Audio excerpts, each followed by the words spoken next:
What's up, y'all? Welcome. Today I'm gonna work on my game-like jam entry, which is a Frogger-like. The game-like jam is something that I just started on this channel. It's gonna be every other month, so if you're interested in it, you can still join. There's a week left, and the next time it's gonna happen is in March. So this is my Frogger-like so far. It is, you know, it's coming along. I've got like most of the art, maybe not all of it, but most of it in. I'll show you how that plays in a bit. I'm making mine in Godot, but you can use any engine you want, as long as I can play it in the browser. As long as it's playable in the browser, then you can use any engine you want. So this is the Game Like Jam page. There's a link in the description box, and I'm gonna make sure it's in the chat right now as well. Welcome, welcome, welcome. Who do we got here? We got Timeless in this house. Welcome, Timeless. I see we got Mindswept. I also see Edgeworth was here and Nepal as well. Good to see you guys.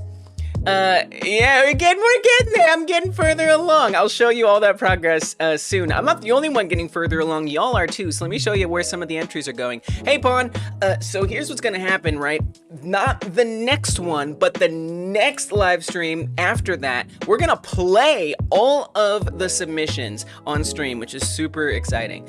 So right now, this is where we're at. I'm on my Gem Devlog 4, and then next week there's gonna be a Jam Devlog 5. That's gonna be the day of the jam ending. Is gonna be that stream right there. And then after that is gonna be the entry showcase. So between those two dates is when y'all are gonna vote on each other's entries for who is the most creative twisting on the original, who is the most original on the original, who is the most complete, the most artistic, the most sound designed, and stuff like that. So let's look at some of the entries. Frogger, again, is the game that we are imitating in this month's jam.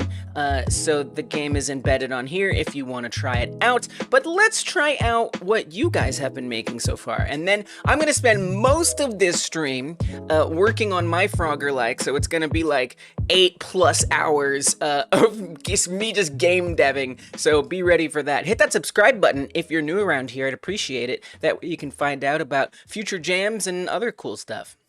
So, but let's for now just take a quick look at what people have been working on. Again, we're going to do a whole stream on this, but I think it's nice to at least kind of see where people are at. So, if we got to fix things. We got to fix things. Fix. So we've looked at a lot of these. I'm going to focus on ones that have updates since we last were looking at them. So I see this was 12 days ago, 9 days ago, 7 days ago. I think we looked at that. Feroge, that was 7 days ago, 7 days ago, 4 days ago. Tropical Paradise got an update. Oh, that was me checking it out in the community creation stream. So that's not a real update. Frungin, same kind of a thing. Maybe. Yeah, we didn't really get an update. Actually, on Frungin, this is by Pressipire. Pressipire has been working on some music for it. So this is kind of cool because, again, sound design is one of the categories, actually. So getting like some Frogger-like sounds. But again, it can be your own interpretation. So this particular game is going to look like this. And it's going to be about being a Frogger kind of thing, exploring a dungeon. Beautiful. Yes. I love the, like, I don't know what they're called. Marimba? Something. It's very nice. The water's, like, kind of beautiful, right? I know, isn't this amazing? And so you're going to be, like, going through different rooms and exploring a dungeon, basically. I know, right? I know, right? And the rooms all have like different sizes and stuff too. Is this music like really gorgeous? And then the art is incredible. Like the art, look at those walls. What? I believe it's all original before the jam. I think Pressipire is working with an artist. So pretty exciting, pretty cool. And so that was like the initial section. And then there's another track as well. Now, they're saying the rest is a surprise, so don't worry. There's more to come. If not because I haven't done it yet. Let's see if there's more footage. Oh, there's some more footage. I think this was early footage. So this is once you're, like, deep into the dungeon. The music will be like this. Kind of scary. Kind of creepy, actually. A bit unsettling, almost.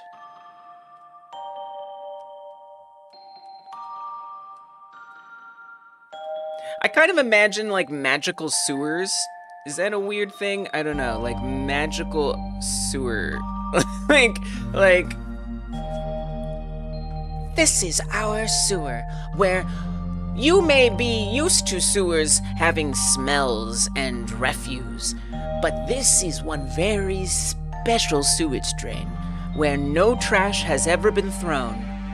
And it's where we can thrive and build our civilizations. Can you help us expand our great frog nation in the magical Frungen sewer? I don't know, it's just like, I can say something so magical and whimsical about the music, and then like something so gorgeous and pretty, Frog Nation, about the art, and it's just, I don't know, it's the lore I've created. All right, what else do we got? What else do we got? Very nice, Press of Pirates, coming along beautifully. Homeward Bun, a working title. Mindswept made their game 15 days after the jam started, and you have a week to complete it. That's right. it's absolutely accurate. Okay, so this one has been, they've been sharing, Blaze has been sharing a lot of like work in progress stuff. So let's look at the last one that we saw from Blaze. It was looking like this. Nice. I don't think there's sound yet. Looking very good. It's very relatable, Mindswept. Sometimes, that's why I wanted it to be a month-long jam, right? Was so that way there would be room for people who couldn't start right at the beginning of the jam. You could start a little later and still be probably fine, right? All right, so this is where this one was at last week. But I figured we could take a look at that just as like a reminder. So it's got some moving things. You got your little thing that moves around. That's you. Oh, it is giving multiplayer-ish vibes. I actually kind of see that. And then it gives you impossible game vibes. It does look really hard, right? Right? Doesn't it look so difficult? Okay, so, it has evolved since last week. Dang. No, because like there's like stuff in the center. It feels more cohesive and not like a dev level. Nice, and that was carrying our character out. Wow, I love how it like speeds up like in between rounds. Okay, that's cool. Oh, that's so neat. Whoa, did you just skip across the water? Impressive. I know, aren't they talented? I know. And so the February 5th, mark your calendars. That's when we're going to play through all the games. February 5th, 2 p.m. Eastern time. We're going to find out how talented everybody is because we're going to play everybody's entries. And there's already a bunch that have come in, a handful, and there will be more to come. So I'm really excited. Really excited to play through them. They do kind of look like tadpoles, actually. It reminds me of like pea pods or something with the little like in the center. It's clearly there's a lot of like programmer art here, but yeah, I gotta say I kind of am down with that. Like make a Frogger like that's just a bunch of blocks. Like that can work. Why not? What are these? What are these? What do they mean? I'm so interested. Did it just attack? This person has some really interesting concepts going on here. Programmer art is art! Programmer art is art! Programmer art is art! We're gonna take over the world with our message. Dude, look at this. There's like levels. It's like the level is getting like more complex every single time. Oh man, this looks hard. Oh, look, they got killed, dude. They died. Reminds me of Tetris times Frogger. Oh, I see that. Dude, that would be cool. Yeah, so those things that are moving around at these different angles hurt you. And you have to avoid... Is it like got intelligence? It looks like you like chased the player down. That's amazing. Oh, so, okay, so it looks like you can actually leap. I think if I'm, and I don't know, I'm just guessing based on what I see. It looks like you can like set a point way in front of you and then like leap to that point. I could be wrong. Maybe I'm wrong. Maybe that's like the raycast just triggering or not.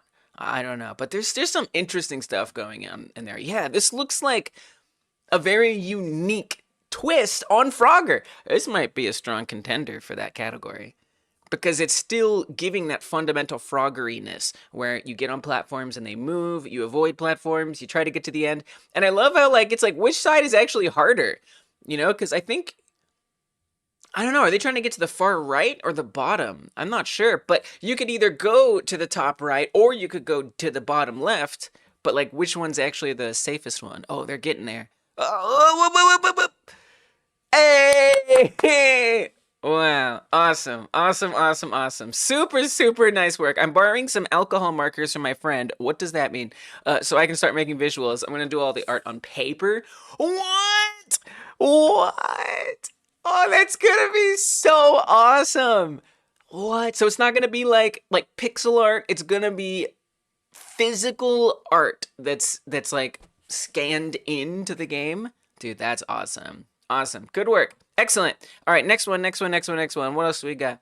That was really impressive stuff. That was Homeward Bun. So there's Auto Frogger, which we have seen some updates on. This one is like an auto battler is the concept. I'm trying to think what we've seen so far. Let's just start here. How do you go about doing that? My guess would be you like make the art outside, right, of whatever. Yeah, scanning. What software do you use for scanning? I mean, I guess you could either use like a picture, like a photo if you line up your even like a phone camera. Phone cameras are pretty good these days, so you could like line up a phone camera, make sure it's got like a lot of contrast somehow. You could boost the contrast. Yeah, photo. You can use a photo. Right, you can get a scanner machine if you have a scanner machine. So by the way, this game, it has what appears to be a way to build spawners. And it is giving Lemmings, totally, because you're like putting down, I don't know if you'll have like different types of Froggers, but you can definitely put down a character and it'll start moving forward and it'll collect points every time it goes forward. And then there's like things in here to like avoid or not. And then I believe you can take control of one of the Froggers at a time and actually do stuff with them. So this is very exciting. I can have an arbitrary amount of different spawners set up using custom resources. I might have to improve the layout slightly if I go this crazy. When I hear this idea, I'm like, this is overscopy, but I actually see Dungeon making this work. I actually really do. Dungeon Martian in the chat, Marceline here on the Discord. Okay, so let's look at the latest progress. Whoa! Whoa! Wait, let me look at that menu. Whoa, whoa, whoa. Back it up, back it up. What? Okay, this is the tech tree so far. They just lemming. They kind of actually do look like lemmings. Right, because they have the green hair. Oh my gosh, you're actually right, with the blue clothes. They like exactly like lemmings. Basic tower, tower cost plus 50, spawn delay, basic tower, tower cost plus 60, health 1, tiles jumped 1, fall immune. Yeah, I mean, yeah, so there's like different types of, I guess, I mean, it says tower, but I think like the tower spawns the Froggers or something. There's a lot, there's some complexity here, right? And it's cool because like once you set up that base, you can then just start tweaking the values and make it work. Hey, Qmerk, welcome, good to see you. We are doing member songs today, but I'm gonna save them for after we check out people's progress, and I at least know what task I'm gonna work on. But we are gonna do member songs today. Member songs are a thing I do for people who are members of the channel. You can join the membership if you want to support this channel, and you'll get cool perks. There's a join button under this video and on the channel page itself. You'll get access to a entire 8+ hour live stream I do on Mondays, access to the emoji wall, so when you put an emote in chat, it appears up on the screen, extra emotes. There's going to be a podcast soon. That's only for members. A bunch of stuff. All right. Nice. Dude, it's looking awesome. And then, what could this be? What is that? Maybe like a dust storm or something?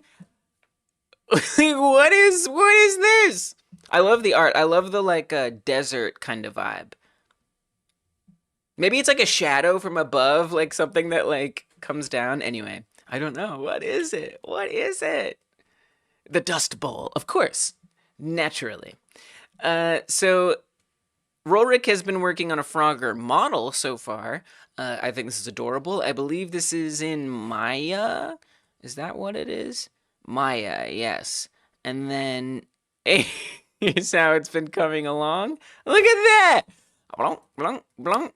I love the deformation you have, like where the like throat kind of like gets like a little bigger. It just like looks really good. This is an adorable model. Look at those like toes. They're just like so flat and perfect. Really, really good. Welcome, Gab Games. Good to see you. We're checking out some of the progress people have been making. So yeah, this is super awesome. On their Frogger likes, anti-Frogger. We have played this one a bit. I think we have seen most of the updates that they have to share here. Look at that. We got explosions. So this game is actually, you take the place of the car in Frogger. So you play as the car and you like have to not run over the frogs, which is like pretty cool. New version of the game, adding killing mode, more sounds, menu music, scene change effects, smoke, 3D frog, color changer, and high score tracker on the start screen. All right, let's see where this is going. Now again, I'm not gonna play it too much, because, you know, at this point, it seems more ready for the stream on the 5th. But let's check out where it's at. Let's check out where it's at. We got some music, yes. We got some exhaust. Why not? There's some sounds in here, yeah. What is that? I don't know what that was. So far, we're doing pretty good. These sounds are scary. Yeah, it's like an infinite runner, exactly. I like this menu.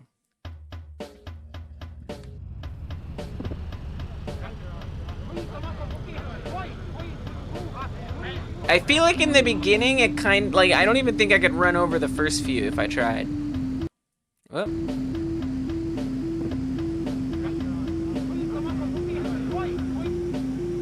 Careful, careful.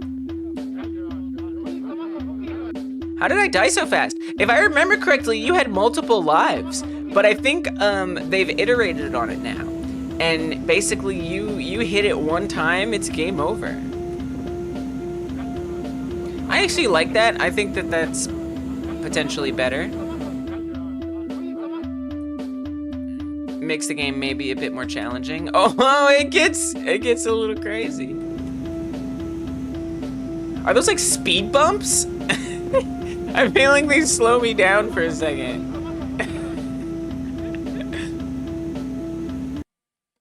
In this world, running over frogs gets you arrested. Imagine what happens if you hit a deer. Oh no. Oh gosh. You go straight to prison. Directly to prison. Horrifying. I love it. We'll definitely get to play that a bunch on February 5th. So those seem like most of everything that people are sharing. Oh wait, we got one more thing in here. Lucas shared something in there. You don't know how to post a picture? Okay, you'll get there, Scoobus. I believe in you. Was that in Godot? I actually don't know. Here, let's load it up again. Let's check. Because we should find out pretty quick if it's in Godot. I don't think it is. I think it might not be in Godot. I think it might be Unity. I could be, I actually have no, it wouldn't be Unity, would it? I actually have no idea what it's in. We'd have to ask the dev. I'll ask, what engine is this in? We'll find out. I'll report back someday, or you can always hop into the Discord and find out what the answer is. All right, so from Lucas, they've got most of level 1 done. Gotta check later if there is nothing else to add, but I need to sleep. Yes, sleep is important. Do not compromise your well-being for a game jam. All right, let's see how that's coming along. Perfect. Beautiful. Look at that art. Yes. I love the art. Nice, like, pixel density going on as well. Clean. Dude, this is it's such a good recreation. It's so faithful to the original. Right? Because you go into the end and then you get like a little icon that appears in the cave once you get there. You've got the bulldozer here, the truck there, the speed racer car, the turtles. It's very similar, but it feels like not too similar because the art is so different that, you know, it's not like I would look at this and be like, wait a minute, is this official Frogger content? It's different enough while also still imitating it really, really well. This to me is a great contender for the most original. Yeah, right. I was gonna say that's why it's not Unity, because it doesn't have the splash. You make great progress in your game, but it would spoil everything. Yeah. We don't have to share. February 5th is gonna be an entire friggin' stream, a whole dang stream where we play everybody's Game Like Jam game. So we're gonna, I don't know how much time we're gonna spend. I'm thinking 10 minutes per game minimum. It depends on how many entries we get, but it's probably gonna be 10 minutes, maybe more. I don't know. It just depends on how many entries we get. But we're gonna make sure we spend enough time to experience the whole thing. That's gonna be on February 5th, though. So don't worry. We'll get to experience it and be spoiled when we're supposed to be spoiled. All right. You gotta work on your other game, then finish. Yeah, prioritize other things before the game jam. That's an important lesson. All right. So what about my Frogger-like? How is it turning out? I'm gonna actually run it in the browser since, you know, I mean, look, technically, I'm not submitting mine because I don't know. Like, I don't think mine is gonna win any categories. I just don't. But in the off chance that it did, I feel like it'd be weird to like win something in your own game jam. So I'm not gonna submit mine for real. With that said, I'm still trying to set it up to be good in the browser, so you guys can always check it out. I'll put it in the community tab or something. So this is where I'm at so far. There's no sounds. No sounds. We do have art. Again, the visual design is all based on my existing main game that I'm working on called called Harvest Earth. I almost said Harvest Earth. Harvest Earth is the name of the game, the main game I'm making. And so this shares a similar theme and assets, but overall my goal is to make as similar to classic Frogger as possible. So it's just, you know, pretty straightforward. Instead of like having a little icon at the end when you get into the caves, it's just like a door that closes. And I've added a couple like different things in here that make it unique. So the submarine has a limitation. That is to say, you can't actually walk on the whole thing. That's like a wall you run into there. And then there's, you know, I need to fix the speeds a little bit. Right now, they're just kind of like debug speeds. But at some point, I'll want them to actually change. So I do have the bonus that spawns. I'm actually going to restart it. I do have the bonus that spawns in the caves. Now, I was working on this last week, and it does work in terms of spawning. It does not work in terms of collecting. So you can see it right up there. It appears and disappears on a 3-second interval, potentially. So every 3 seconds, it tries to spawn it if like a coin flip determines that it's going to spawn. So there's a 50-50 chance every 3 seconds that it spawns. Now, if I walk into it, it actually breaks the game a little bit and nothing happens, which is not what's supposed to happen. So what I'd like for bonuses to actually be collected. Now, the reason why I'm also not having the bonuses be collected is you might notice a lack of UI. I haven't actually set up the scoring or anything like that. Another thing I want to add in is like enemies. So in the original Frogger, once you get to like level 3, there are enemies that appear in the little, sort of the same place where the bonus is, the little cave bunker area. And I want to do the same thing, and I need to set that enemy up. So luckily, I already have the system ready to go for that. It just, instead of loading in the bonus, it loads in something different. So I don't know if I'll get to that today, but it'd be nice to try. And if I win, nothing happens. It just spawns a new one. So there's other things like a timer, right? There's lives. So there's so many things that I need to actually implement with regards to that.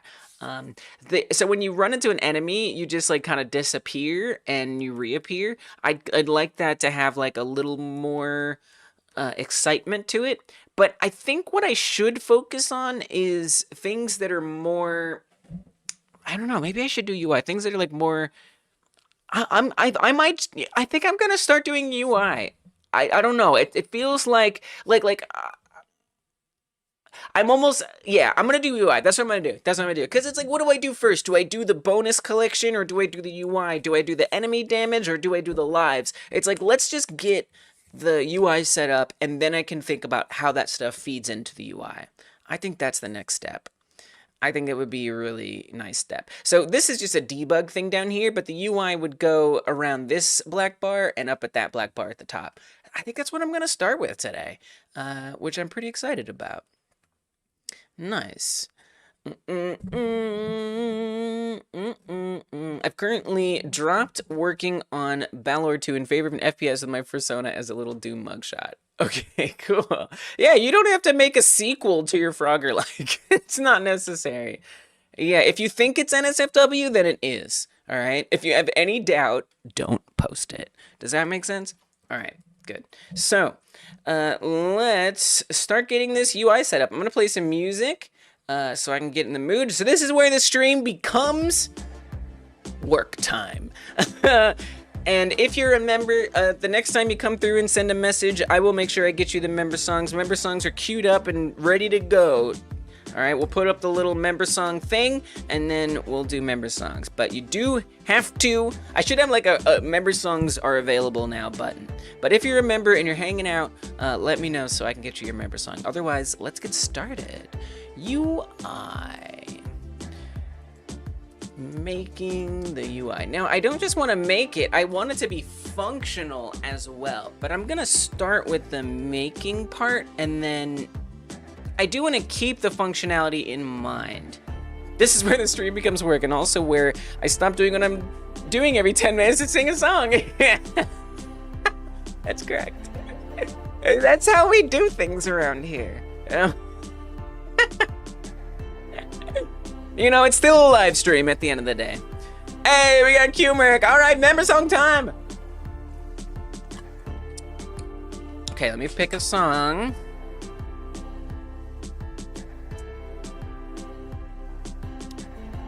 Yeah, I think I got one. I think I got one. All right, this one's for you, Q-Merc.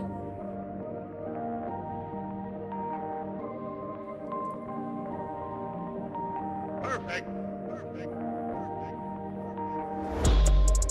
Q-Merc, you better work. Oh, you better work, Q-Merc, because I know that you're here and hanging out. So Q-Merc, you better work. Oh, Q-Merc, you better work. Q-Merc, come on and show us what you got. Q-Merc, you better work a lot. Not in the hard-working way, but in the way where you're like showing how great you are. I'm not asking you to do work that's not fair. I'm asking you to work. Oh, Q-Merc, you better work.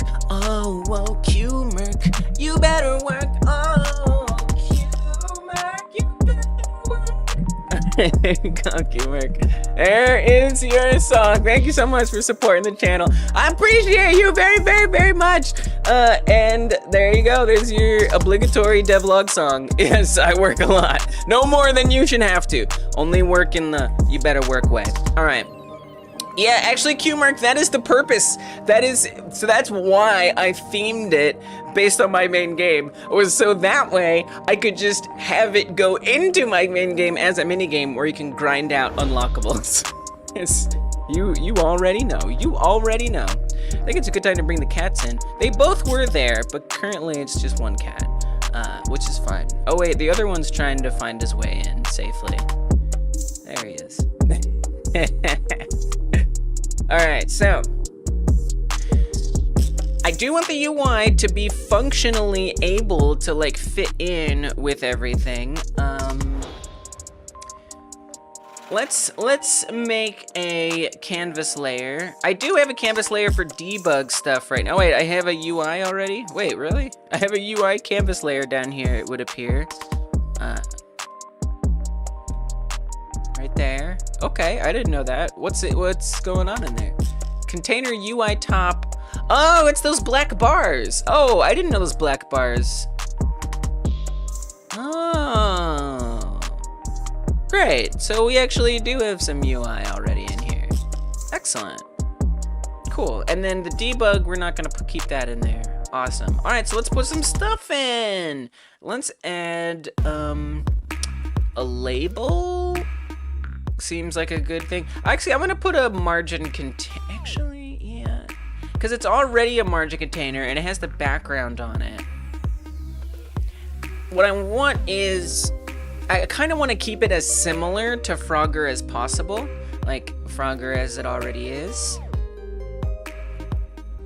So let's pull up Frogger here. Okay, I'm gonna pause it, and then I'm going to observe.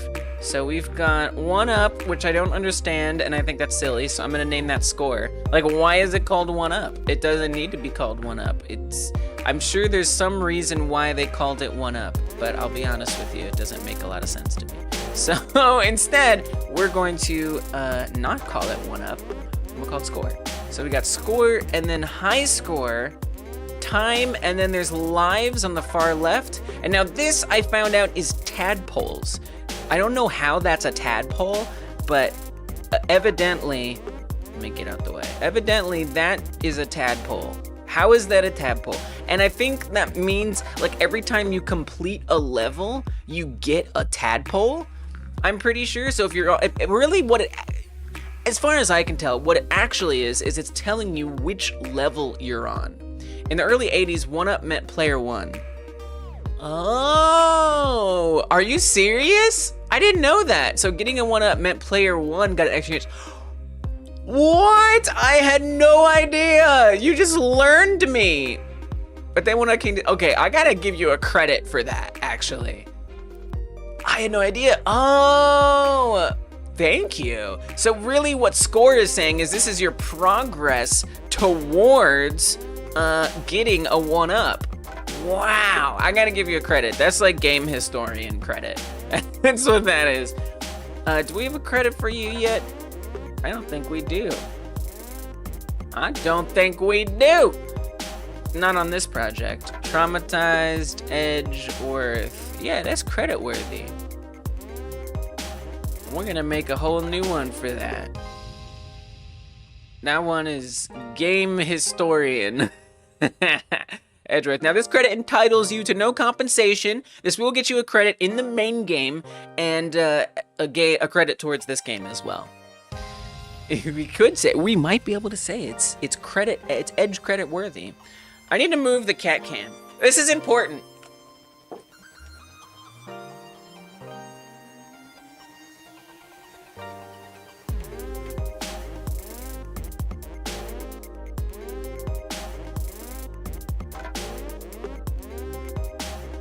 All right, that's better.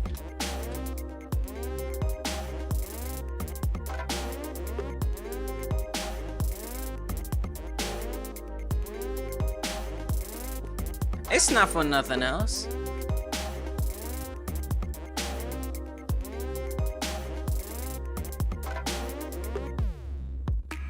Yeah, oh, hide the blood. Good, great.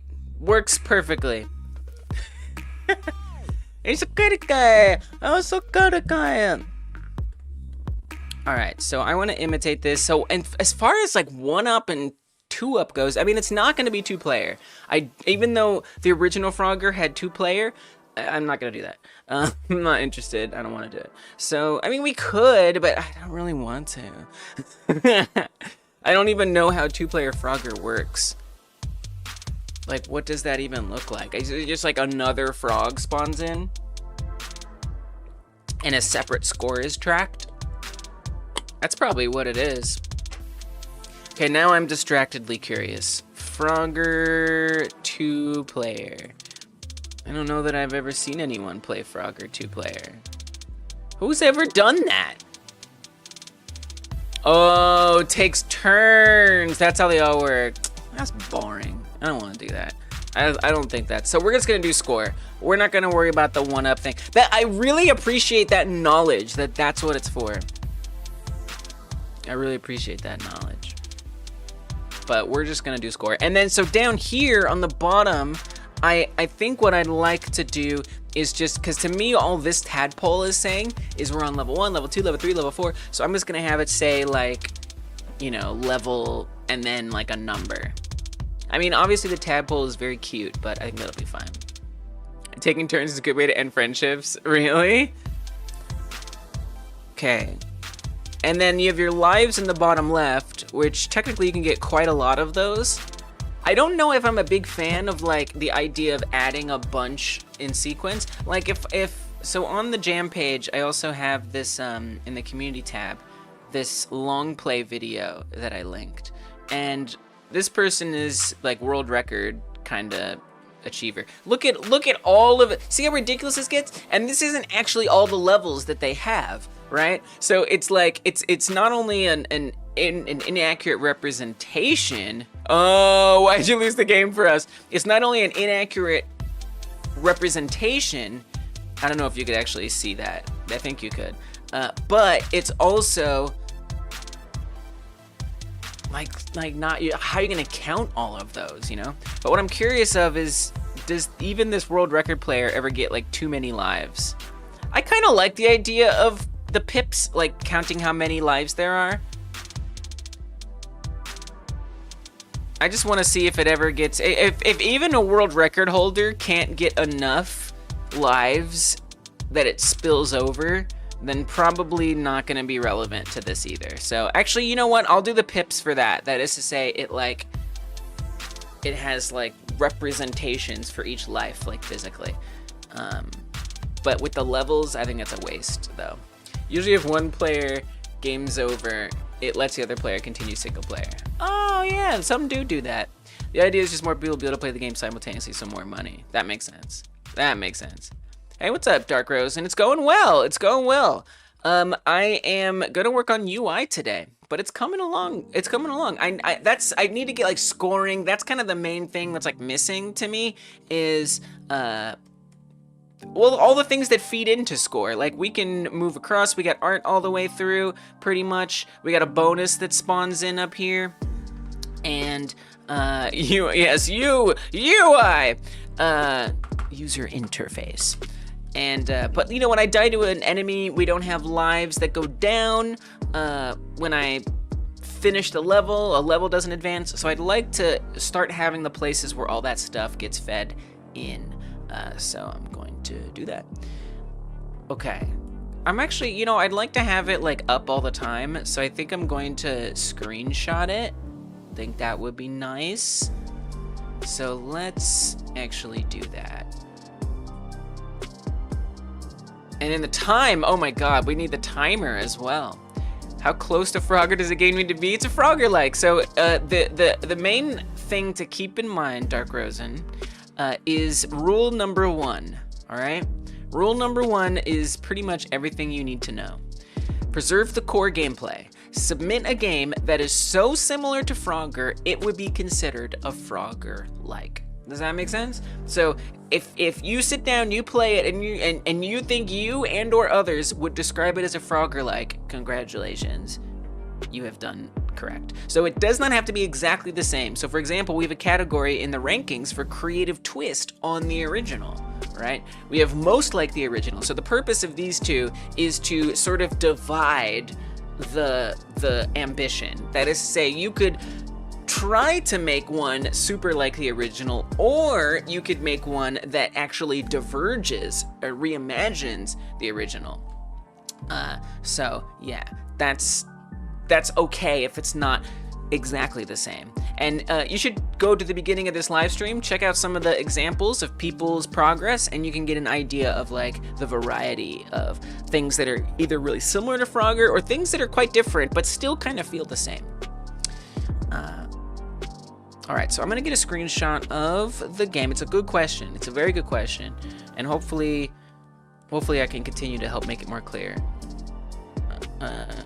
in future game-like jams. All right, I'm gonna screenshot this. I mean, honestly, I kinda only want to screenshot the top and the bottom. I don't really care about the rest. Okay. And then I'm gonna actually put these up on the screen just to give me like a nice, easy to find reference. Okay. Go find this screenshot. Okay, there's one up there now. And then we're gonna add one more. Find the screenshot and plunk it in. Okay, great. Nice, you got 1 week left. I know you, I've seen you make games in 1 hour, so I know you can pull off 1 week. You got this. All right, so I guess I'll just keep this around as I need it. Okay. Where do I put this? Maybe I'm just gonna like put it right there for now. Maybe over here. Let's do that. Your 1 week games are either really good or really bad. That's not bad. That's not a bad. That's 50-50 odds. All right.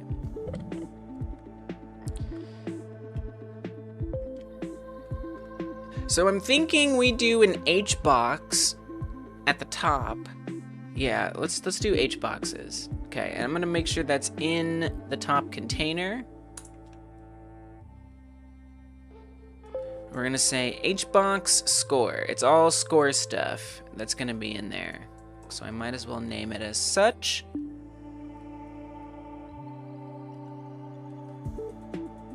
And I'm gonna have 2 V boxes within there. So this is gonna be VBox. Let's call it HBox scores. And then this is gonna be VBox score. I'm not gonna duplicate it yet. Let's make this one first. We're gonna add in a label. And it's just gonna say score. That's a bit small. I do like the idea of doing a very similar kind of font.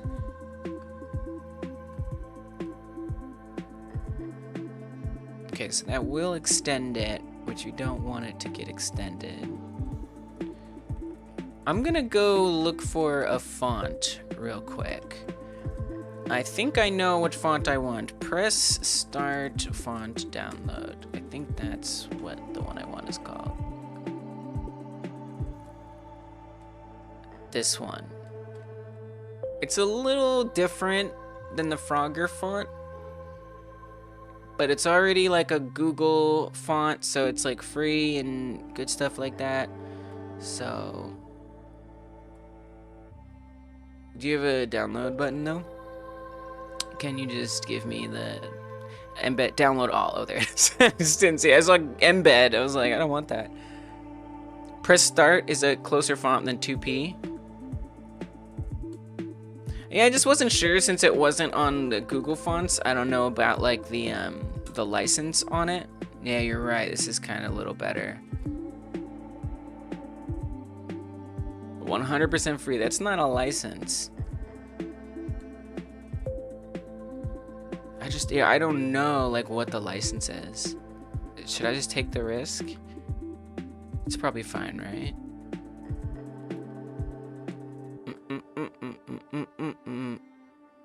Font free for commercial use. That's pretty, I mean, if you say so. If you say so. I like that this one calls itself a font family. That gives me more confidence in it.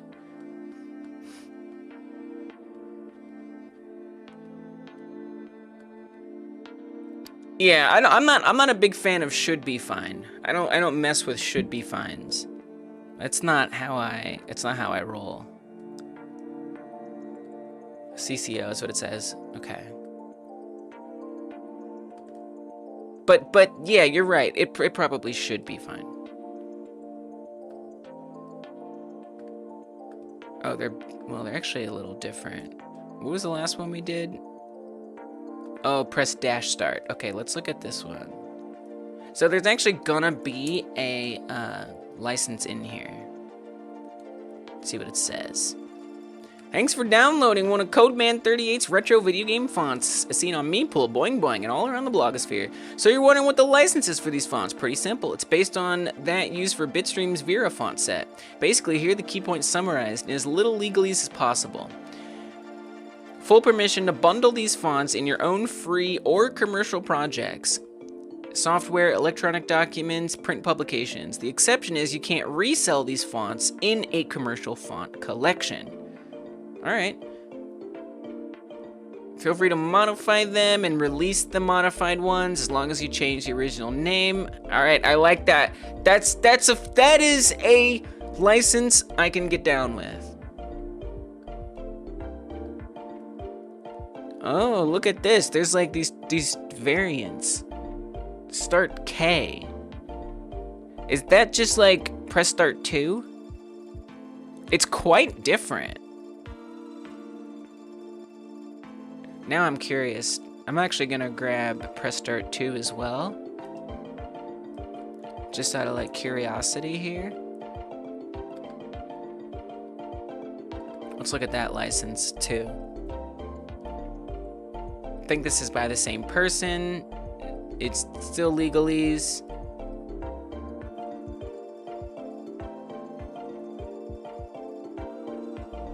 Allows it to be used, studied, modified, and redistributed as long as it's not sold by itself. Nice.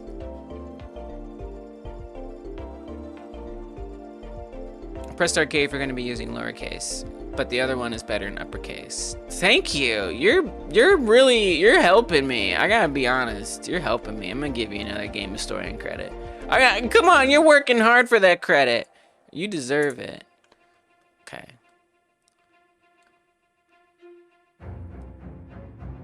Oh, this one looks like K to me. It looks exactly the same.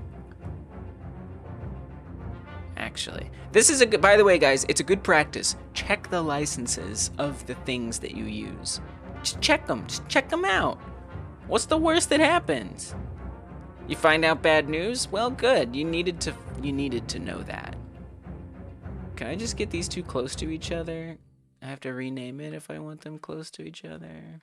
Okay.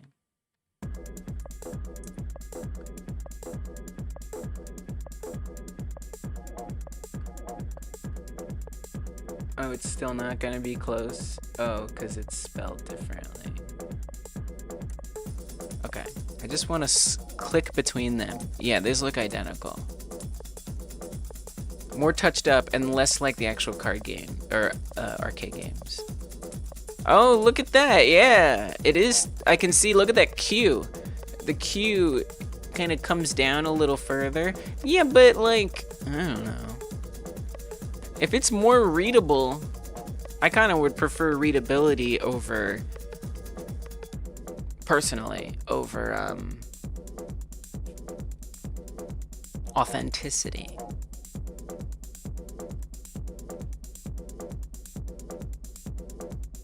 And then 2 has like, the B has like this little like roundedness on it. And here it's like, I actually kind of like I kind of like K a little better. The uppercase letters. Oh yeah, we're not seeing uppercase here.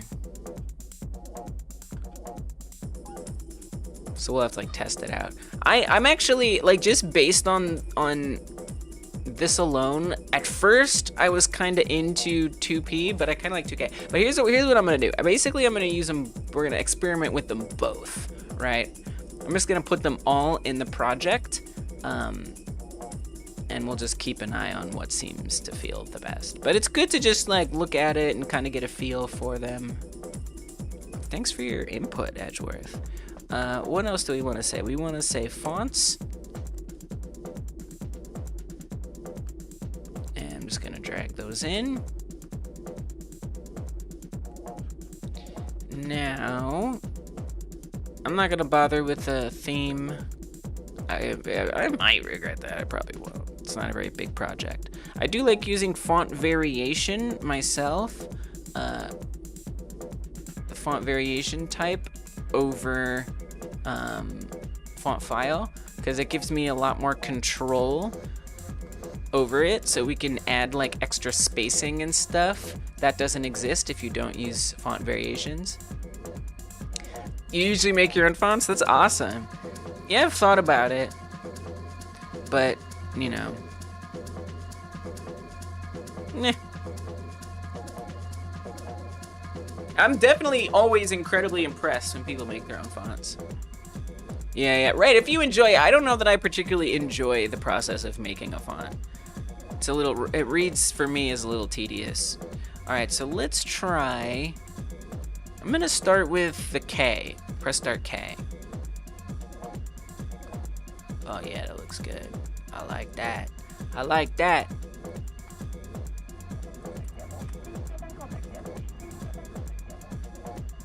That looks really good.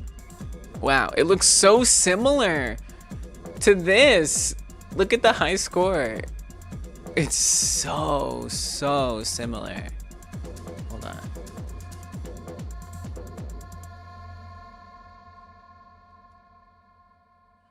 They're like the same. They're like exactly the same. Wow. It's like not actually different. That's awesome. Well, that's the way we're gonna go then.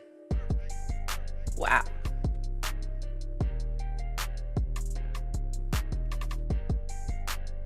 They're like borderline identical. How cool.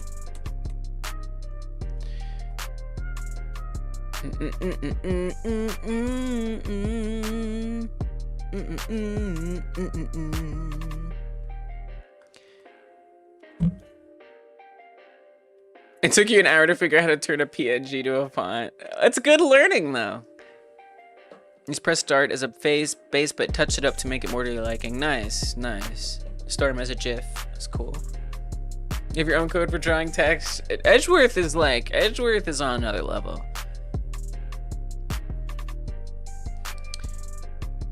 All right, so score. And then what else? We want the numbers underneath that. So I'm gonna say this is label score text. We'll say label score text. I'm gonna duplicate that. And we're gonna call that labels score value. Every game dev GIF pronunciation reveal. I pronounce it the way it was intended to be pronounced. That's just me. Person who came up with it says it's GIF, I say it's GIF. But I respect being creative about it. There's some people who won't call it Godot. They won't do it. They'll call it whatever they want. Godot, godot. Bless their hearts.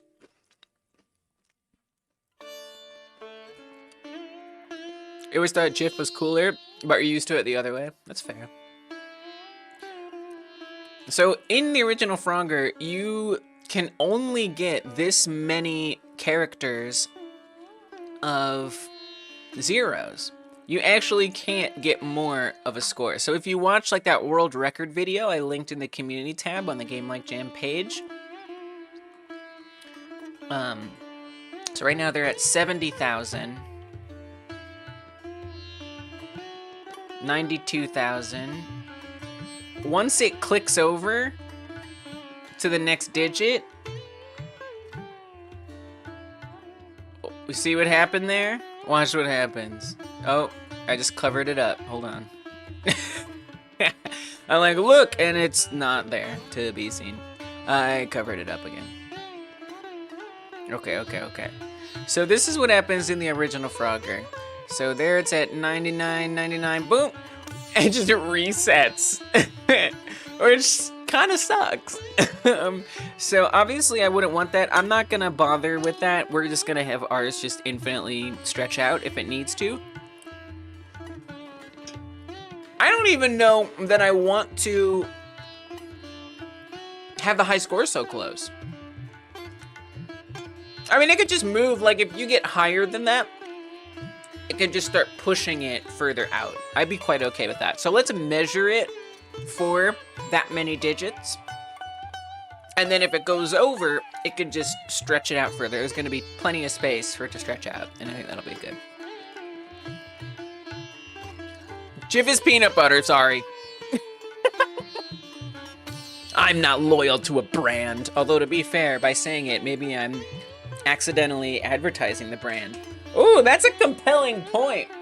I mean, so look, I actually am being a bit of a hypocrite, which is not unusual, but I'm only human.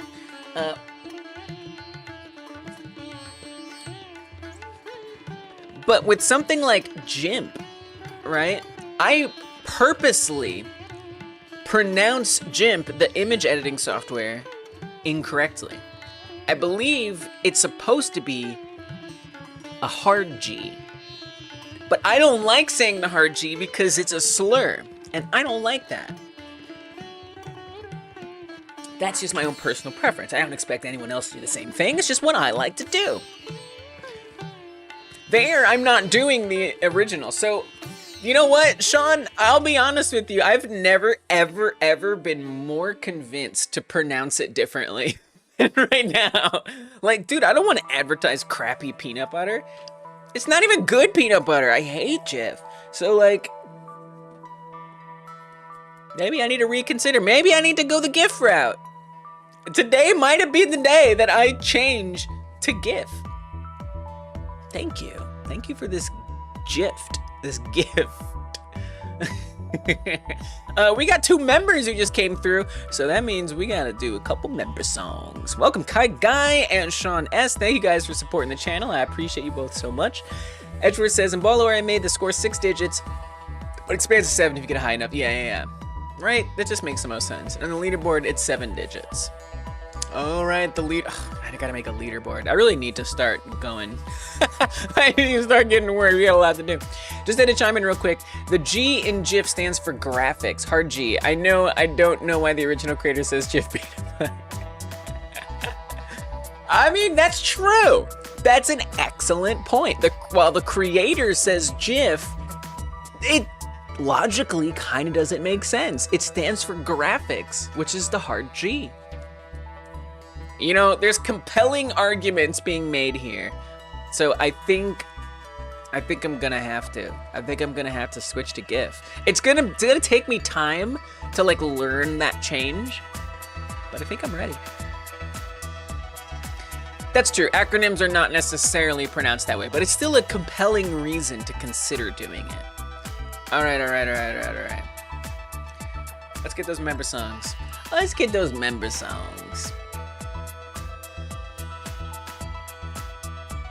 Switch the song to a member song approved song.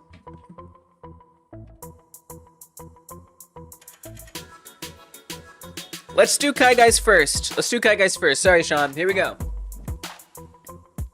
Oh, Kai Guy came and said hi real quick, not long time. Oh, Kai Guy came and said hi, not a very long time, just real quick. You said hi and I say hi right back. Thank you for being so cool, and that's that.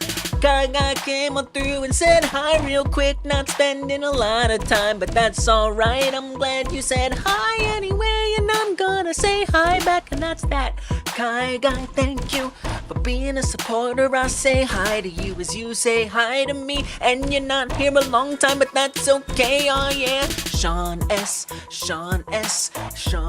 has changed my life. With this song I proclaim that Sean has changed me.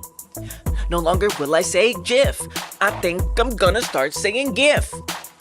No longer will I say GIF. I think I'm gonna say GIF, and I owe that to Sean. Sean S. Not only does it stand for song, Sean S, this is your song, Sean. Sean S, it stands for something new, which is what you've given me, something new. Sean S, this is your song, and you've given me something new. That's what the S stands for, is something new. Sean, this is your song, this is your song. Sean S, you are getting a song. All right, there you go. It's your member songs, guy. I'm sorry, but also you're welcome, and especially thank you for supporting the channel. I appreciate you guys. Oh man. You think natural unsweetened peanut butter is kind of gross? I mean, that's fair, honestly. You like sugar? Yeah, I mean, I'm someone who tries to avoid sugar as much as possible. Like, that's just me. I just do. And so that's why I don't like and it's not even just the sweetness about Jif that I don't like. I don't like the I don't like things that feel like synthetic, you know, and when I have natural peanut butter or eat actual peanuts, I'm like, this makes sense logically. When I have Jif peanut butter, I'm like, what is this? What the heck am I eating? Is this real? Is this made up? I don't know. But with that said, that's just my opinion. I completely understand and respect that preference. That is a fair preference. American cheese is saying, dude, it's all it is water, cheese, and an emulsifier. That's it. That's all it is. I'm just saying, yeah, well, no, it's fair to think that it's not your preference. But literally, water, cheese, emulsification. It's all it is. That's all it is. With that said, it is really weird, and I hate it, and I don't eat it. All right, here we go. But when I found out that's all it includes, I kind of felt a little more nice towards American cheese. I was like, oh, it's not actually that bad. It just is weird and doesn't feel good to eat. All right, great. Score. Look at that, lines up perfectly. I love that. How did that happen? And then I'm going to well, I'm not going to duplicate it yet because I do want there to be, no, actually I will duplicate it. I think that's pretty good. Well, we kind of want like the other color, right? I might as well keep something similar. Let's make it green so it kind of matches our game here. Why am I making a pixel HUD? Why not? It doesn't match the aesthetic of the rest of the game. Yeah, it kind of doesn't. That's true. But you know, it's just a little mini game. I like it. I like it as like an homage is kind of the idea. We'll see, you might be right. I might be like, actually, this is terrible. But it's a game jam, I have to commit. I'm pretty much made of water and cheese as well.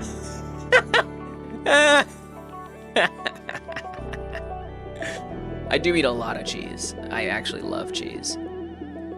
Feta, goat cheese, mozzarella. Oh, I love me that white cheese.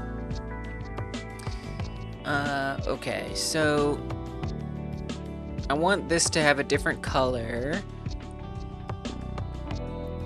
I'm thinking we go with a green color. Doing another game jam alongside this one. I do wish you luck. I hear you, Edgeworth, but I want to do what I want to do. I hear you. I hear you.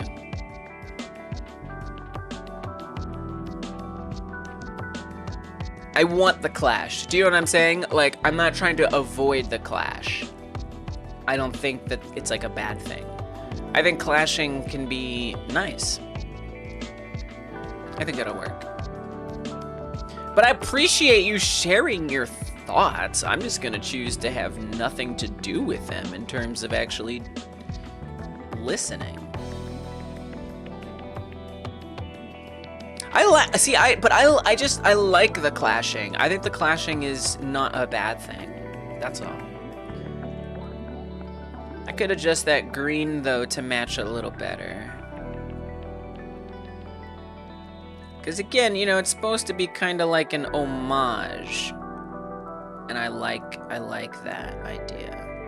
Okay, now if it's, well, I don't know. If it's too green, it sort of like disappears on the black a little bit. But, you know, this green does match a little better. Maybe if I brightened it a little bit. I could actually I saved it as a swatch. Oh, that's recent colors, just kidding. Oh, I did save that as a swatch though.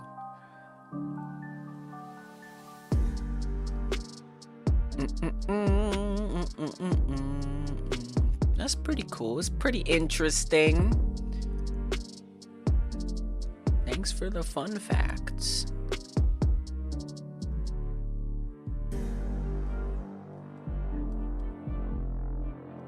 Let's see. Yeah, I think a little brighter is gonna be better. Anyway, it can match the aliens. The aliens have a pretty bright green in this one. It doesn't have to match the grass. I think that's what I was kind of matching it to, which doesn't make sense. Let's do that. Perfect. I love it.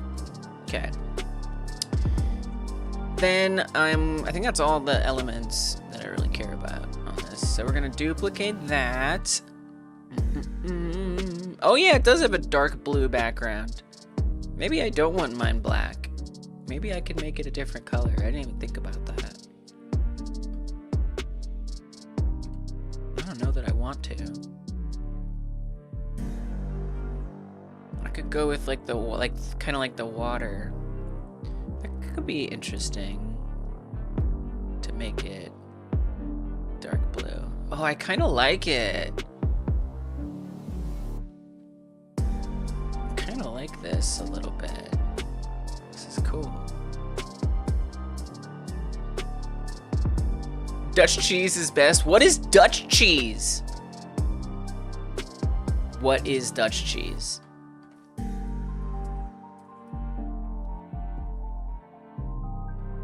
Is that a thing, or is it just cheese that is Gouda? Oh, Gouda!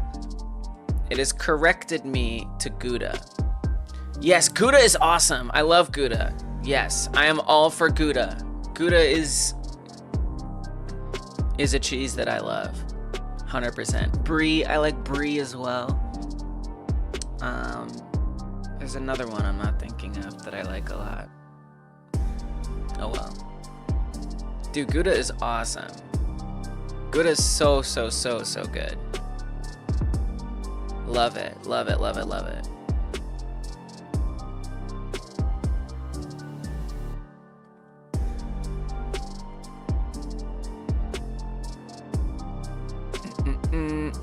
It's pretty Gouda. Gouda.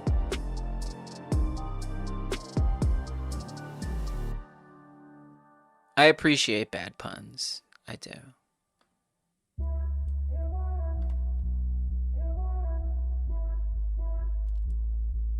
I don't know, the dark blue doesn't really fit very well. Maybe if I change the hue to be a little different. That's almost an homage I don't know if I actually appreciate. There's a point where it stops making sense homagically. And then the green isn't great because it's not that bad actually. Yeah, I think I'd rather just be black myself. I think I want it to be black. But I'm glad, I appreciate even like drawing my attention to it. Dude, I think Gouda is... No, I like Gouda. Gouda is like one of my favorites, Gab. So good.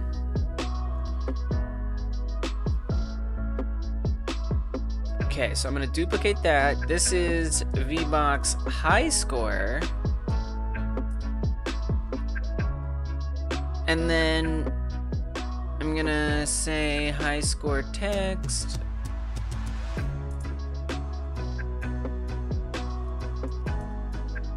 And high score value.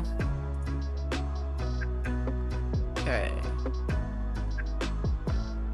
Update that label.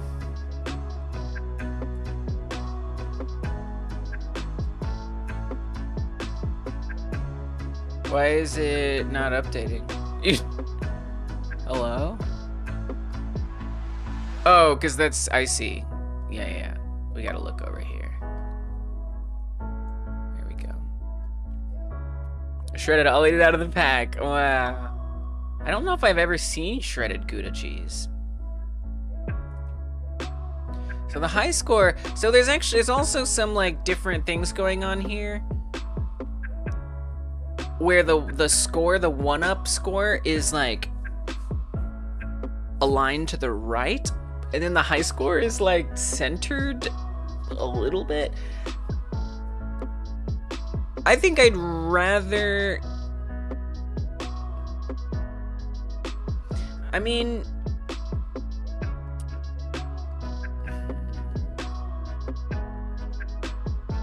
not sure what I kind of want there. Yeah, I almost imagine like centering these and then like separating them. Maybe more like that.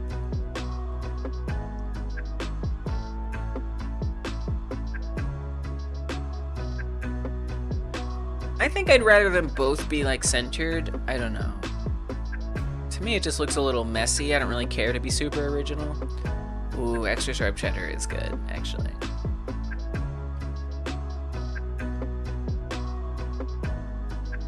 Oh, we need to look on the label. I'm gonna make all the labels be centered horizontally. I just think that's just gonna be better. That's just what I'd prefer.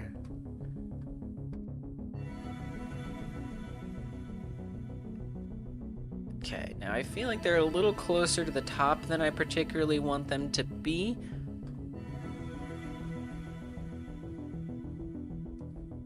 So now I'm wishing I had a margin container, actually.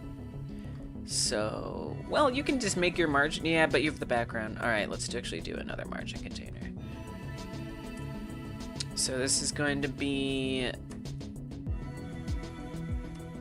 container top score, container top scores.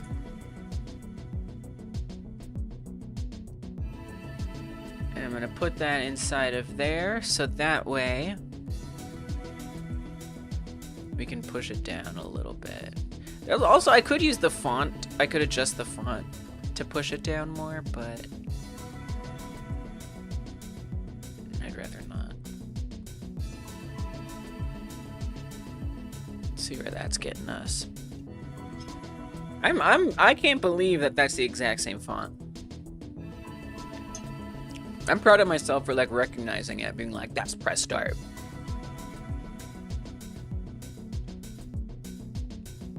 Cool. It's like perfect. You know, it's a little different than Frogger, but that's okay. I don't care. A few changes I'm okay with.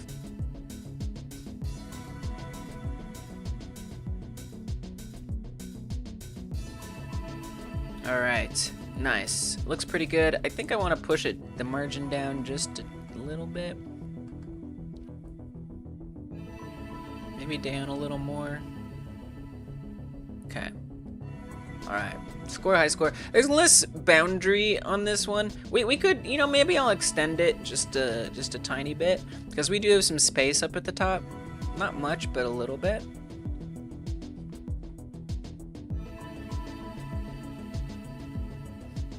Where are we sizing that? Maybe the container itself. Yeah. Okay, let's drag it out just a tiny bit here.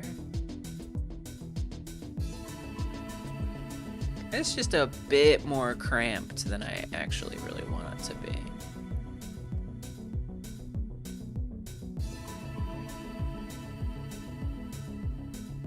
Cool.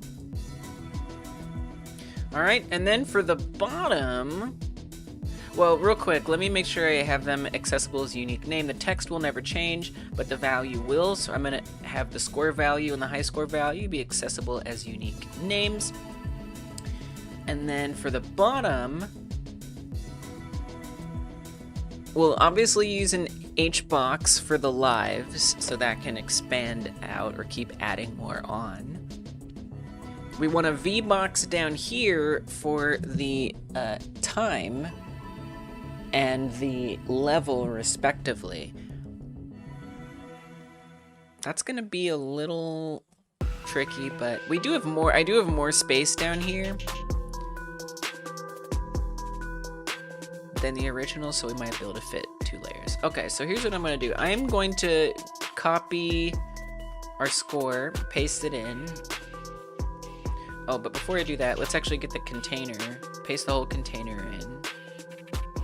So that's at the bottom now. Gave us a bunch of errors because of the unique name thing, which is fine. Or warnings, not errors. And let's set the score to be nothing. We don't need this section at all. We just want this to be little images. Oh, so maybe it'll be like the human head. Now that's the thing. Now there we could have some clashing problems. I guess I need to make, all right, you know what? Screw it, let's do it. So our player character looks like this. I kind of was thinking I could put like a mask on them, like a bandana around their face. That was something I meant to do, but I never actually got around to. You wouldn't see it from behind, but in theory you'd see it from the front. And, you know, if they're like a resistance to the government, they would kind of want to like blank their faces out.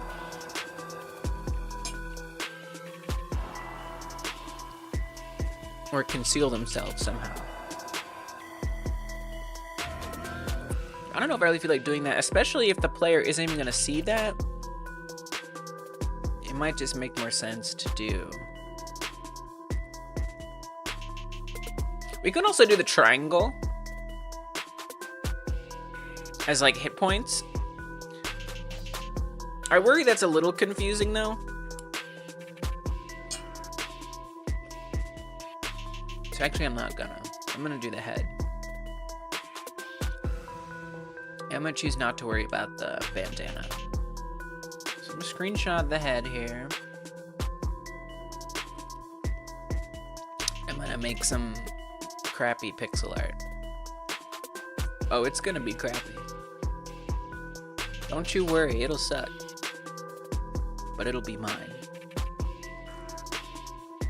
I don't really enjoy doing pixel art in any way whatsoever. But sometimes you have to do what you have to do. Yes, I'm using Canva for pixel art. I am sorry.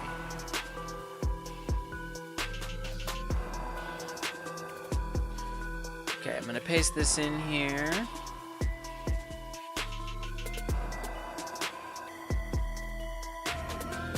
Let's get a color similar to this.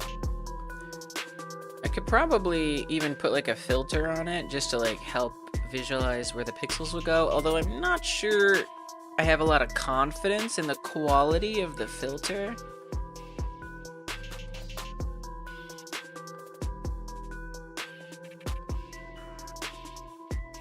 If I had a choice, wouldn't pixel. That's right, I wouldn't pixel it. That's absolutely correct.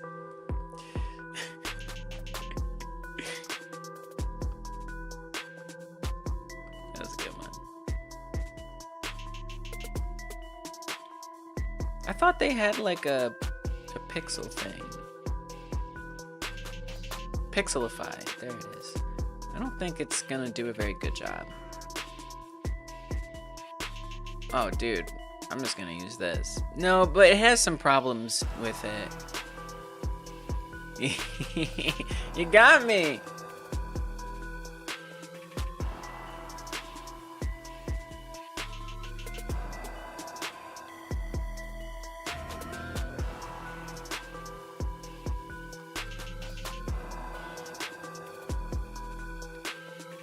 It's honestly not that bad. It is pretty bad, but it could be worse. God, pixel art stresses me out so much. And like, is the pixel density gonna fit the font and the font size? Absolutely not. Of course it's not.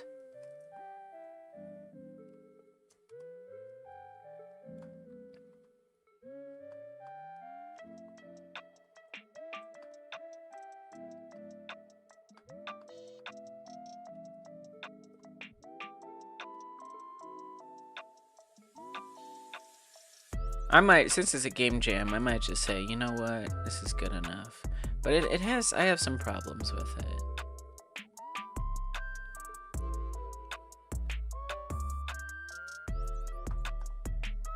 That I think we can improve on.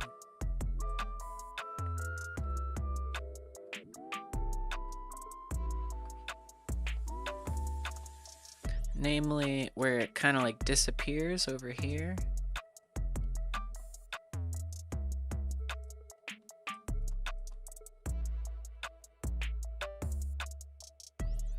loving that.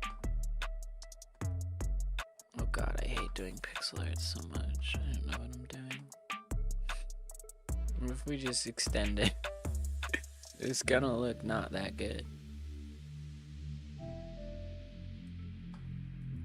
It's just getting a little too dark over there on that side.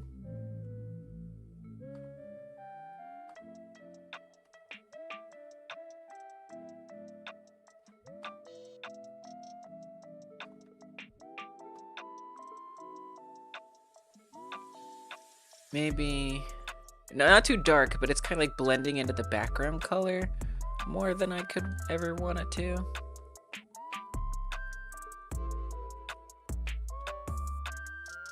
It's not giving that full head look.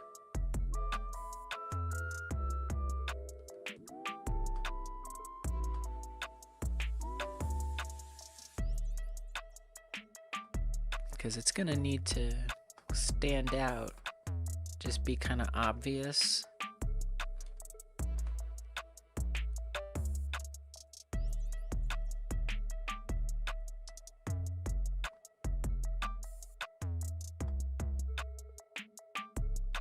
But it's like coming together. Yeah, I don't know about those like really dark ones. I think that's not that helpful.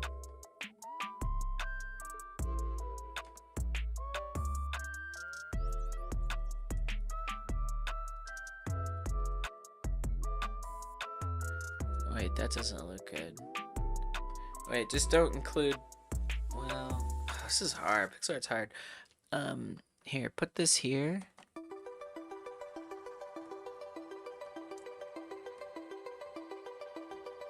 And put the darker one there, maybe.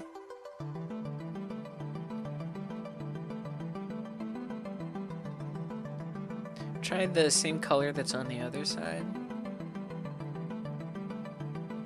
Yeah, that one just has to go. We don't want that. Yeah, and then make this not be so dark. Or duplicate this one.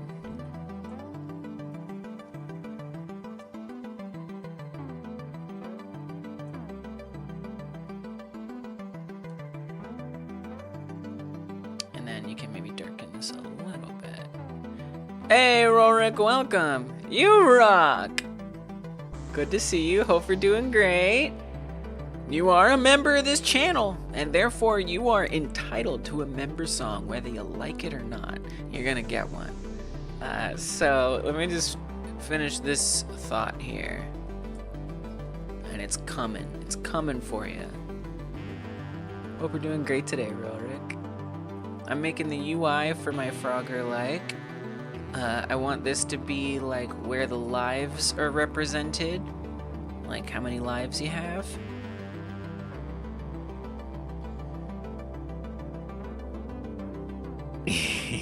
Run, guys, now while you have a chance! It's coming. It's coming. Overall, this I think is workable. It's halfway decent.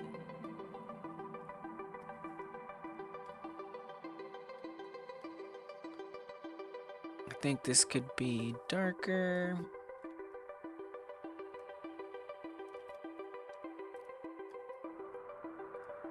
And then I do want to remove a lot of it, but I'm going to do that in a different program. I don't think Canva's going to do that very well. Oh, and then the red triangle on there. Oh, yeah, give me...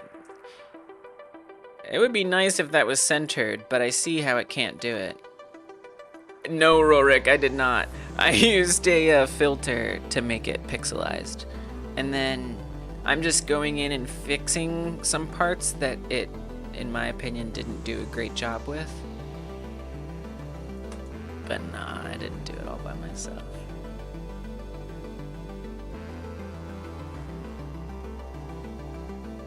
I don't think I could. And if I could, it would take me way too long.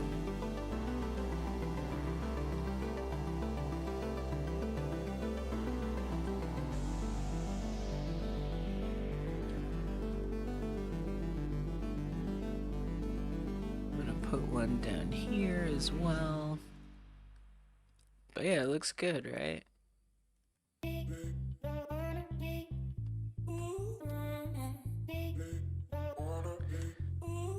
Some of the pixels are kind of messed up, but I don't care.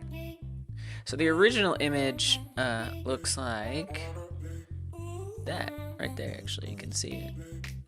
So it put the filter on it and made it look like that, and then I'm just touching it up a bit so it kind of makes a little more sense. Alright, so I'm gonna save that as such, but I'm gonna cut out the background as well, but I'm gonna do that in a different program. I don't think Canva is gonna handle that well, or it's just gonna be a pain. I don't know who that is. I'm afraid I don't know who that is. You've talked all the way over my head.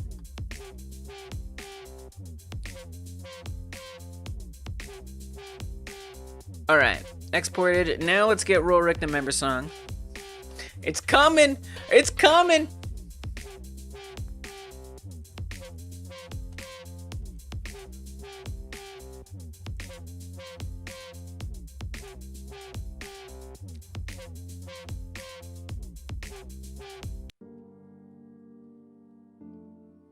At the bottom left. Oh! Wait, why is Matt Casey there?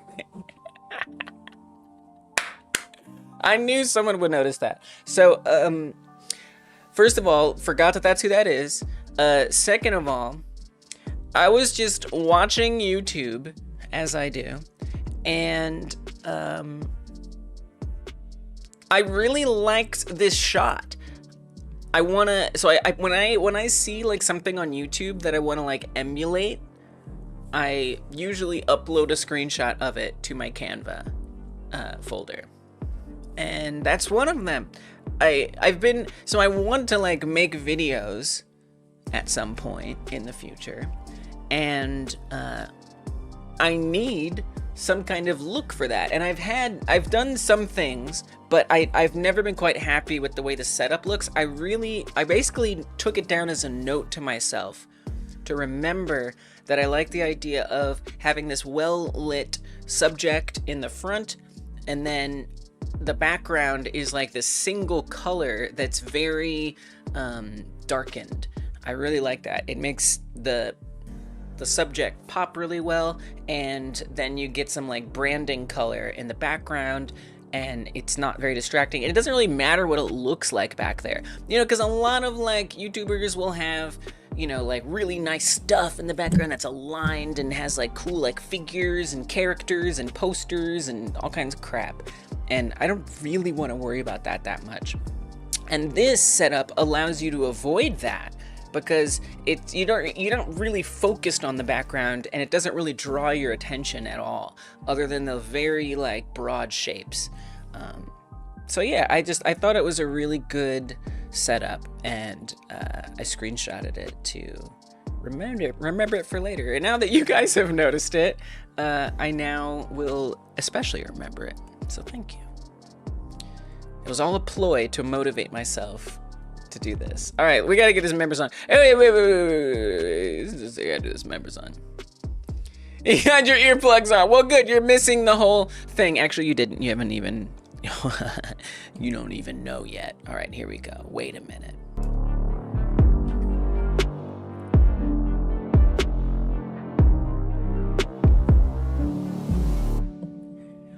When roll.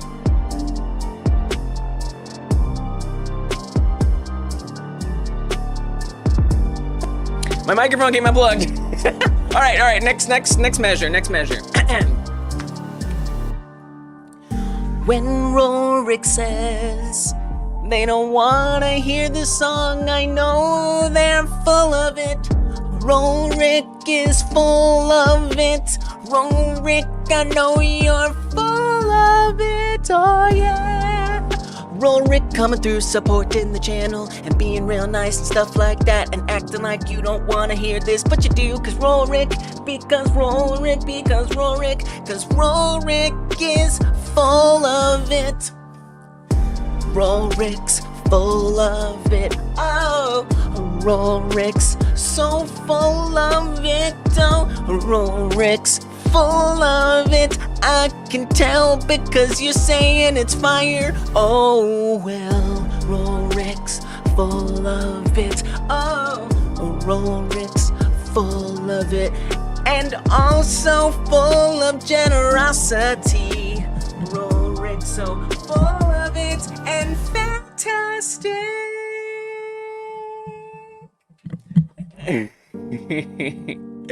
There's your song. You got it. You're gonna get it. It's accurate. Okay.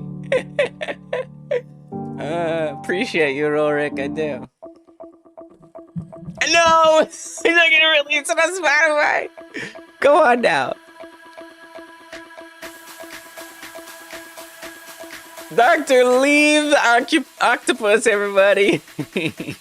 My friends call me Lise. I'm gonna watch that one of these days, I swear to God. Let's get that image in here.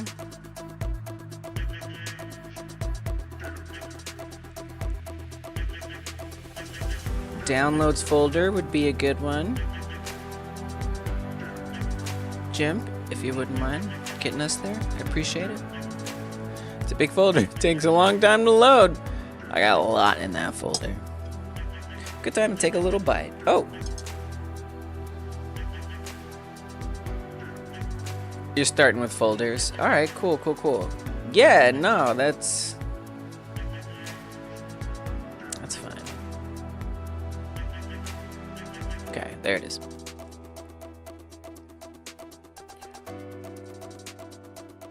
I'll get my toolbox up.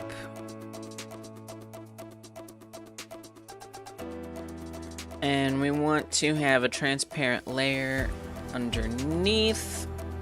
It's kind of a little chaos going on in the background there.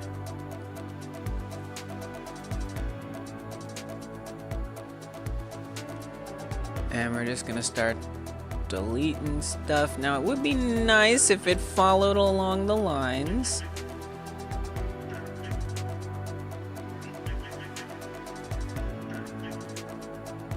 Which is gonna take a little effort and time, I admit.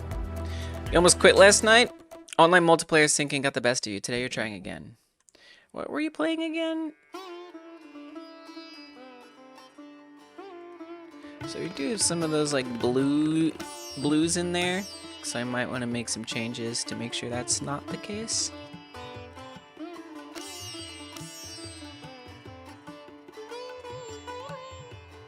Relaxing art stream.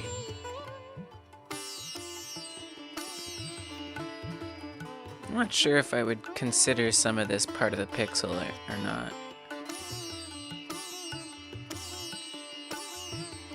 You can tell I am no actual pixel artist. I guess I could measure it. Because they're sort of like anti-aliased into each other, which is not really what you want for pixel art, but it's fine. Well, it depends, I guess. If you're going old school with it. Wait, what is that selection size? That is 34 by 34. A little less, a little more. 33 by 33.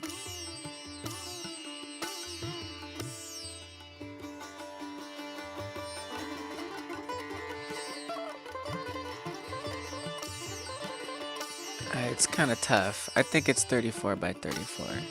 It's tough because it's actually not even like a square. How unfortunate.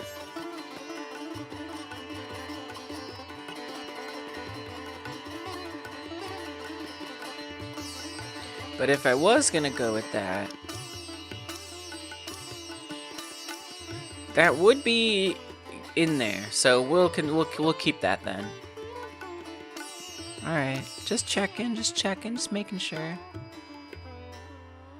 You know, if I wouldn't make my whole game this way. Maybe I would. Maybe it'd be a cool style.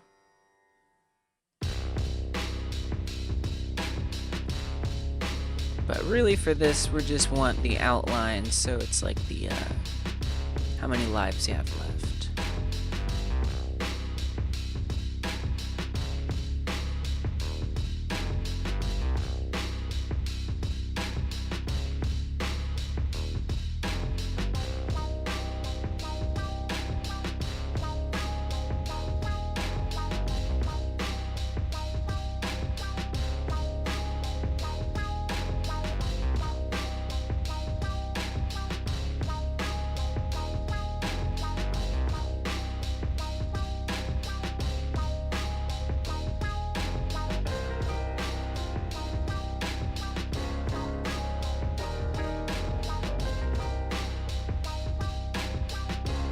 And you can see Canva does some bad things, does some naughty things here. Unfortunately.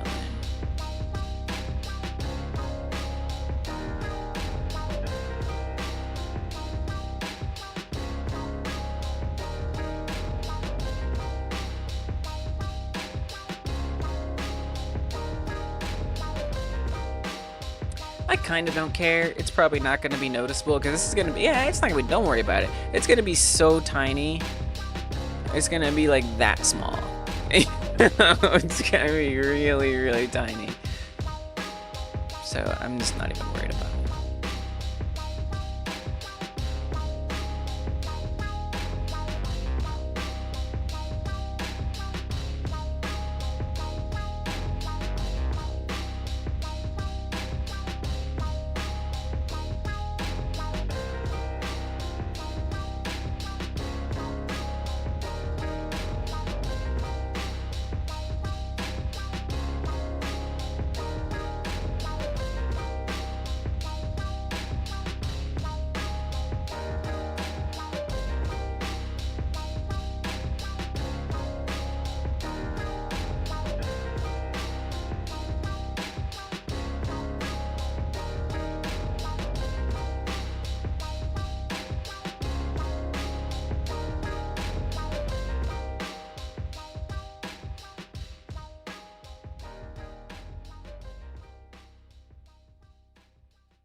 Almost.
Then I just gotta clear out the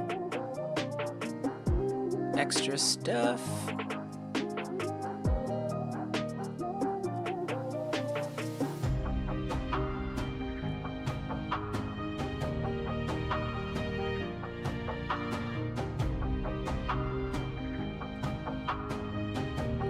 Cool. Oops. I think I didn't mean. Oh, I see, because it's. Let's actually cut this off then.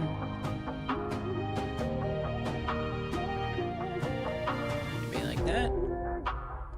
Okay. Then, for the background, technically it's going to be black, so I might as well look at it as such.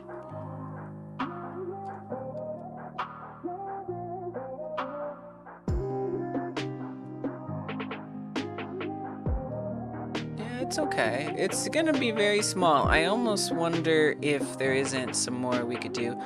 Let me open up a secondary view for it. I'm just gonna like mess around with levels and stuff. Or the color levels, the lighting and exposure and stuff like that. Okay, so that's the same thing, just twice, so we can see what the smaller version looks like. Let's do some stuff to it. Let's actually do like curves.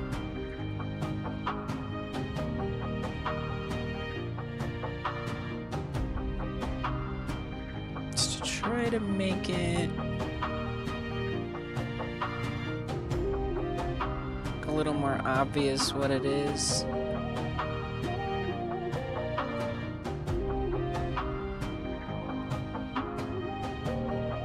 It's pretty hard to tell what it is. An outline could be nice, maybe.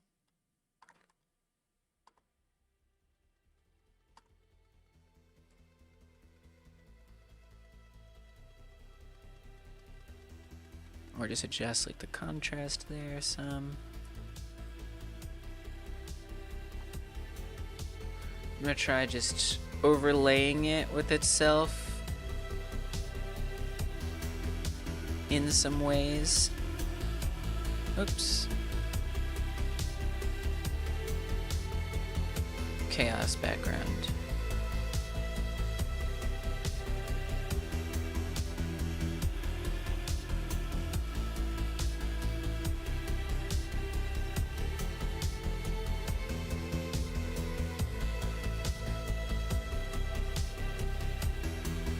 Might be good to pop it back into Canva at this point. I think I could probably... It's not bad. It's pretty solid the way it is. Okay, I'm gonna export it for now as such. And just override it. Perfect.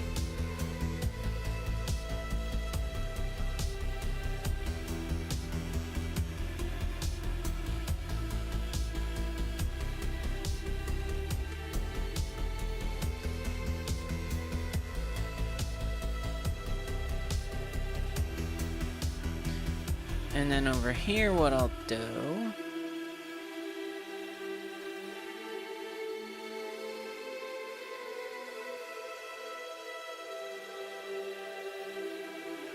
is adjust it a bit.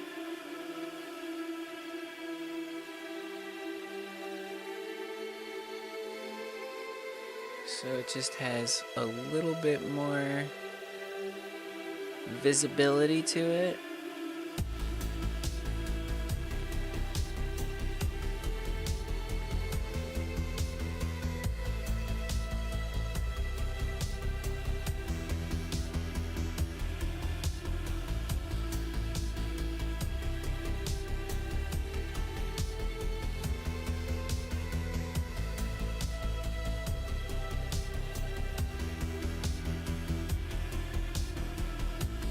It's a lot just for this little icon, but it's kind of fun.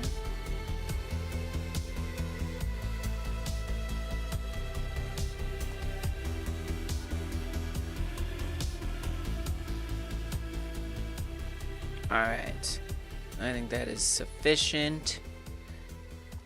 Could be just like a little bit larger. Just to like fill out the frame.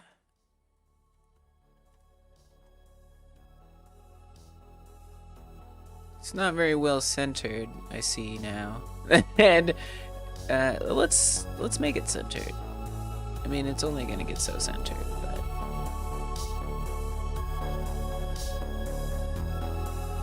off with its head.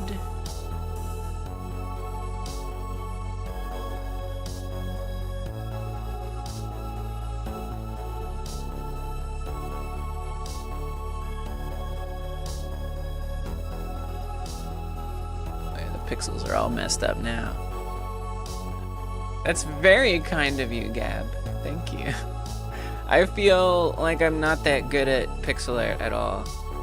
And I don't know if I'd even call this pixel art, but that's very, very kind of you to say. I'm just making it work for the situation. And I suppose that has elements of talent to it. It's very kind of you. Thank you, Timeless. Oh, Timeless, we gotta get a member song for Timeless. Okay, so we want to download this transparent background. I know, right? Maybe I should make a whole game where I model everything in 3D and then make a pixel art version of it.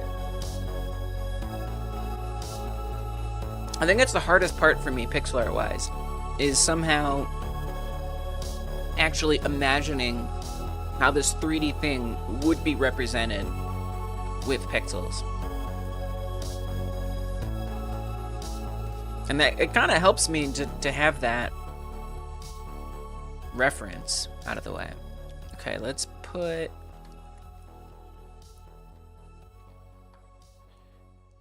that into the game. So I don't think I have a UI folder yet. Nigh is the time. Create a new folder, UI. Let's give that a better name. We're gonna say player life. Drop it in. I'm gonna make sure we adjust these import values. We want to say fix alpha border. Please don't. We'll see. Maybe I'll wish I had done that. And then in theory, we would put that in our scene tree. So instead of having the score, or really the score text, I should say. I was about to say the score value. Instead of the score text, we don't need the score value or the text, frankly.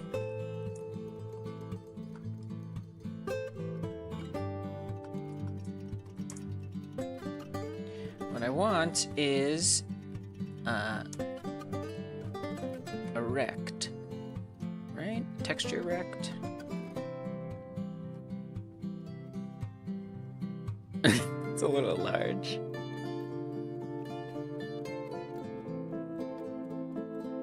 A little small. A little small.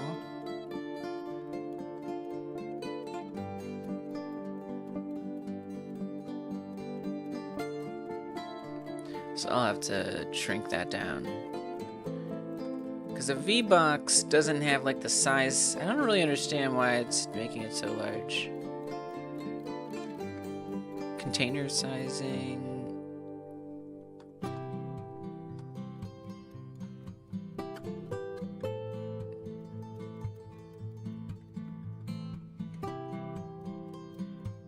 I don't know if a texture rect is what I actually want. I think I'd rather do a panel, because a panel is going to be easier to shrink down.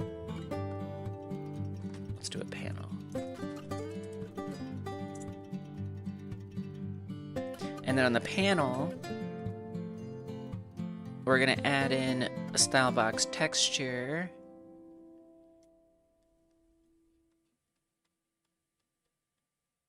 Wait, it doesn't look like anything. Minimum size, let's make it... Okay, there we go. Nice. We got there. We got there. Hey, Murphkins, alright, we got 2 member songs to do. We got 2 of them.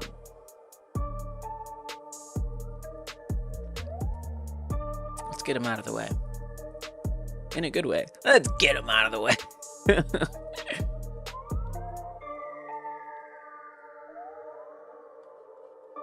Okay, I got the song. About to change the vibe in here for a second. Welcome, Murphkins, and welcome, Timeless. Thank you guys for supporting the channel. Appreciate y'all very much. Try to keep it chill.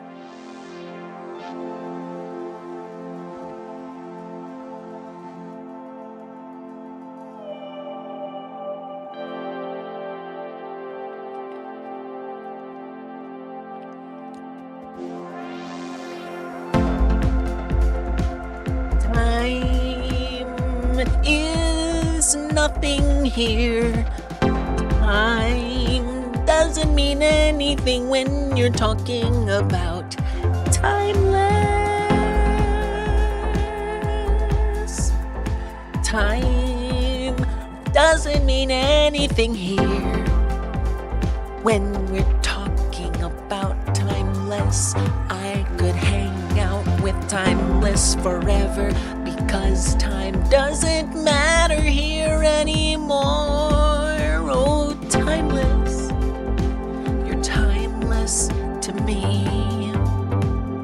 Time doesn't matter here, because you're timeless. Oh, timeless.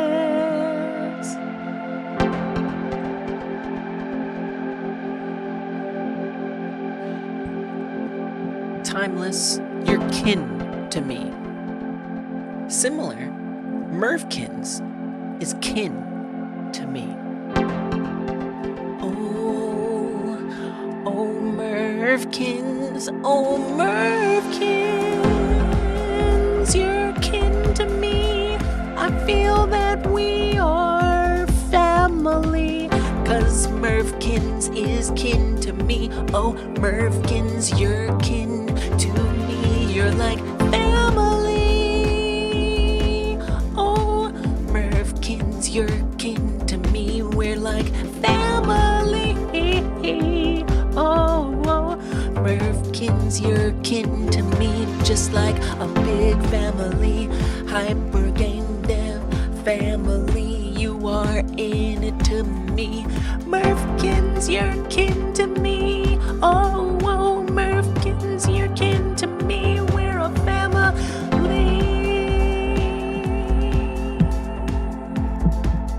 Alright, there you go, guys. There's your member songs. Thank you for supporting the channel. You know, that was kind of chill. I enjoyed that. That worked out. Thank you, guys. Thank you for supporting the channel. It means a lot. Is game dev worth it? Absolutely. Totally. And that's a good question, because it's a lot of work. And so you have to ask yourself, is all this work worth it? It is. If you can finish something and sit back and be able to look at it and say, I did that, yes, it's worth it. It can feel less worth it if you get stuck in that cycle of like never finishing something. Yeah, it can start to feel really bad and less worth it. So, you know, just make sure you commit yourself to projects that are within a scope you can actually achieve them, at least especially when you're starting out. Keep the project small if you can, and whether it's small or not so small, commit to finishing it so you can actually feel that sense of worthwhilitude. And welcome, Sleepy. It's good to have you. Okay, so this is a little large. We don't actually want it to be that big. I'm making a Frogger-like, by the way, for the Game-like Jam, which is a jam that has 1 week left. It's almost over. 1 more week for the Game-like Jam. Our challenge this time around is to make Frogger, or a game that's very similar to Frogger. How similar is up to you. In 7 days it'll end, and then 7 days after that we're gonna do a stream where we play through everyone's entries, and this jam will happen every other month. So the next one's gonna be in March, and it'll be another game. So, you know, if you are starting out with game dev, picking a simple project, to me this is a great way to start out, potentially, is to pick like a simple, Roxy's doing one, let's go! Is to pick like a simple game, that way you have known scope. So it's a small project, it's just Frogger, right? The game is actually embedded in here, it's quite simple and straightforward, and it'll teach you a lot. So I've already learned things that like I had never experimented with before in game dev, in making my own Frogger-like. But it's a great way to just like have something done. You know how big it's gonna be, you know how to get to the end of it. And it's true for all game jams, really, but I think this one's special in the respect that it gives you what the game is gonna be, so you don't have to necessarily get stressed out trying to plan it out and maybe overscope it. Roxy, I'm pumped to see what you come up with. That's super exciting. Roxy has been doing our game jams for a while, a long time, like one of the original people. 2 years ago when we started the jamming with us, and has never disappointed. And sometimes completely blown my mind with what you've managed to achieve. So I know with more time, you're gonna come up with something super special. No pressure. That's a pretty good size. I kind of want it to be maybe even a little bigger. I mean, one thing I noticed that in the Frogger, in actual original Frogger, over time, the lives, as you get more lives, it stretches out super far. So here's the original Frogger. Let me get out of the way. Someone playing it, you know, expertly, world recordly. And let's see, where's the point where it gets the longest? I mean, I would certainly guess it doesn't like wrap around or anything. I guess that's about the longest that it gets. So there in the bottom left, you can see there's a whole bunch of them. Be kind of cool if it like wrapped around. It doesn't really need to wrap around though, does it? Because I doubt anyone's ever gonna get the high score. I do kind of want to keep it sort of what the actual high scores are, which if we restart the game here, I'll just die. Oh. Sometimes you have to refresh the page anyway. So on like the main section of Frogger, like on the menu page, it'll tell you exactly what the scoring is, which I didn't realize. I was looking all over the internet for the scoring, and then someone in the chat was like, it's right there.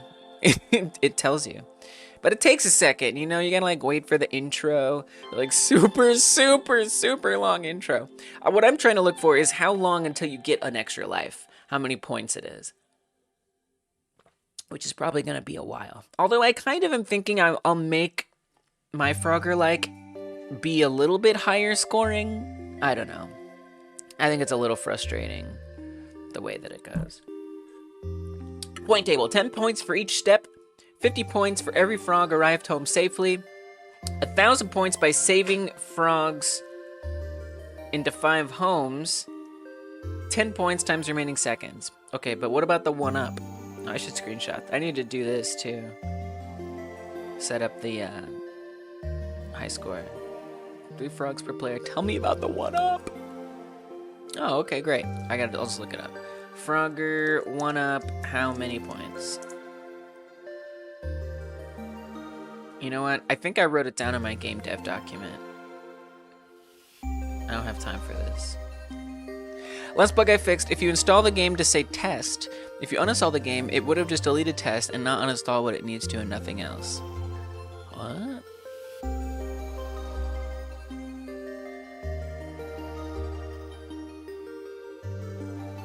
What do you mean? Are you saying that like it's... I feel like, I mean, I'm impressed with how succinctly you said what I think is implying a lot, which is what? What are you saying? I'm actually very confused. I don't understand.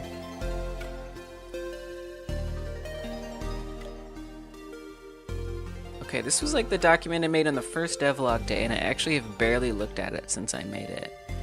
Live score. I feel like I would have put that in score, if anywhere. Scoring. Did I not put what gets you an extra life in here? Losing lives. Alright, I guess I do have to look this up. Original Frogger. How many points? 1-up. 20,000 points. Thank you. Are you saying, so, Timeless, are you saying that, like,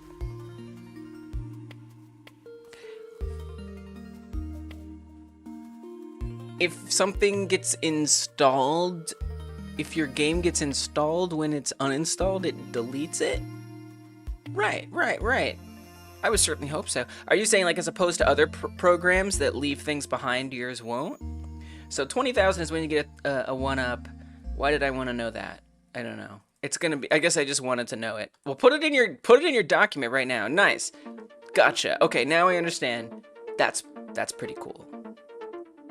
Welcome, Raphael. Good to see you. Okay, we're gonna say extra life. 20,000 points. Just gonna have that here because I might well come back and look for that, maybe even today. Alright, it's in my document now. Welcome, we checked out your game a little bit earlier. So yeah, I'm gonna leave it pretty large. Oh, that's kind of why I wanted to notice, like how, yeah, it is 20K. How likely is it actually that we even get to that point? Oh, we don't need a V-box for this. We can actually keep this in the H-box. Actually, I think this needs its own H-box. I'm gonna add an H-box within our H-box because I heard you like H-boxes. So let's drop this in here. This is H-box lives. Move our panel into that. Get rid of the V-box. Oh great, that looks looks really bad. Why would you do that? Why would you do that? Why would you why would you stretch out like that? How dare you? How dare you? Oh, you would have saved me, Sean. Oh well. Alright, what if I just convert it? Back to the future. Welcome to the future again. Let's just turn it into an H-box. What's the worst that happens? Oh, it changes it. So maybe. Okay, HBox lives. Maybe I just need to.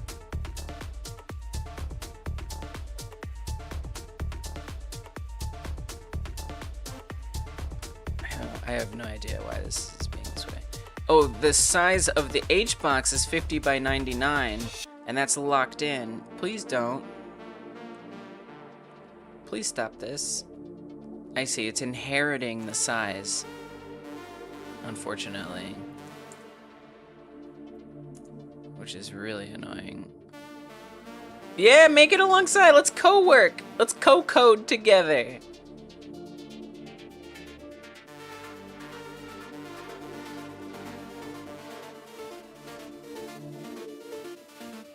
Oh, come on. Seriously? I gotta do that? I mean, that looks pretty bad.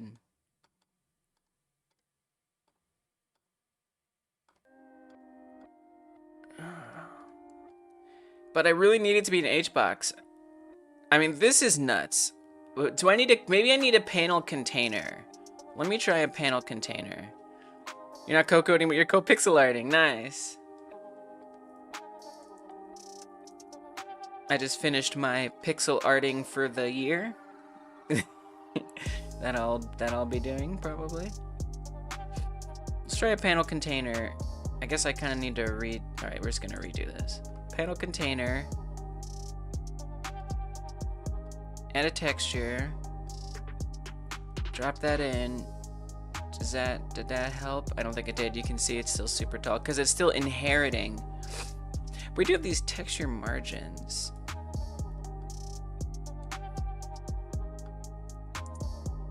Oh, that doesn't help a lot. That actually will help though. It's still pretty bad.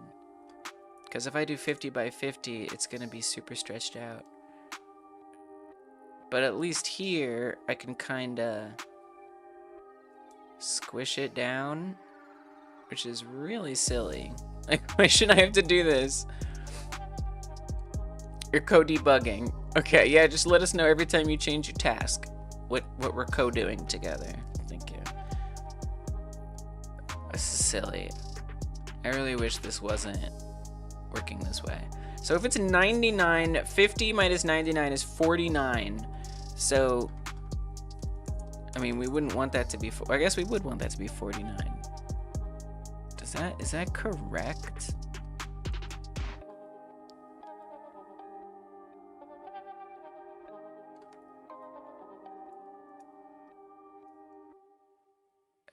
It's stretched out.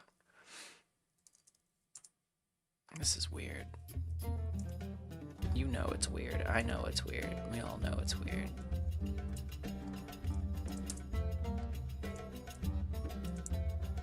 So that's how it's gonna be. It's like this. Okay. You know what? I don't care. It's a game jam. We just gotta hurry up and be okay with it. Now, one thing I don't love is that it's all the way at the bottom here. That's not ideal. I would like it to be higher up.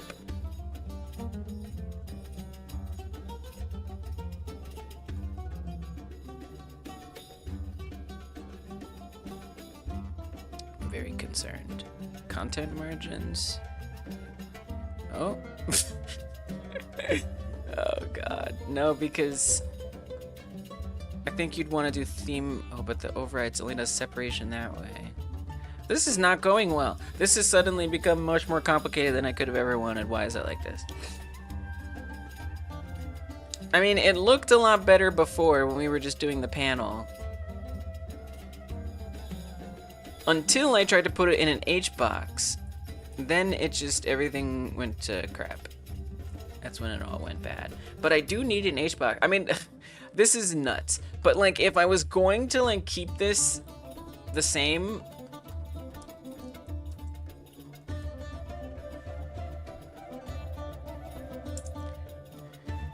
I am not proud of this, but what is going to make this, I think, work the simplest is if I just keep duplicating these V boxes.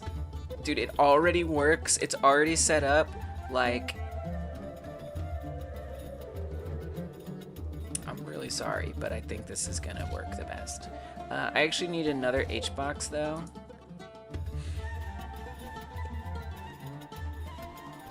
Up here, so this would be HBox, bottom UI,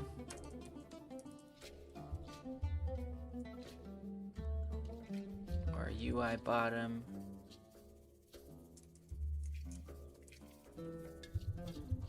And this is container, bottom.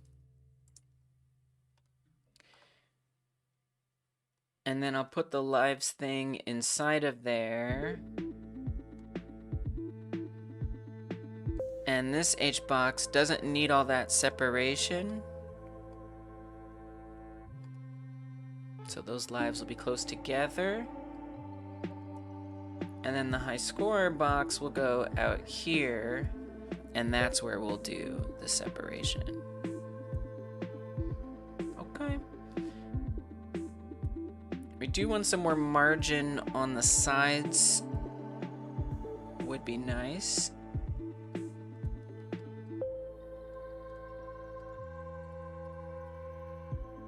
So let's push it in a bit. We probably would want the same thing on the other side. Okay. It seems a little too much. Yeah, maybe like that.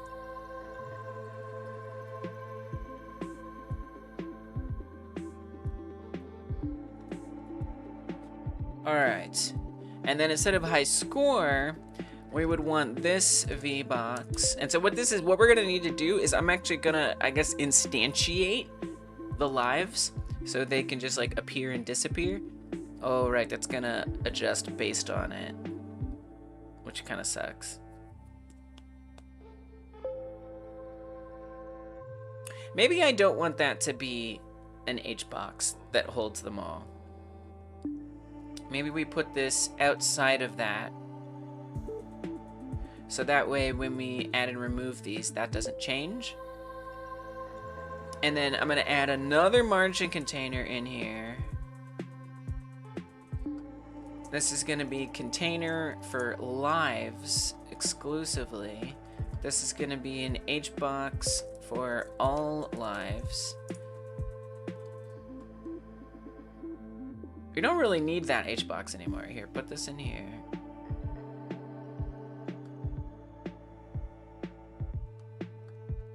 Get rid of that. Move this over to the beginning. So there's HBox lives, container lives, and then, well, I can't really resize that within here. But what I can do is make sure it's got enough of a margin. So if it's 20th of most that this world record holder ever got. Well, but at least you do want it to push it. No, actually put it back. Because, yeah, but then, okay, hold on. No, you do want it to be able to push it, in theory. Unless I do like a wraparound container. Okay, hold on. I've actually changed my mind again. Let's put these back in. So that moves that. We do want it to move it, but we don't want it to move it until a certain point. Somehow. It'd probably be better to have them like visually. Maybe I just put them all in there and it just like reveals them instead of instantiating them. And then if it's over a certain amount, which is super unlikely, then it starts instantiating them, which is nuts. I know. Okay, so if we duplicate this a bunch of times, what starts happening to it? Oh, it starts expanding. No, no, no, don't expand it.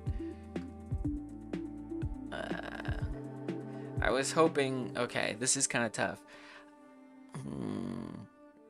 You know, I'm kind of like planning for something that's like unlikely to ever happen.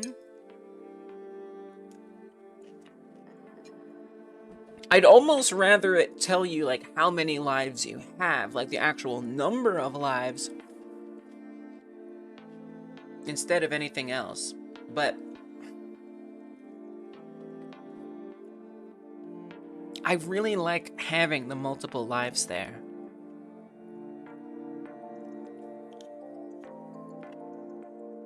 We could say that like it keeps expanding, and then once it gets over a certain number, it starts just showing a number. I know it's like, it's future, it's proofing for something that I don't know if is ever actually gonna be an issue, but I kind of don't care. I think I want to go for it. Okay, so container bottom, UI bottom, HBox UI bottom. Let's just call this bottom. HBox lives, that has all those. And then there's VBox.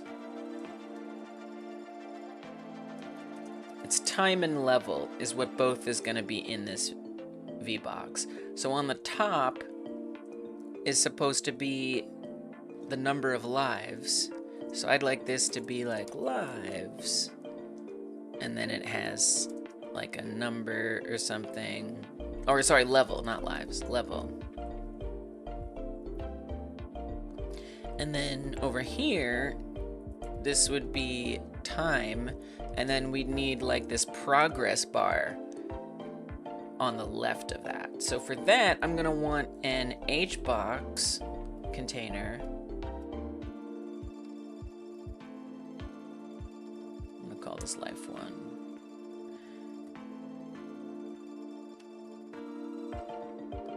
And we're gonna call that HBox time. Put the label in.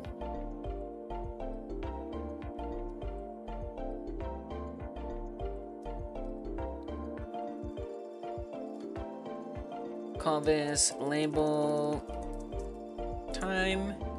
And then we'll want the actual progress bar in there. So I'm going to add a progress bar in.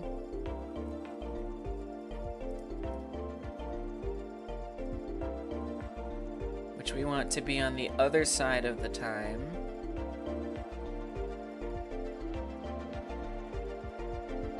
It is very tiny. If it could be bigger, that would be good. Custom minimum size.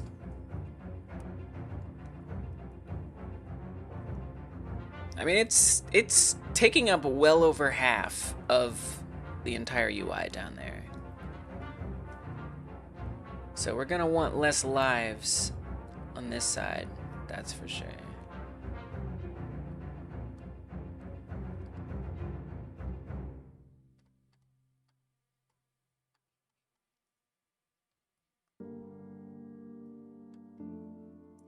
Whoa, not that big. Bigger than that.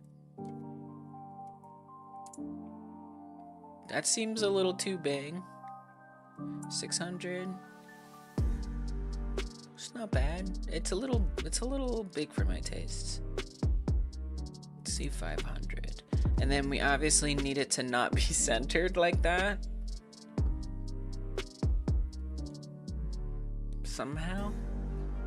I guess the label, the level label, needs to be horizontally aligned to the right. The separation between these needs to be much smaller. We could honestly just do no separation, would probably be good.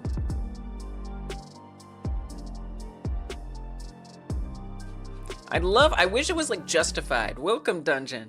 I wish like it like if one of these disappeared, instead of shrinking it down, it would just stay put. Like I wish this one on the right would be flush with the right, but the other alternative is, oh dang, I'm gonna have to like modulate it. Like that's probably gonna be the easiest way to change it. We gotta do another member song. We do. Wait, is that a node? Wait, what is that? Split what? I didn't know this existed. Container that splits two child controls horizontally and provides a grabber for adjusting the split ratio. Dude, I didn't know this existed. Thank you. Thank you. Like, cool. cool. All right, let me change this type to this horizontal split container. Now the grabber, obviously I wouldn't want that grabber to be like available to the player. That would be bad. Whoa. How does it know what row to... Oh, maybe I didn't...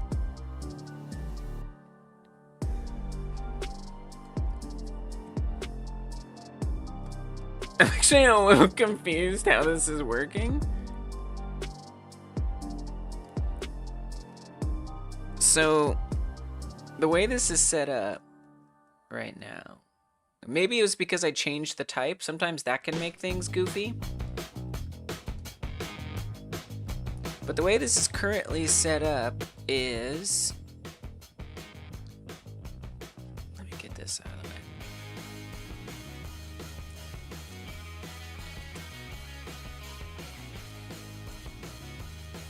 Is HBox bottom is the split, which I converted from a regular HBox, which could be part of the problem. And then we have an HBox for the lives in here. Up the offset for it to work.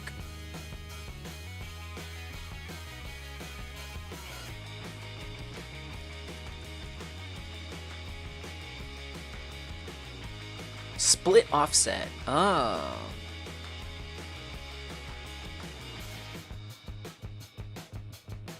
Thank goodness Dungeon Martian like has ever used this. Okay, let's hide one of these.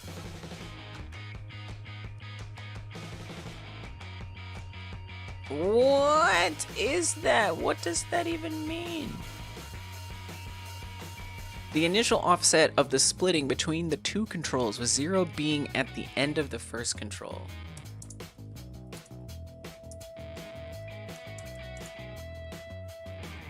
Very confused. 400, 300, 350, 310.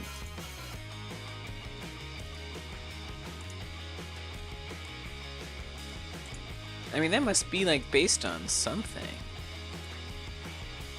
320, 21, 22. I'm trying to keep doing it until it stops changing. Then you can set the children to be left anchored and right anchored depending on their side. Oh, that's perfect. I can't imagine it being better. You saved me. It's not the first time you've saved me. You saved me on Monday, too. Okay.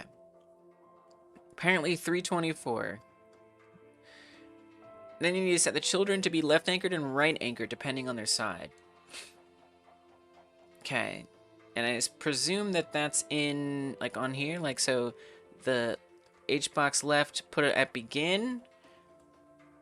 And then the VBox on the right, we set it to end. Oh, well, that's unfortunate. Why would you do that? Why would you do that? Why would you do that? Oh, she moved to the bottom. How dare you? Almost perfect, and then for some reason it jumped down like that. Why?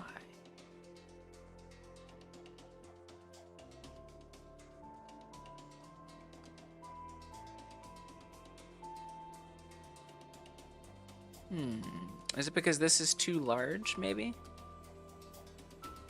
The progress bar?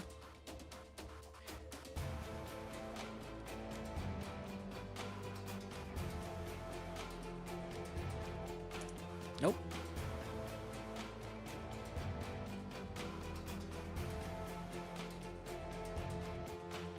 The view anchors give you better control.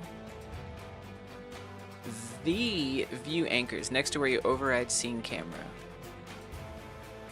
Oh, up at the top? Are you going to be doing the high score thing you do at the 1 hour game jams during the entry showcase? Oh, I suppose. I don't see why not. I wasn't planning on it, but only because I hadn't considered it.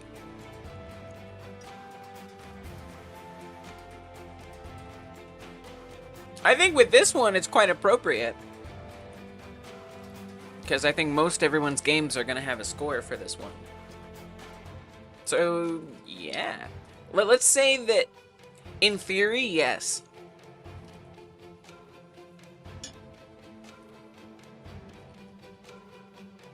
In theory, yes. Okay, so you mean like this? Nice. I guess let's make sure this also is... Oh, dude, that probably would have saved me earlier when it was like stretching it out, so I don't have to do it. Wait, let me actually try that. If I drop this panel in here... Nice. Oh, that was the... I needed that fix earlier. Okay, dude, let's get rid of all this. Throw all that in the garbage. Oh my gosh. I gotta give you 2 Godot consultant credits at least for that. Oh my gosh. You've done me great favors on this day.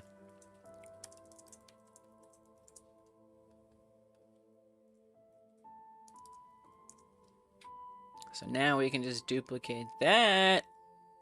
Let's go. Perfect. Thank you. Thank you so much.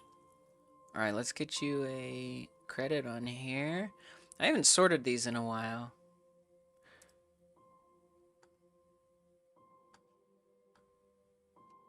Ponix Pawn at the top with 10. And Dungeon, you just caught up a little bit. Giving you 2 credits for that. Thank you. Thank you so much. You saved me. Alright. Member song for the Savior.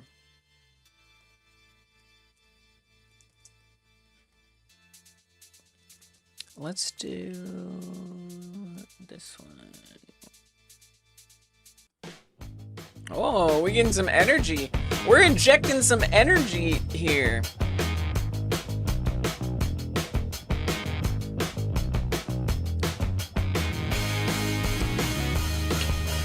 Dungeon Martian is so cool, yeah. Oh yeah. Dungeon Martian is so cool. Dungeon Martian, thank you for crawling out your cave, which is a dungeon, oh yeah. Thanks for crawling out of the dungeon and coming on through and giving me some advice to work with, oh yeah. Dungeon Martian crawled out the cave and now I've got some help from my game. Oh, Dungeon Martian crawled out the cave and now I got some help on my game. I gotta thank you for this, I'm not going insane thanks to you. I'm so appreciative, all that's true. Dungeon Martian crawled out the cave, came on through and gave me some help. Appreciate you, appreciate you, appreciate you.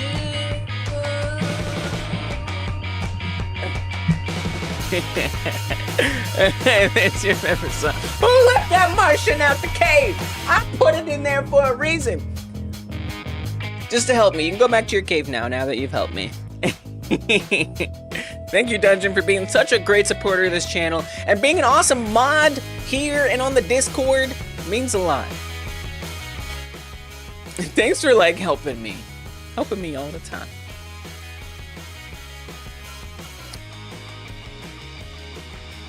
Okay, great. So this is looking really good, actually. This is looking super good. So I think what I'm gonna do next is get that progress bar cleaned up a bit.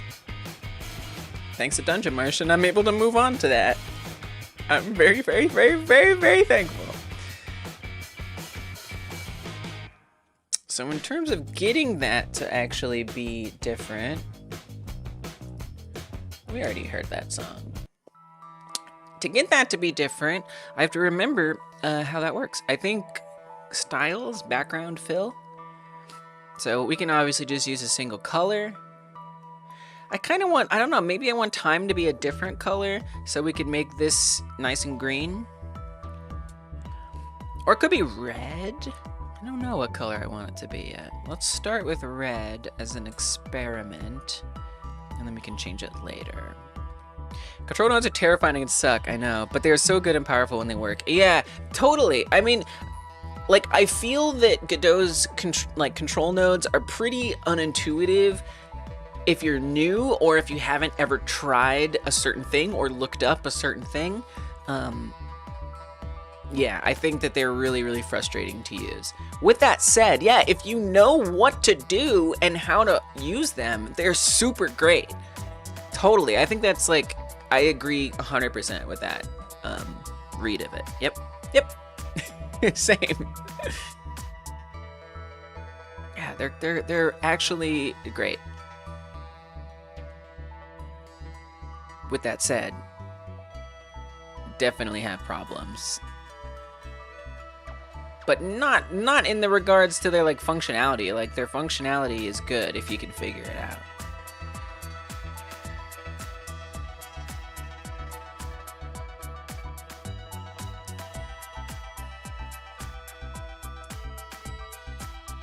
Which with your help, I can.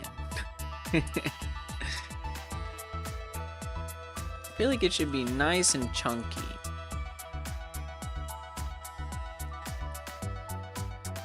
Okay. I don't like the red. I think it should be green. I don't know. I already don't like the red.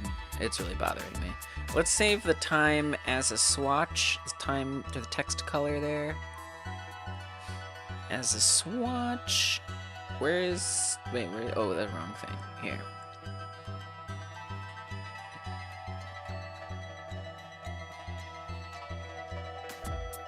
Then come to the progress bar.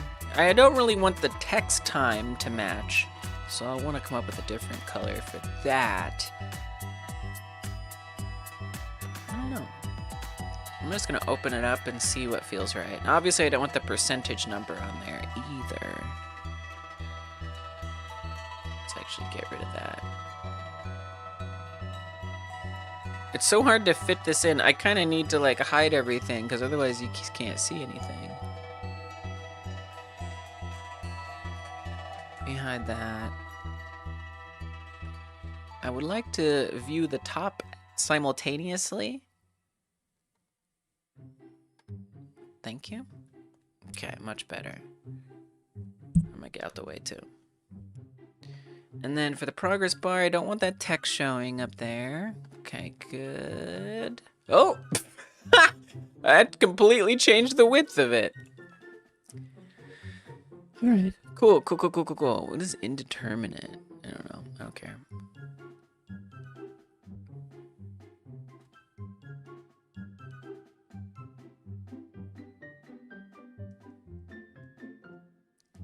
Okay, something like that. I kind of want a little more separation between the level and the time.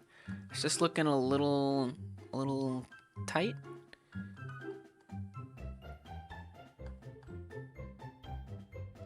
Oops, sorry, not that. Oh, the V-box.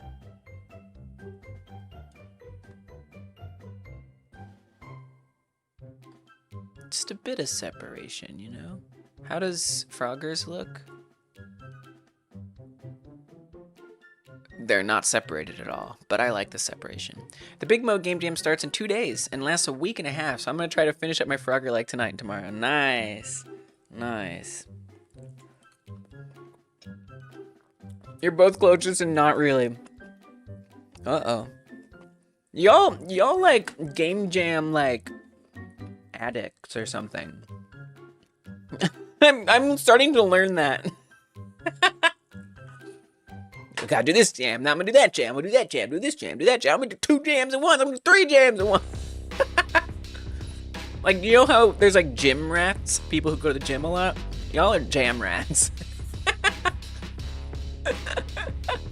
Rats seems like it has such a negative connotation, but I say it with love. Go through spats. If you do a bunch, then take a break. That's fair. Alright, what am I gonna make this time color? Jam rats. Maybe that should be the next emote. Oh my gosh, I forgot to tell you guys. We can unlock another emote if we get 8 more members. Dude, I forgot to like, I was supposed to say that earlier, but I totally forgot. If we get 8 more members in this channel, we can unlock another emote slot. I have to do the math again in my head, but I'm or somewhere. Paper, head, doesn't matter. Calculator. I need to figure it out, but I'm pretty sure we only need 8 members. So if someone gifts 10 memberships, or if someone gifts 5 and 3 people become members, we'll get another emote slot in this channel, which we could make a rat. I don't think I would make it a rat, but when I hear jam rats, I'm like, oh, that's kind of visual component potentially. 8 more members. I got to remember to say that more often. I'll remember next time. Okay, so let's find the color on here. I mean, yellow is what it is. I kind of like the yellow. I think yellow kind of works for me. Right, there already is like a rat emoji. I think I would try to put it up to the community more. Like I would like come up with some ideas, ask for suggestions, and then like run a poll, and then we can like vote on what the next emote would be. The Godot thumbs up is a compelling one though. Like a blue thumb up. I kind of think that would be nice, but I'd still rather put it to a vote. I kind of like the yellow. I think the yellow works. You're bug fixing. Now you're bug fixing. Oh, dude, that's so real though. That's so real. Oh my gosh. That like loop of like trying to solve a problem, and by trying to solve the problem, you've created a new problem, or like something like that. Like something happens and it just becomes this like tower of problems. So real. All right, I actually like the yellow. I kind of wanted to, well, just make it look good. So many people use Scratch here that it warrants an emote. A Scratch emote? I don't know about that. Ugh. You know what? Like you, dang. I mean, you make a good point. That's such a good suggestion.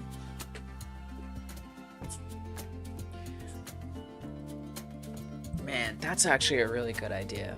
All right, all right. Well, I guess we're coming up with the list now for the next emote. That's actually a good idea to have the emote list idea up, and then we can. That's actually a really good idea.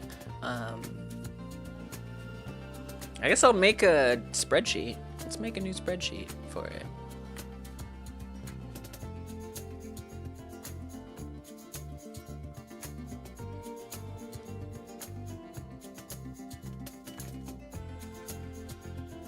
Channel emotes. I don't know. I mean, the jam rat thing, I don't know that I actually really like that idea that much.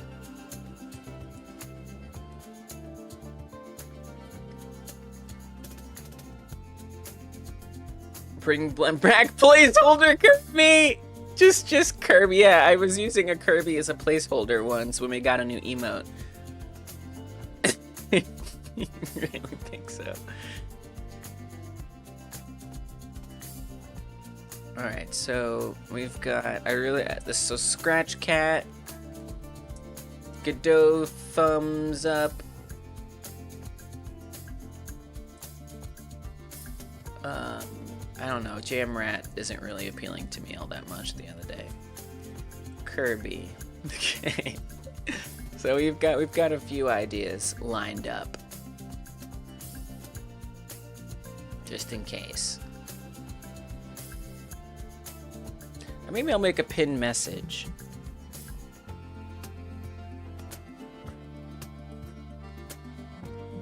But it's time sensitive because members, once the gift member, because someone gave, between 3 people, we got 21 gift memberships given recently. That doesn't happen that often. So once those gift memberships are up, it's kind of over.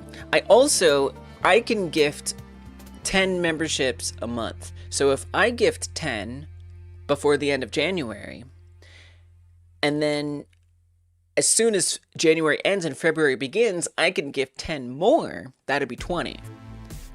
So the 21 somebody y'all gifted already, the 20 that I can gift plus 8 will equal a new emote slot. So it's time sensitive in that we have to get those 8 members before that month from the last 21 go up. Lee's forehead and Lee's chin. Oh, gosh. Oh, come on.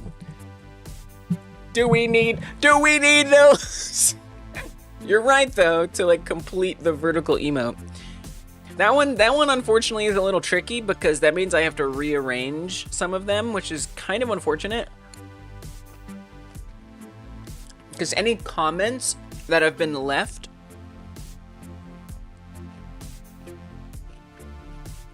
so I don't have to rearrange them, but any comments that have been left with an emote, if I rearrange them, it's gonna break that emote. And it'll just be like a blank image. But I guess I could just randomly put the other ones in there. All right, I'll edit it. You're right. Wait, where did that go?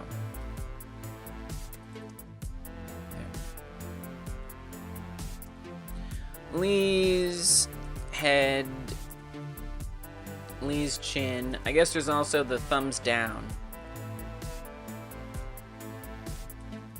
which is less interesting to me. We don't need negativity in here. You like ooh wow pretty eyes from the server? Which one is that?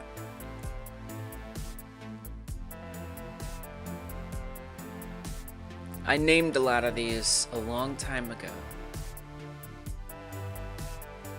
And most of the emotes in the server, yeah, most of them are yeah, so this one's a YouTube emoji.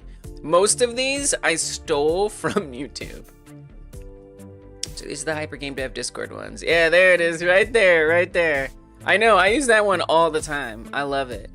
But the vast majority of these I just borrowed right from YouTube. Since we do YouTube live streams, and so these are gonna get used anyway, I figured it would be good to have them in both places.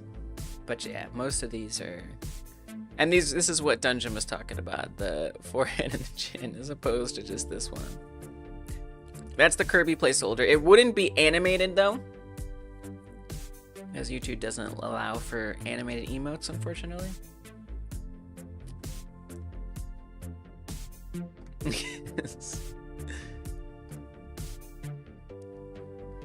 What was I doing? I was working on a game, but like, in what capacity? What was I working on? Planning the UI. I mean, that color looks great to me. The time, the progress bar is there. Does it seem a little too large? I'm not sure. Yeah, that one, Mervkins. They're all there. I don't think it looks too large. Let me try. I mean, it doesn't really matter, but I'm just curious. Just out of morbid curiosity, how similar are we talking? Mine's actually a little bit longer. I mean, but that's... I don't know if I screenshotted that at the full time. So I'm gonna make it a little shorter. It feels a little long to me.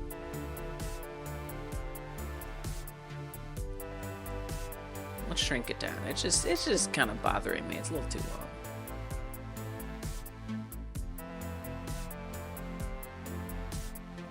And that is minimum size.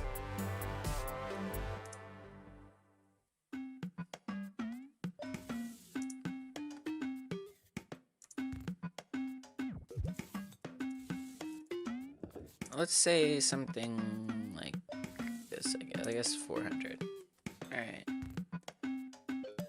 There's the time. All right, the progress bar is there, time is there, level number. We need a separate, well, we could, you don't have to do that. You could concatenate the string so it does level 1, level 2, level 3. Okay. And it's all good to have multiple digits on it. Yeah.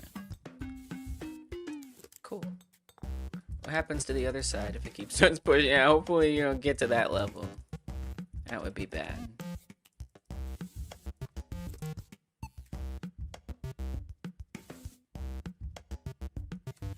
technically it's infinite. So it kind of would be nice if it didn't push it ever. But, you know. I'd rather it like clip off the edge rather than like make it larger.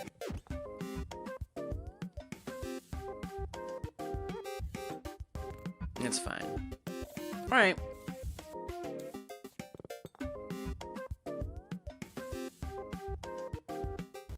Looks good. Lives gain, lives disappear. And then we can actually now instantiate them. If it gets to be too many, we kind of run into a problem. I think it's pretty unlikely that anyone ever gets that many. Because again, it's gonna be every 20,000 points. And even a world record holder never gets this many. So I kind of think... But then again, maybe mine will be easier. Mine may not be as challenging, and therefore it's easier to get more points. I could do like a wraparound. Maybe let me try a wraparound box. Am I gonna regret that? Because it still runs into the same problem if it gets to be too much, but not necessarily, because then it can just keep expanding down instead of horizontally. Oh yeah, dude, that's what I'm gonna try to do. All right, one last thing. We're gonna change this. If someone plays your game for 7 hours, they deserve to break your UI. Fair point. Solid point. Yeah. Finish bug fixing, finish bug fixing, but the bug fix is not done. God, that's so real. Nice work. You're getting there. You're starting to peel the layers of pain away, which is good. Okay, so what is that box called again? I don't remember.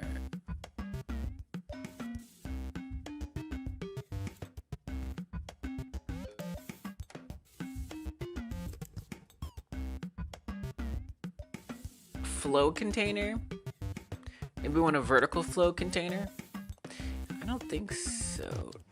I think you want it to be horizontal. Okay, horizontal flow. What if it just like works? Nice. It's pretty good. We can make it a little wider than that. Oh no, so I kind of don't want it to like expand it. I'd rather it like clip down. That would be nice. Whoa, reverse fill is cool. Last wrap alignment. Oh. Cool.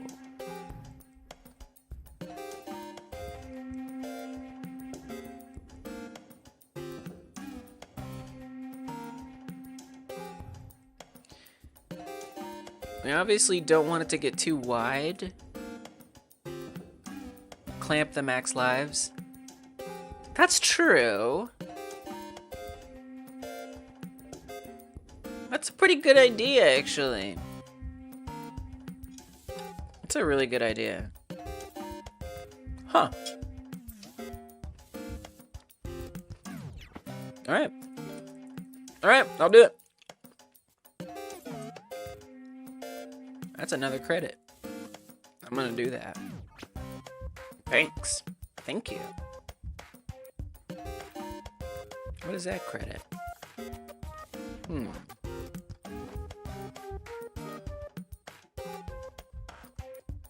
It's just kind of like general design, like overall game design. Easy to do with get set. Okay. Seems like it's easy to do without it as well. But I believe you, Thanks for putting that in my brain. We're just gonna say game concepts. We can keep it vague.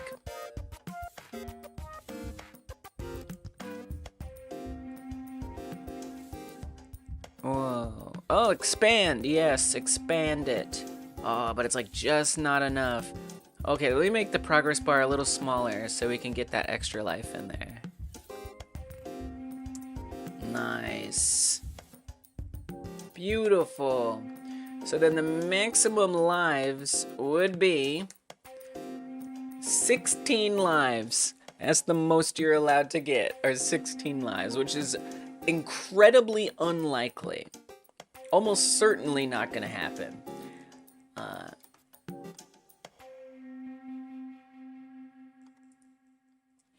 I would like to instantiate them, so I'm going to actually save this as a branch. Or this branch as a scene, rather. So we're going to say UI, panel life.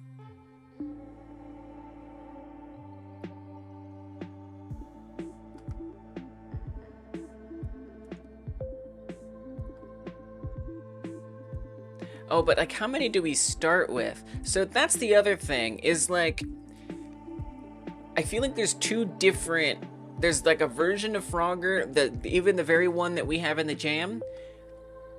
There's a version that starts with 4 lives, and there's a version that starts with 3 lives.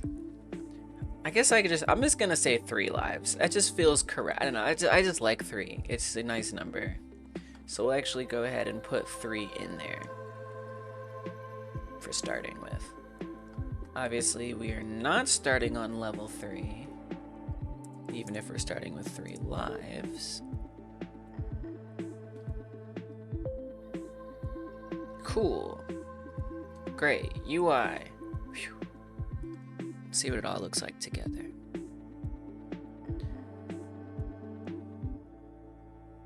Dope. I like it.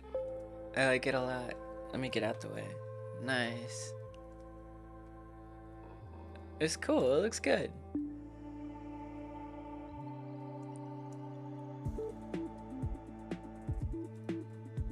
And the other reason too why I like using the arcade style thing is I might style it like an arcade in the game.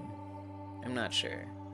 If I am going to do that, I might even want the insert coins thing, but it's so annoying. I don't really want to do the insert coins.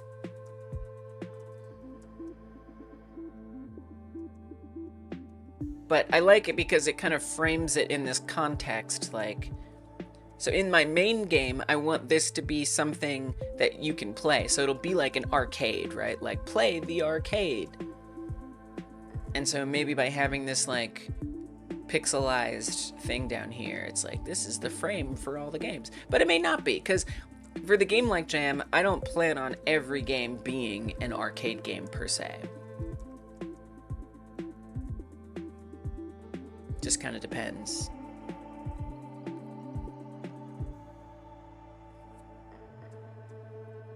All right, let's make it work. I think the first thing I'd like to make work is points, because that's the easiest, since every time you move, you're supposed to get 10 points. Now, that's a little tricky, because it's not just every time you move. So if I move forward in Frogger and then move back, World of Warcraft like jam! Horrifying. In Frogger, yes, you can move forward to get 10 points, but if you move back again, you don't then get 10 points. It's only if you move forward and you've never moved forward on that line before. It's kind of wild because on Frogger,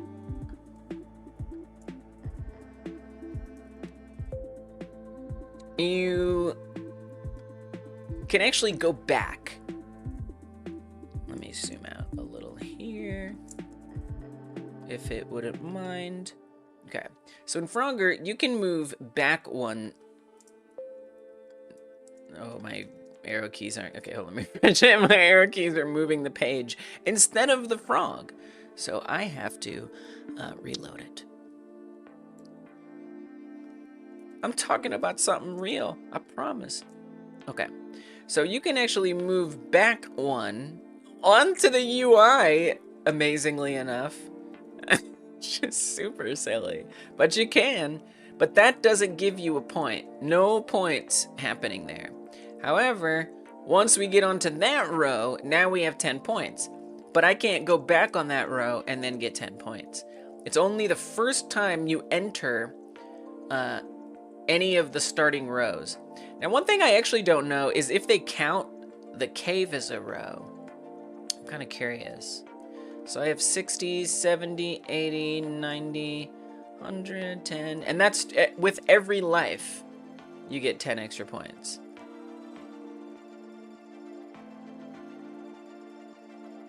I have no idea. I don't remember how the scoring works. Can I be reminded? Crossing the finish line gives you 50. How did that equal 700? Oh, it's over here. I'm so confused. I'm just gonna start over. Let's just die. Die, die, die, die, die, die, die, die. Okay. Oh! Dang. I want to start over. I want to clean. I gotta do one single clean, healthy, never die run. It's kind of interesting. Like, technically you can get more points if you die and have to run the level again. But obviously, the points you get from not dying are much more valuable, or like for completing a level, are much more valuable than that measly 10. It's almost kind of pointless. Those 10 points you get when moving are pretty tiny compared to completing a level, for example. Or even getting into a cave. All right, so we're at 100.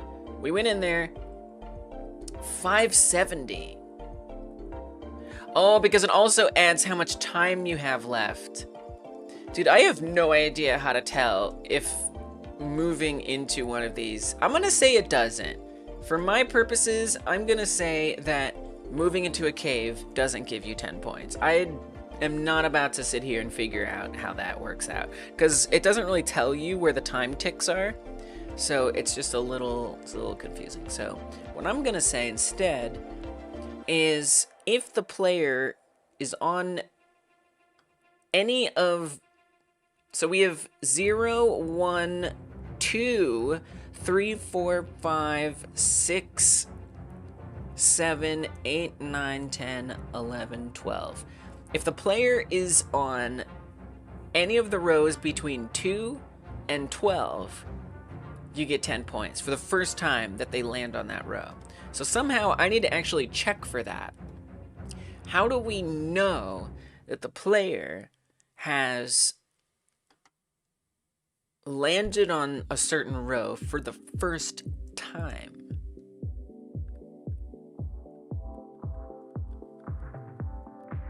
There's different ways to do that. I'm trying to think of like the simplest way.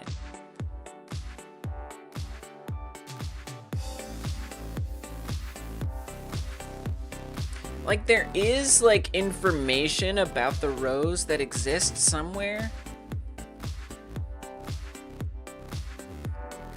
but also kind of not really. I will basically the play. So, well, I will say this. I think I have an idea a little bit. So the player's Z position directly correlates with the row numbers, because I've set it up to be a very clean grid. Even though it's not technically a grid, it is effectively a grid. So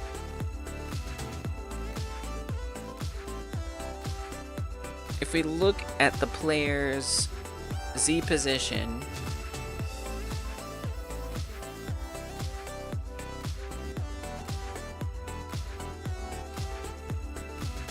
right now it's Z, so it's negative, so we just have to flip it around.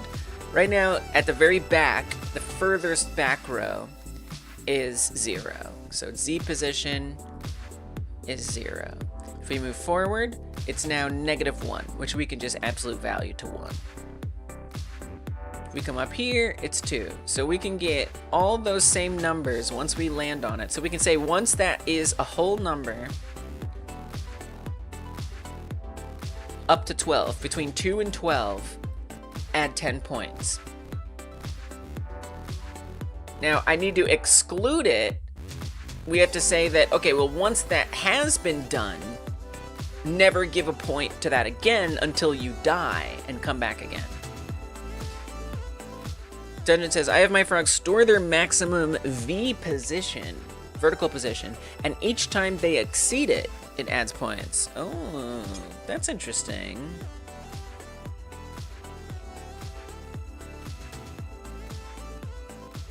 That's a really good idea. So I could set a minimum and a maximum. The minimum will be 2. So if the player's Z position, or really 1, my minimum would be 1. If the player's Z position exceeds 1, it adds 10. So we need to check it. Well, we can do that because every time the player's interpolation stops, we can say at that moment,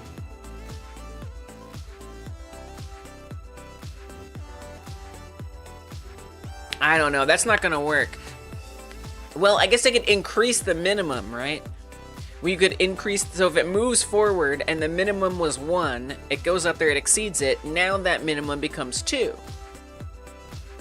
If it exceeds 2, then it becomes 3, and so on and so forth. And it can check that every time the player hits like a whole number Z position.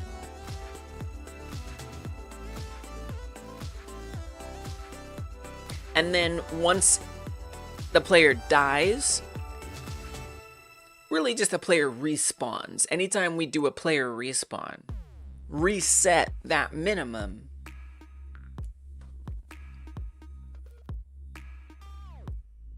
back to 1. I like that. That works. So definitely gonna give you a scoring credit there.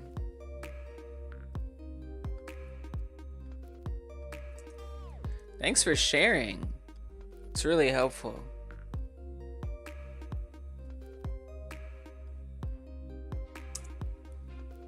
I really appreciate it. I appreciate it so much. Okay. And I guess that's technically my task now. Although the task is kind of getting in the way for this, so I'm not gonna keep it up there. All right. So in order to do that, I'm gonna come to the player script. Well, I need to kind of set up where, I mean, there's a lot that needs to be in place before we do that. But it's good to have an idea how it's gonna be done. So first of all, I'd like to know when we're checking for this. So for player movement, we connect a signal when on move X, on move Z finished. So we'd want to say right here, when a Z movement is finished, it is then going to check to see, do we need to give points? And what it's going to check for is if it's higher. So we want to create some variables to work with here.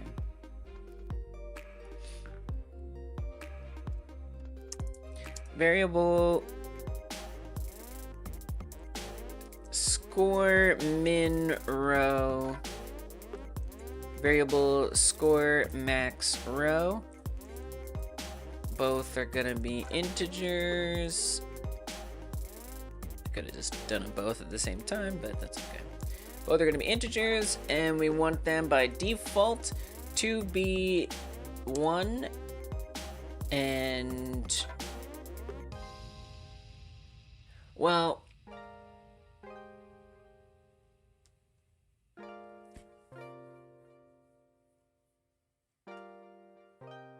so we could say if the minimum is the same,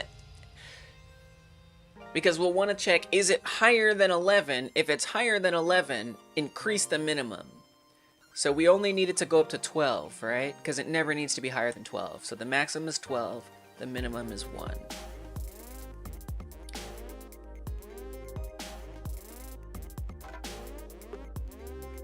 So I'm gonna have another function in here. We're gonna say check row scoring, or check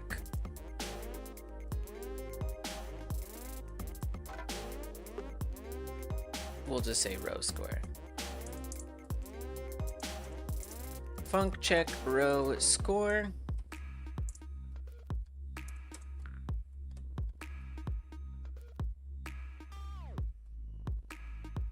We're just gonna create a variable for player Z. Let's keep that as a float. And we're gonna make sure that that is an absolute value version of... Which could mean that if you somehow clip through the wall and float on the sky, which is not possible, but assuming it was, like,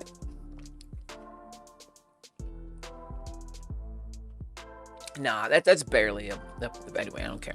Like, there could be some way to, like, go backwards and, like, get a bunch of points. I don't care. I don't care. It's still got a cap because of how many rows there are. So that's fine. We're gonna say global positions, and at that point you'd be broken and dead, so it's fine. So absolute value of the global position Z. I'm just gonna call the variable Z. Or you know what? Let's just call it row. Let's call it row.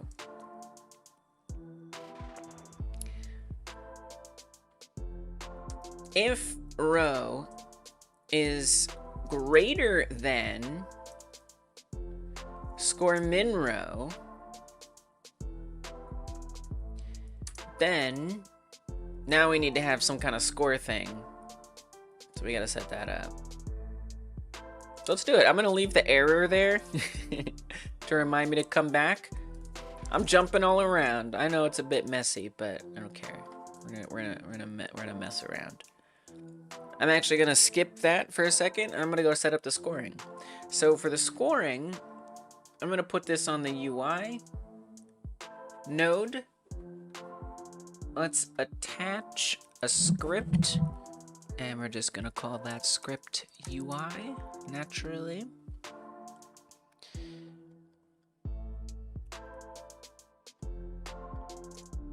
On UI, I want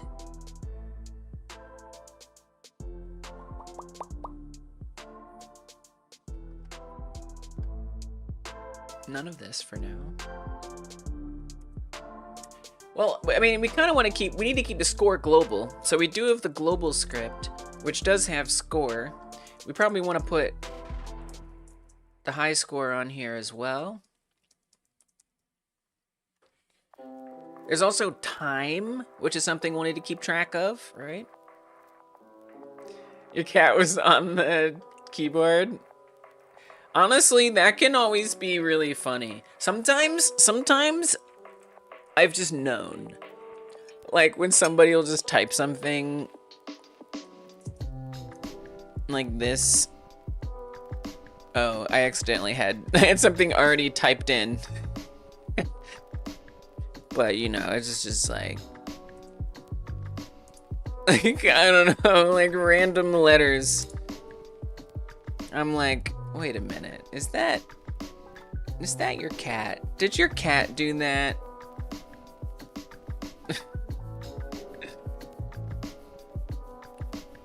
Happened to your post for Ballor with PonixPod. They said it was their toddler. Oh. It's super cute. A more WJ.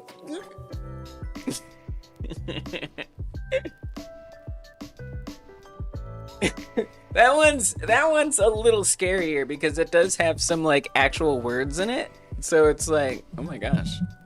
Oh my gosh. Like your cat held down the shift key and capitalized the first letter of a word? Dang. Alright, I'm not gonna worry about time and stuff. So we have the globals, and then on the UI script, we need to update the UI stuff, the score. So I'm gonna want to create some signals for that. We can have increase score. We also need to like erase the score. So I'm just gonna do update. Okay. Let's go to the messenger, my signal messenger. Whenever I have anything with a vaguely interesting smell at my desk, all your cats will just straight up stand on your keyboard and sit there. No! Ugh. Cats sitting on a keyboard. No, thank you. I don't know about your cats, but our cats have stinky bums. I don't want stinky bum on my keyboard. With that said, that's incredibly cute. Yeah. I'm a little more neurotic about it. I'm like, stop, no, don't sit, move, please, thank you. Stop. Stop, please, no. It's me lifting their bellies up so their butts go. When they're trying to sit. Let's make an update score signal, and I'm gonna have this have a couple arguments. Argument 1 is gonna be score integer, and then arg2 I'm gonna make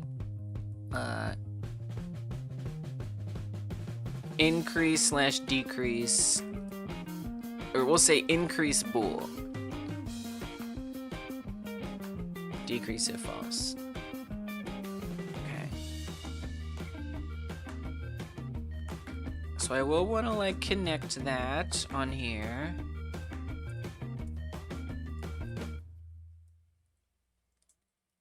Let's go save it so we get autocomplete.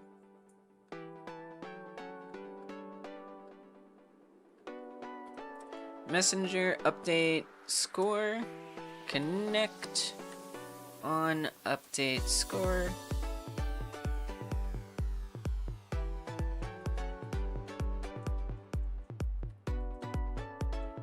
So we're gonna have score and increase. We could make sure this returns an int and that returns a bool.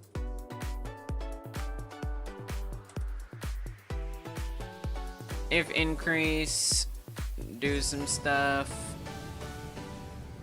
Otherwise, do some other stuff. So I need to set up the score, which is at the top. Score value, let's on-ready that up here. I'm just gonna call that score. I'm gonna call it label score. And then we'll do the same thing over here. Label high score.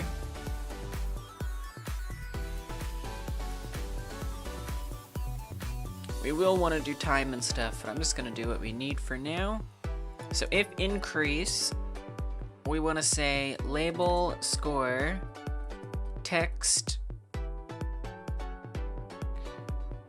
equals global score. We need to convert that to a string.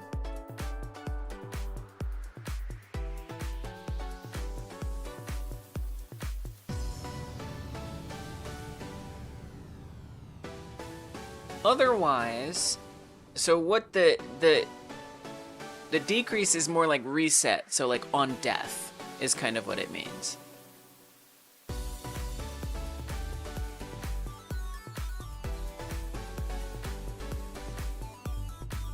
Or I guess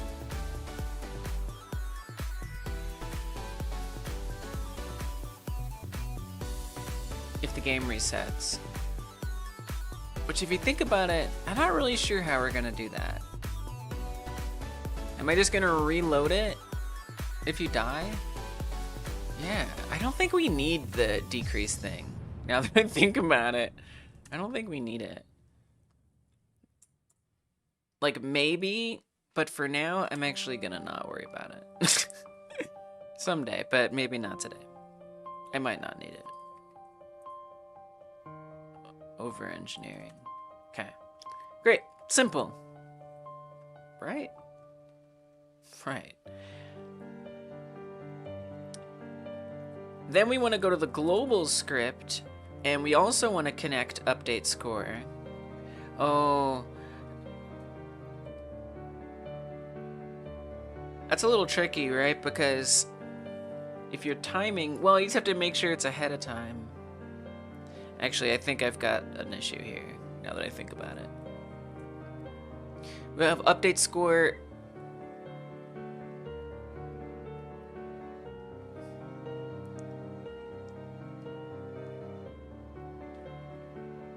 Well, you could do that on the UI.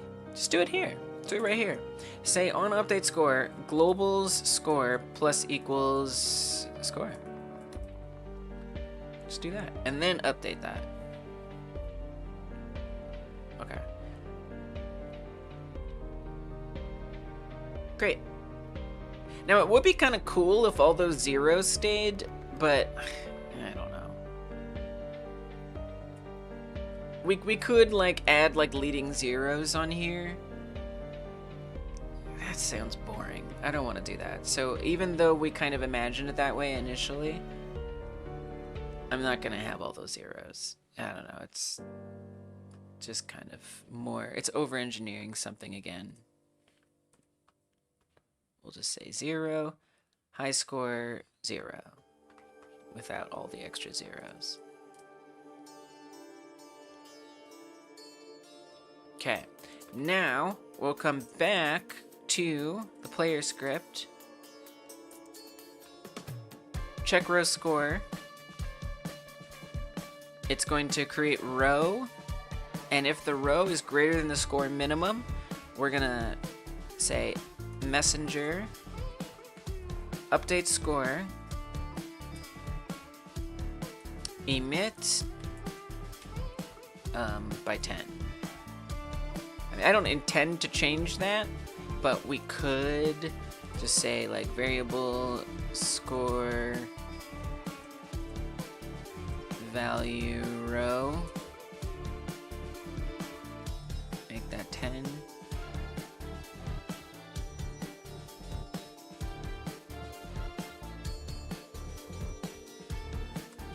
Score value row. Okay, so it's going to emit the row score value. Now that's if it's greater than. But we also want to say only if row, if score minimum row, we're getting nested here. If score minimum row, let's say if not set to score maximum row, then bother with any of that. Otherwise, do not.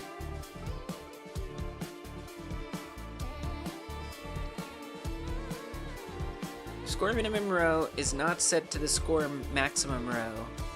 Check if the current row is greater than the minimum. If it is, add 10 points. Now, and then we have to also increase, that's the next thing. Score min row plus 1.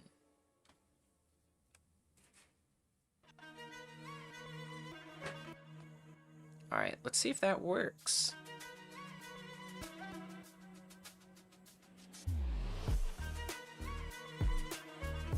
$10. We go back, doesn't add an extra one. 20, 30. We can't come back and get more. 40, 50, 60, 70, 80, 90, 100, 110. How do we end up with like more? I thought it's supposed to be 100. Okay, but that's good. Oh, nice. And then since it spawns a new player, those values automatically reset. Sweet.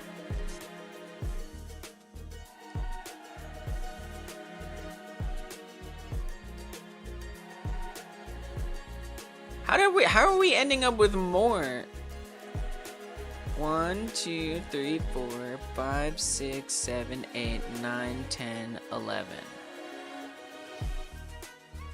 Instantiation, the power of instantiation. It really saves some time once in a while. Often. I'm at 660. Let's start over. I just want... Like, did I do everything correctly? I'm just a little confused. Maybe they don't count the safe row. I don't know. 1, 2, 3, 4, 5, 6. Oh, they don't count the safe row. They don't give you 10 points on that row. What about when there's enemies later in the game?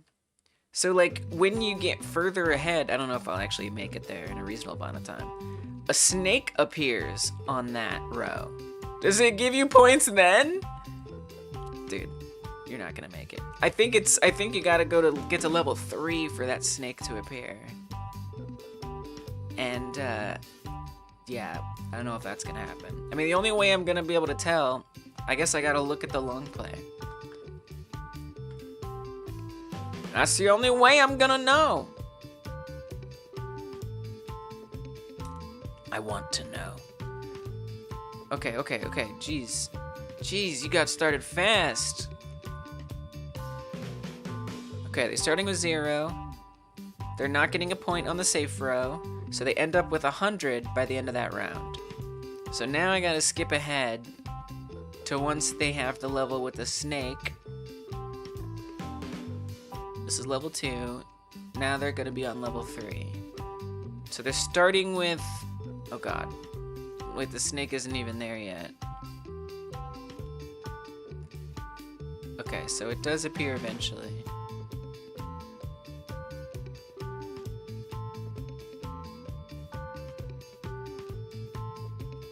Oh god. No, they didn't get a point on the safe row. Even when there's a snake there. Well, the snake hasn't appeared yet, but in theory there would be a snake there.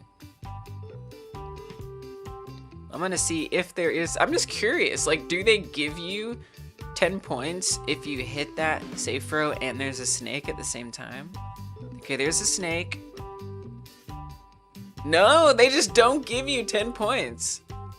All right, so be it. If you want a budget fix it, just have it not update the score with the position is set to the value. Yeah, exactly. That's exactly what I want to do. Welcome, Mindsly. Good to see you. I can't speak for everybody, but from what I've seen at the beginning of the stream, checking up with some recent updates, it looks amazing. People are making some really inspiring things. And mine is going pretty good. I'm working on score right now. And UI stuff. And it seems I need to say that this row is accepted from being counted for 10 points. Thanks, Mindslide. It's very nice of you. We're getting there. 0, 1, 2, 3, 4, 5, 6. That's row 7. I did go back in time. I sure did, Dungeon. You betcha. Oops. So if row is greater than the score minimum, add 10 points. I guess we could say, and row is not set to 7. Oh, I think we want to say and not row 7. Okay.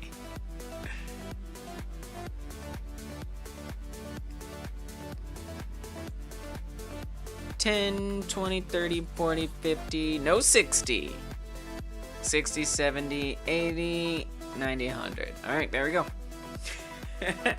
All right, we got some scoring. I forgot to do a GitHub commit earlier when I finished the main UI. I realized I also need to put up some UI for how much time you got.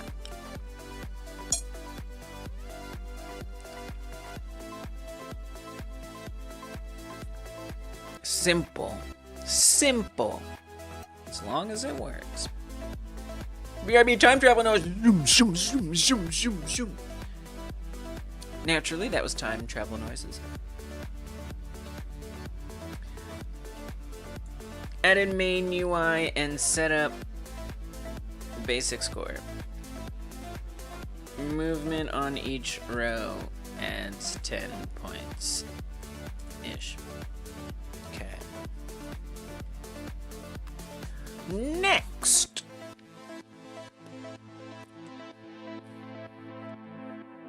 Dying? Well, lives. I guess lives would be good. There's also if you fill up every single... Maybe I'll just keep doing it. I mean, we got the score. I just need to set up the basic... I don't really want to go and do everything that is related to score right now. I just wanted to make sure I had a pipeline for adding a new scoring thing in, which we've done. So I'll add all the other score stuff later. I'd rather just get the whole UI working, and then worry about all that. So let's do lives next. So if you lose a life, we need that to go away. I guess I'd also want the 1-up if you get 20,000. That would be nice as well. And then there's the time and the level increase as well. But let's start with dying and these lives going away. And then we need to then like reset your score and stuff too. Now we could do like a whole menu for it. I don't really want a menu. I mean, what's the point? No, we could do a menu.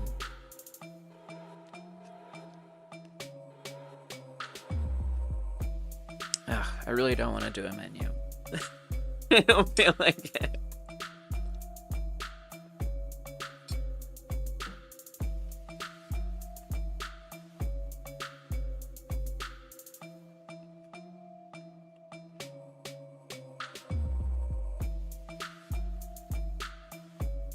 I don't know. I don't know that I want to do that. I mean, I could.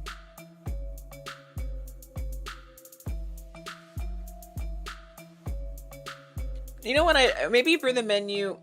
Okay, I have an idea for the menu. I'm thinking all of the assets get hidden except for the ground and the water and the doors.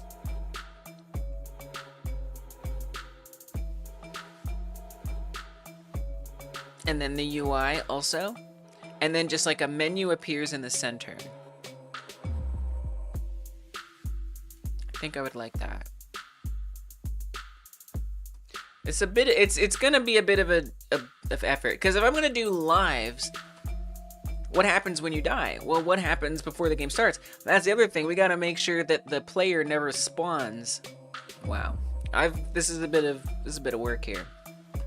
So one thing about my enemies is I don't really have them where I want them to be yet, actually. Enemies don't have any dependence on their position yet in the node tree, right? So if I move this out of, I have this in the debug node because it used to be relevant that way, but it's not anymore. Let's move this up. I'm gonna put this above the rows.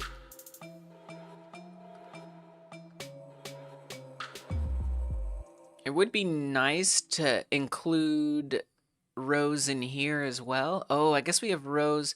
Oh, then we have platforms. Is that, we have like a rows script? What is the rows script? Oh, so it speeds all its children up. Do the enemies have a row number and a speed? They do. So I guess I technically want the enemies to be in these rows. Rows 0 through 7 has the ground. That's all it has in it. Oh, okay. All right, I gotta do kind of bunch of different stuff here.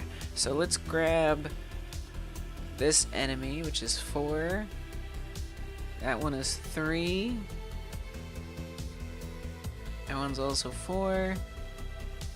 That one's also 3. That one's 5. I mean, you want all of them. Okay, this is actually a little tricky. Let's just click on each of them in here.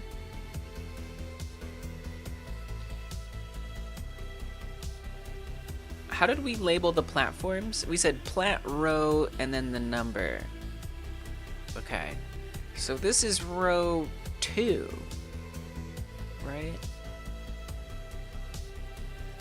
So I'm gonna drag these enemies into rows 0 through 7. Did we do any other kind of naming for the platform? Platform, just the row and which one? Okay. So we're gonna say this is enemy row 2. How do we format that? Row dash. Okay. Row dash 2. Are we doing O2?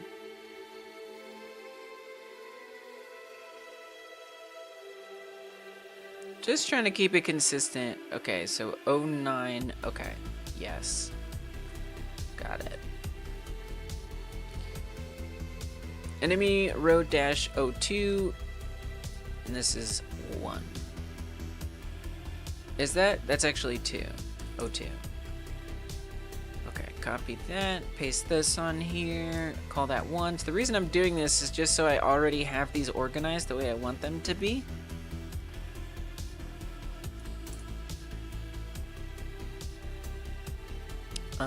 And I can hide them, so I want to set up some code that for the main menu doesn't show all the enemies on there at first. It's just an idea I have. We'll see. Okay, then for this one, select these enemies on here. Click, click, click. Drag them in. This is row 3. Enemy 2. Row 3, enemy 1. 3, 3. And I'm gonna organize it a little better. Okay. Next row. These guys. Oh.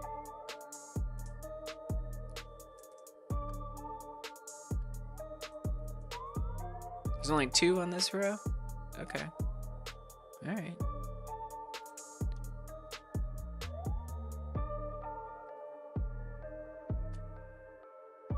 Now one problem I do, we have the ground on there, so you can't really iterate through that. I don't think it makes sense to put the ground there, if I'm being honest.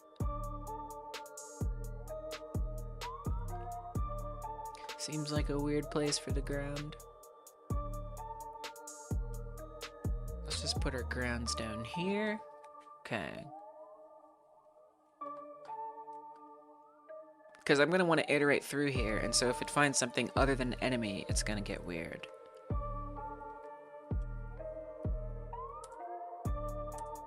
Row 4, enemy 1.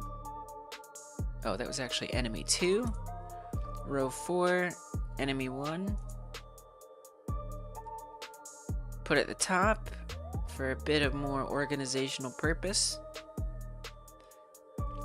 Okay, these are pretty deducible easily. That's row 5.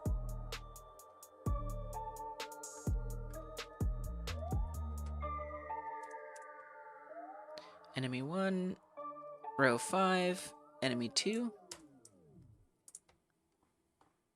Row 5, enemy 3. Alright, so one more row. Drop these guys in here. Put them at the top. Let's put them in order. Okay. Row 6. Enemy 1. 6, 2. And 6, 3. Alright, so we've got this organized, just like the platforms. Let's make sure that didn't break anything, just to be sure. Alright, looks good, still works.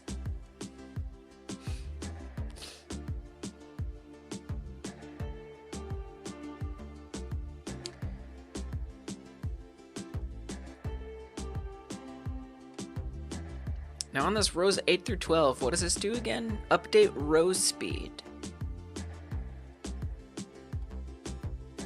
I don't know how this was doing the enemies before, but it was apparently. So we'd want literally the exact same thing. The only difference is that says plat, but I'm gonna rename this. It's not actually the plats, because I might as well just use the same script.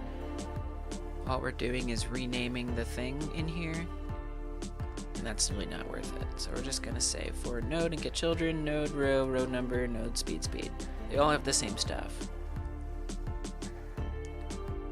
So let's attach that same script on here.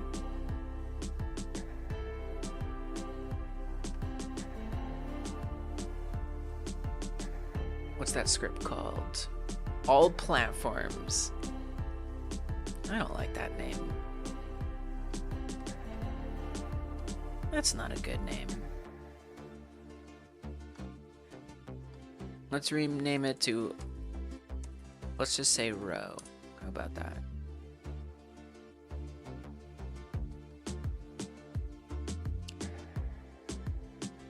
Then we want to attach that row script. There's rows.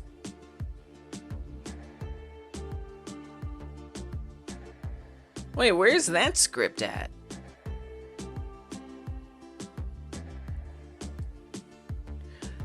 This extends the rows script, and either it has an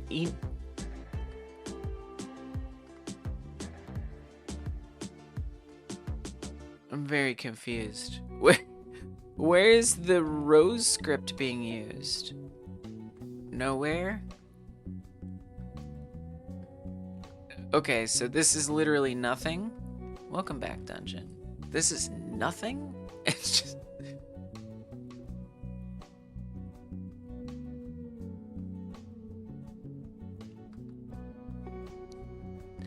Well, I see. So this extends it, but are we even using the rows type? If type is set to rows type.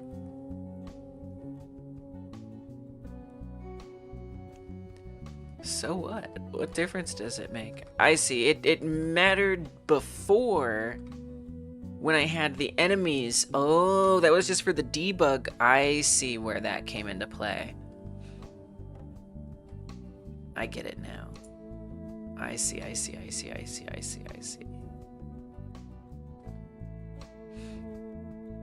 So this isn't really a per row script. I don't think this class inheritance really makes any sense. So I don't even know that I really need this. I'm gonna get rid of this script, and we're gonna say that this extends from node 3D.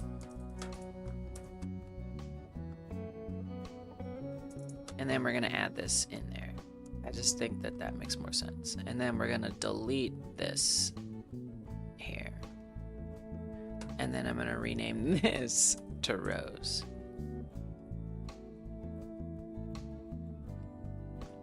Then I wanna make sure I attach rows to our rows script.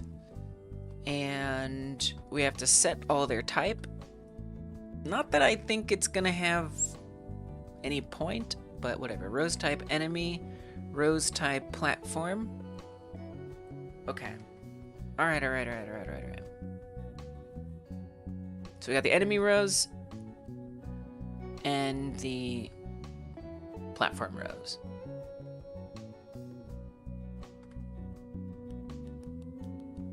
As far as that debug tool, I feel like it's gonna be a little broken now, potentially. Maybe not. No, because it's on the same script, so it should be fine. Okay, all right. Cool. So update row speed. Remind me how that works. Argument 1 is the type, argument 2 is the row, and argument 3 is the speed. Okay, cool. So now if I want to hide every single row, we could go to that rows script. And we could just say,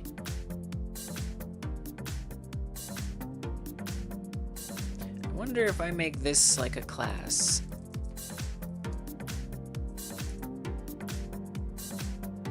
And we have a variable. It might be easier. No, I don't think that's worth it. I think we just, you can keep the class. I don't think it's necessary. Just get rid of the class. Probably what makes more sense. Let's make the rows be accessible as unique names. And then on the global script, we could do that on UI as well.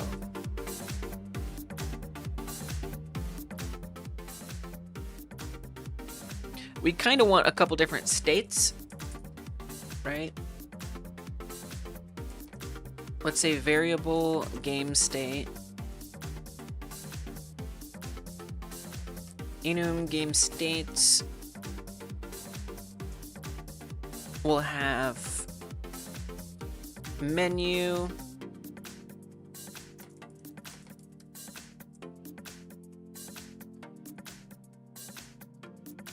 and game or play. Menu and play. We might want to add more, but that's that for now.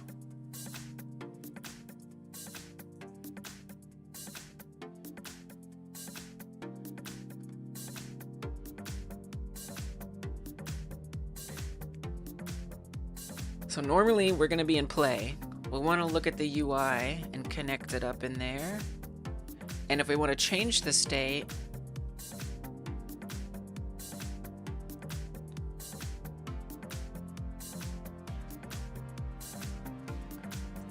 you might as well just go to globals and change it that way. Yeah, but when it happens, okay, let's actually make a signal for changing the game state.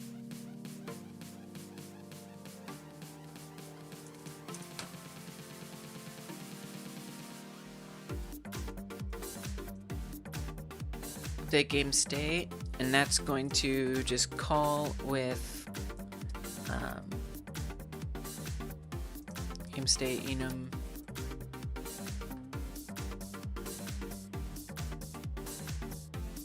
go to the UI.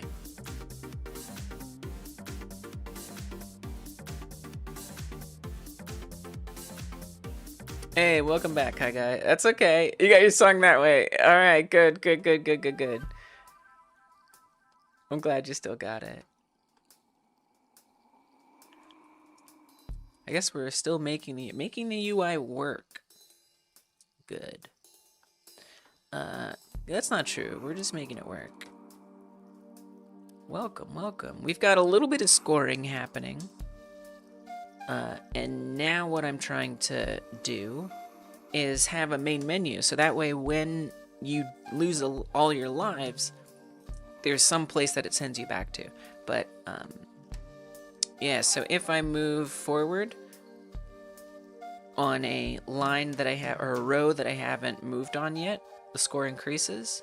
Hey, I'm already seeing an issue here. Why do I have 70 points? Is that because I died and respawned? Wait a minute. How did I get 70?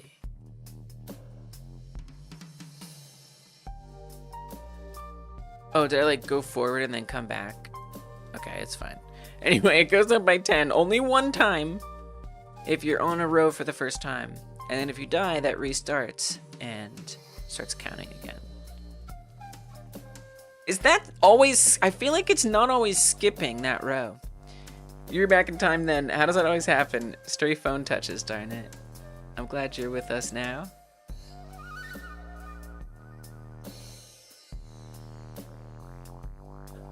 Oh, we need to adjust that because sometimes I think if on the interpolation, okay, hold on. Apparently we got a bit, well, great. We gotta fix that bug. That is unacceptable.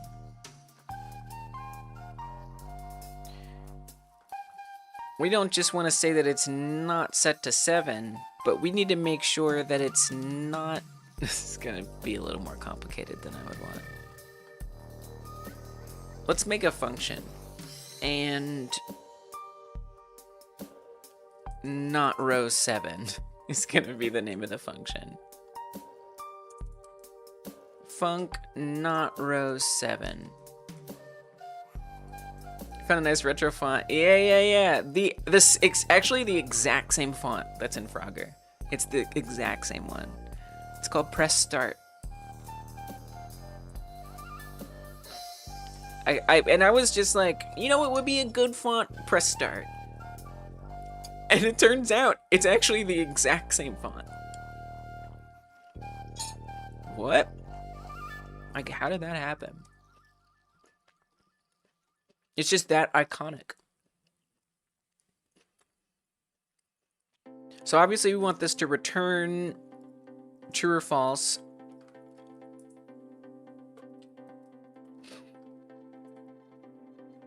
So we should add like a little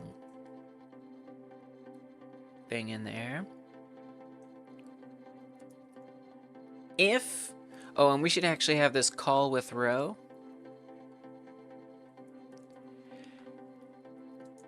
If row is greater than 6,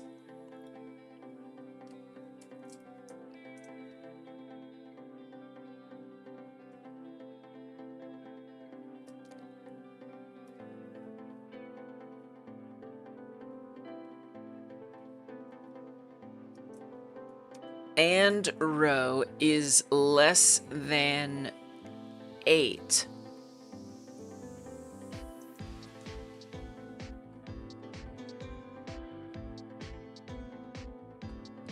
then return true. Otherwise, return false.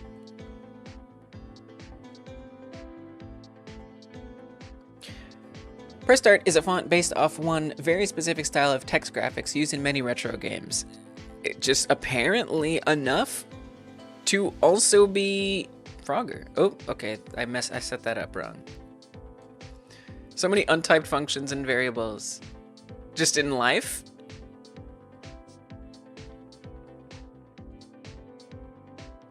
I also haven't typed a lot of these functions, to be fair.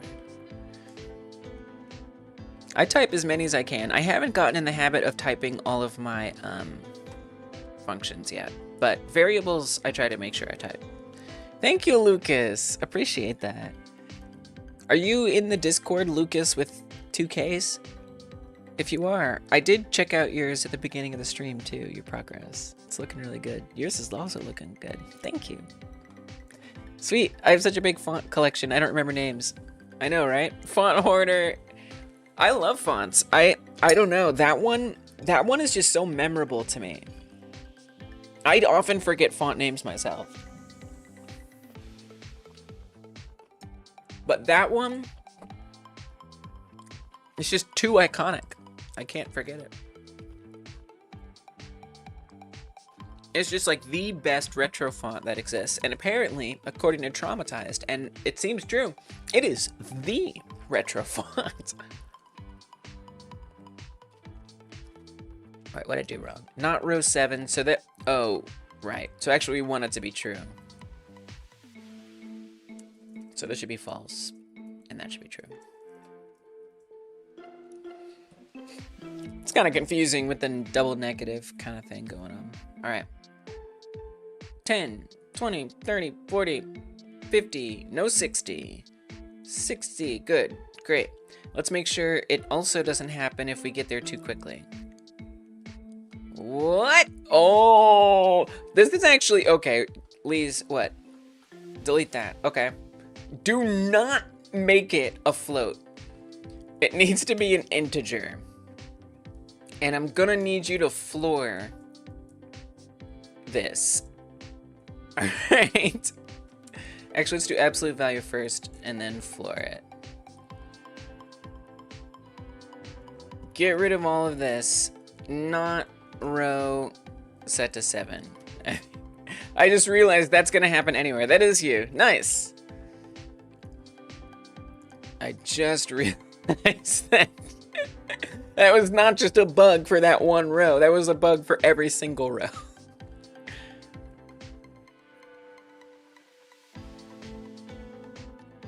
Because we interpolate our Z position. Okay, so now it doesn't happen. That was a much simpler fix. We typed it, but we typed it wrong. Integer, I was like, it should be a float because it is a float. Yeah, but we don't care about the floating. The floating does not interest me. I'm just gonna check it one more time. Good, okay, great. I'm actually gonna commit it at this point. Enemy row reorder and row score fix. I'm I'm gonna download an arcade emulator. Yeah, Lucas's is really charming, right? It's like so true to the original. I'm gonna download an arcade emulator, totally dump a ROM of Frogger from my arcade, then debug the nitty-gritty of the values. Wait, what?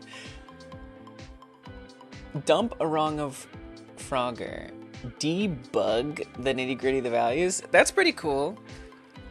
There is a...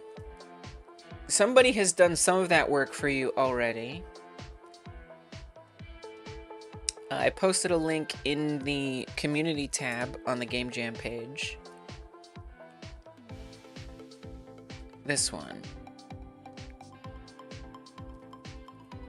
So this particular link, somebody went through and they decompiled it like you did, like you're talking about, and then they found all of the bugs, and they actually tried to fix it, and it was made into a patch that somebody actually added to like another version. So I think there's actually like a patched version of the game somewhere on this page, which is pretty cool. But yeah, that might be a helpful link to you, maybe. I don't know. I forgot. It's been a while since I read it. But it might help you a little bit. Now, will you go all in retro and put an option for CRT scanline look? Surely there's a Godot shader for that. I don't know. I wasn't planning on it. But that's kind of a cool idea. Because...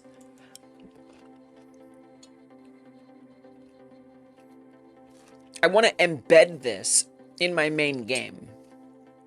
And I want to contextualize that as a,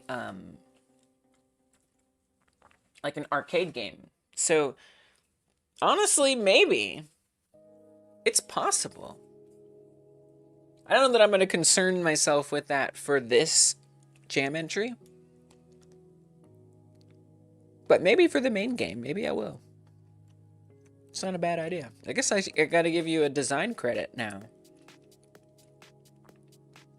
I might do that. It's not gonna be, I'm probably not gonna do it for this jam game, but possibly for the final version someday. Alright, that score goes up. What I wanted to do next was set up the menu states. So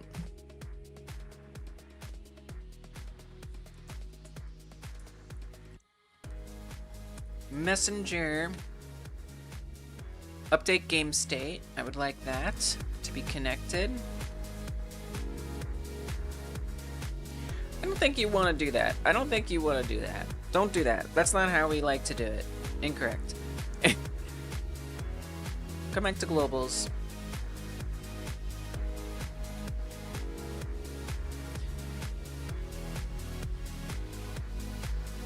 If the game state gets updated, we would actually want to connect that here.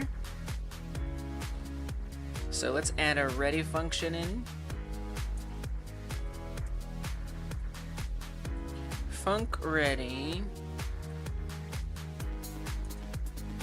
Messenger update game state. Connect.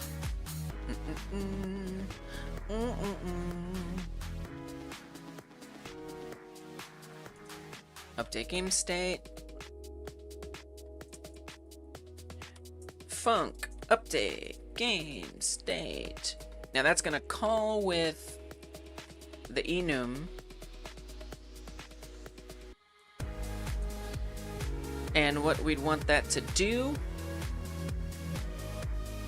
I mean, it'll just do it. Whatever, it's fine. We want game state to become the state that it calls with.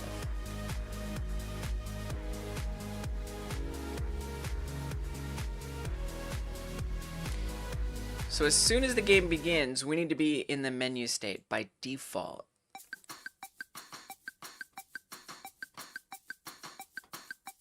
So I'm actually going to say that right at the beginning, it's going to run update game state.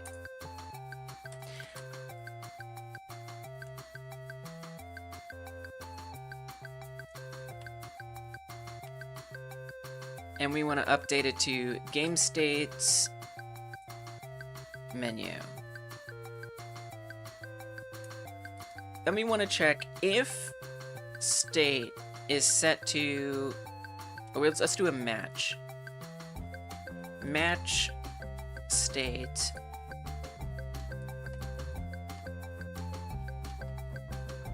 You made a cover of this song? That's cool. It's just one of those YouTube audio library tracks. Silent partner, doo-doo-doo. I love that about this this music, is that it's like, it's songs that you're gonna hear across YouTube over many years, from the past and the future. And I like how, like, this can potentially be it can be recognizable without being, like, you know, popular Billboard charting songs that will get me in trouble. But you can still have that experience of recognizing them. That's so cool. Let's go.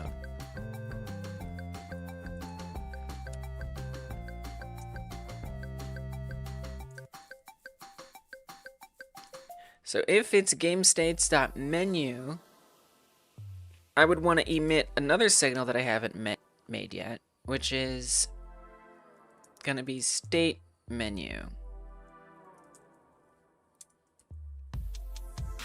If it's gamestates play, I want it to emit state play. Let's go make those. No arguments. State play and state menu. Okay. Now on the UI, that's what I'm gonna connect.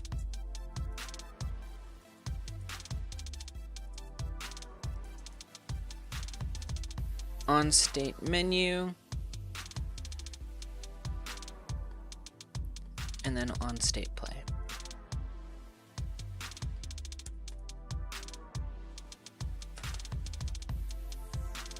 Func on state menu. Stuff happens.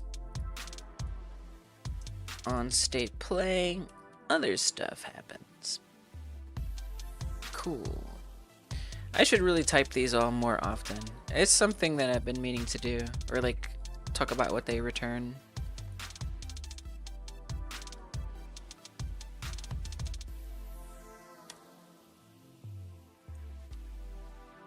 Okay.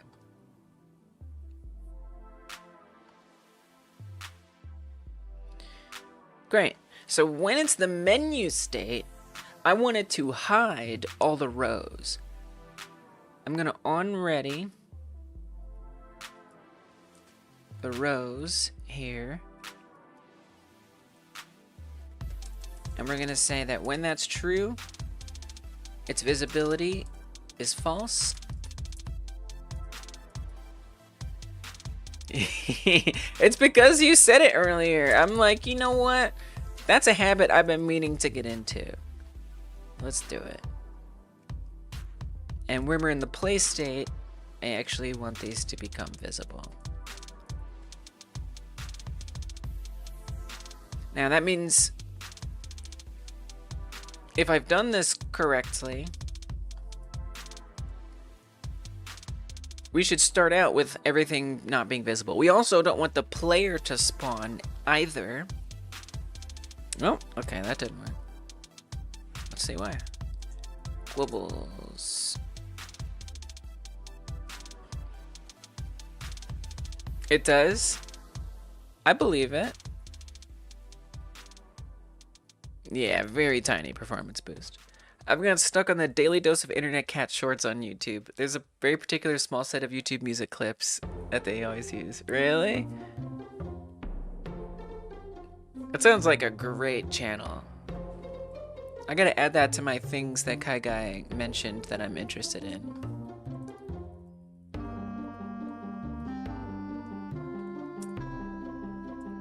That sounds like something I could definitely get hooked on.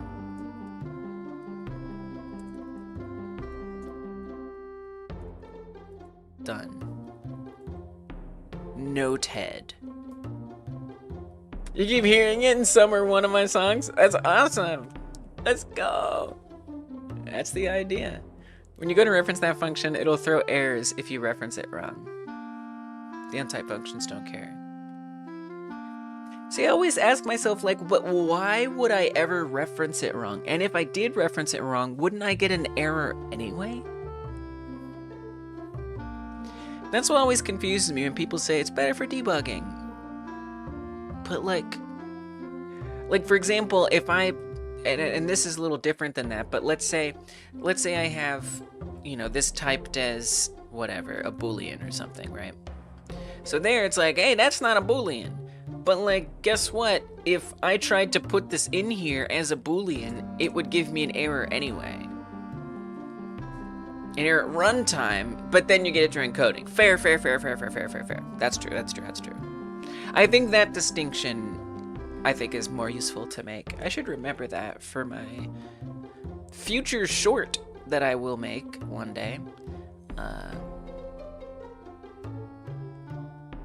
About untyped functions.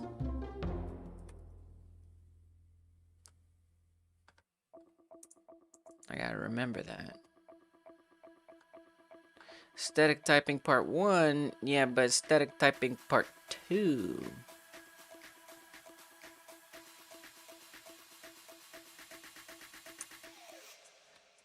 Static typing part 2.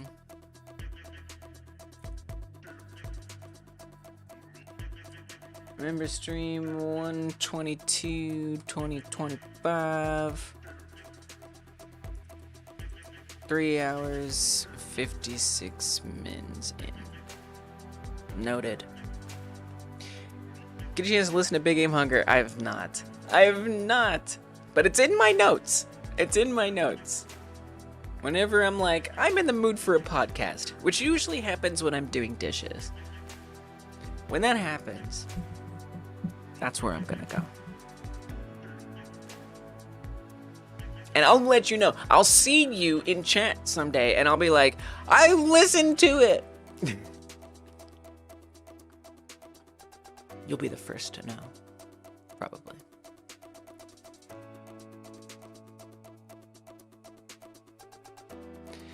So what state are we in? I guess I'm gonna want some debug about what state it thinks we're in. So let's get a print.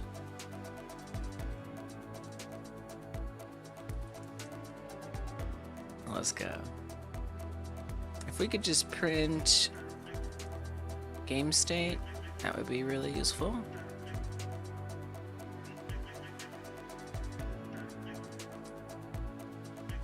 Zero, which is true, which is correct. Okay, so it knows that it's in game state 0, which makes sense. It's the default anyway.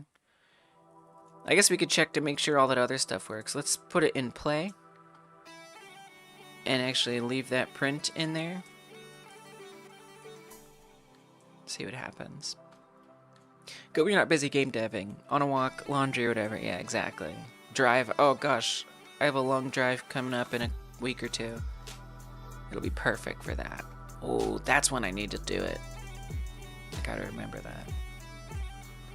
Okay, so it's updating the state correctly here. But it doesn't seem to be getting received by the UI.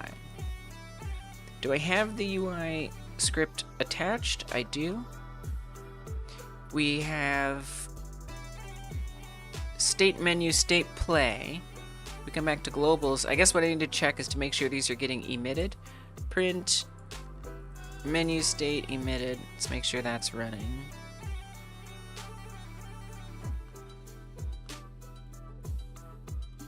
Yep, it's emitting it. Back to UI. Alright, guys, thanks for stopping in. Hope work goes the best it can.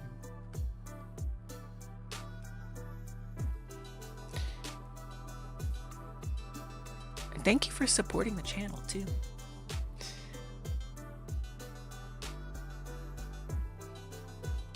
On state menu. Well, let's make sure it's finding it here. UI. menu state. Does it even see that we're on the menu state? It does not. Okay. State menu connect on state menu. So it's emitting it.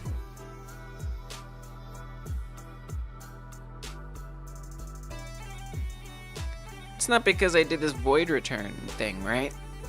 I never do it. Surely that would have nothing to do with it. It does have nothing to do with it.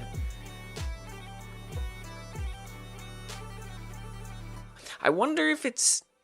I actually don't understand. Why would it not be emitting? I wonder if it's happening like too soon, like before things are added in the scene tree or something. Well, that's frustrating.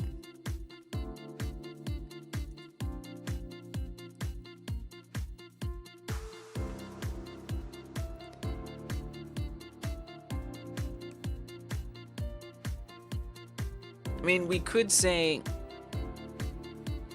like, if this is in the scene tree, I could have the UI canvas accessible as a unique name. I could try to on-ready it in globals. I might not like that. It's certainly not going to like that. You have to do get node, get current scene, or sorry, get tree, get current scene, get node, canvas UI. This is kind of silly. I don't think I should have to do this.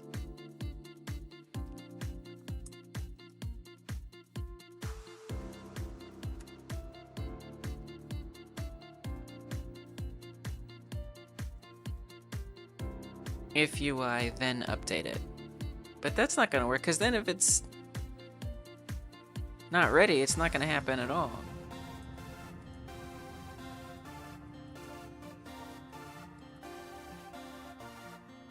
This is not something I want to be hung up on right now. Yeah, it's emitting it.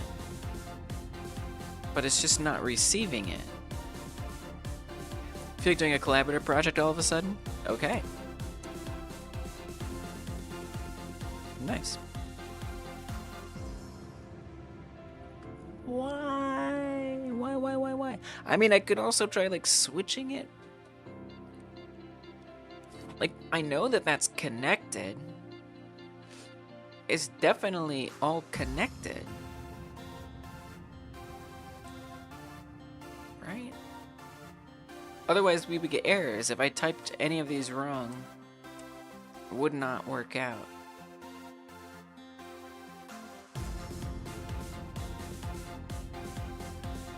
So why doesn't that happen? Well, this is frustrating.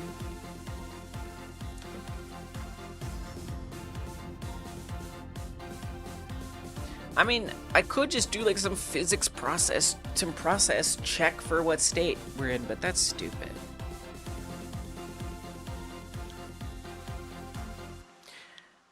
I mean, and it doesn't bring me joy, but what I could do is go to the player. Let's just say if we press a move button, it changes the state. I don't know. Just to like check to make sure those signals are working correctly. That would be good information. Okay, so if we move forward,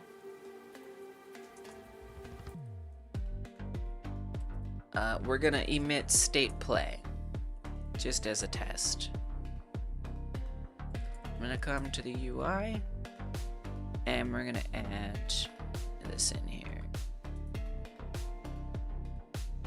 So do we at least see that printing? We move forward. We do. So it's able to know that. We could try the menu state as well. Go back to the player. State menu. Does it see that?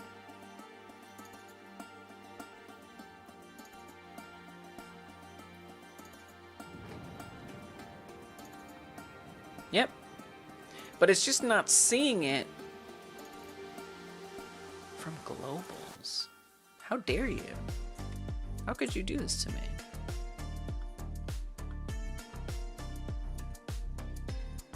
I could say instead of, we could do this. What do you think about that? If I just switch that to game state instead of state. Nope. I mean, why should it matter? Because this prints anyway. Alright, fine. It's fine. So let's try this instead. We're gonna make function check game states. I don't understand why I should have to do this, but apparently I do, so we're gonna do it. If it makes it work, great. I'm gonna make a separate function here for checking the game state, and I'm not gonna print stuff. We know it all works.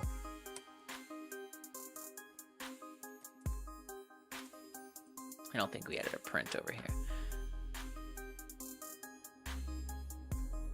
We don't need the player state change on here.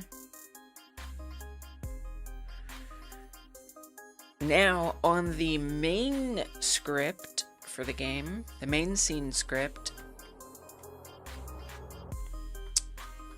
I guess I'll put this like in the ready function on here, which might give me the same problem. Globals, check game states. Just run it right there at the beginning. So that won't run on here anymore. So it'll update it on globals, but we'll check it elsewhere. And then that works. Okay, whatever. You know what? If some kind of timing things getting added to the scene tree or not. And so that just has to be the way it is. We're just gonna do it that way. It'll be fine. By the way, guys, while I may not like when I have to debug things, I do like live streams. And if you like live streams, I'm going to take this opportunity to remind you to like this live stream. If you haven't, hyper smashed the thumbs up button for this video, for this stream, whether you're watching it now or in the future. Please hit that thumbs up. It means more people will find out about the jam and this channel and stuff. So thank you for doing that. Press thumbs up if you haven't yet. Just wanted to remind you. Thumb up if you forgot to. Thank you. Thank you, guys. Thank you. All right. So we have no enemies spawning, no platforms spawning. Whoa. They are there. They're just not visible. Visibly, they're not there, which is good. That's what I want. And then now we know how to control the states. So we don't want the player to spawn. So we're gonna remove spawn player from here. We're gonna connect messenger state menu, connect on. I don't know that I really need that. Let's just do play for now. Play, connect, on state, play. Let's come on down. Func on state, play. And then we'll spawn the player. So that means when we start the game here, there's going to be no player. And there's going to be no enemies. So there's nothing to do. There's nothing happening. It's just nothingness. We do have the bonus appearing. So I would even want the bonus not to appear as well. I'm not sure where that's at. Finish line script. Set up timers.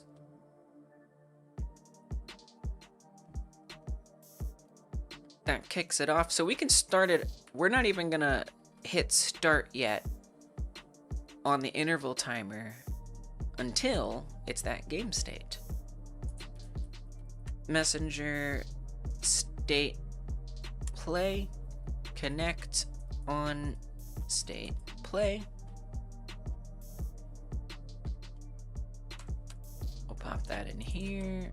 Func on state play. do the same thing, paste that in. So the bonus won't be there at the start. Nothing should appear up at the top. It's just like, boop, nothing. Now I also don't want the UI to be visible, so let's hide all of that. That's all down near the bottom here. I don't want to make the whole container disappear. Yeah, this stuff. I want to hide that and hide this.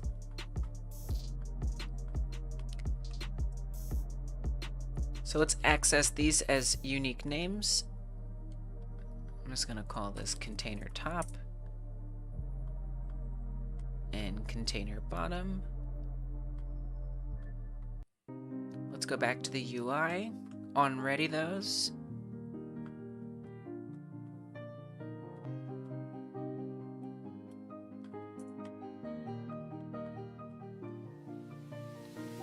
Okay, and we go back on here, and we're gonna say container top. Oh, Sean gifted 10 memberships! Yo! Dude! I think we're gonna get another emote slot! New emote time! Okay, hold up. Wait, let me finish this code and we gotta sing some songs. Wait a minute!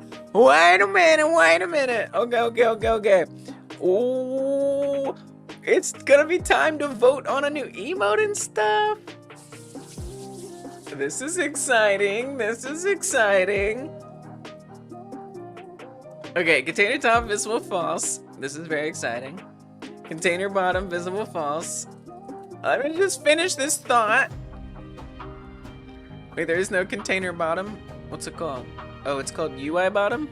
No. Thank you. Your song's coming. You just wait. Make these true. Okay, make sure that works. Nice. Blankness. Okay. Who got all these? Let me open up the chat. It'll take me a second so we can see who got all of these gift memberships. And you know what, guys? There's more to come. Because in order to truly get that new emote slot, we're gonna need to gift some more. Let's see if I can do it. Can I? Oh, it's not giving me the gifting. Oh no. They didn't, did they take away? Oh, they might have, that might have been a 2024 thing. I wonder if in 2025, they stopped allowing for the streamer to gift. Oh, that means we might need 20 more members. Okay, we're not gonna worry about that. You know what? We'll worry about the logistics later. For now, let's just celebrate. Oh, gonna have to look into that a little bit. Dang, they used to allow me to gift 10 memberships a month. But they did kind of make it sound like that was like a promo thing. Or like a beta thing, like a temporary thing. I'm gonna have to investigate that.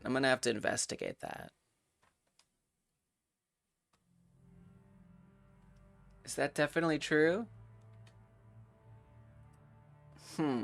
Okay, well, you know what, for now, let's just celebrate what we've got. Sean, you have gotten us there. You have gotten us there a little bit more. We're closer than we ever were. I know. Okay, all right, so I didn't know they took that away. Oh, you weren't here. I mean, you don't have to be fair, you don't have to be here to get the gifts. So even if you're gone, you can still potentially get it. So make sure, if you want to be absolutely sure that you're gonna get a gift membership, there's some things to keep in mind. You need to press the join button under the video or on the channel page and see if there's 3 dots to click on. I'm gonna try to open it so you can see. There should be 3 dots under the actually at the top of the gift. Okay, here, hold on. The join button. Hold on. It's tricky because I gotta like open it elsewhere. The anticlimax of all of this. Okay, join. Got it. All right, right over here. Press this join button. Right, boop, boop, boop, join. 3 dots. And then gift settings. In here, there's an allow gifts button. So Edgeworth, make sure you have that checked on. If you don't have that option, you're probably okay and will probably be able to receive gifts. Folks who have told me they don't have that have eventually gotten a gift. So just double check, make sure you do have that and you have it checked. And then other than that, let's get this fanfare going. Like, wait a minute. Who got gifts? We got gifts for Luke C, Brew, Geodasher, Nuts G, Jason, DJ Alexander, DNF Dead, Philip, Lights Out, and Sergeant Riggs. Congratulations, y'all get access to the Monday member stream, which is a 8 to 12 hour live stream that I do every Monday, where I work on stuff. Hey, we got a member. It means we got another member song to sing. You're also going to get access to emotes, member songs during the Devlog streams when you show up and say hi for the first time.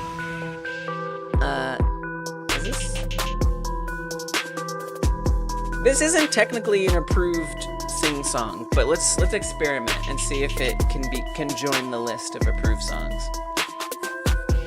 I don't think it can. No, we don't do that. We don't take that. 10 member songs. I only sing songs if you come and you say hi. If you say anything in the chat. I don't sing songs to people who aren't here. Okay, we're gonna pick a different song. Okay, this is the one we're gonna do. Of course, Sean is going to get an extra good and long song.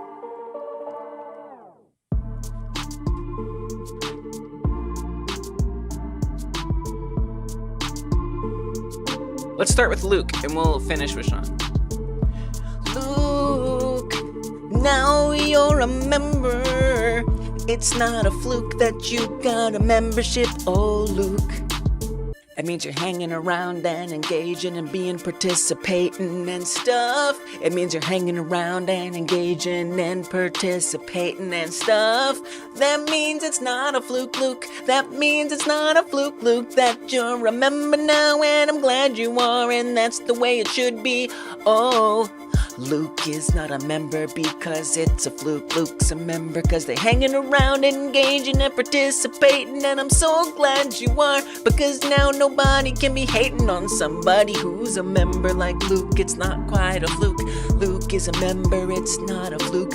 Don't you think for a second that Luke is fluking the membership, oh Luke, oh. Now I gotta sing a song, for Sean. Thank you, Sean, for supporting the channel like the way that you did. This is a second song for Sean, cause Sean be gifting out stuff all day long. Oh, Sean, thank you for getting a second song. A second song. Oh, Sean, you get a second song for gifting stuff all day long. Sean coming through and gifting all day, and that means you get a second song. Don't you know it's the dawn of Sean's second song, and I'm so glad to give it to you because you're gifting to us too. Oh yeah, Sean gets another song. It's the dawn of the second song for Sean. Oh, all day long you out here supporting the channel, and that can't be wrong ever again. Sean, you get a second song. Thank you so much. I know that it can't be wrong. Okay, there's your song. There's your second song. Thank you so much. Thank you for the Git membership. I appreciate it. It really helps this channel so very much. And congrats to everybody who gets access to all the member perks. Yeah, I'm about the extra emote slot. I am gonna have to look into why I don't have the ability. I was gonna gift like more. I was just gonna gift like extra, but it doesn't. So it used to, actually I think I can show you right here.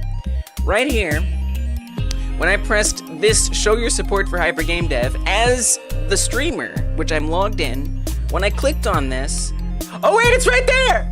No, it's not gone! Oh, I thought it was gone! Wait a minute! Wait a minute, Edgeworth. We might be able to get you. Now, I might not. I can't promise. I thought it was gone, dude. Oh, man. I was about to panic. Guys, we get an emote slot. I was clicking on it in another browser, and it wasn't working. But on this browser, it is working. Thank goodness I checked it. We're about to get 10 more members. Let's gift them. Who's gonna get them? Gifting hype! Gifting hype! Okay, so now in order to get that extra emote slot, I have to wait until February. Because unless people give 10 more before February. But when February rolls around, I can give 10 more and then we'll have enough. Alright. Let's see. Oh, they're coming out. I don't know if it's gonna go to Edgeworth. I'm so sorry if it doesn't. No! RNG has smited you. Congratulations to Lucas, Jimmy, Tetris, Lord Overflow, J Crown, Licked Lev, that's just Luke typing something, a little bit of everything, Joe Schmo, Henry, Gab Games. You guys have gotten memberships. We got one more member song to sing! One more member song, let's go! Alright, this is a risky one because it's not approved, but I think it sounds like it could become approved. Alright, here we go. Lucas, oh, you are with us. You are Lucas, and you're with us. Oh, I'm so glad that it's true. Lucas got a free membership. Lucas Fritas, you have joined us with your free membership. Oh, Lucas Fritas, you have joined us with a free membership. Oh, Lucas Fritas, you have joined us with the free membership.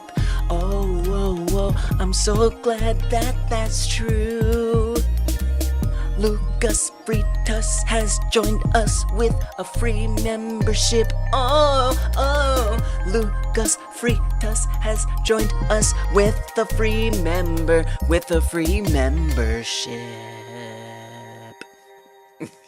The only thing I can think of rhymes with Lucas is unfortunately mucus. Oh no. Maybe your next one will make it mucus. I want to thank my mother for this moment. Yeah, no, you can't. You can't target people. You can't. It doesn't. It sucks. It sucks. But no, you can't target people. Also, that song was definitely one to remember. I gotta write that one down. I haven't added a new member song to the list in a hot minute. That was called Trapped. Okay, got it. Noted. Go, Lucas, let's go. I'm wondering if there's more nuance to if it's not there, that it means you can get gifts. There is more nuance to that. There is. That's why I say, what I actually say is it probably means you're okay. It's really hard to say. I know the names are really similar. It's kind of hard to say because, again, we've had a couple people who don't have it there and they eventually got gifts. We've also had people who don't have it there and they have never gotten gifts. So the general consensus is, and it's hard to say because there's not really a lot of research out there on it at all whatsoever. There's no official information. But the closest we got to understanding it is that, yeah. Well, it could be lurkers, right? So people who watch and thumb up, but they don't necessarily chat. But so the best idea that I have and that I found online is that brand account. So if you're on a brand account, then you can't receive gift memberships. That's kind of the idea. But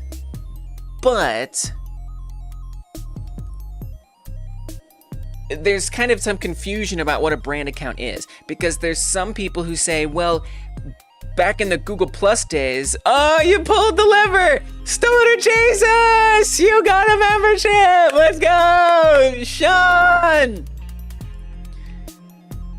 Sean gifted memberships all the live long day, all day long. Sean gifted memberships, I can't stop but be happy for it. Sean gifted memberships all day, all the live long day. Sean giving out memberships, oh, memberships. Sean giving them out, giving them out, giving them out, giving them out. Stoner Jesus just came in and got one. Oh. Thank you, Sean, for making sure that some people other than yourself are members too.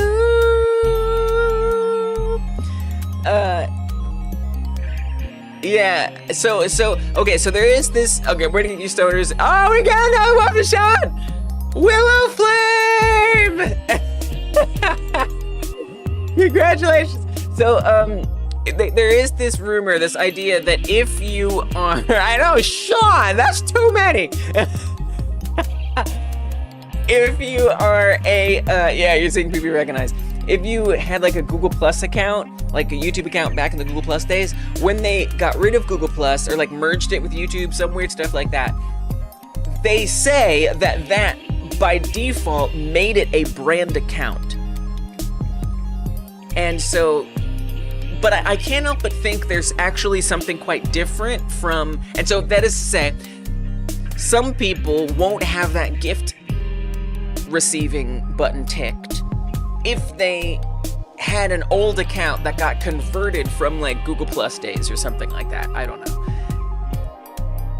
But then there's also the brand account that if you choose to set one up, since then, that won't allow that gift membership button to appear. And so I think that those might be two different camps, and if you're in the former camp, the button doesn't appear, but you can like still receive them.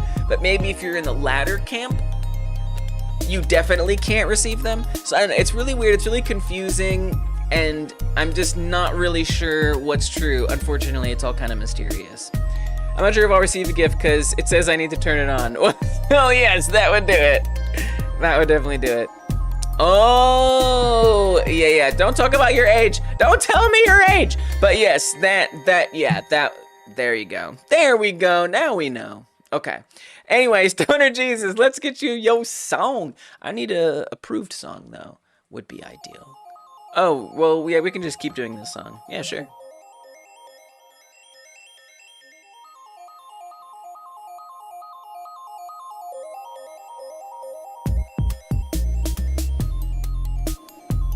Stoner Jesus, oh. Stoner Jesus just came in, just walked in from the ocean. Stoner Jesus came out the ocean and is giving you a gift. Stoner Jesus came out the ocean and is giving us a gift. Something that'll make you feel so hot. Something that'll make you feel so hot. Stoner Jesus rising out the ocean has a gift for you, and it'll make you so high. Thank you, Stoner Jesus. You made me so high with the gift. rising from the ocean, giving it to me, and now I'm feeling so high in the sky, so high in the sky. Oh, thank you, Stoner Jesus, for the gift after you arose from the ocean and walked on the beach. To me, to me, to me. Oh, we got another gift from Sean. It never ends. They just keep coming.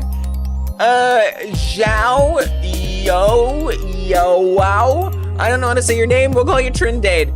My friend Trindade, congratulations. You have been gifted a membership, and that means if you come through and you say hi, you're gonna get a member song. Yeah. It's probably because of your age. I never seen that name in my life. Thank you, Sean. Sean just keeps going on and on with the gifts. I'm so glad. Thank you, Sean, for bringing access to the people. Sean is helping everybody out, on and on and on and on. That's what Sean's doing, is giving us stuff. So we gotta do yet another song, cause that's the rules, cause that's the rules, cause that's the rules. Sean gets a whole nother song. Thank you for the gifts all day long. We're gonna be singing to Sean. Okay. Alright, Jolfs, if anyone else got a membership and you're here, just let me know and I will suffer through my bad vocals for you as my gift to you. Wow, that was a lot. I don't normally have to do that many, but it was my pleasure. It was my pleasure. Try to get mine swept too. I'm out of levers to pull though. Gambling addiction. Yeah, no more pulls. It is gambling. Oh my gosh.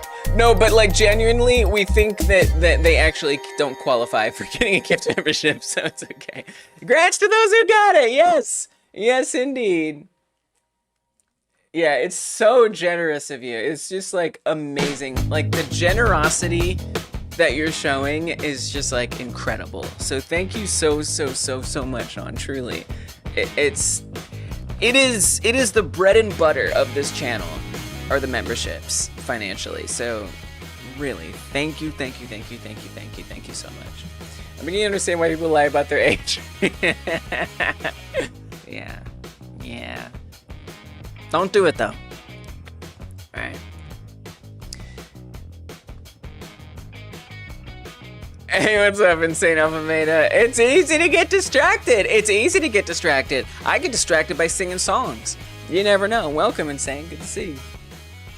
It's a thing. It's a thing that happens. How many more did we get? We didn't get up to 10, so we still need a few more. I'll do a count later to see how far away we are. And then maybe on Friday, I'll put it out there. But we're darn close. If either we get a new emote before February or after February. Either way, it's gonna happen. Which is good. Alright, what was I doing? Oh yeah, I was setting up, not just UI, but technically I was making, the main menu. Hope yours is going well, Insane Alpha Beta, you're Frogger-like. So for that, I'm gonna make a new canvas layer down here. Let's add one in. Sean, man, like what? So amazing. Hey, Precipier! It's more songs time! Welcome, Precipier!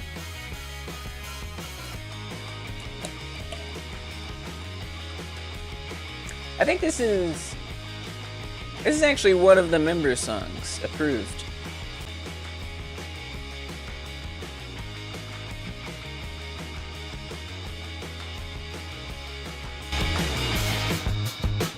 Oh, Precipier, you're on fire in a good way, and I gotta put you out, so I'll use precipitation. Even though you're on fire in a good way, you still wanna use precipitation to try and put out the fire, cause fires are scary. Precipier, you're on fire. Precipier, you're on fire. don't use precipitation to put out the good fire that you are. We only use precipitation to put out your fire if it's one of the bad fires. Precipitation is on fire in the good way, in the good way. But if precipier's on fire in a bad way, use precipitation. Precipier's on fire in a good way, but if it's a bad way, use precipitation. Oh, use precipitation. Use precipitation. Use precipitation. That's it.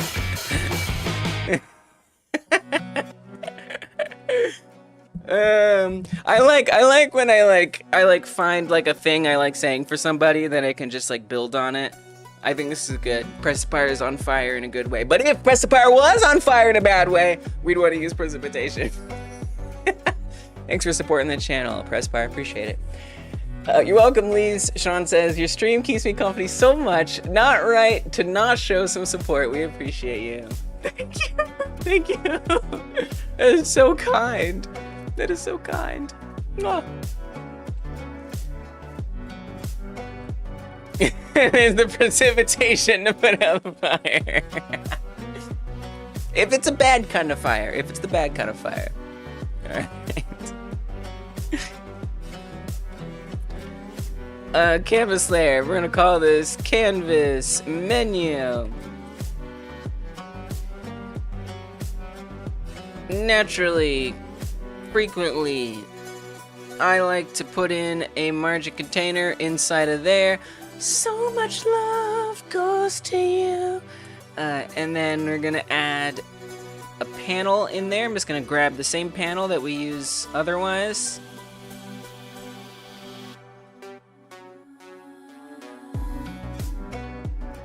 Let's copy that, paste it. Why is, dude, my control C and V has changed. I swear, it keeps changing. Notably, besides the Frogger game, my brain just said, you know what, you want to make an album? And so that's what I've been up to. Oh, nice. Yeah, you gotta, look, I mean, we're artists at the end of the day. You have to follow inspiration when it comes. Oh yeah, I gotta do sound effects. I'm probably gonna save that for the last jam stream. Too much precipitation though, and it may start some fires instead. Wait, that's a thing? Oh, lightning, lightning, I see lightning, yes, true, correct.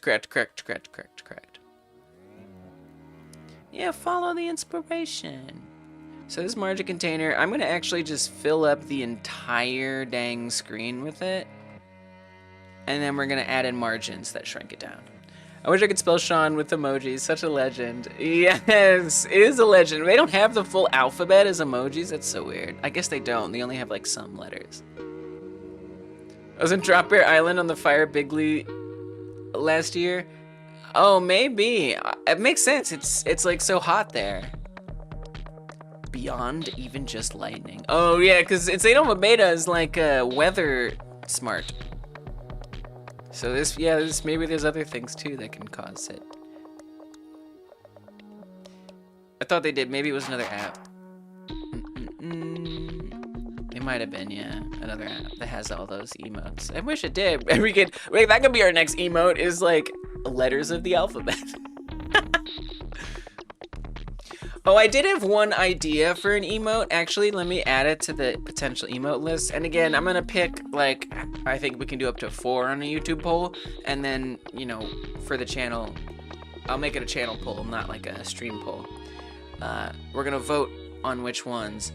One that I do kind of think would be cool would be just an ADHD, it's just ADHD. Like, literally, it's just the text, like the yes emote, except it's ADHD. But maybe it'd be a different font.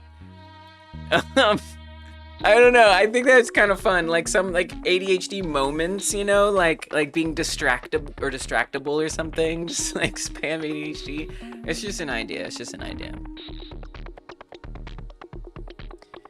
You're at the age where the years blend together. 2019 was the worst fire in recent history. In Australia? It's just getting worse, isn't it? They can also ignite fires through strong winds that can topple power lines or transformers, creating sparks that ignite nearby combustible materials. Thank you! Thank you for the information! That's sent, at least. Alright. Surely you haven't forgotten that I choose the messages to go on screen. Okay, so let's move this inward by some. Oh, Sean was right. Let's go. And it's a horrifying thing to be right about. And it's just getting worse. Dumb internet. Okay, let's do 280 on each side. And then from the top, maybe something like that. There's not really a lot of menu options that we need, so I might make that smaller. Yippee, Sean was right!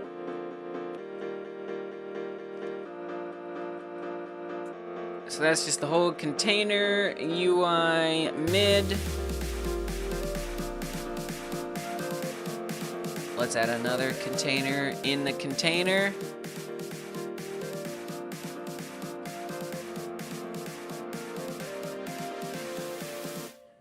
Margin container. Oops.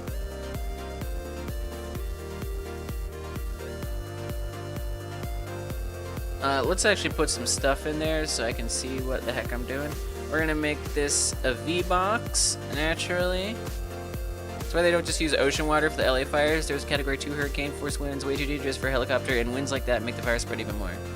Wow. Today I learned. Thank you for the weather rant. It's good knowledge. We are people who like knowledge.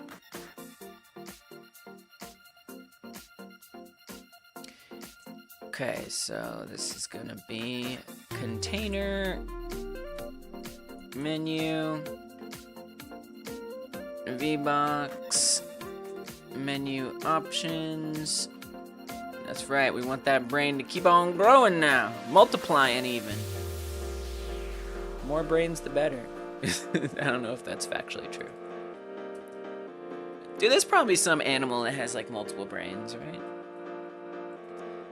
I have no idea. I know there's animals like multiple hearts, multiple brains. I guess humans, if they like are born like with a conjoined twin or something, because then you have multiple brains. But you're not really one person at that point. This is getting trippy. I don't like where this is going. It's tripping me out. I'm gonna add in a label. There's really not much that needs to go on this menu. Credits, maybe? I don't know. We'll see if I have time to do credits. It wouldn't be that hard. Do credits. We can do a credits button. It's simple if you keep it simple. Okay, put that in the center. We're gonna add our special font. I like morphed into a Capicado. She's looking very Capicado shaped, actually. It's pretty cute. Dude, they're so close to each other. She's getting so much better about not being angry that he's nearby. They're like very, very close. Their faces are like spitting distance right now. Cats! Dang, that's cute. That is very cute. I actually should probably move this because we're covering up all of the UI tasks.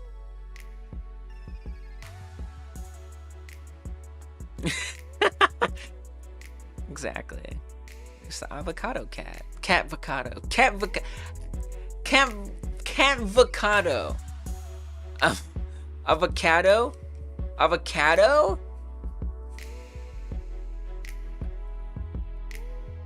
We can't have that hair in the way. There we go. There's so many cats I can't count them all. They weren't meant to be counted. Let's put the same font that we use elsewhere. We need to make the size a bit bigger. Oh, we want all caps. That's the classic way to do it, right? Octopuses have one main brain and 8 smaller ones in each arm. What? They have tiny brains in their arms?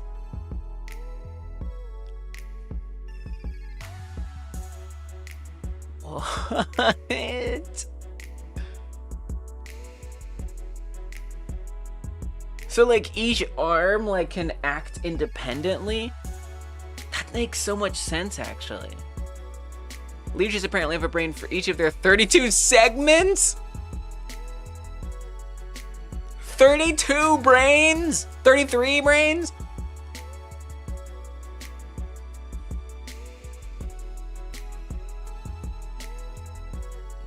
Fascinating. Soup, that is one of the most interesting things I've heard all day. Thank you. Thank you for giving me that gift of knowledge.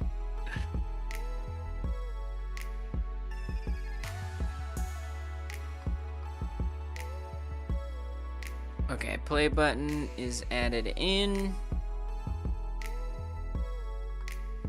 Kinda, sorta. It's not really a button though. Oh yeah, I forgot to make it a button. We don't want it to be a label. Whoopsie. We want that to be a button. What happens if I change the type? Let's see if it can figure it out. I bet it can't. Oh, it did. Nice. Dude, it totally sorted it out. Beautiful. If octopi were in solitary, they'd be more intelligent than us by now. To be fair, they also don't live very long. So it's kind of hard for them to like build up like a lifetime of experience. With that said, I kind of agree though. Leeches wasting their 32 brains just drinking blood could be contributing to society. What a waste of 32 brains. I do agree, Sean. I think octopi have like tremendous potential. They need longer lives, and yeah, we need to move them around a little more. Maybe we should play with nature and just try to like help octopi become that intelligent, like over time. Like do like a long-term, oh yeah, it is arbitrary. That's true. That's true. What is intelligence? I guess what I feel like Sean means is like maybe making them more human-like in their intelligence. You know, like where we can, they might want to express themselves through words that we can understand, or like through art. Contributed to society. We just want to make them into slaves, basically, is what we want. I'm just kidding. They gotta learn everything about life from the ground up alone. Yeah. Just because we can't communicate with them doesn't mean they are intelligent. Agreed. I also completely agree with that. I completely agree with that. Not so rare. Grasshoppers have 3 brains. Squid have 3. Turtles have turtles? The many brains of the animal kingdom. The smartest creature is the one we will never meet. Whoa. That's what makes it smart, is that it stays away from us. I like that. Or something worse. I gotta deal with these buttons. I want them to not have the appearance that they have. So I don't want that whole background there at all, please.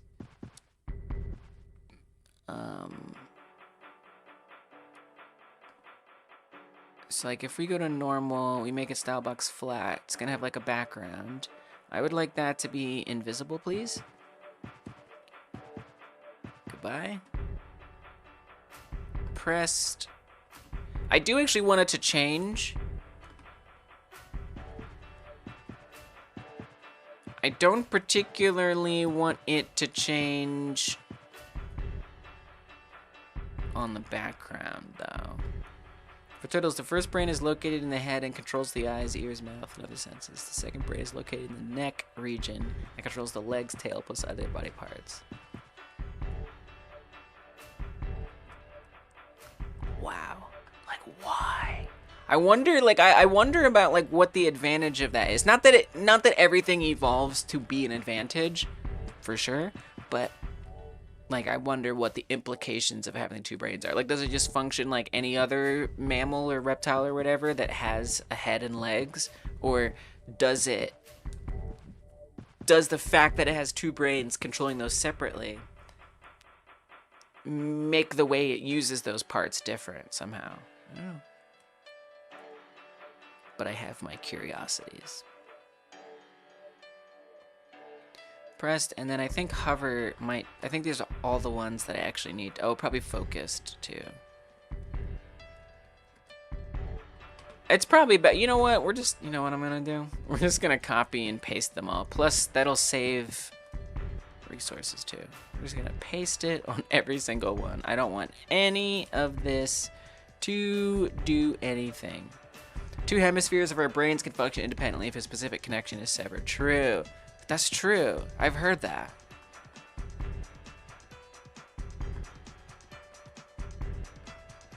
Dude, brains are absolutely wild. They're unhinged.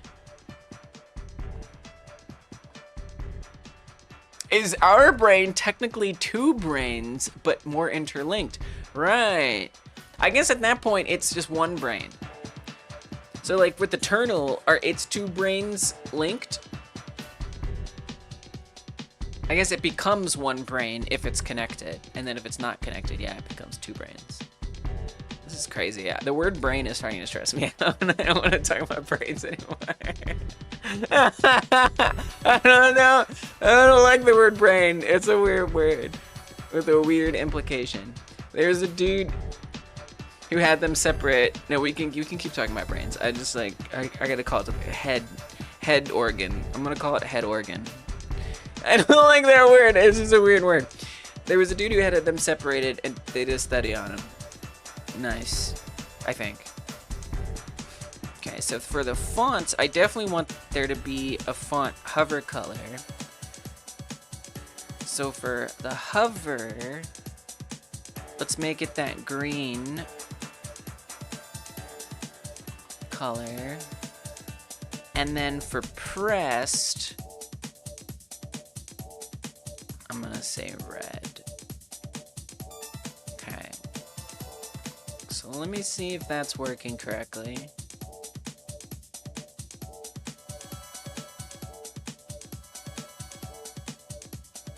Oh, we don't want it to be white by default, I guess. I guess I do. I don't know. Boop, boop, boop. Boop.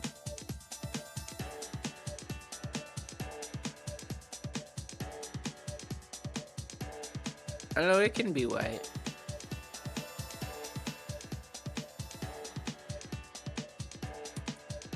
Actually, we should probably do a focus color. Let's do a focus color as well.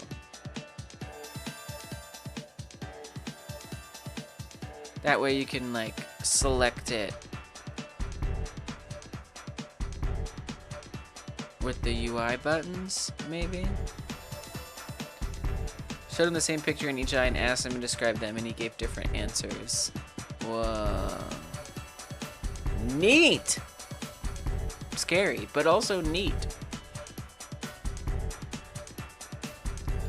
You find that terrifying?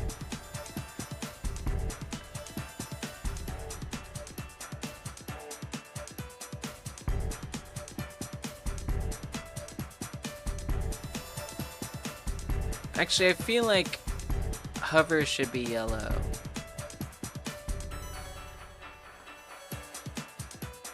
And focus should be green.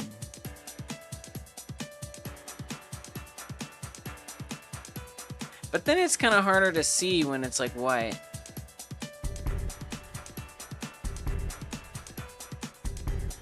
You are too. Don't think about it, either of you. What? One side had knowledge of what the object was, the other didn't, so he described the shape. Oh, like left brain, right brain, like, wow.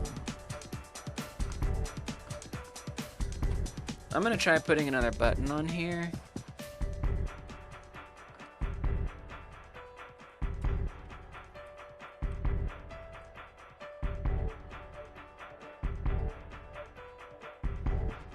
Just to like see what this is like.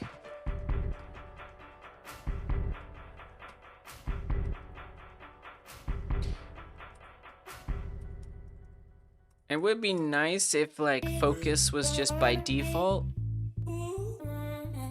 on play. Is that an option in here?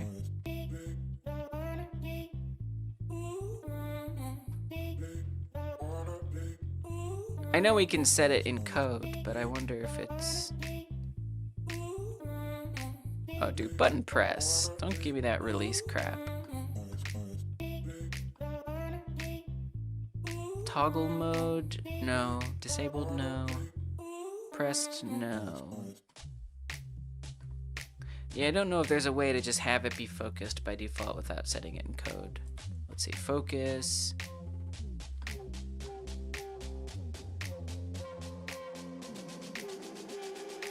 Wait, where was that focus section? Here. Yeah. Alright, so let's just say... I guess I'll do that in code, because I want you to be able to just, like, use it. Let's give it a script. I want you to be able to technically play this with just the keyboard. I might also consider adding, like, a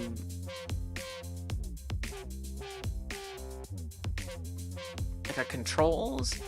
It seems a little unnecessary, but...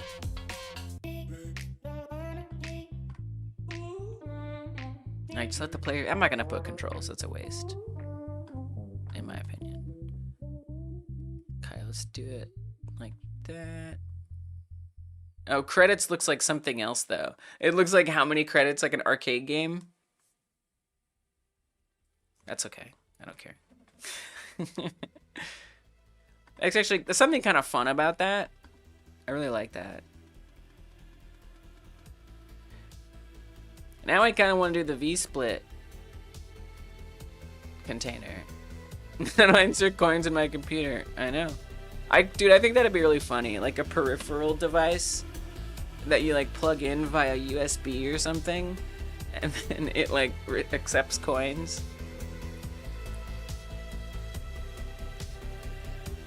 Bring back classic arcade.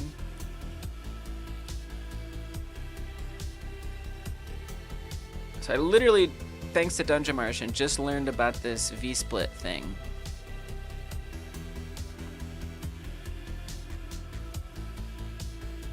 And I think maybe this could be a good use for it. It'd be nice if it was in the center, though.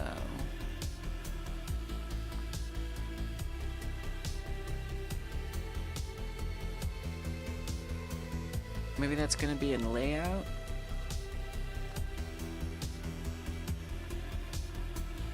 Nice. Nice, that's what I want. I want it like that. Pretty much.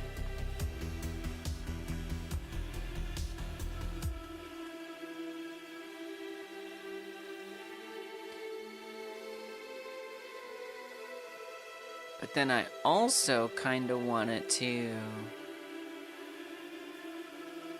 I'm going to add something extra in here. I'm going to add a separator in.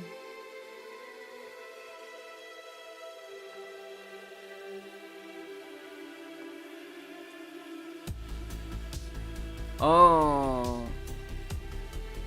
Right. It doesn't necessarily behave like a V-box. But then is that where we do the offset thing?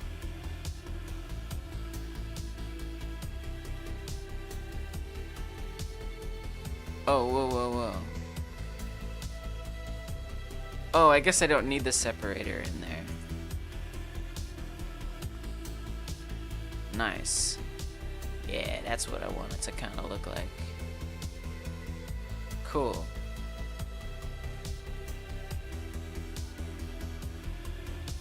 guess the cats make the most sense over here for now.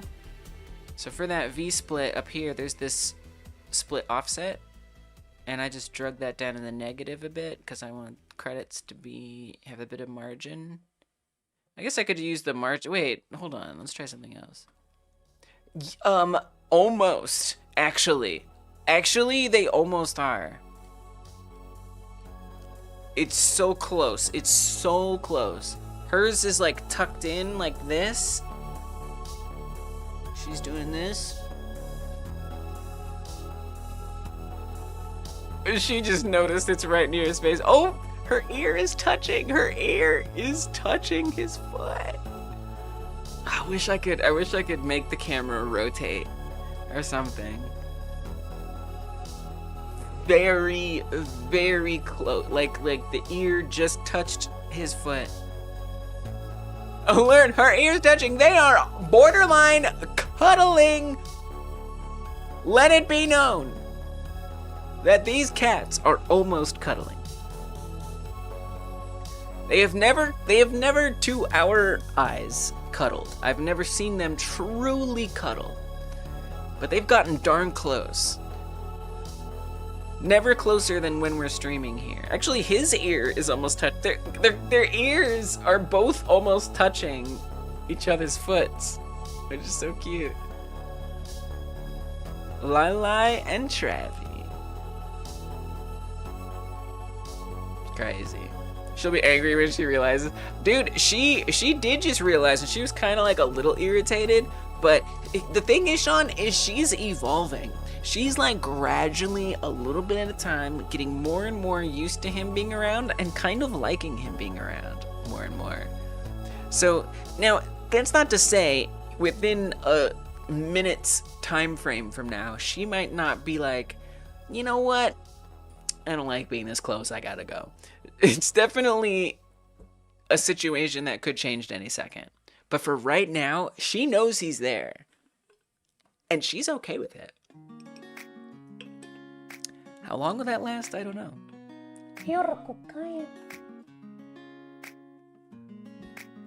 Dude, she's all... Oh, he just touched her head.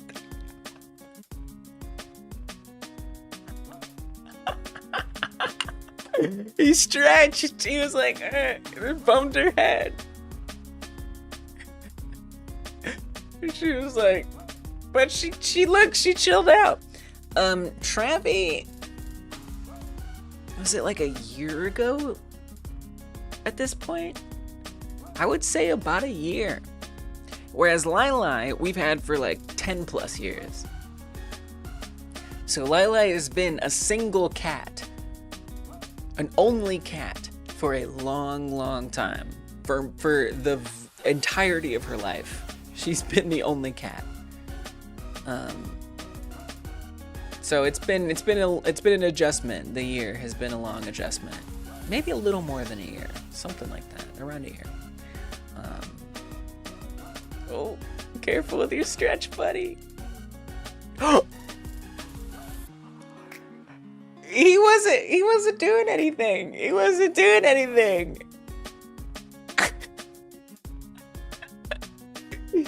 He was like, and she was like, no. I think she maybe thought when he started moving his paws, I think she might have thought he was coming for her. Really, he was just like, don't get too comfy. So that's always the thing, right? Is she's not yet good. It's okay, you're okay. She's not quite yet prepared for like what little changes might happen. He doesn't even care. And so, it started out where she used to like get claws and teeth and like really hurt him in those moments. But now she doesn't really take her claws out. She doesn't really bite. She just kind of like just a little bit goes in. He didn't even flinch. He was just like, yeah. Yo, Biddy, we know. See, now she's like, you know what? I think it'd be better if I just kept my distance. He's a good guy.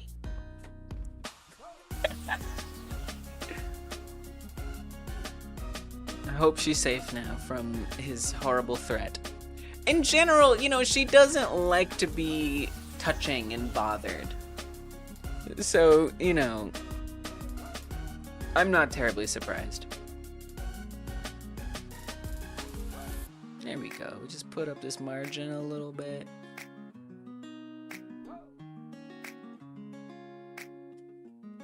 Alright, playing credits in there. Thank you, Dungeon, for drawing my attention to the cat situation so we can appreciate what was going down.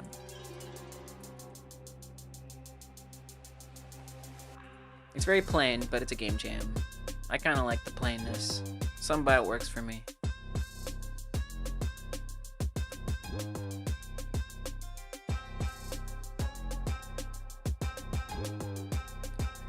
No, Lili does not cuddle with us. The closest she gets is when she's hungry, she'll walk all over us. But then like if I'm right here, the closest she'll get is like, you know, maybe she'll hang out right around there. Sometimes if I'm facing this way, sometimes she'll like cuddle like with her back and like up against, you know. But definitely not in front. If in front, she's gonna keep some distance. If behind, she might get a little close. But again, the slightest movement will mess it up. So she's just always not been a very touchy-feely cat. She likes her distance. She likes to be pet sometimes, for sure, brushed and stuff. But straight cuddling, she kind of wants to be left alone. Henry, yeah, you got a gift sub. That was Sean. I think this is... Oh, maybe it's not an approved member song. Why not?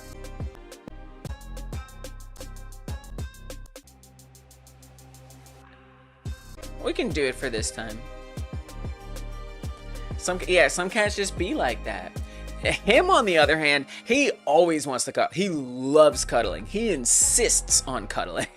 Cuddling is his identity. Which is kind of beautiful to have these like opposite cats.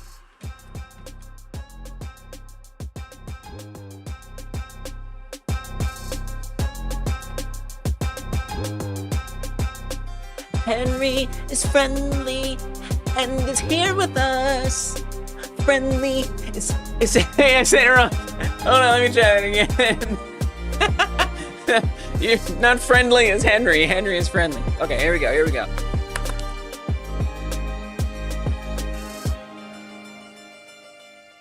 Henry is friendly and Henry is here with us. Henry is friendly and Henry is here with us.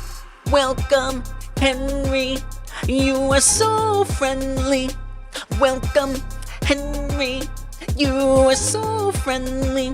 I'm glad you came on through today and you're hanging out with us. Oh yeah, Henry is friendly and I'm glad you made it in. Henry is so friendly and I'm glad you're hanging out. Oh yeah, well Henry is so friendly and I'm glad you're with us now. Henry, yeah, you're cool. Thank you for being here. I know the song was gonna end so quickly. There you go, there's your member song. Thank you so much for being engaged enough that you would even get chosen to be gifted a membership. And Henry was a member before too, so you've already got a few gears going on there.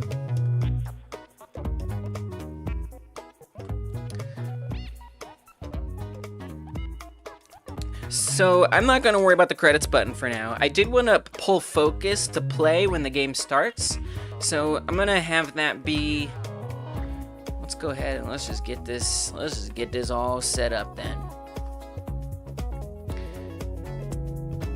We're gonna say messenger state menu connect on state menu. Function on state menu.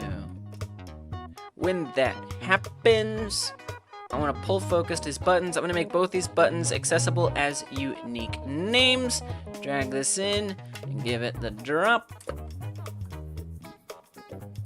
And we're gonna say button play focus mode. Wait, is that? I don't actually know. This is a button. And it's just a general button.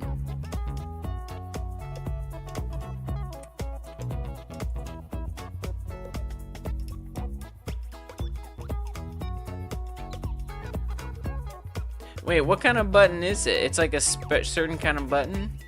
It just says button.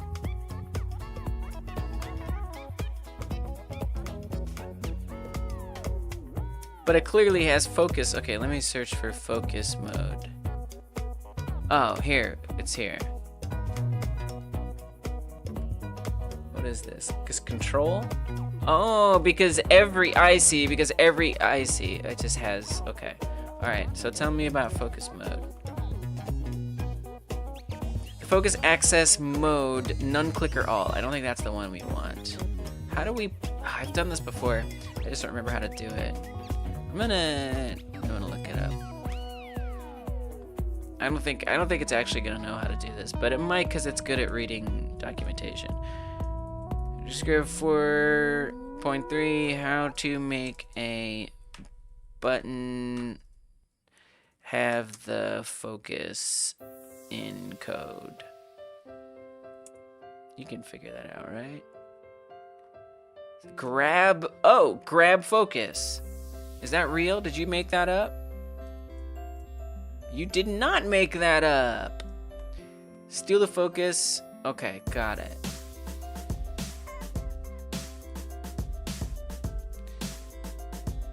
Oh, using it with call deferred makes it more reliable, especially in node ready. Well, this is kind of coming from ready a little bit, so, all right.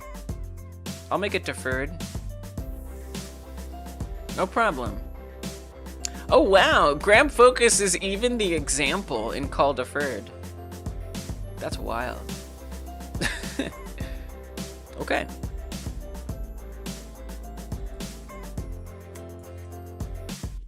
Grab focus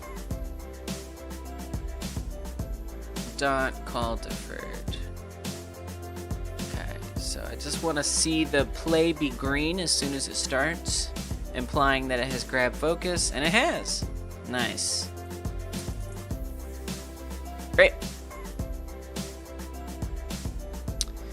Now, I would like it to do something. So we are going to also connect button play pressed connect on play pressed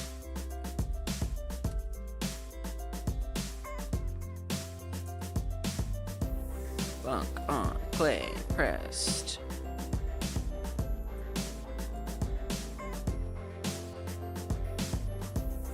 We actually just want to change the state. So we're gonna say messenger update game state emit, and we need to say globals game states play. Now that's not gonna do everything we want. I don't think it's gonna spawn a player. You submitted a game to the jam. Nice job, Henry. Yeah, Henry's got a game in the jam. Oh, that didn't work. Okay, cool. That's amazing. And you're early. You're early. Let's go.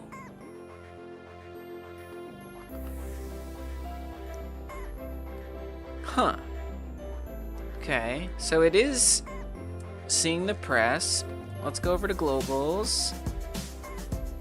Update game state equals state.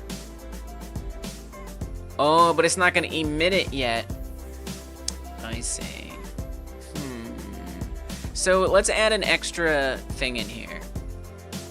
We're gonna say this is false in this case. Update game state. And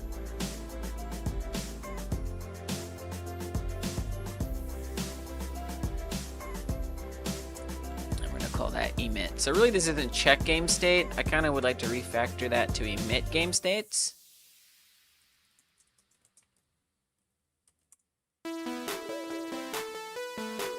so let's do that. So in the main scene, this does emit at the beginning, which we kind of don't need. Yeah, we do.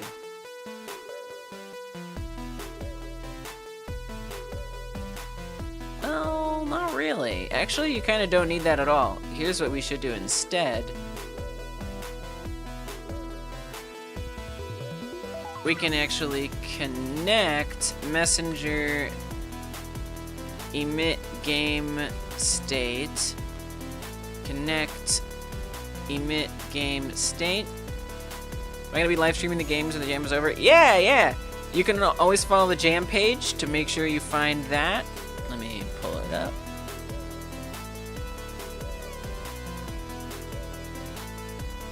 So on the jam page itself, at the bottom, you can see the schedule. So we did Jam Devlog 1, Jam Devlog 2, I did Jam Devlog 3, this is Jam Devlog 4, then I'll do 5, which is next week, and then on February the 5th is when we'll play all the games. I don't know how much time I'm gonna spend. I'm saying minimum 10 minutes, but you know, if we don't get a lot of entries and the math works out, we could do longer. And it will depend, like if someone's game demands more time, we can spend more time, but approximately 10 minutes or so. But yeah, we're updating it right here, all along the way. I wonder how many entries we're gonna get total. I don't know. I think 60% approximately people who join Jam submit, but a lot of people join at the last minute. Yeah, it's tough to tell. It's really a hard call to make. I think just because it's someone in this community, and I think it's kind of interesting, Roxy,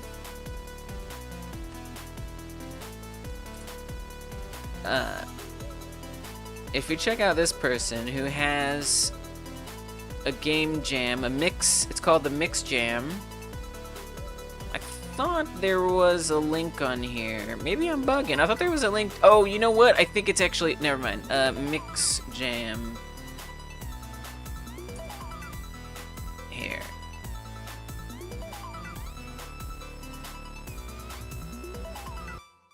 Wait, where is it? I could have sworn a Roxy Pit. I guess anyone can just do this. Hold on, let me see here. Where's like the latest one? I think it was only recently a Roxy started doing that. Okay, hold on. Let me pull this up. I'm gonna go to my Jam dashboard. I want to show you guys something. I just have to find it. I think it's kind of interesting. Okay, jam pages, hosted by gamedev. Let's do hosted by a Roxy. Let's do that. All right, so a Roxy does this game jam pretty frequently. Maybe even like a couple times a month. And so you can see on here, Roxy has been doing it for about a year now, just over a year. And I think it's interesting because you get, you know, we have 17 joined, 6 submissions. 28 joined, 5 submissions.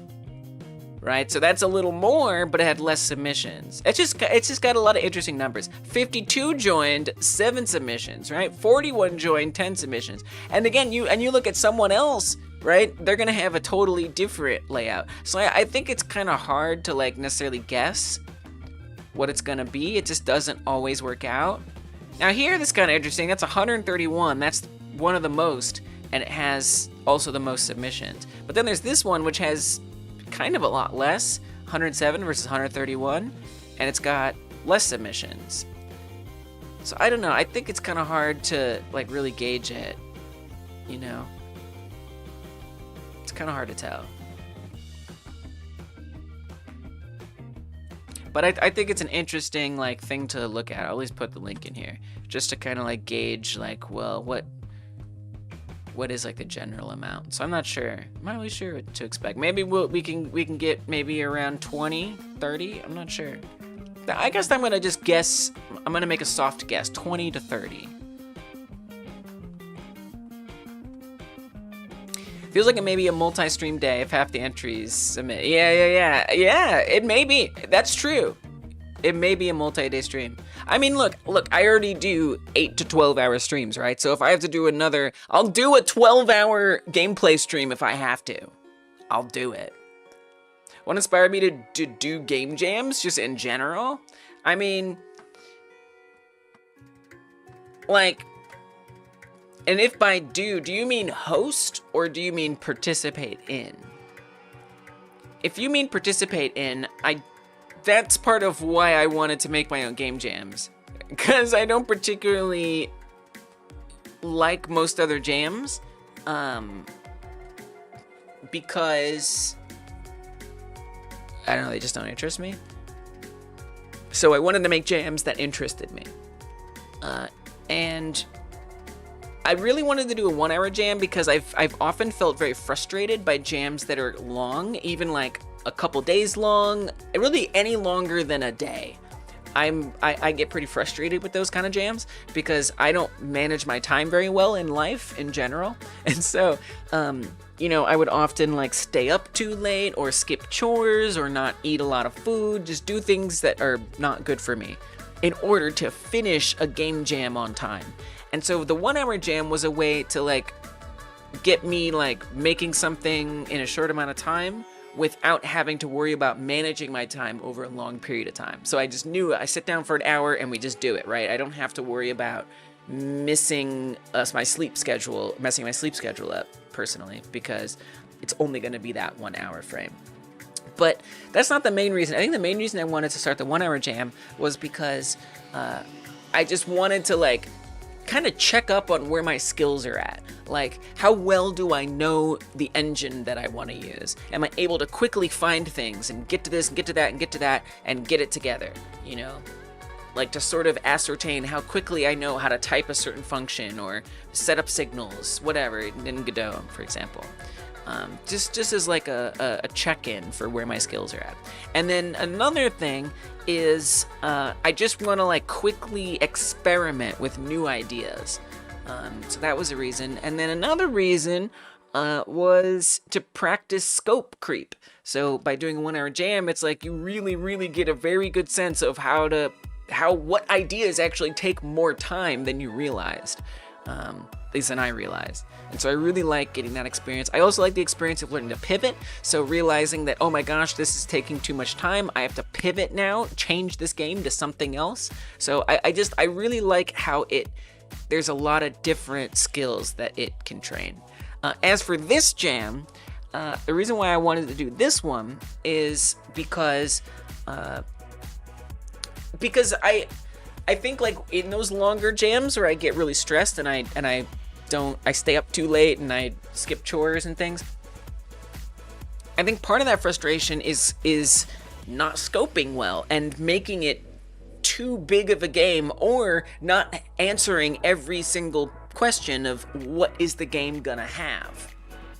So by making the game like jam, it has very specific known scope. So just sort of eliminating that creative factor a little bit. Like, obviously there's art, there's still a lot of things you can be creative about. You can make changes here and there, so there is a creative component.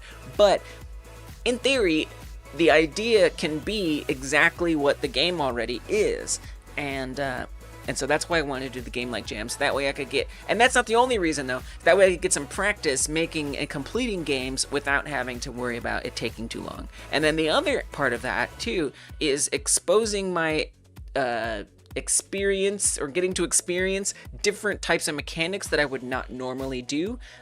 Like, I love how Frogger's got me to do like wraparound effect. I learned about how to make, you know, a character body stand on a platform and it move with the platform. There's a lot of little things that I just wouldn't have tried to figure out otherwise. And so I like that it's adding to my repertoire, instead of me just working on like one big game where I'm not getting to experience a bunch of smaller games. And I'm not even choosing necessarily. It's like, I'm just like, okay, I gotta make what this game has. And then I get to learn that stuff. So I know that's the longest winded wall of text answer that ever could have happened, but that's just the kind of girl I am. So those are the reasons why I like doing the 1 hour jam, the game like jam, and stuff like that. I also think that creating game jams monthly gets your name known on the itch platform or even in the gaming community. I can see that, yeah. This one is every 2 months. This one's every 2 months, just for my sanity's sake. But Yeah, I mean, you know, and the 1 hour jam doesn't get noticed as much because it actually manually approves every jam that appears on their jam calendar. And so when I do the 1 hour jam, I schedule it like 5 or 6 days before the jam starts, which means that it never actually ends up on the jam calendar, which I think brings a little less attention to it than it would. This actually does appear on the jam calendar since they have time to add it on, so it might help in that regard. Which, you know, I like getting on the jam calendar. I also like live streams, and if you like live streams and you haven't liked this live stream yet, I hope you'll consider hyper smashing that thumb up button. Have you not pressed the thumbs up button? Go ahead and press it, because yes, while Henry is correct that it can draw attention by joining these jams, you can also draw attention to this jam by thumbing up the stream. So thank you if you do hyper smash that thumbs up button had you not pressed it before. And yeah, thank you. This jam I think has indirectly brought it has.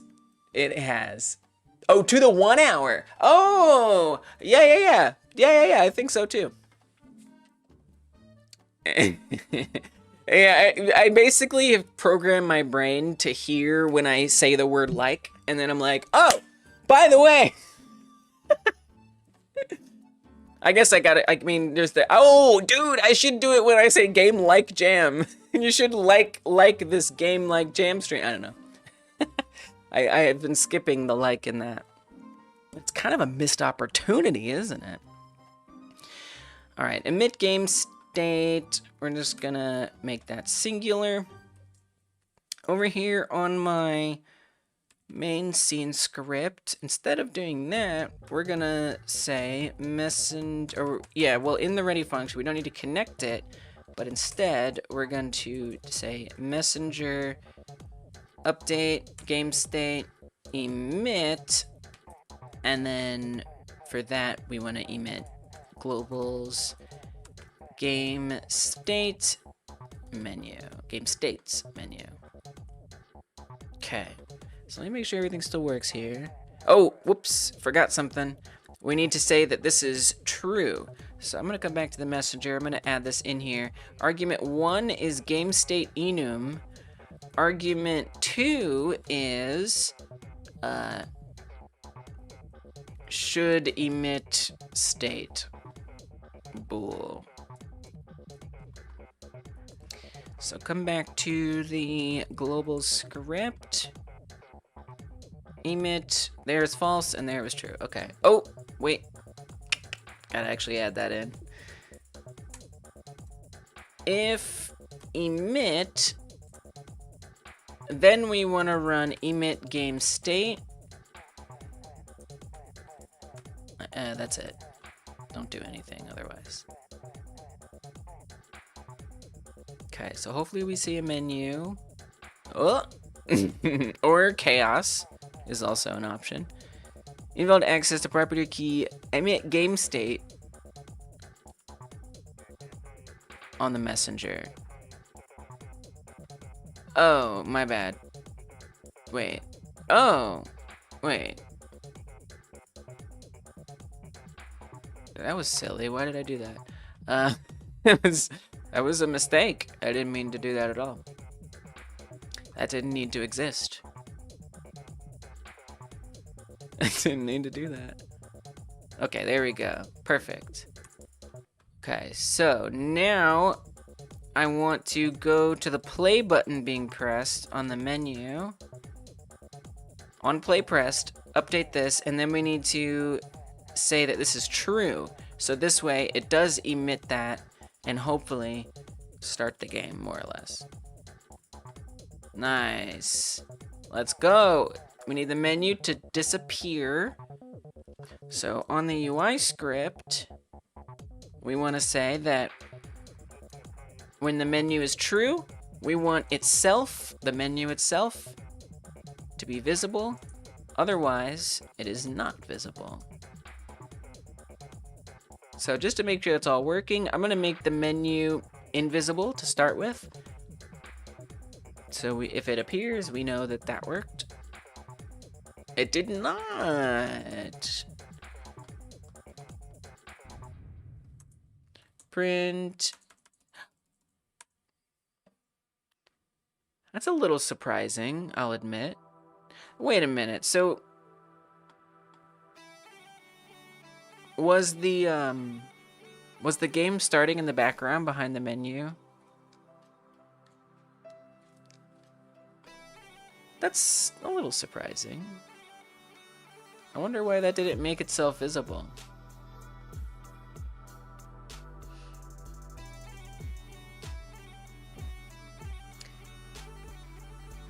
Print menu game state set. Let me just make sure that that is even printing. Please. It is, but it can't make itself visible? That's surprising. It's printing that message. Well, I'm very surprised by that. Alright, well, it doesn't need to do that as long as it can make it not visible. I'm deeply confused. But, okay, alright. Fine. I can just make it start out visible. That's fine.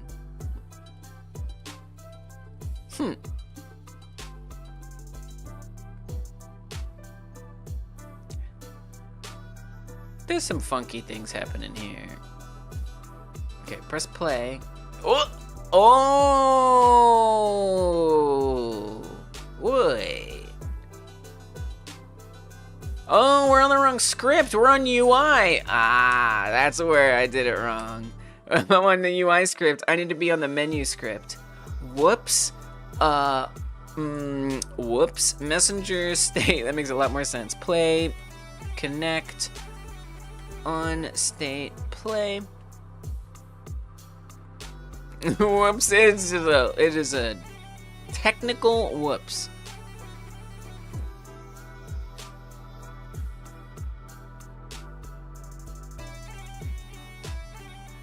Okay, so on state play, we want itself to not be visible.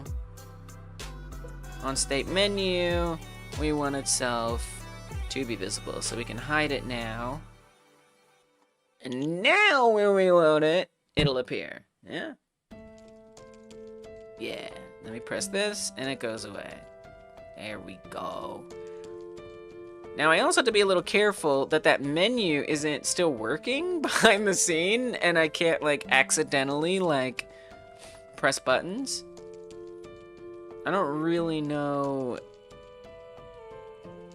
I guess I could test. I know how we can test that. We can say on play pressed, print, menu play pressed. Just want to make sure that that can't accidentally happen. Okay, so if I press play, it says play pressed. I'm pressing enter, and nothing is happening. So I think when the button isn't visible, it can no longer be pressed or focused or anything, which is perfect. Okay. I want to check it one more time. I'm just gonna check it. I'm gonna do it without clicking. I'm gonna instead use the arrow keys. Okay, enter, play pressed. Okay, good, all right. Beautiful. Okay. Now, if I was gonna set up credits, I would probably I think I'll just set up like text in here that just like appears. Maybe it'll like scroll or something, I don't know. Oh, it's adjustable. No, no, no, no, no. No, no, no, no, no, no, no, no, no, no, no. Don't be adjustable. We need to fix that. Dragger visibility hidden. And hopefully by hidden, that also means inaccessible. It does. Okay, good. Had to make sure that wasn't gonna let me adjust it. Even though it's kind of cool, it's just unnecessary.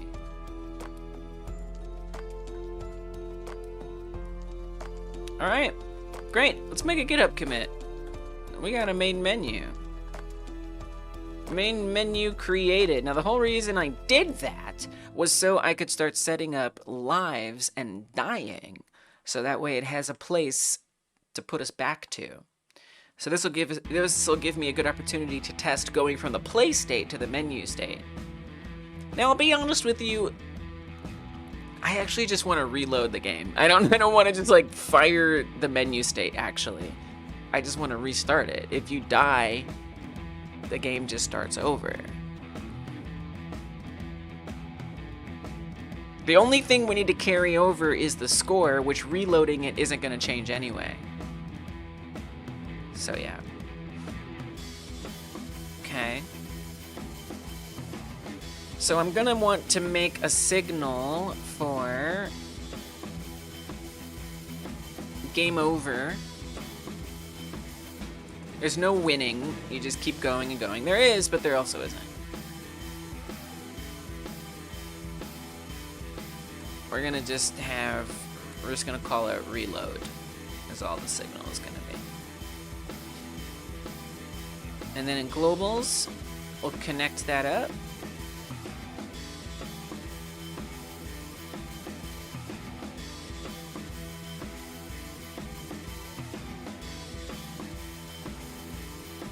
Func on reload.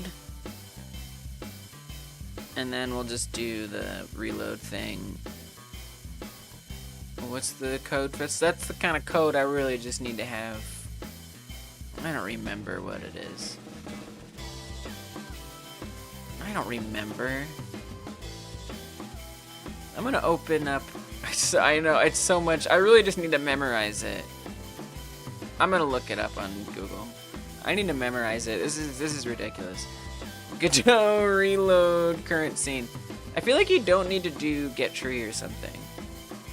GD script, just tell me. Just tell me, internet. Dude, this used to just appear at the top.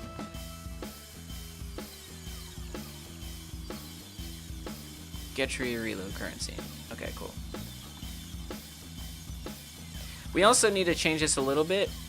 We do have to say get current scene, I believe. Oh, it says reload current scene. Wait, that's a thing? Oh. Sorry. Oops. Okay. So on reload, I apologize. We also need to have the score reset, but not the high score. I'm not going to do a leaderboard. We're going to skip the leaderboard. We're just going to do high score.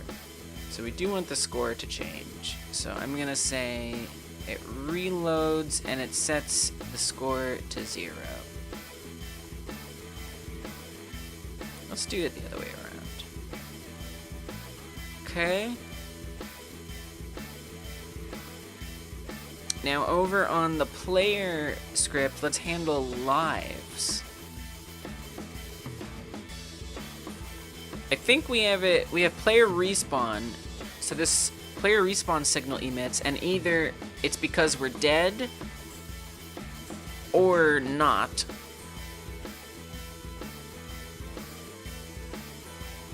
Yeah, oh, subtract life. Nice. Okay, cool. Yeah, let's make that a signal. Messenger.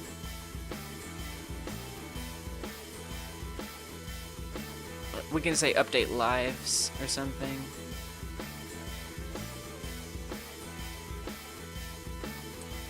Update lives. Argument 1, life change. We'll change your life.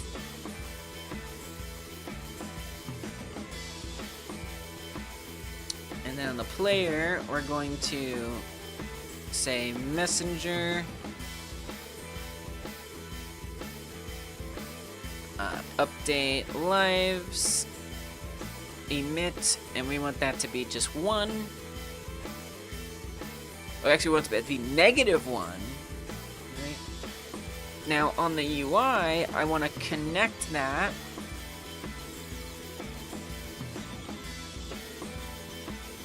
on update lives.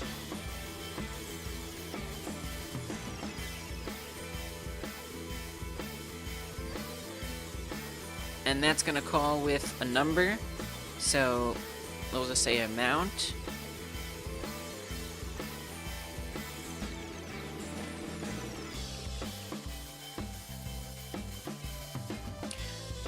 Okay, so for the way that the lives are gonna work is...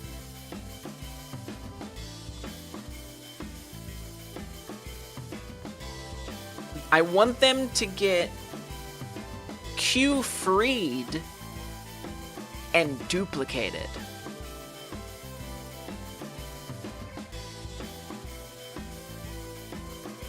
So right now we have these 3 panels on here that represent your lives. And if we delete or keep those, so if I delete one of these, it goes down. If I duplicate it, it goes back up.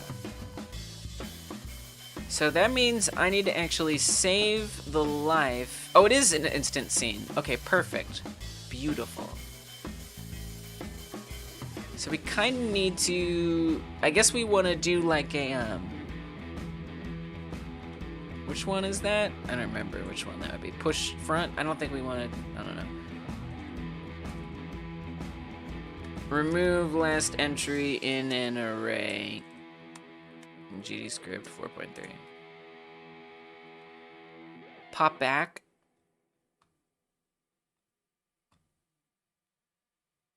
That's it? Are you sure? Alright. Because that also, like, attaches the name to it. But, okay. Yeah, I guess that's fine. Okay, so we'll come back to the UI script on update lives. So it's gonna need to check whether it's positive or negative. So if amount is less than 0, let me actually take the hbox of lives and we're going to access it as a unique name. I'm gonna try to avoid storing a number value, but maybe I'll regret that. We're gonna drop this in. We're just gonna call that lives. I mean, you could also just get size too. So if amount is less than 0 from the, if we've lost a life or gained a life,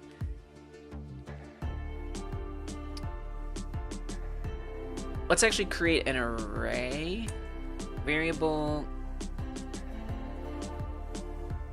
We only need that if it's lost, though.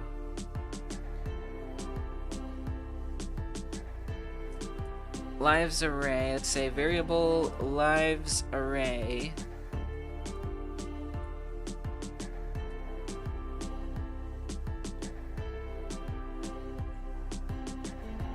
And in there, I want lives. Well, you'd want to append the children to it, right?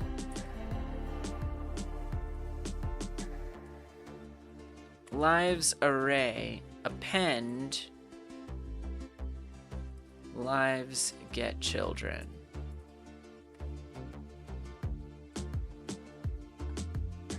Right?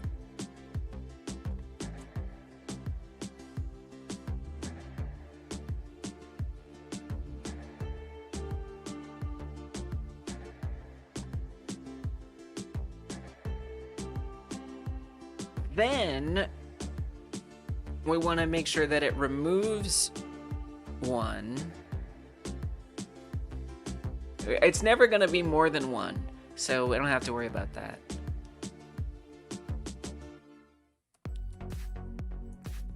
Lives array pop back. But is that actually, that's not going to queue free it.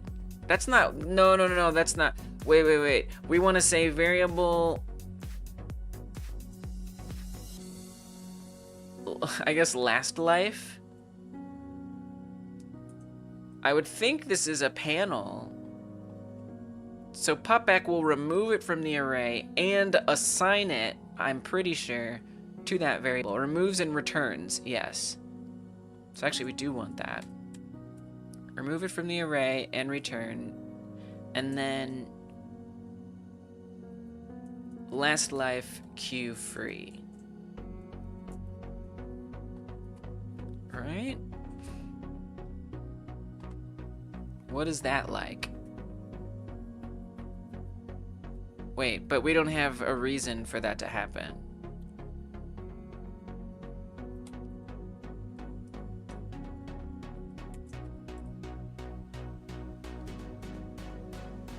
Didn't I type -1 somewhere? Player emit. Oh, if is dead. Oh, okay, good. Great. I forgot.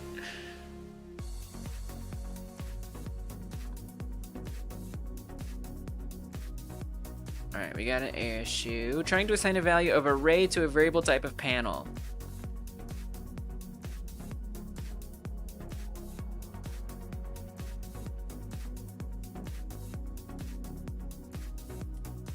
Wait, why would that be a panel? If I'm saying pop back, shouldn't that return the thing in the array?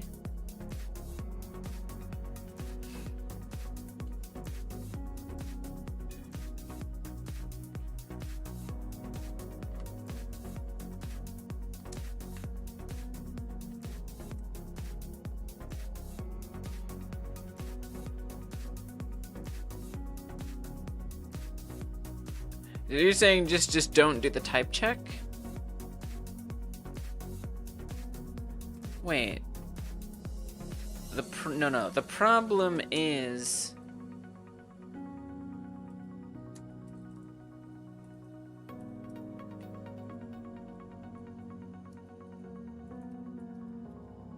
it's not being seen as a panel, but an array.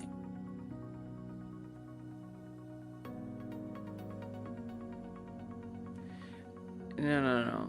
I don't think you're understanding me.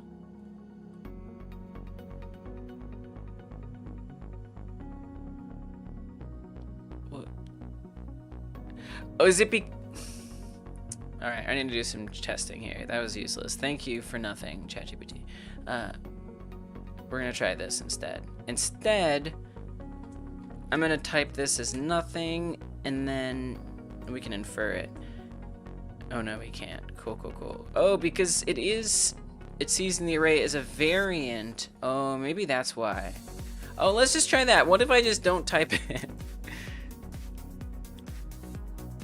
Let's see if that helps. Nope. Can't queue free an array. Okay, but what does it say? Print last life. What does it think it is?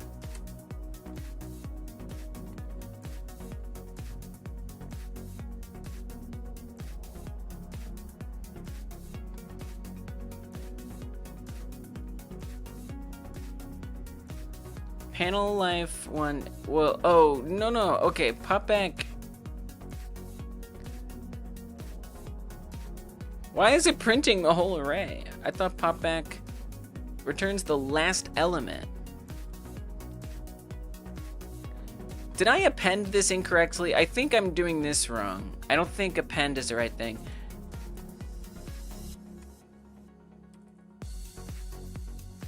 How can I make this add the move all of the elements in the lives get children array? I guess I want to duplicate.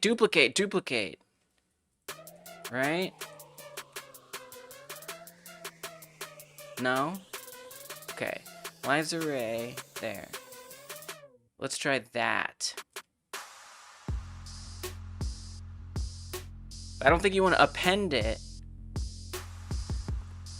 I think you want to duplicate. Duplicates the node, returning a new node with all of its properties. No. Duplicate array. Okay, no, let's just ask. I want to move all the elements in the lives.getChildren array to the lives array.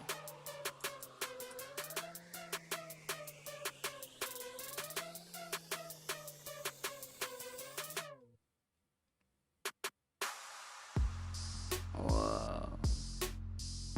Append array. You made that up. That's real?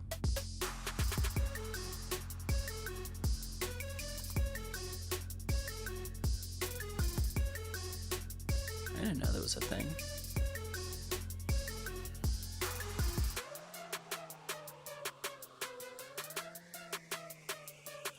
Oh, that's it! Append array. I didn't know. Okay, cool. Great. Beautiful. Okay, now we can say last life queue free. Whew. Okay. I didn't know that. Append array.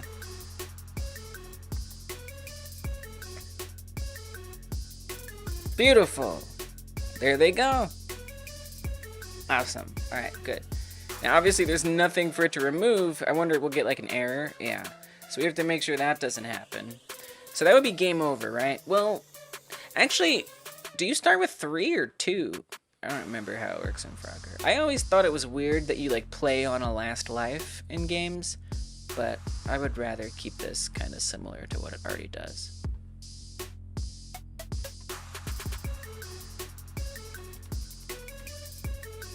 Like, I always thought it made sense when the last one goes away, then you die. But instead, it's like, yeah, so there's only 2 there. I guess it's supposed to be like extra things. Okay, got it.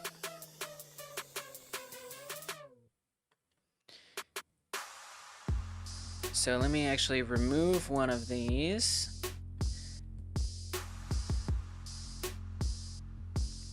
So if amount is less than 0 and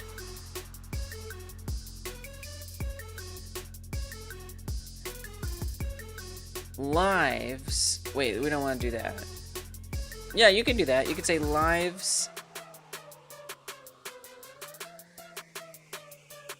size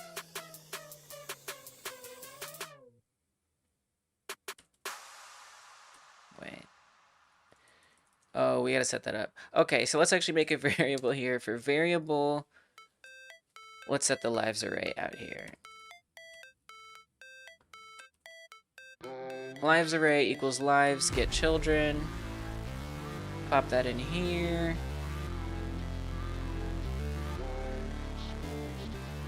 Wait. No, wrong. Wait a minute. This is confusing. Let's call this lives children. And then we make this that.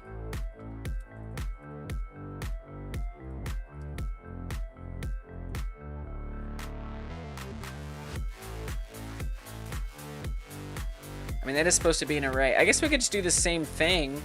We could do lives children. This is a little chaotic, I know.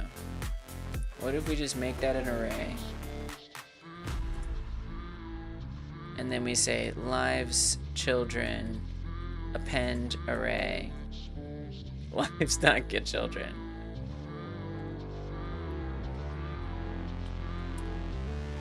And then in here, we'd want to append lives children. This way I can just say here, if lives children size is, we want to say not, well, we could say if it's greater than 0, right?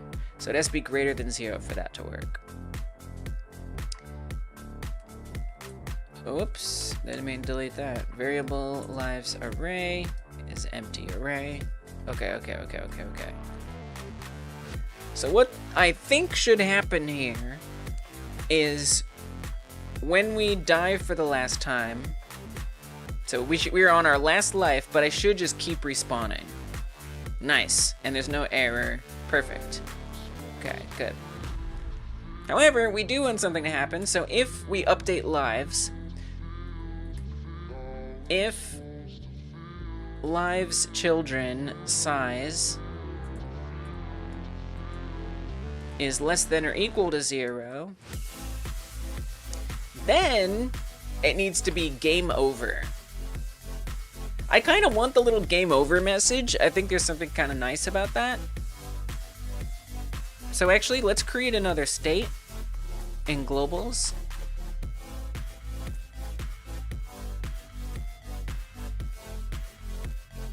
I'm just gonna call it over. I think there's another state yet. We could say,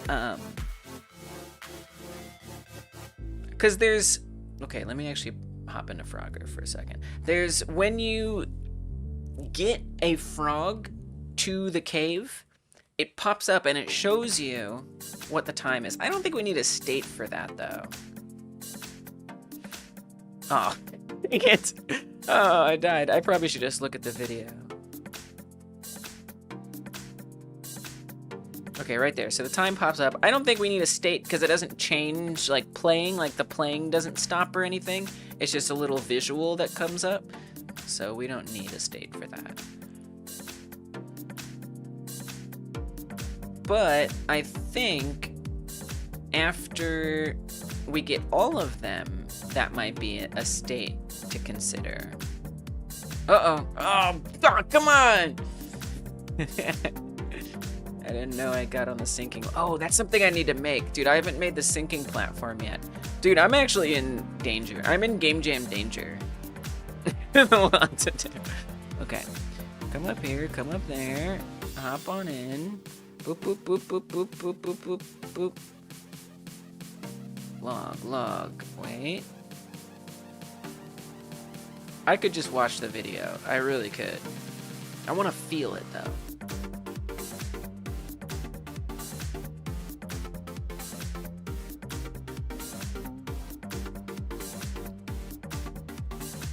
Oh, no! This is a fun game.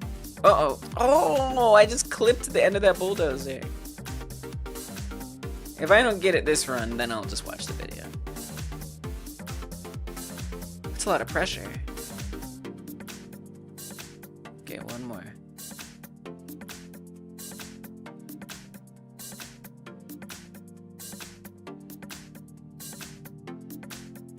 We got it. Okay, so it does wait for a second. It like plays some music, it waits for a second, it shows you the time, and then it says start after the time. Wow.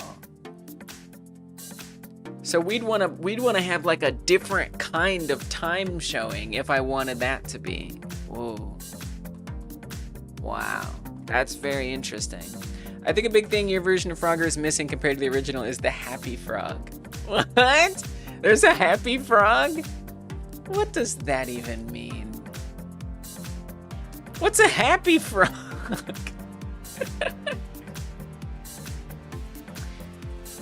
So we will make it a special state for, we'll say level up.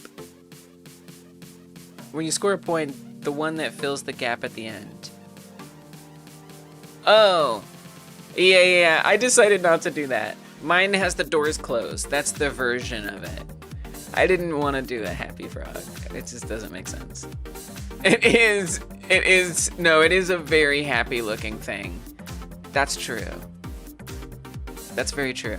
No, in mine, the door's closed. So the doors are open until you fill it, then the door's closed. So that's like, it's serving the same function other than the happiness. But that was an artistic choice on my part. Boop. So you get a triangle instead of a happy. Yeah, well. It is, that's right. It is no happy frog. That's true. You're correct. I'm afraid that you are correct. So if life's children's size less than or equal to 0, we need to say that you have now died. So we would want to go to the game over state. Messenger. Update game state. I forget what this calls with. Calls with game state enum, and then whether it should emit. Yes, it almost always should. Emit. We want to say game, globals. Game states over and true.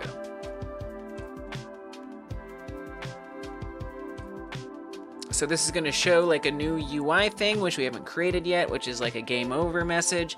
And then after that message has ended, it will show it'll restart the game. So how do I want to do that?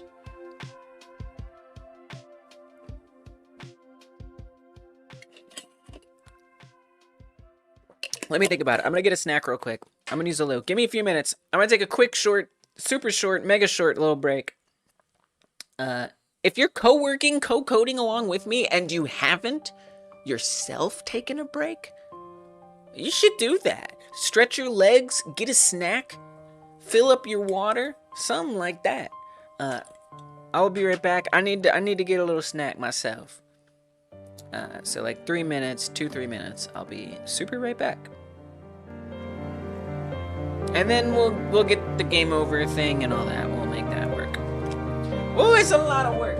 It's a lot of effort. It just keeps being some. If it's not this, it's that. If it's not that, it's this. And then you know when you go get this, then it's a no happy world. I don't see the need for a happy world as this thing, but I understand why you want the happy world. Happiness, everybody wants it.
Hope y'all got a good snack. You had a good break. I got me some quinoa.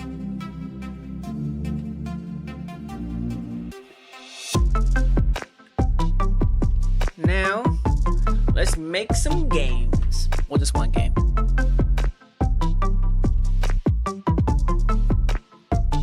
Okay. Nice, dude. Oh, it's really coming together. Let's go. So we want something special to happen when it's the game over state. On the global script, we're not just really making the main menu anymore. We are making game over. So we want to match the game state again. This time it's over. I need to create that over here. So that could be received everywhere it needs to be. Cool, cool, cool, cool, cool. What is this? Index P line? What are you even talking about? What is code-edit.cp? I don't even know what this is. What does this mean? I don't have a clue what is this error? What are you? Why are you? No one in the world even knows.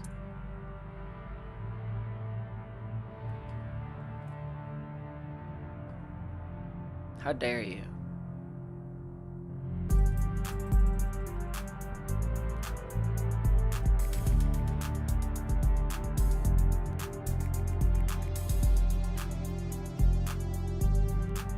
Someone reported it as like a bug.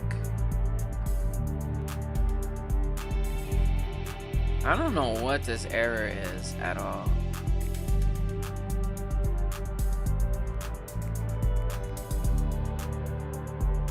I'm gonna assume it's me. It doesn't matter. And maybe if I like restart my editor, it won't happen. Okay, so state menu, state place, state over, good, good, good. Now when over happens, we want okay, you know what? Let's make the actual like visual. I kind of want it to be similar to the menu. So I think I'm just gonna duplicate that. You get it too? It doesn't mean anything? Oh, I love that. Thank you. I'm gonna call that a consultant credit. Really, it's a reassurance credit.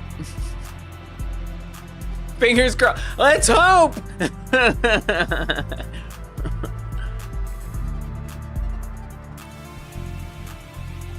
Let's get another canvas menu. This one is gonna be called message. Canvas message. I want it to be quite similar, but also quite different at the same time. We only need one text in there, so I don't actually need all of this. Put that in here, delete that.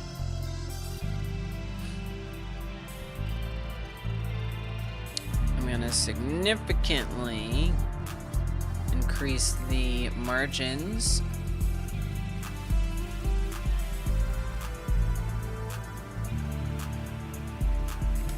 Let's try 400 by 400. Go a little more than that.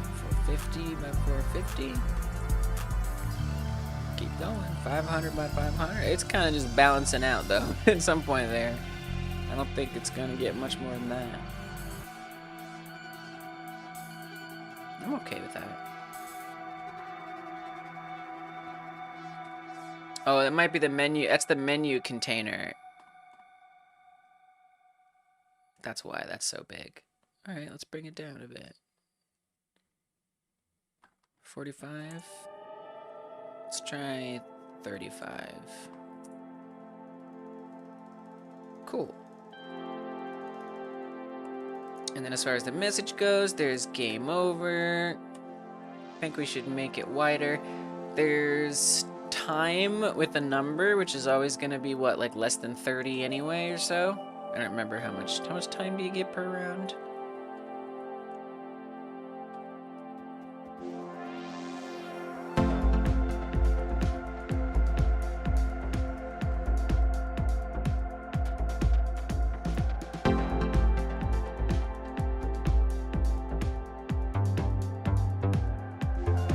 30 seconds, yeah. So it's always gonna be less than 30.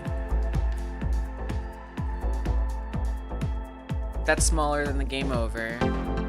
Start is pretty small, so I think those are all of those. So let's size it to game over. And if we need to make it bigger someday, we can. So let's make this have... Wait, what's determining the width here? I guess nothing. Alright, let's extend this out.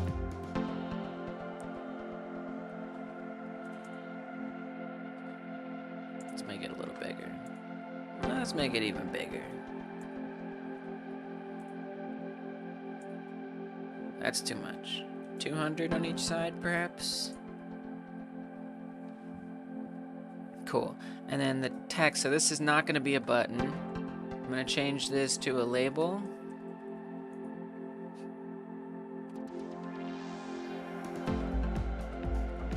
And I want the color to be red, I think. Even though I think it's a bit too hard to read. It is kind of like classic, and there's something cool about that, so. And hopefully it'll just be kind of obvious. It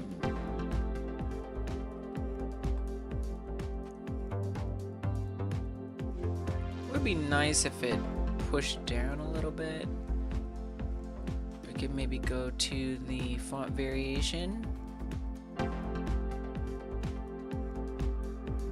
Oh, that didn't do it. I thought it would do.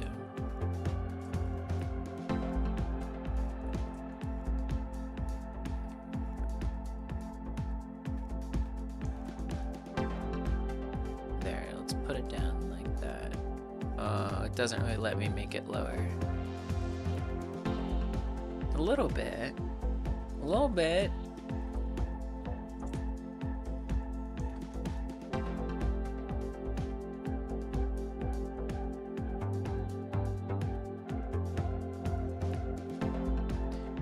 Yeah, but my margin container, it's gonna make it bigger. I wanted to move it within it, not extend the size of this. See, if I move the margin container margins, it's extending the size of it. But what I really want is for it to just be lower within that box. That's technically what I want. So, I mean, I could...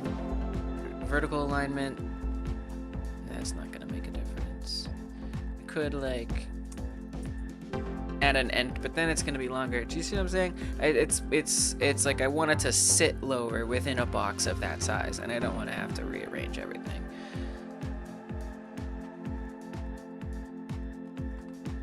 Might be worth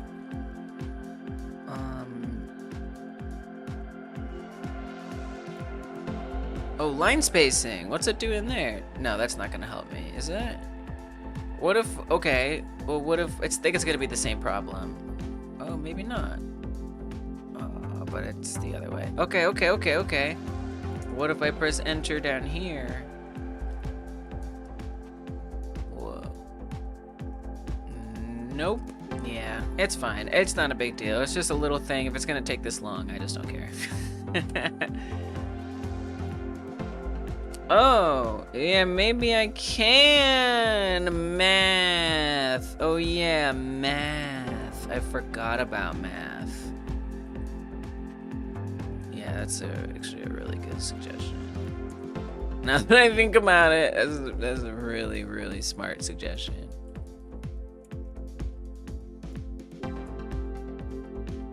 Nice. Thank you.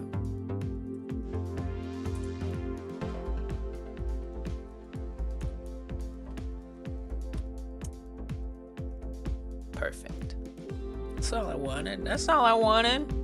Alright, well, I'm afraid I'm gonna have to give you another credit for that. I'm sorry, but I think you're gonna have to get another credit. Sorry. Thank you. Cool. And then, well, obviously want this to say like different things. So this is just gonna be rename to label message. probably easiest just to have the string update based on this or that. Container, message, container, UI, message, okay, canvas message. Great. Awesome. No, no, no, don't change the size, please. If you could just stay the same. You could set a minimum size. That would probably be a good idea.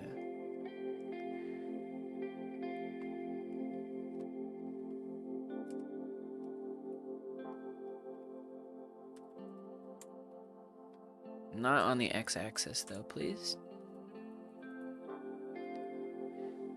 We've got 200 by 200 in there on the margin.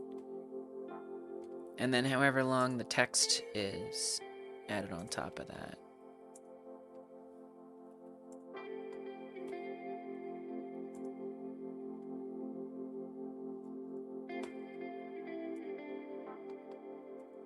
I'm just guessing numbers until it starts moving, because that's how I roll. 1, 2, 3, 4, 5, 6, 7. It might be moving, I just can't tell. 8. Oh, I think there it moved. Okay, we're gonna say that. That's the size. So then if I change this label length, it does get ever so slightly smaller. Here, try 860.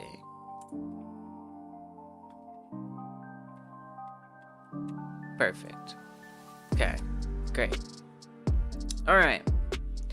Now, I want to make sure this gets updated sometimes. I'm going to make sure this label is set to be accessible as a unique name.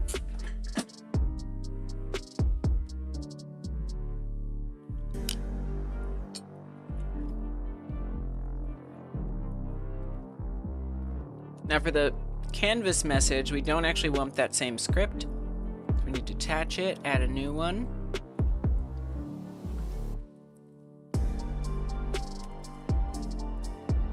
And I spelled message incorrectly.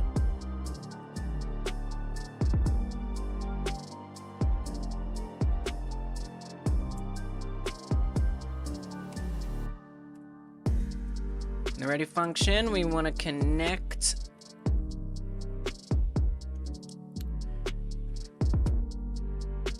state over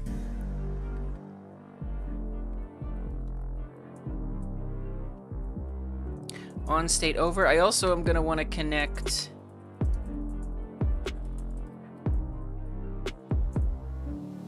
something else. Let's get a function for update text. And this is going to call with the text that's supposed to go in there, or new text, we'll call it. So this will run update text. In this case, we'd want it to say game over. We'll on ready the label.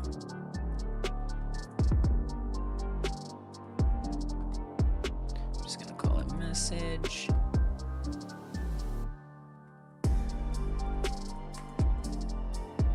Message text equals new text.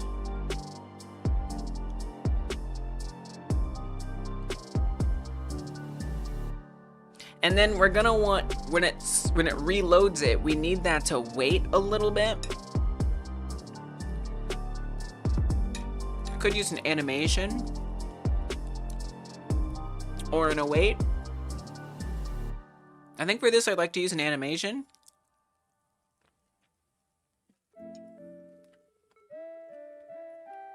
Or a timer, rather. Let's make a timer.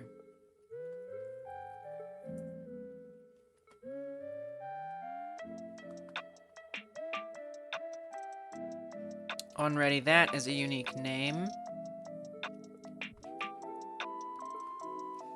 1 second, I don't know, how long is it in Frogger?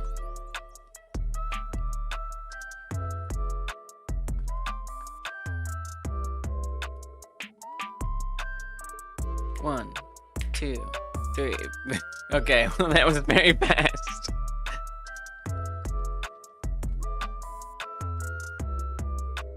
I like the animation. We're not doing an animation. That's too much. So we're just gonna say that the timer is, I'm gonna make it a little longer. Let's make it 2 seconds. Seems just a little, I'm gonna do 3 seconds. This is a little fast over there. We don't have like a leaderboard to pop up or anything. We're gonna say it does not auto start. It is a one shot. We wanna say timer start. And then can we just like not put a number in there? Is that allowed? It'll just be whatever.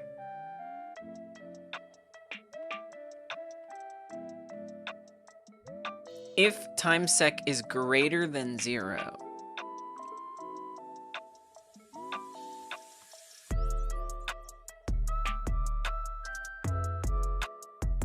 I'm confused. Whatever, I'll just put it in here. I don't really know what I don't know what it wants. Variable timer length. Export.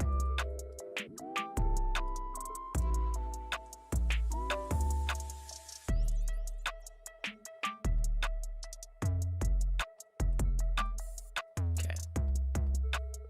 And then we want to make sure we connect that, right? Timer, timeout, connect on timer, timeout. So that's like the message length. Now we might want to actually update. This is probably better that we're doing it this way, because maybe with the time that pops up, we want that to last longer than game over. I don't know. So we might actually want to have that get updated potentially. So I'm going to say we want to emit something after that. Let's actually set this up first. On timer, timeout, that's when it would emit. And what would that be? That would be the reload that we made. Messenger, reload, emit. So it's gonna wait for that timer to end, then it reloads. But we don't always want it to do that. So we would actually probably want to have like a match statement or something.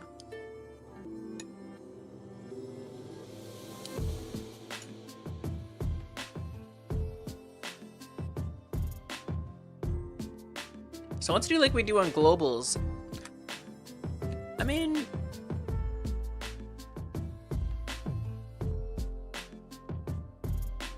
okay, maybe we do have a state for the message.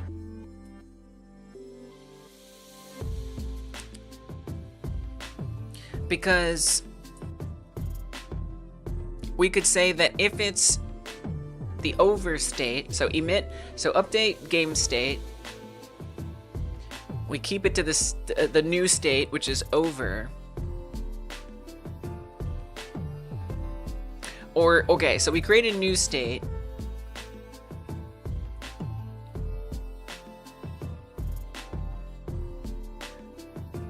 I'm not sure how I want to do this. We could do like a message state.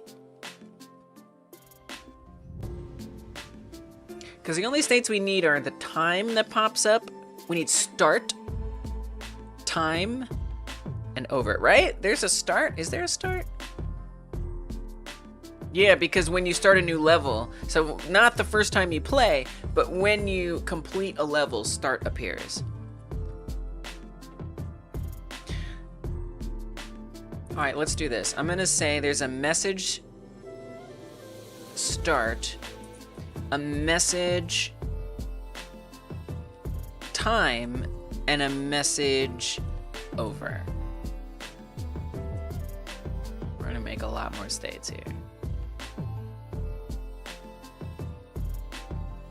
And we're gonna do the same kind of thing. Message start. State message start.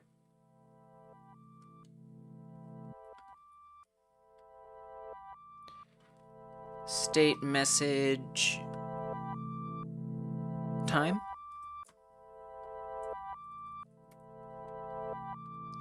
And state message over. Okay. So I gotta go create all those signals.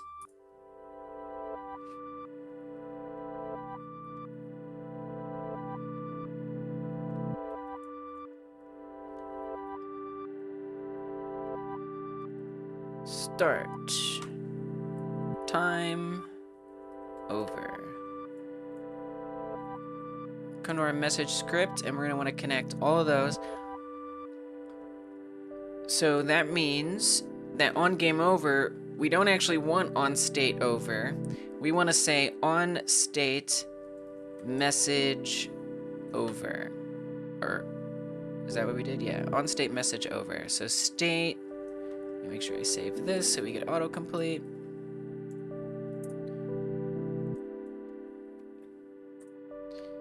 State message over.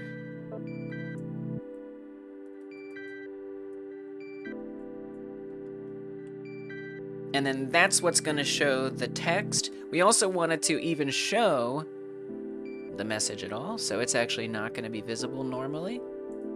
So we want to make sure that it does become visible. On the timeout, we would like it to disappear.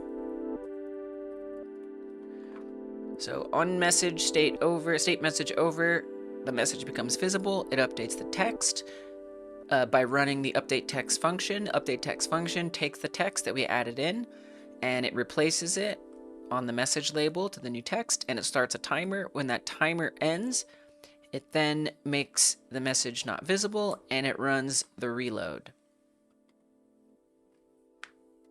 Great. Let's see what happens. I think the game over should work. Well, we have one more thing. I think it's gonna spawn a new one. Does it? I think it spawns a new one. We need to make sure it doesn't spawn anymore. Right? Wait, I don't actually know if that's true.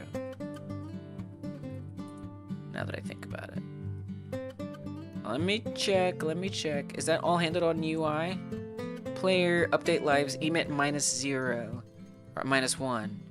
If is dead, emit update lives.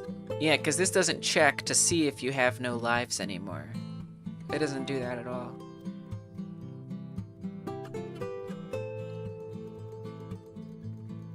If it's dead, it subtracts 1, and then it matches what you died by.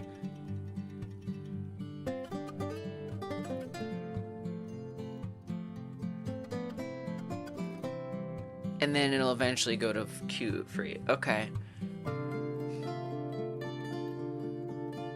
So we'd also want to say, I guess we could do like a check for game over. So we'll say -1, check game over. Func, check game over. Well, that's a little tricky, isn't it? We somehow need to... I don't think that's where you should run it. I think you should run it in free player.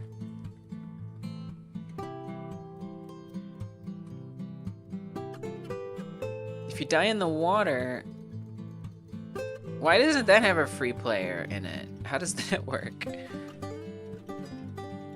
Oh, is that because that's like a fall death? Where's all the places free player gets called?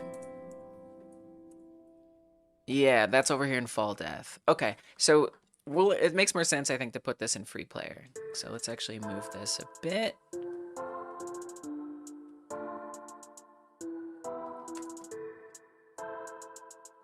I like putting it in like generally the order that it's gonna run, kinda, sorta. Check game over. So after it frees the player, well, but player freed, hold on. Player freed,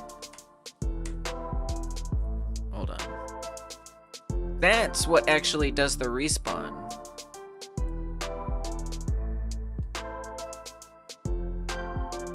So, in fact, we want it over here on player freed. We don't even need to do the function, I'll say. Globals, if globals. That's a little tricky. I guess we can just do the same thing that's over here in UI.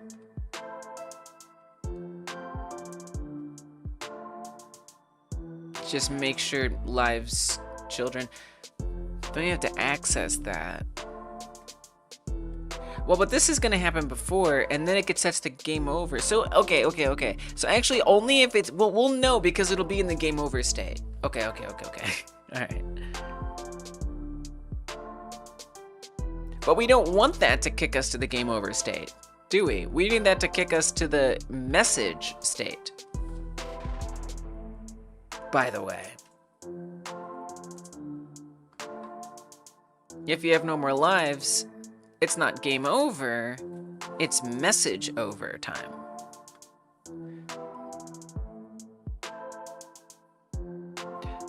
So if it's going to respawn and we're in message over, do not respawn. Okay, that kind of makes some sense. If globals game state is set to globals game states message over,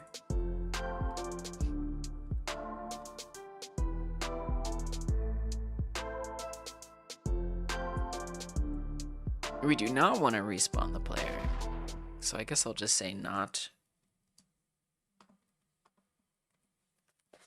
Okay. Let's see if that works. I don't know. I kind of did that in a weird order there. Okay. One life lost. Another life lost. Game over. Then it restarts. And it replenished our lives. Let's go. Oh! That didn't work. Alright, hold on. What happened?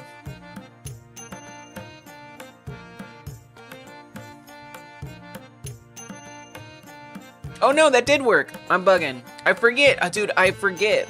You can play on 0. That trips me out. I'm so... In my mind, I think of lives like health. If you have 0 health, you should be dead. But lives don't work that way. Alright, okay. Beautiful. It's working fabulously. We don't want the game over text to be lowercase though. So we're gonna call that game over, all caps. Yeah, should be good. Great. Now, what about the other messages?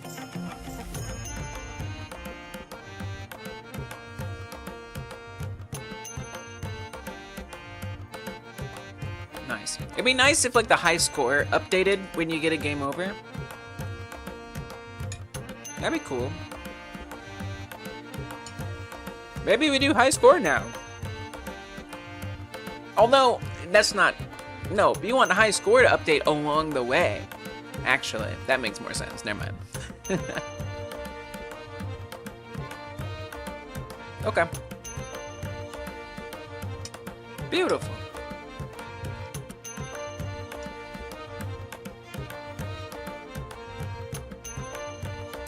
So yeah, so let's do the other messages since that's what we're working on. Wait, but I don't... Okay. I don't have time, so I can't actually do time. Start only happens when you complete a level. And I don't really actually have like a level 1, level 2 thing going on. I actually probably want to do it very similarly to how we, thanks to Dungeon Martian, set up the scoring, where the scoring is checking to see if you've hit a maximum, because I only want the game to get so fast. And so it can just say, you know, if it's under the maximum, keep increasing these particular row speeds or whatever. And that way, this is gonna diverge from Frogger, the classic one. I want it to just get harder in a linear fashion over time regarding the speed. I don't want to do this weird thing where, like, well, actually, I do think the speed up is kind of cool.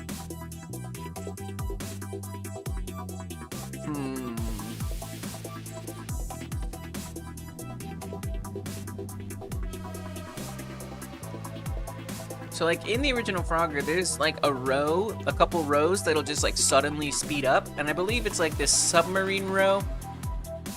And then this row right here. This row and that row will just suddenly speed up out of nowhere.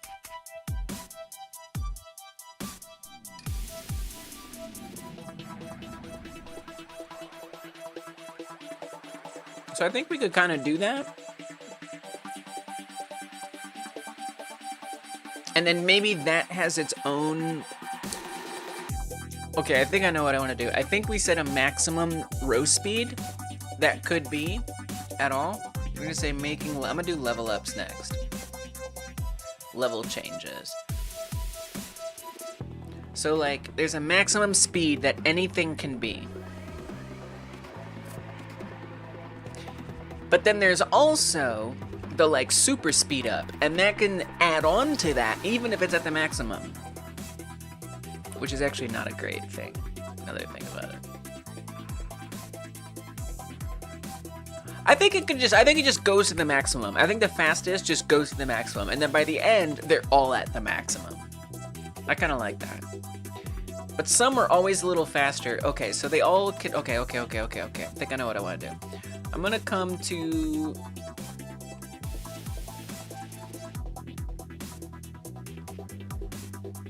our rows script, or the script that's on every possible thing that could be a row.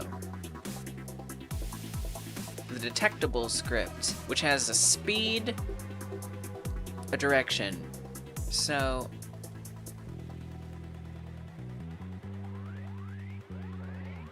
I'd actually want there to be a speed cap. I think 10. Wait, why is that 0.5?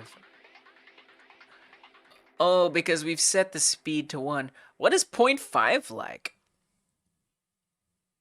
I didn't realize they were all set to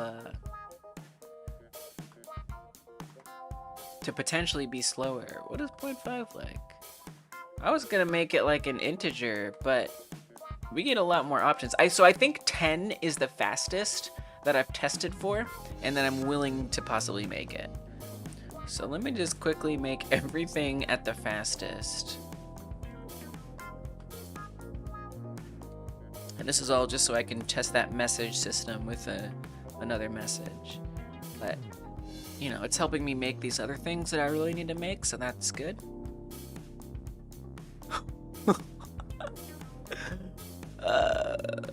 Oh my god. Oh, come on. What? Why? Oh no. Oh no. Oh!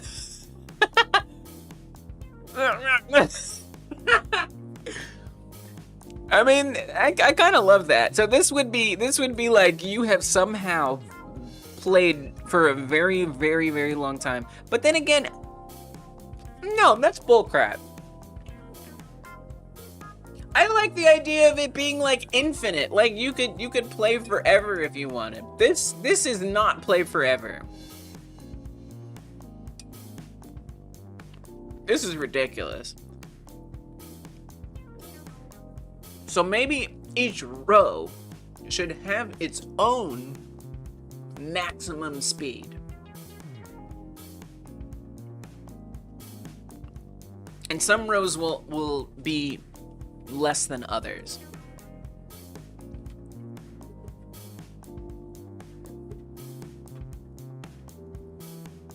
And then for the speed up,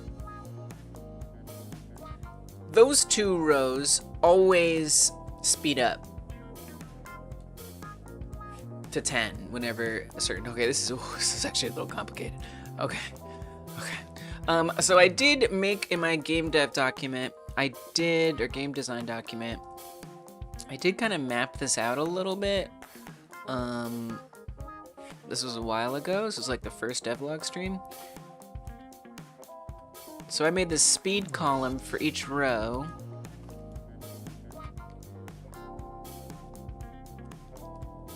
And all we said was 11 and 6 have the same speed. Okay, cool. That actually wasn't that much information in there.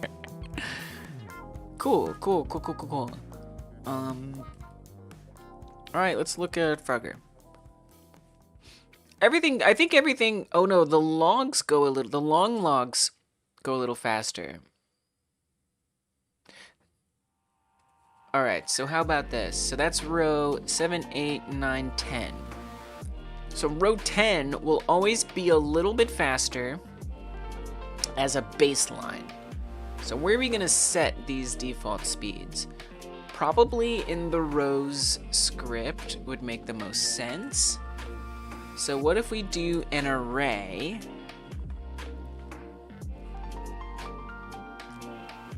We're gonna say max variable row max speeds.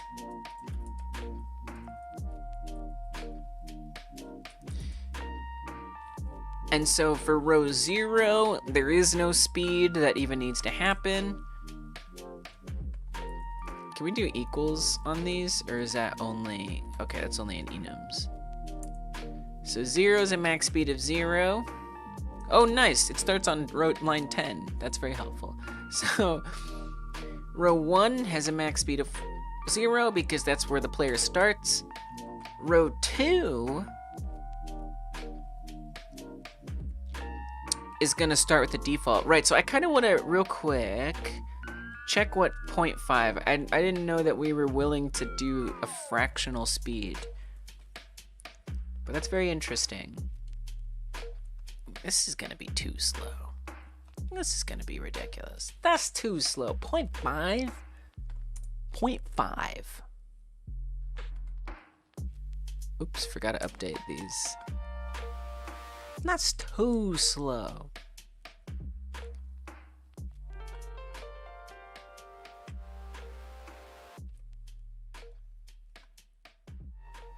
Actually, I don't know that it is too slow. These do move really slowly over here on Frogger. Alright, so then we get more levels out of it and slower increase.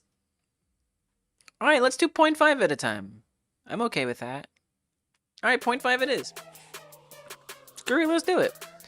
So that'll be the rate that it increases at, 0.5. So the first row, 0.5. Second row, 0.5. Right? Aren't they all just kind of the same?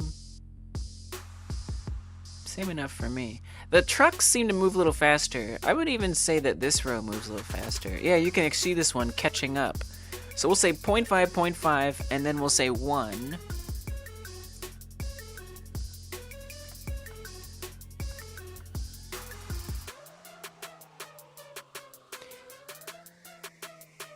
This one we'll say is 2 to start with.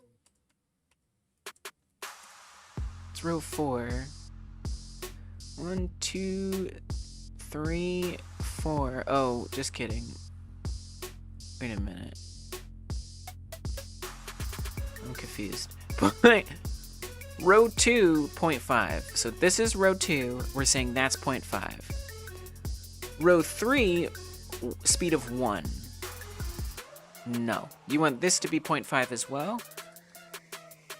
This is speed of 1, and that one is speed of 2. Okay. See, the car just got to speed up.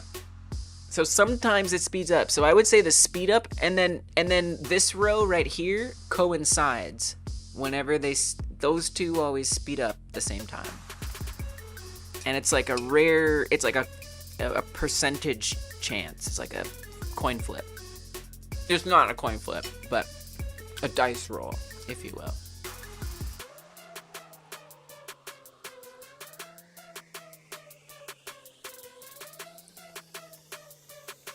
And we'll have that increase it by like a fixed amount every time. Up to 10 max. I don't think making it 10 makes the most sense at all. But it can't go higher than 10. 0.5, 0.5, 1, 2, and then the trucks. Actually, this doesn't go that fast. All right, you know what? Let's actually make this 1 as well.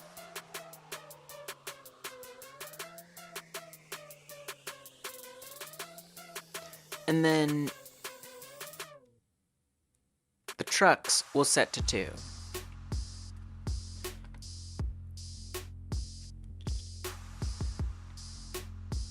This isn't their max speeds. This is their starting speeds. Whoops. Oops. So they're minimum speeds, if you will.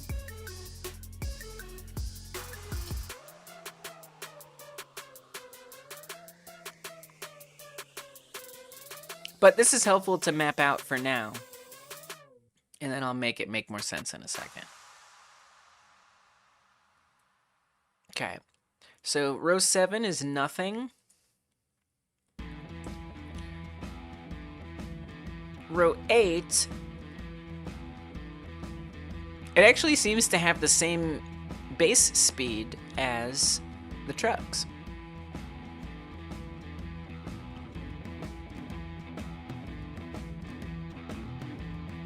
I wonder if this speedster car is actually the same speed as the truck, but since it's going the other way, it's just hard to tell. I don't know. But this is definitely going the same speed as the trucks. So this is going to be 2. It's just kind of hard to tell to my eyes since they're going opposite directions. Oh, there it got the speed up. Now it's going super fast.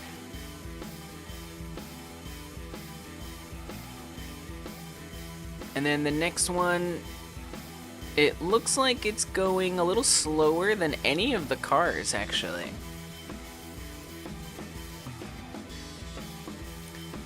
So, let's change this. Let's upgrade these to 1.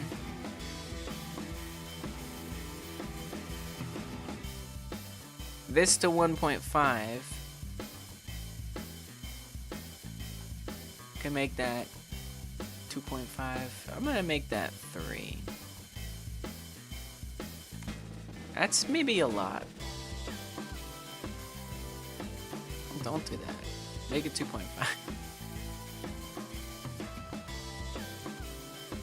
And then this row is 0.5.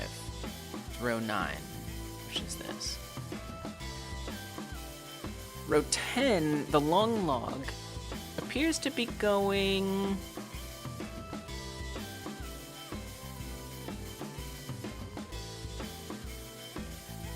faster than any of the cars, I would say. Let's try that at 3. We might adjust it if it feels too slow. I'm gonna do 3.5. That's pretty fast. This is moving at the same base rate as this row 11 is moving at the same base rate as row 8, which is 2.5. Row 12 is actually moving even slower than this one. Wow. So if 0.5 is our slowest, we could go slower. We could just make it slower. We could say 0.25 for row 12. Okay. Now, if I want to set all the maximums, which is what I actually want this to be, but I'm just trying to capture these. I'm gonna add them in. It would be kind of nice to do it in an array, but I don't think it's necessary. So for the maximums for each of these, well, row 6 and 11, no, not 6 and 11. Row 2, 3, 4, row 5, 6, 7, 8. Row 5 and 8 get the speed up. So those should maximum be able to go to 10. It would just basically mean that you're always going maximum speed, basically. So their maximums are definitely going to be 10. And that was, what again? 5 and 8, I think I said? 2, 3, 4, 5. 5 and 8. So row 5, its maximum is definitely 10. Row 8, its maximum is 10.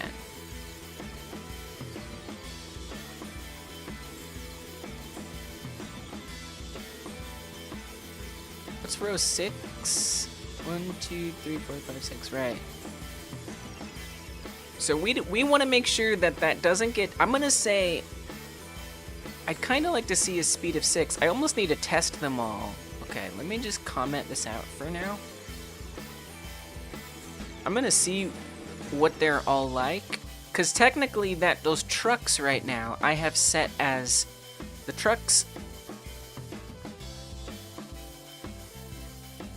Wait, there's 20, that's 10. Oh, the logs. The logs and the trucks are currently set to be the absolute fastest. Which is row, besides the speed up. So that's row 6 and row 8, 9, 10. Row 6 and 10. Okay. Row 6. You finished all level 1 mechanics. Nice! Yeah! High five! Good job. That's a lot of work. Yes! Progress. And then if you got level 1 mechanics finished, you must have character finished, UI. You must have all that other stuff finished too. Probably. It's good progress. Oh yeah! I already saw yours in the Discord. You do have all that. Yeah, let's go. Oh, I'm trying to catch it. Yeah. Wow, that kind of worked. That was awesome. Let's set this speed to, I'm going to experiment with 7 as maybe the fastest. And then row 10, set the speed to 7.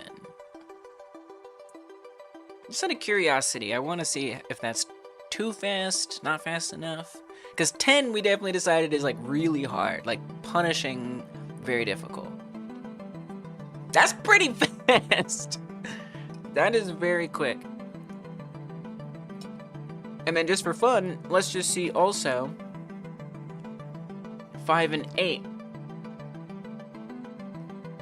at their maximum, which will be 10.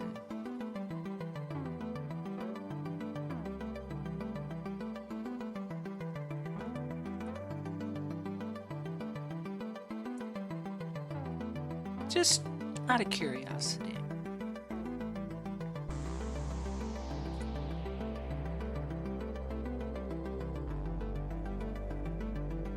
Wow. Huh, huh, huh. Huh, huh. Huh, huh. It's pretty hard, but it's not bad. Oh, I do that. This is definitely doable. Let's try it. We could try making it a little faster. Again, that's the most difficult. I'm curious what 6 and what was the other one? 10? No. 8. No.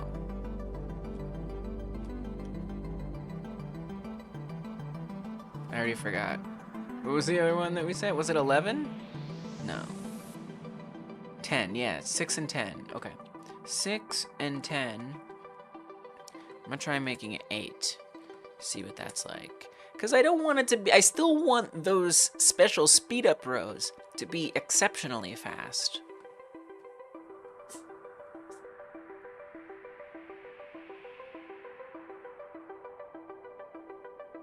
Oh, oh man. Okay. Oh, that's tough, because those both, like, crossing each other. Oh my god. I'm not even trying to lose.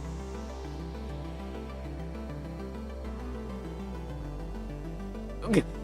Granted, I don't know that this will be, like, the actual frequency of them. Oh man.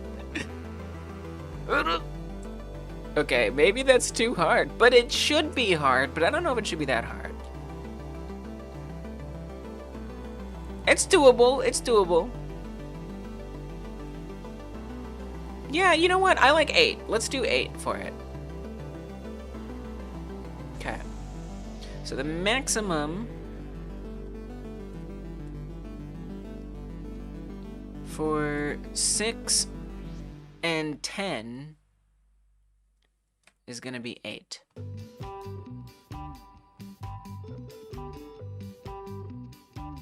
Shouldn't we stagger it though more? 3.5 is the highest.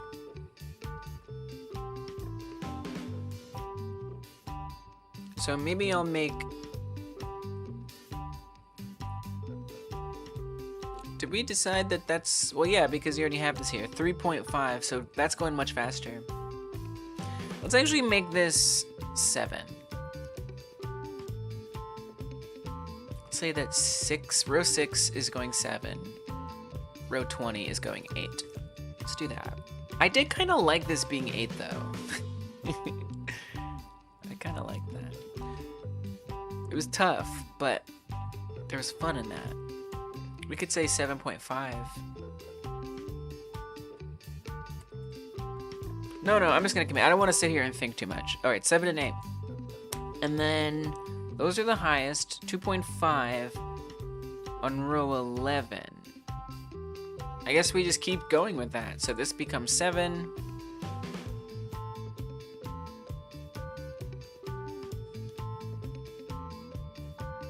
So that's the slowest 0.25. That's the absolute slowest. I don't know, let me fill out the others. What's the next one down? 1.5. Now this one isn't gonna be 10, but that's the next one down that we have set as a minimum. So that could be like 5, 6. 6 maximum, maybe.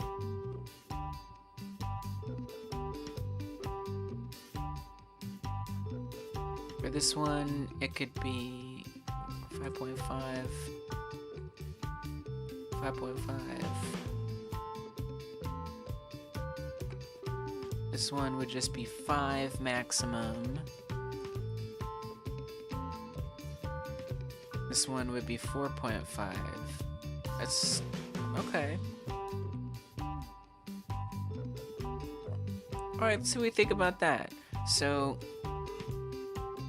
row 12 and 13. It would be kind of nice to have a debug that just automatically switches to the maximum versus not the maximum. So maybe we test that later. Okay, here's what I'm gonna do. I'm gonna set all of these to my minimum values. So row 12, we say 0.25. So I'm gonna make that speed 0.25. For row 11, we want it to be 2.5.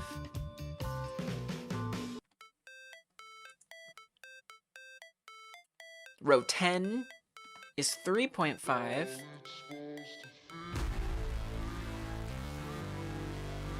Row 9 is 0.5, which it already is, but we'll just affirm that.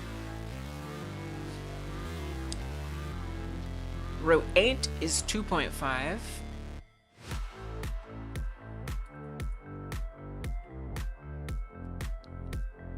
Row 7 is nothing. Row 6 is 2.5.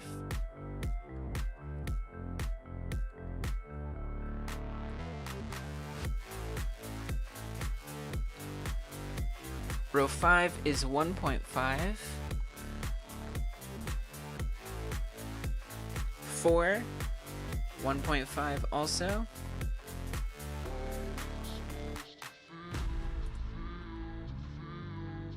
And 3 and 2 are both 1.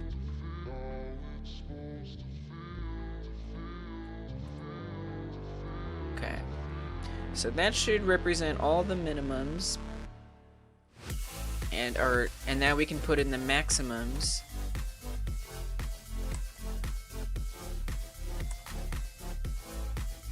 Obviously, I did forget the commas.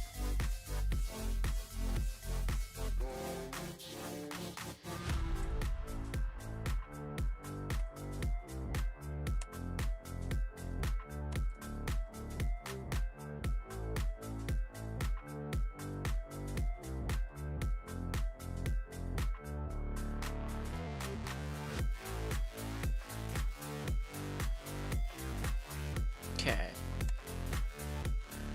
So those are potentially all of the maximums. Now we can see what the starting speeds are all gonna be.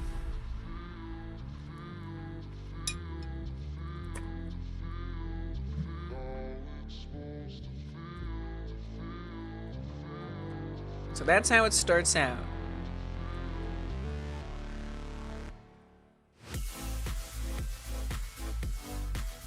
Pretty generous, pretty doable, I think.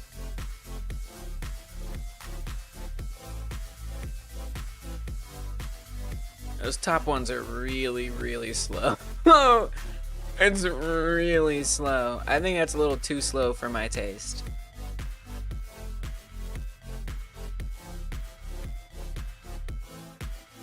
I don't even think it moves that slow in Frogger. Heck no. Absolutely not. It's way, way, way too slow.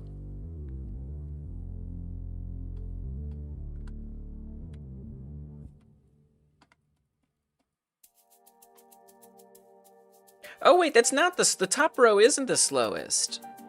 That was my mistake. Why did I think that? I don't know, but that was wrong. It moves about the same speed as the bulldozer. Maybe a tiny bit faster. Whoops. Bulldozer is... I don't know. I forgot. Because I deleted all those values. Row 2, 3.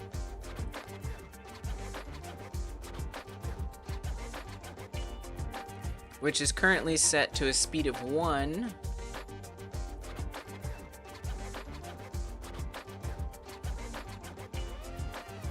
So let's make row 12. We can make it 1.5. But then that's going to be the same as... Do we have any 1.5s? We do. I have that row 5 being 1.5. 1, 2, 3, 4, 5, which is the... Oh, yeah, that kind of makes sense. That could be the same as the trucks. That works for me. Alright, so let's make row 12 a speed of 1.5. The top one should be slow depending. The faster it goes, the harder it is to get the corners because they move away from them. Gives you room to make it more difficult. The top one should be slow. The faster it goes, the harder it is to get to the corners because they move away from them. Yeah. Welcome, Game Doodle. I'm not sure what you mean exactly, but it is, you're right, the corners, specifically the left corner is the hardest. Yeah, I'm not really thinking about it much. I'm just like basing it on what Frogger already does.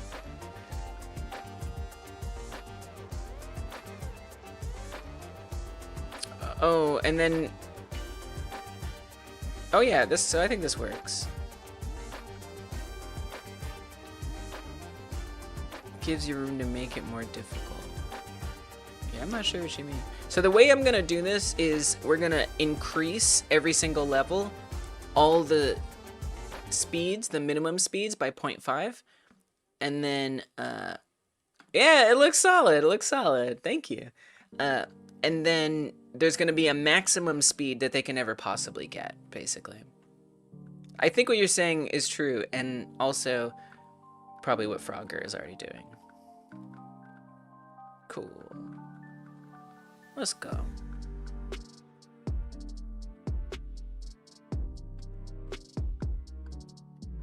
Solid.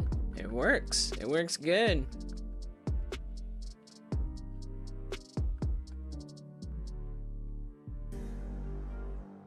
All right, so now what I want to do is make these be able to be changed to this array speeds. So the way I'm gonna do that is it wouldn't be nice to have like a debug key.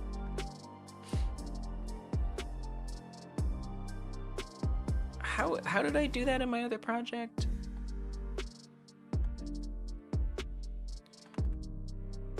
That is in the, I guess there's like a debug script somewhere. This one. I think.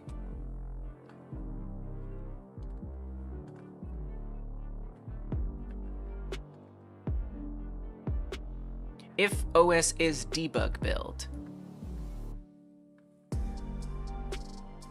I think that's what we want to say. If OS is debug build, then allow the debug keys to exist and function.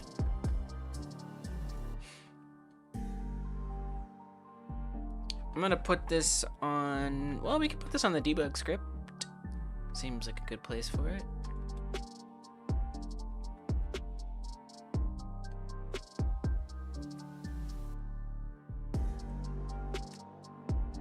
Can we actually do like an input? So we have that on the player, the input.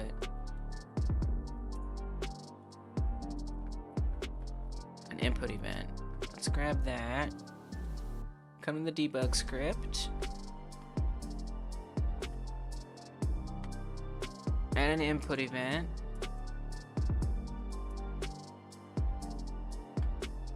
And if it's the debug build, if debug one button is pressed, we'll say debug max speed. Or let's say debug speed, whatever, debug max speed. Emit. Let's go to the project settings, add a new button.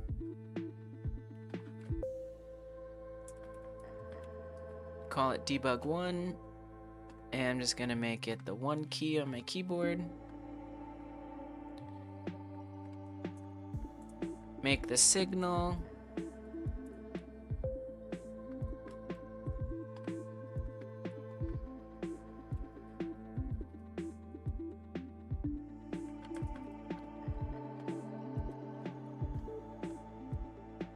Then on the rows script, we'll connect debug max speed.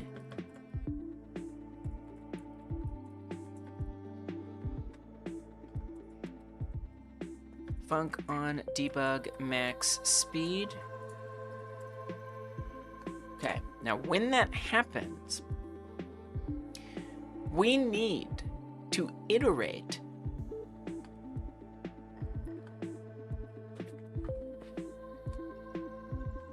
so we're gonna say get children for row or for node in get children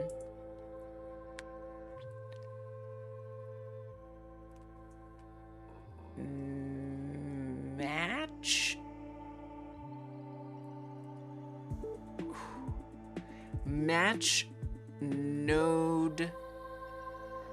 I think you could even just say if node row. It's a little tricky. I think I need to look up match statements, because what I have is I have an array that goes from 0 to 13 or whatever, and then I have nodes that all have a row value that also goes from 0 to 13 or whatever. And I want to say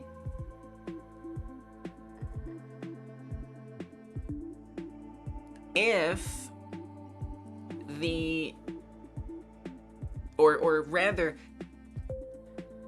take the array position number, which will be 0 through 13, and what we want to say, if the node row matches, it's kind of weird. It's like I want to take the array position and the value that's in the array position and move it to that corresponding position value on the row. I don't even know how to do that. ChatGPT can do this. This is, come on. ChatGPT can do this.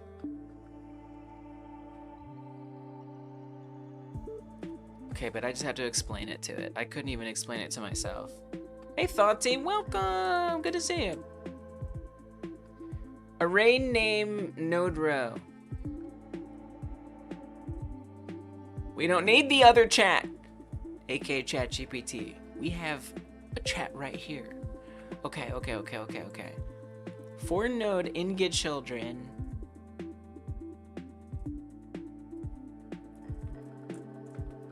Array name. Oh, yeah, I see what you're saying. Oh, row max speeds, node.row. So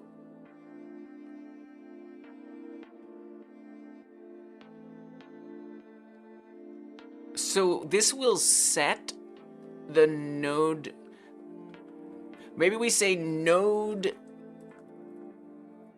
dot.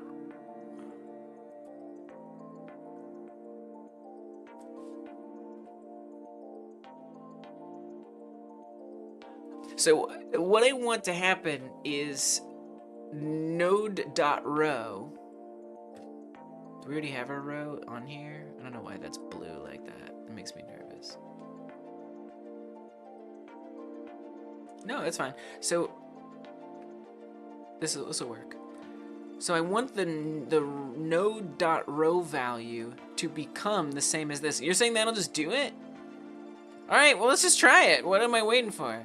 Node.row is the index of the array. Yeah. Yes, it is. Okay, let's press it. Okay, nothing happened. Let me see why nothing happened. Print. Debug attempted. Let's make sure that my debug key actually works. It does. It runs twice, unfortunately. So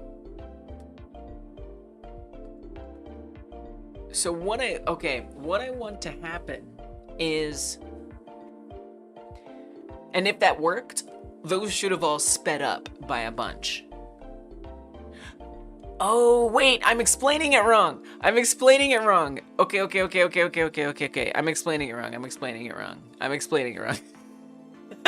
Thank you. Okay. So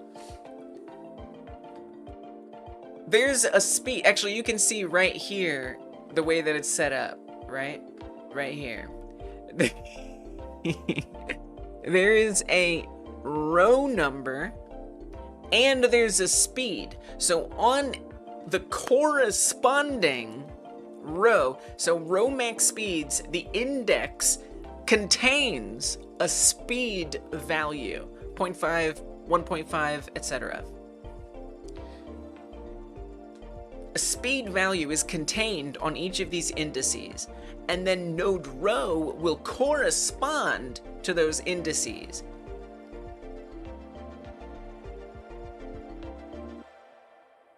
So it's like I needed to match. So for example, row 2 needs to have the speed that's listed in index 2.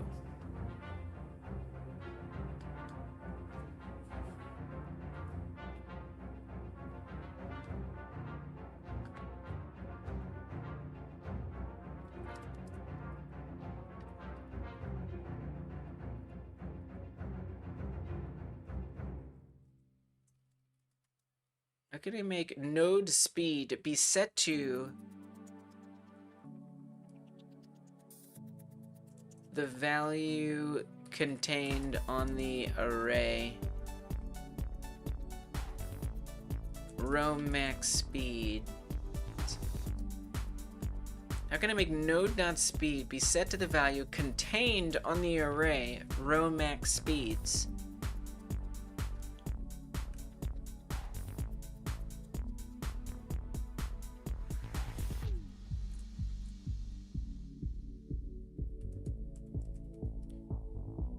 The array's indices correspond to node.row.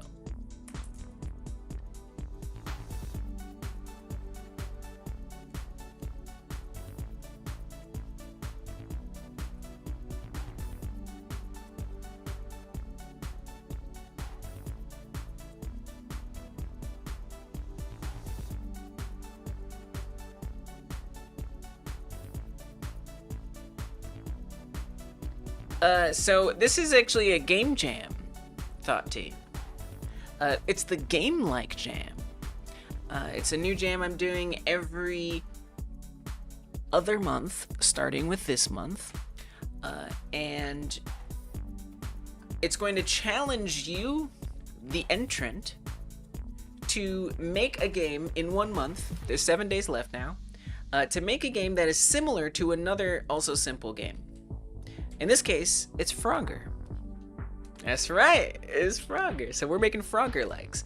So the idea, and I originally was calling this the copycat jam, but I didn't like the plagiarism implications of that, so we're calling it the game-like jam. So the idea is to make a game as close to Frogger as possible, but you can also iterate on that. So like a Frogger-like, right? What would still, you would, whatever changes you make, it still would be considered a Frogger-like.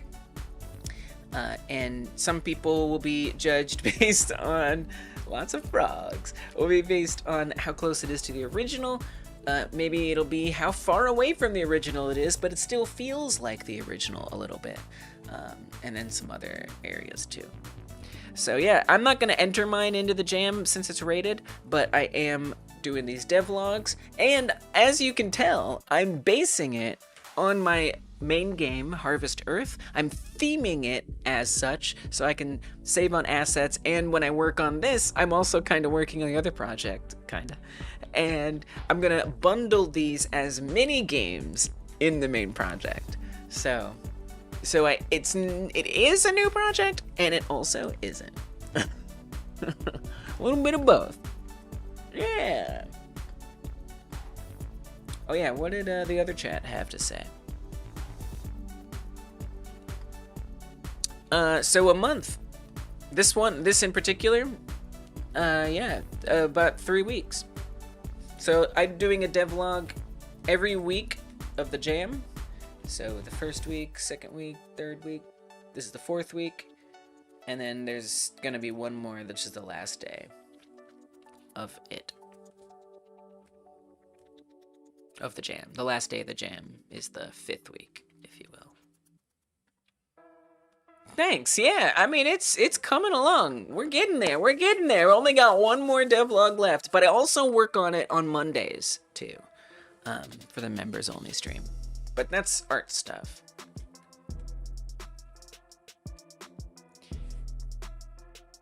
You don't have to do that. Thank you. Variable row, you don't have to check if it has it. I'm telling you it has it. Row integer node row. Ensures tree is an integer. If row is greater than or equal to 0 and less than the max, what are you talking about? Speed equals max speeds row. Oh, this is literally all I needed, you freak. Okay, cool. Definitely kind of close to what Thought T was saying, and it got me on the right track. No dot row. Art stuff, the entire rest of the project. Yeah, art, well, and music too. I'm gonna do music there, sound too. Although I did actually do some code on Monday. Node dot row. Okay. So for every node in get children, set the speed to the max speed relative to the... Oh, that makes sense. Just my brain couldn't do that. But this makes complete sense. I gotta give props to Thought T, though, for getting me on the right track mentally on that one.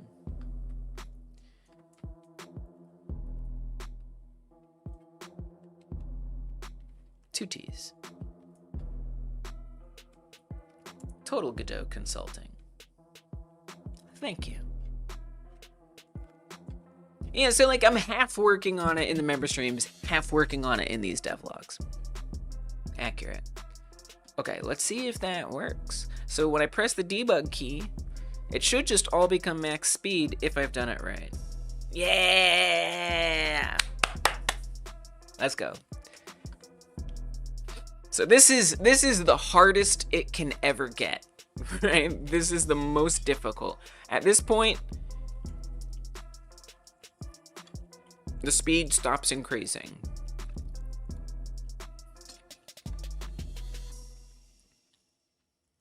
Oh my god. Okay. Oh my god. Dude, this is hard. This is really hard. Huh. Now granted, it won't all be... Is that... Oh no, Doodle, come on. Oh man. Oh man. Oh man, oh man, oh man. I don't know if the distribution will quite be like this. Oh my god. No, this is hard. Mine's even harder because this... Oh my god. Okay. Up B, up B. I mean, this is the first time I've set it up to this difficulty, so no. No, I have not. This is my first time. You are witnessing that moment right now. I mean, it should be hard, right? I don't have to be good at... I don't have to be good enough to beat it.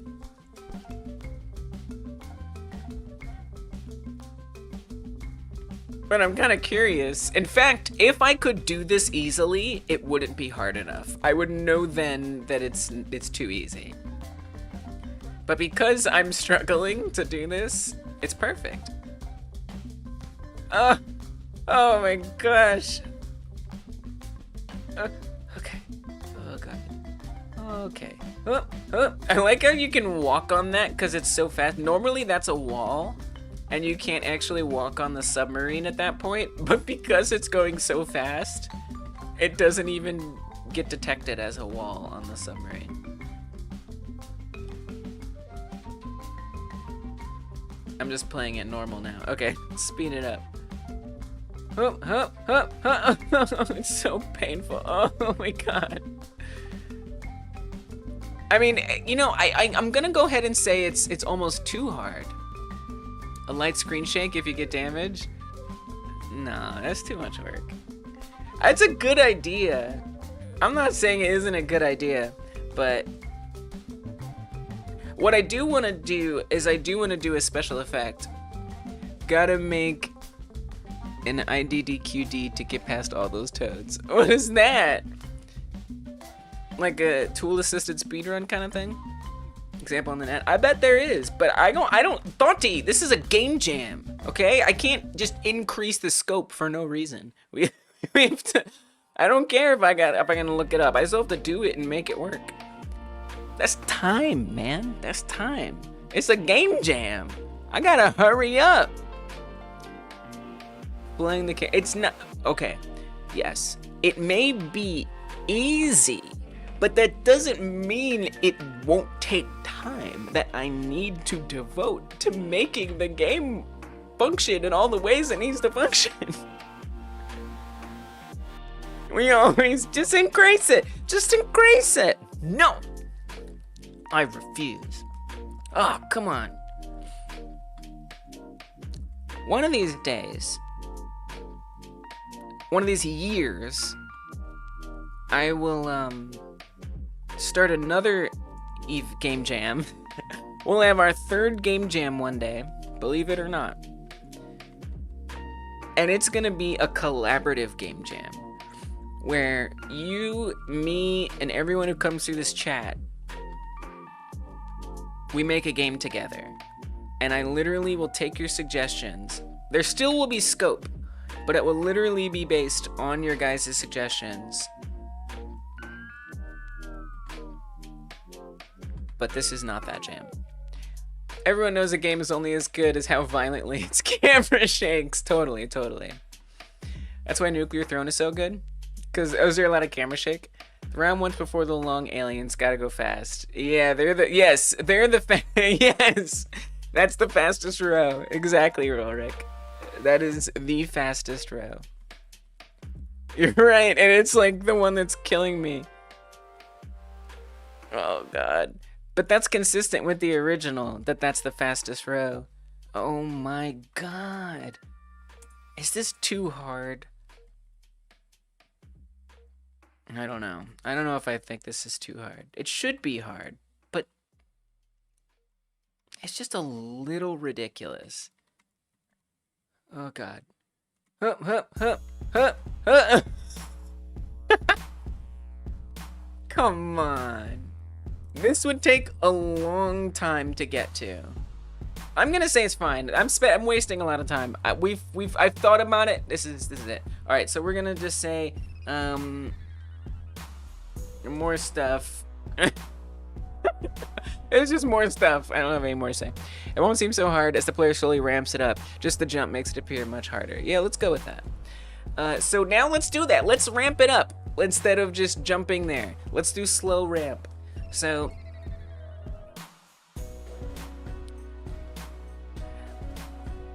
I actually just need an event, like a thing that occurs when you fill all of the things, all the finish lines. 40% of your commits for this jam in the word stuff. I try not to do that. I really do. But I'm feeling the pressure right now. So it's just gonna be stuff today. Sometimes you got to. So when the finish line, when a single finish line gets filled, sets it to filled, it emits that, update finish line. So let's look at that. Where does that? Wait. Where does it check? On body entered. I don't think it checks anywhere. Update finish lines. Is that on globals? Oh, there's finish lines. Script. Okay, so on the finish line script, okay, it clears empty finish. So, okay, so what this does is this refills a array that checks to see if there's any empty finish lines.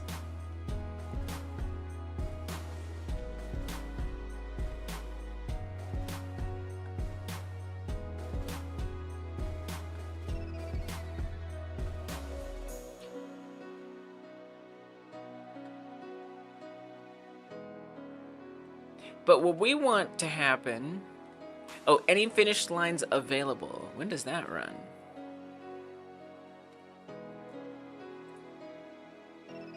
On interval timeout. So there's an interval timer that decides when to add in a bonus or an enemy to the very end of the level. And when that timer ends, it checks to see if there is a finish line available. So right here it says,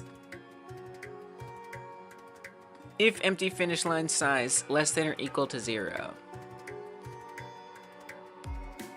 So basically this is only relevant when they're all filled. So if we say print, this should be our level complete moment. I'm pretty sure. My commit messages for this jam are just current working version. That's really funny. Because it's like, of course it is. Of course it is. And yet that is so relatable. Whoa, level complete? No. What? Oh, oh wait, do we want that here?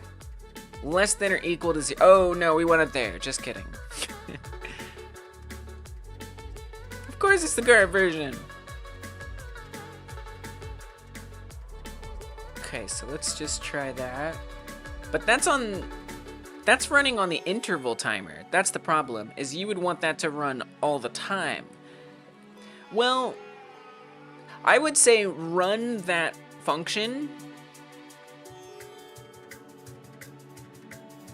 I think I know what to do. We actually just want to wait to run that function. We could check when any finish line is filled, it can check to see if they all are filled. And if they are all filled, it'll have a special case where it says, okay, this is the finish line checking. Oh God. And therefore,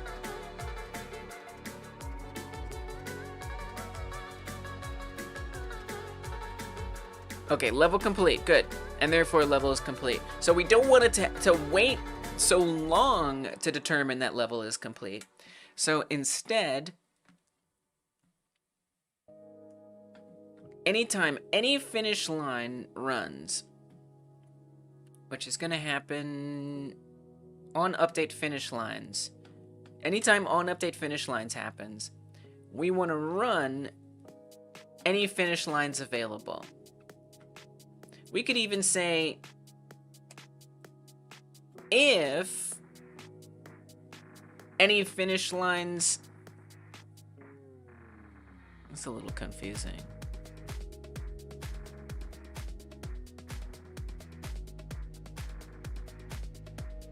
We're sure that that's true? Hold on.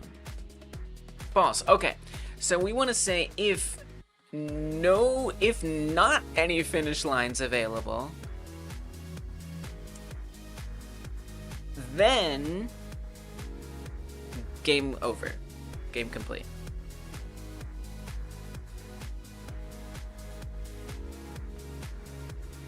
Or level complete, mind me. Level complete. If no finish lines are available, level is complete. Okay. So what happens if level is complete? We want to have the speed increase. What happens exactly over here in Frogger again? Remind me? I forgot. Okay, they're about to beat this level here.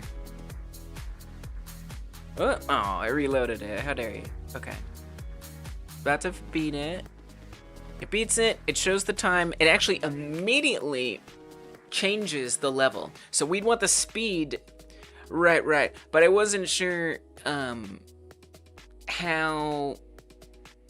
I was more looking at timing. But yes, I see you are studying it, or you've studied it closely.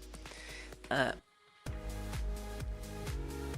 I mean more like the UI, the appearance, stuff like that, more so than the things that change. So right away you can see it loads like a new board.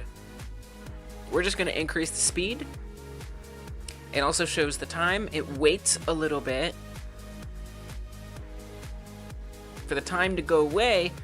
Then it says start.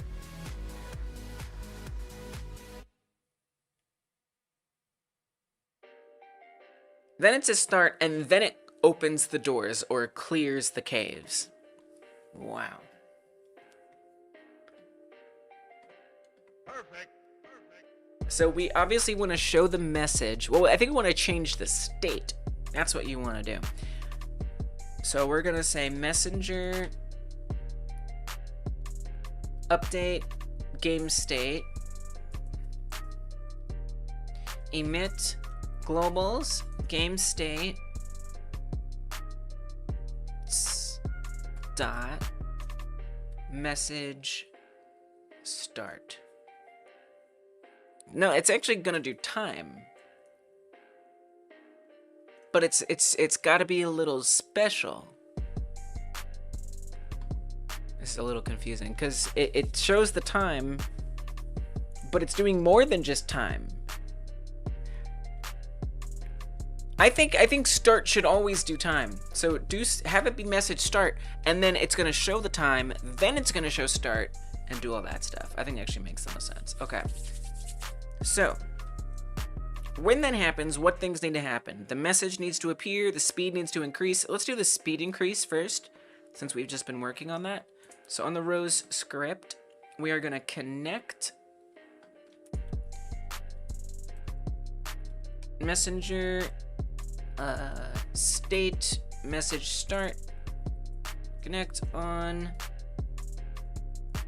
state message start,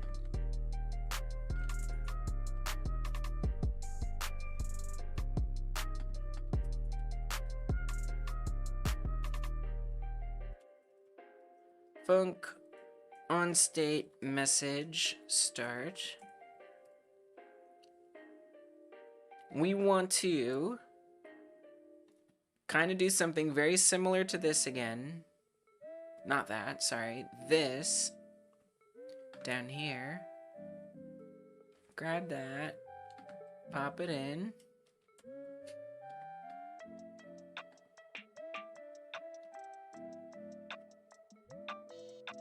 Except this time, instead of making them all the max speed, we want the node speed on each and every one to increase by 0.5.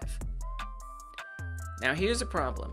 I need that row max speed to be obeyed. So that means I actually need to go to each row script, which is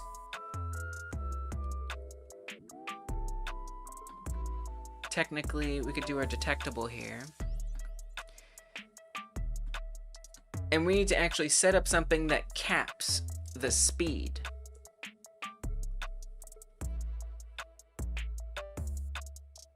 We could have this happen, well, that's a little tricky. I think we should put this on platform and enemy because we need this to be connected to a signal.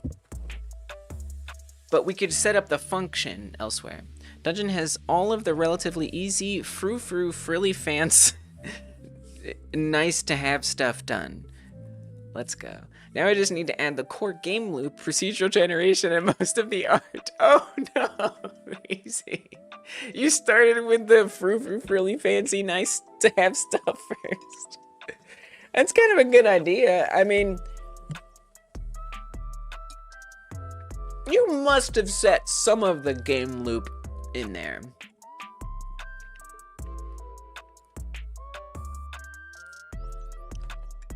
There's something interesting to that process. Because you've clearly laid some foundation for the gameplay. And then, on top of that, you're saying that you've gone for some extra stuff too. The bones, right, you've done the bones. And then maybe like some of the more complicated things that you weren't sure about. Yeah. Nice, that's actually a really good approach. Probably, right?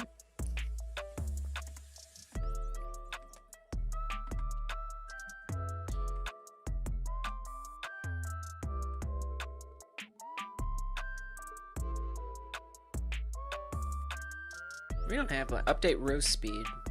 Wait, what is that used for? I think that was a debug thing that we stopped using. Yeah, that was just a debug thing. Oh, we could. Oh. Well, we don't really need to do that, to be fair, so we're not going to worry about it. Messenger.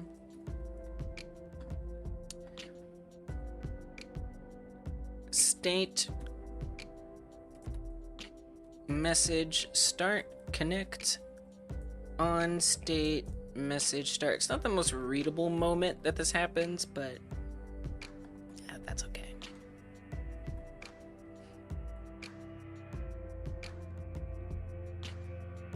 Let's put this over here. Function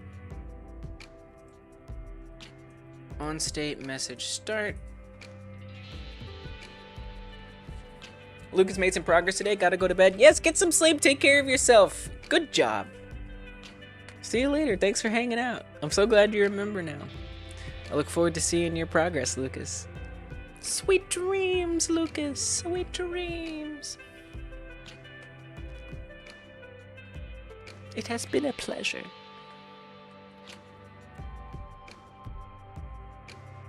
So when this happens, we kind of want to check. I would even go so far as to say, instead of iterating through, I think we should update the speed on a thing-by-thing basis. And by the way, we don't really want to put this function here, by the way. You want to put this on the class script. So come out here, drop that in.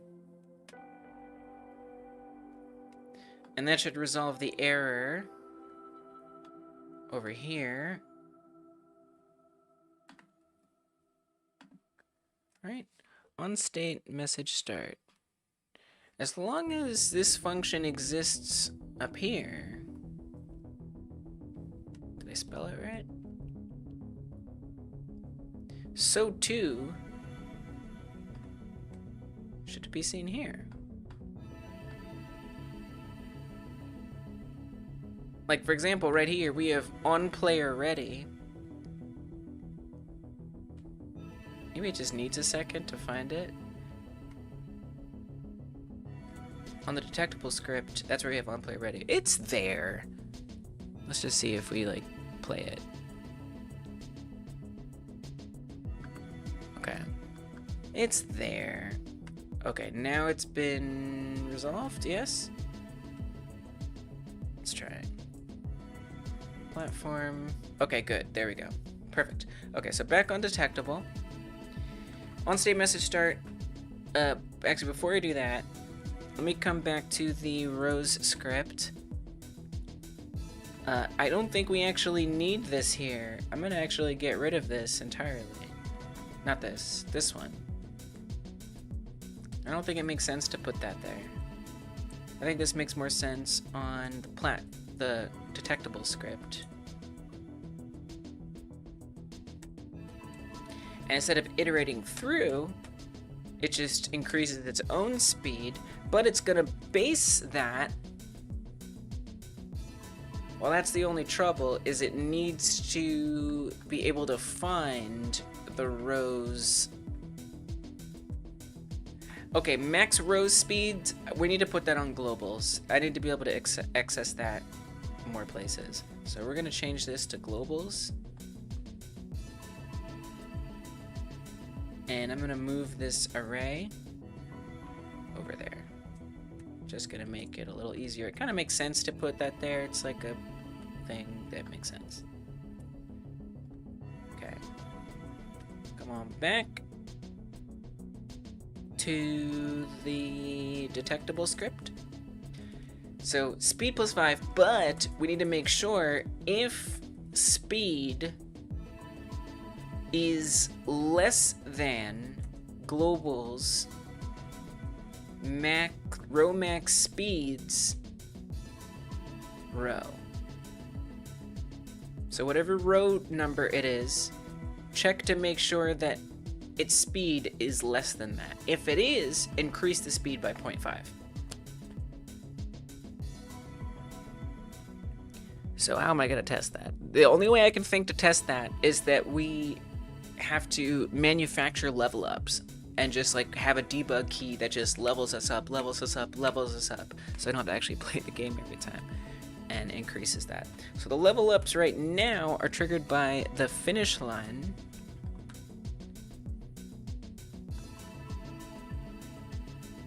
Oh, finish lines script.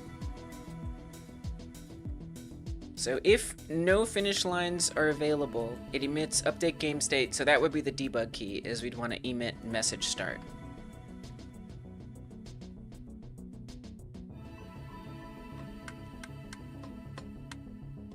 Okay.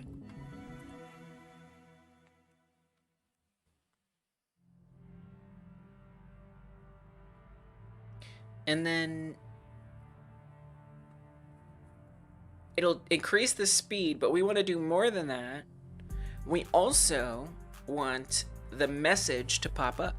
So let's go over to our message script. We want to hook up that whole state situation. Pop it in. State message start. State message start.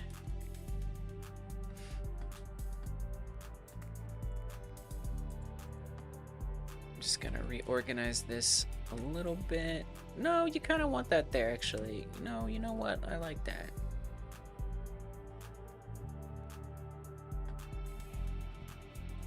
Punk on state message start. It becomes visible, and the text is going to be... So actually, we wanted to start with timer. We don't quite want to do this, if I'm being honest. So we need multiple timers. No, you can just run the timer. Just start the timer. Timer, start. I think, well, but you want to update the timer. Okay, let's actually get multiple timers. That's not what I was thinking. No, you can, hold on. No. I'm gonna say this is timer over. So let's rename that up here to timer over. I'm gonna duplicate that, and we're gonna call it, I don't really need to do multiple timers, I don't care. Timer time.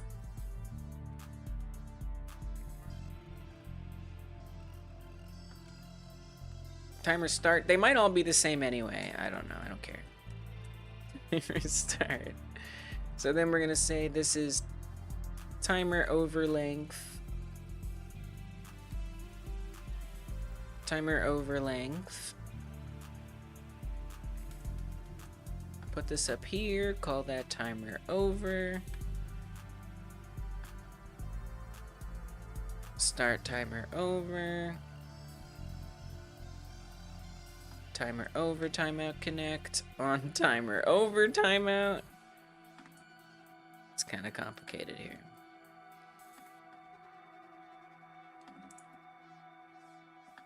I probably don't need all these. I know that.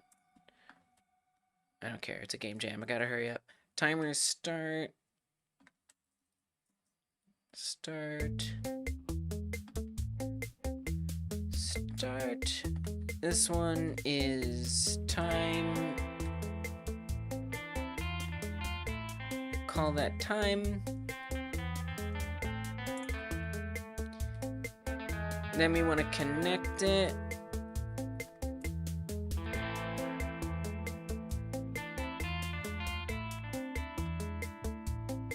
Timer time, timeout. Timer time, timeout. Connect on timer time, timeout. And then we have start. Create those functions.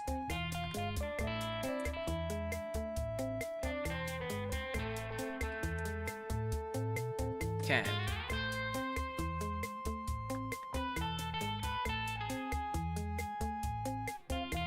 That's gonna be tough because it depends on which one it is. Well, we kind of want to know what state we're in, right?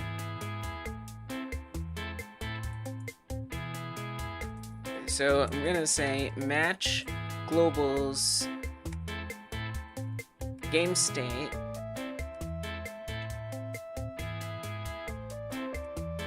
Globals game states message. Wait, what do we call it again?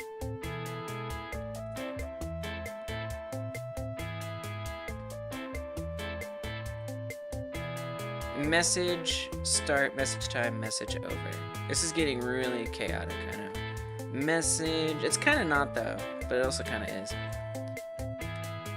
So there's over. If we go to update the text and we're in the over state, run timer over.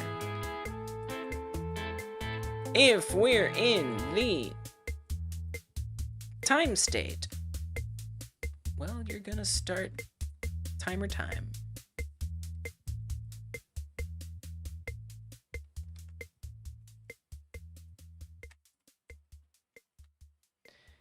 And of course, if we're in the start state, you're gonna start timer start. Okay.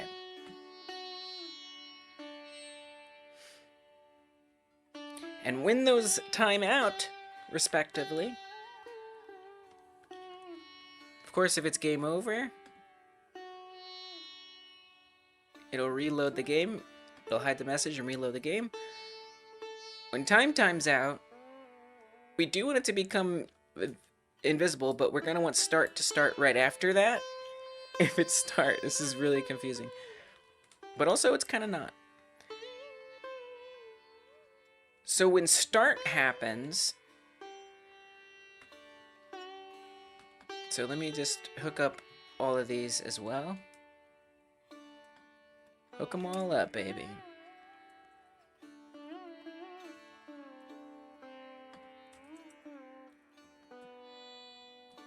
Set them all up.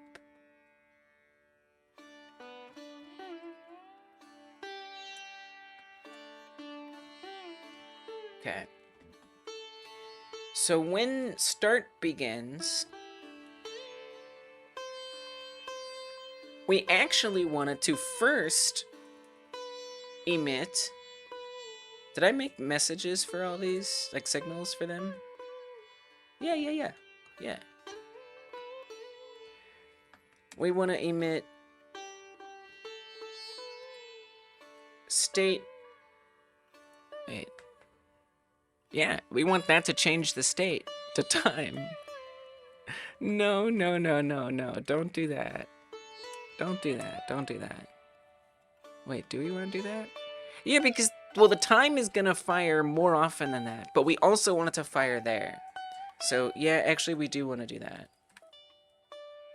It's very confusing. It's very confusing, because then we need to say that time... You know, so in Frogger, it probably queues it up, right? It probably queues it up. But here, it's not. Because I want start to show the time, and then do start.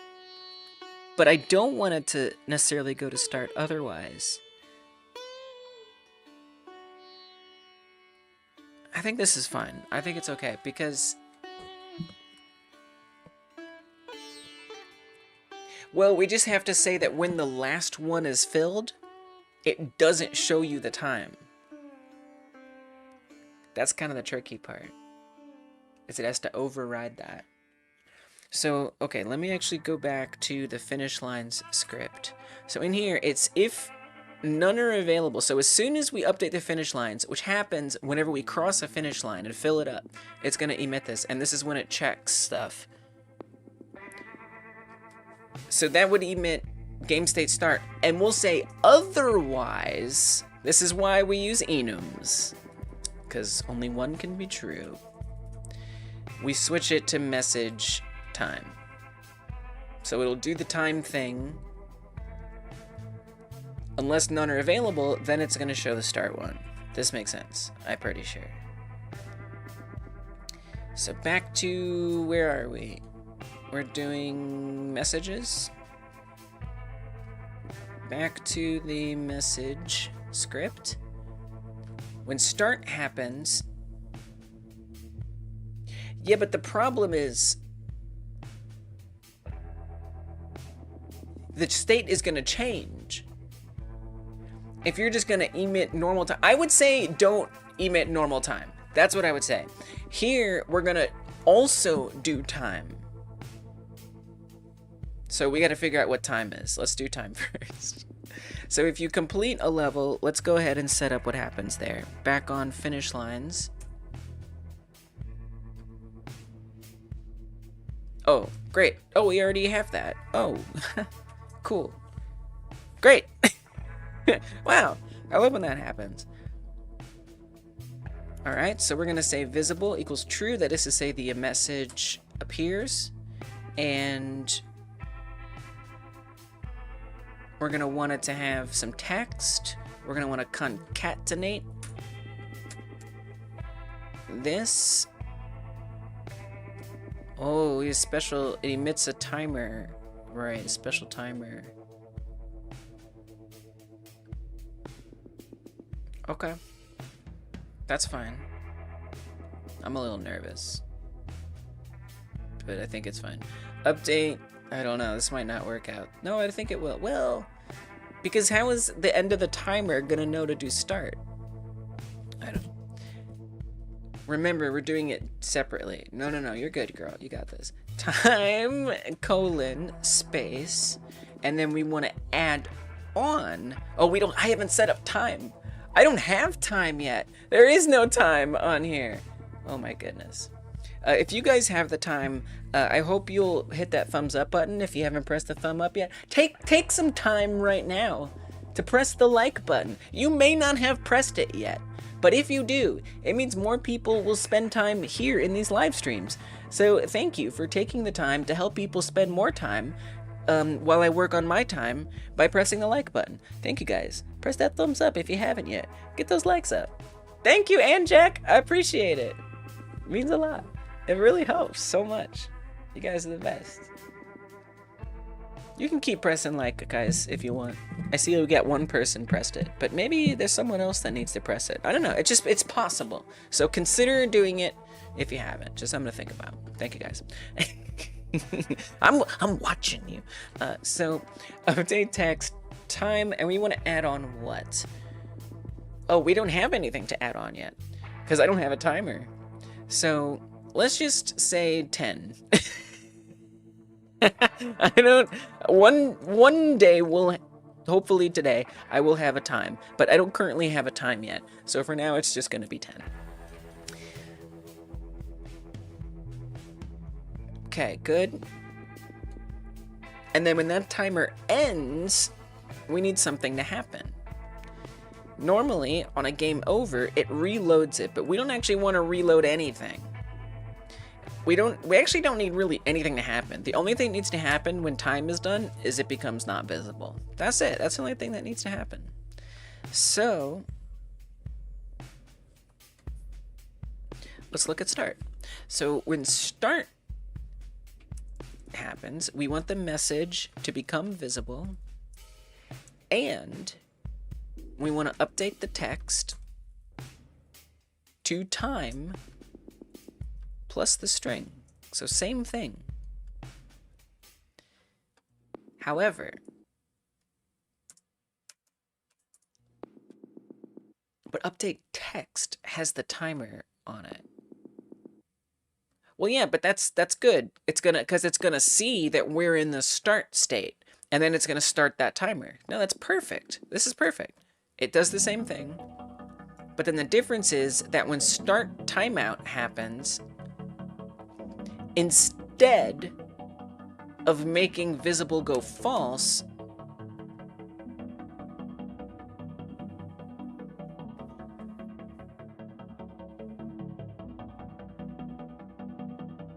it's actually a little confusing. I almost need like a start part 2. All right, do it. Do it. Give me another timer. Start 2.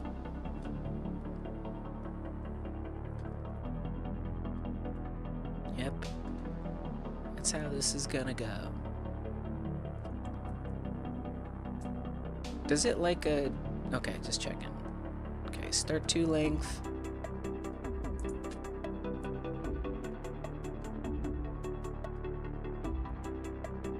Then we're gonna emit start 2.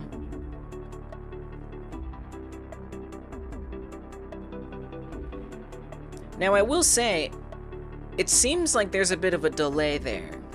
So here, if we look at Frogger, it fills up, it waits. I mean, it pretty much immediately spawns a new one. So the time shows, well, normally when you fill a thing, it spawns you right away.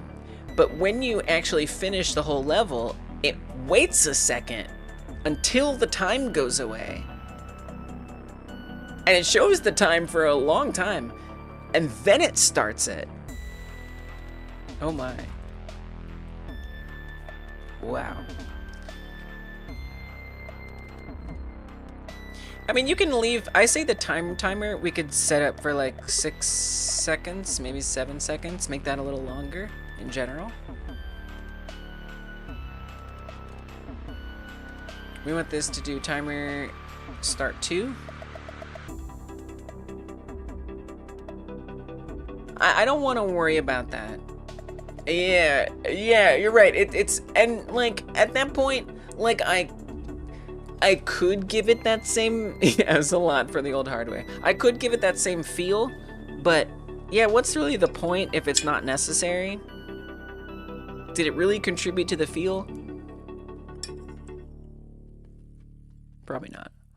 Maybe. Yeah. All right. We'll see. If I feel like it's missing, I can think about it. I think that's stretch goal stuff, because that's going to be a bit of effort. So we're just going to say the second timer begins. So we'll need to hook that up.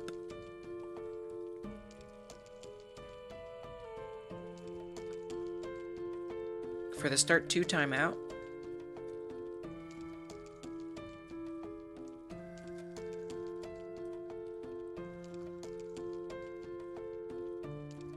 When start 2 times out, we then want the message to disappear. Well, we want the text to change as well, right? So we need to do update text again. Now we have a bit of a problem. And so we need to actually say, I'm going to do a Boolean here for run timer. Okay. And we're going to say, if run timer, do the match statement. Otherwise, don't. So that means I need to add an extra bool. In this case, yes, run it. In all these cases, we do want it to run.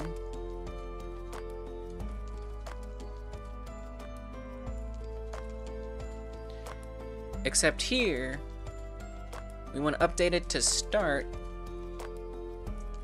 except we don't want it to run it. For the special case, this is pretty chaotic. I probably could have done this a lot differently, but I don't really care. Timer start 2 to game jam. Timer start 2 length. And then when that ends, it hides the start. Okay, now back, is that it? There's got to be something I'm missing still. Back to finish lines? Was there still something to add in? I don't know. Wait, let me just play it. Are you missing something? Am I? Does it just work? Did I do it?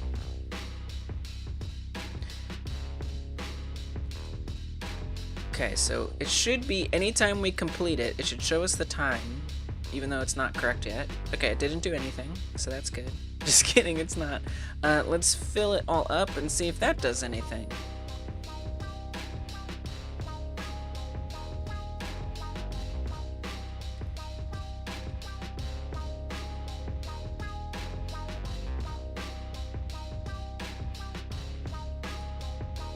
Huh.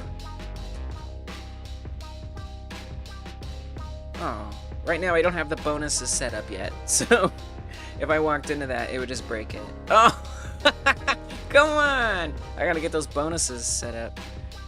Boy.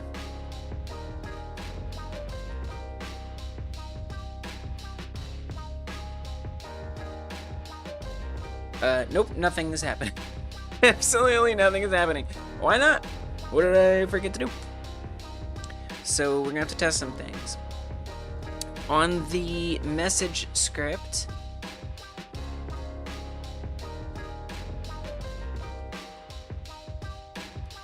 let's see if time is, that's the easiest one to get to. Print message time ran, time should show.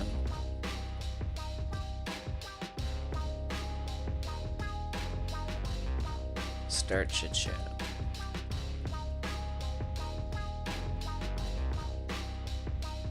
could take it a little further and come down here and say start 2 should show. Okay, now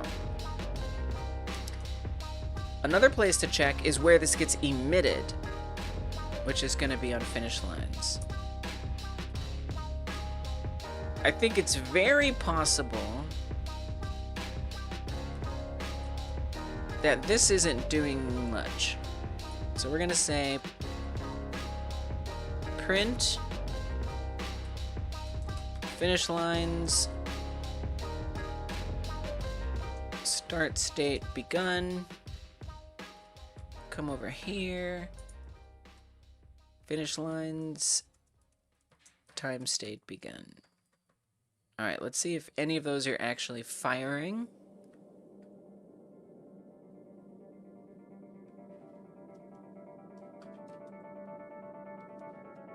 So this should happen, something should print as soon as we go in here, and it does. Now right away, it said the start state began.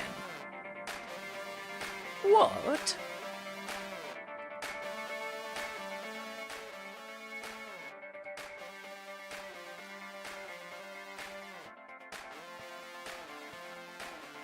Huh? Update finish lines emit. That gets emitted only when a finish line is filled. If I restart the game,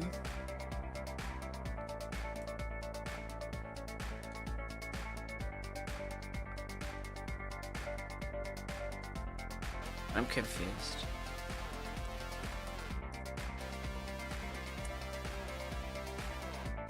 Why would that happen? This shouldn't even update finish lines. Oh, we have it run right at this in the ready function.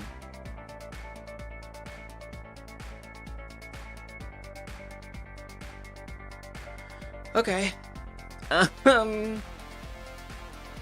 Cool. So then here's what I'm gonna do for that. Is we're gonna break that up into 2 functions. There are multiple things going on in here anyway, so this is probably for the best.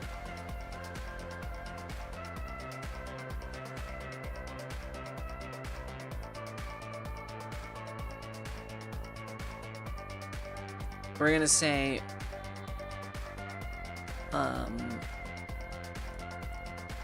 update finish line array. And we're going to take all of this code and we're going to put it in a new function. Update finish line array. And we're going to put all that in there. Then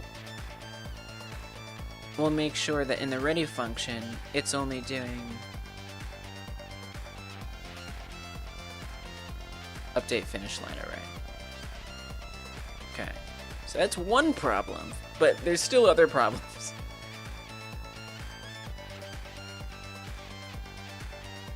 Okay.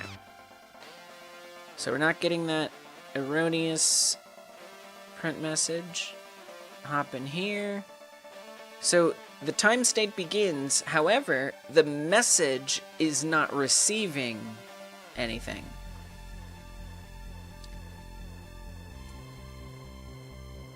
Even though we're saying update game state. Yeah, but just because it updates the game state doesn't mean it's emitting anything. Remember? So come to the globals script where we update the game state in here. If emit, oh, I forgot to put a true or false. Yes, true. Oh, forgot about that. It's got an extra argument on there. I really wish that could auto-complete somehow. So we want to say that if it's starting true emit, then it will send out a signal that's being received by message. I wish signals had autocomplete when you're emitting them. That would be really nice.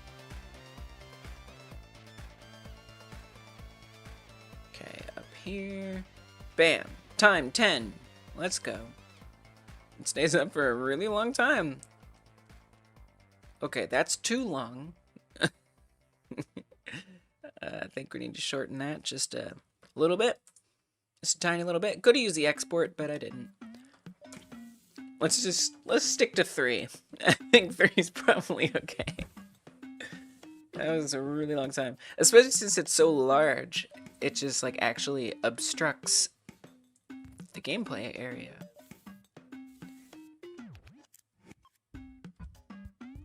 Yeah, that's pretty terrible. I think that's still actually too long. Yeah, it's too long. Too long. Let's do 1.5 seconds.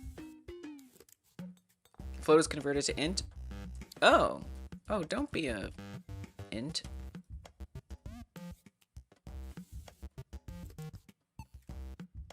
Thank you for the warning, Godot. And no thank you for it being an int.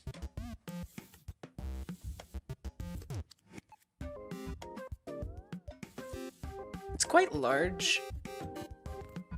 The message, I kind of hate how big it is. I wish it were smaller. We could make it smaller. I don't know if I have the patience to make it smaller, though. You know, for like the game over, I kind of get it being that big. But for this, it just feels like a bit of a waste of space.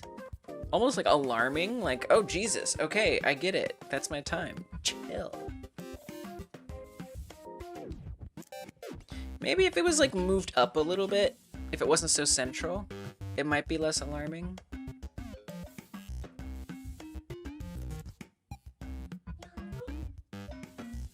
Okay. Oh, I missed it. Dang it. I was looking away, I was distracted. We must play it again. I'm gonna actually move it up this time. I don't think that worked. I don't think that did start, but I'm not sure. Let's move the...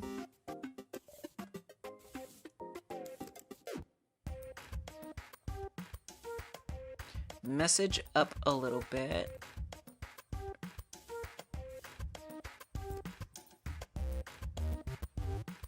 It's just a little low for my taste.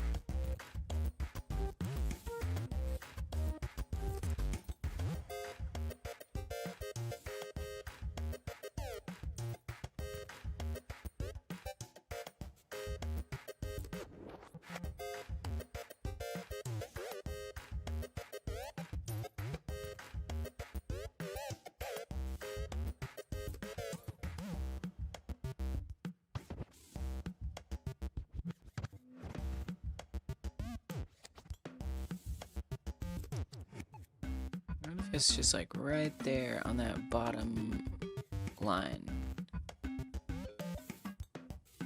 Kind of like that.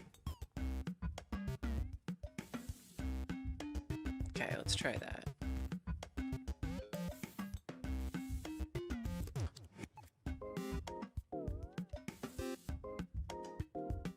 Getting to the end. It's better. It still feels a little alarming. It feels super ridiculous. Like in Frogger, I never even noticed it.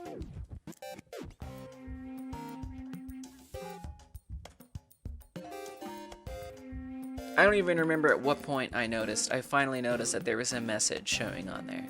Which, to be fair, I want it to be more noticeable than it is on Frogger. But I currently do not want it to be that noticeable. It's pretty good though. Okay, get to the last one. Oh, come on! There's like a very good chance that it's gonna spawn there. Okay. Time. I don't see any start happening. Let's see what we got down here. Time state begin, time should show, time state begin. So it's not actually switching to start. That's not even happening. So it must not be updating. I feel like the any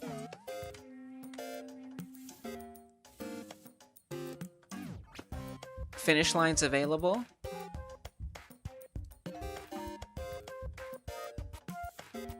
My guess is that this isn't actually updated yet. So I think we have to make sure that the finish line array is updated before we check this, which is not great, actually.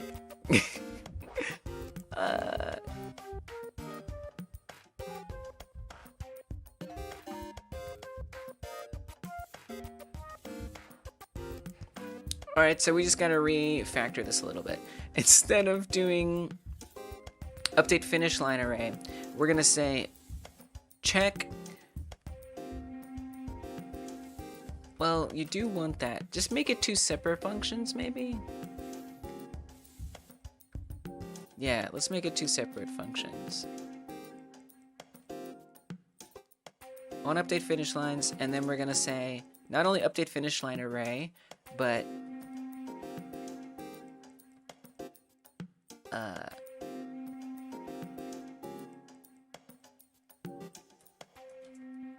update or what kind of finish? Let's say that. What kind of finish?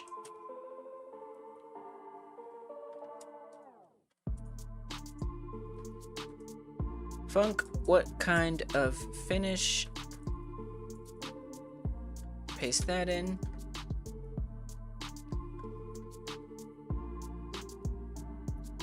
Update finish line array. Now I actually want this to happen first. Then it checks what kind of finish. Is that logical?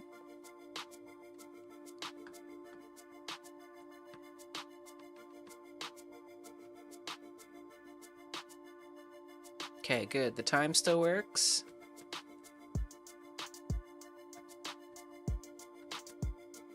And hopefully, when I fill these up, it'll be fine. I do think the bonus is almost a little generous. Like, the fact that I keep hitting the bonus at the end, I don't remember that in Frogger. That when I'm down to the last one, there's like a super high likelihood that there's gonna be a bonus in there. I wonder if the likelihood that there is going to be a bonus gets less and less the fewer doors or caves there are. Okay, time. Start. Let's go. Now I gotta say, I do kind of want the spawn to be gone. I do kind of want the spawn to be gone. Obviously, it is not great that start is so far over in the message. That looks bad. I wonder why it's behaving that way. Ah, horizontal alignment left. That'll do it. Okay. So I think I am gonna go to the trouble of saying that when you get the start state, it doesn't respawn you right away. So that means I need to take a look at the respawning in general, which happens in the main scene.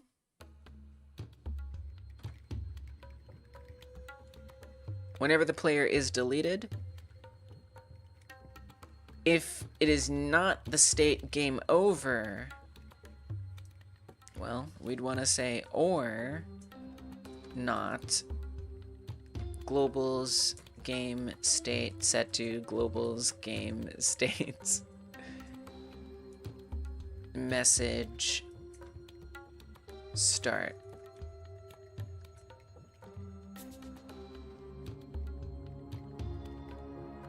So that means it shouldn't respawn. I don't know if that's gonna work, is it? I think it'll...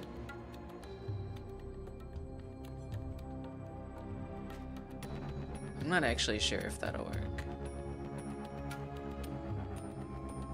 We'll see. But then we gotta make sure we do run spawn player.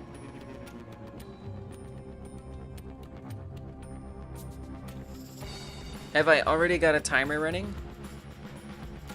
I actually haven't set up the timer yet. I still have to set up the timer. I have no timer. The timer is currently fake. It doesn't exist yet. I need to make it.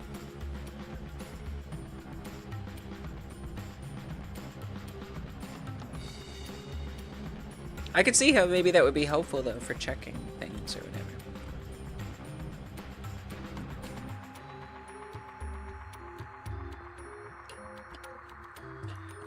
So when does it go back to the play state?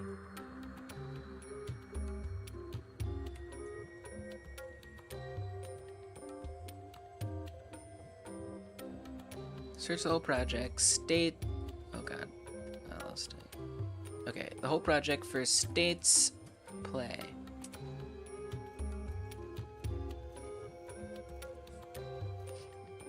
In the menu, that's the only place. Oh, certainly. So something else that I'm noticing is we're not actually switching back to the play state. Once the well, not the game over. Once the start and or the timer messages are over, we need to actually go back to the play state. And actually, that'll be perfect. Okay, so we want to say that when time state ends. That's tough, because you don't want to respawn on start. That's actually kind of tough.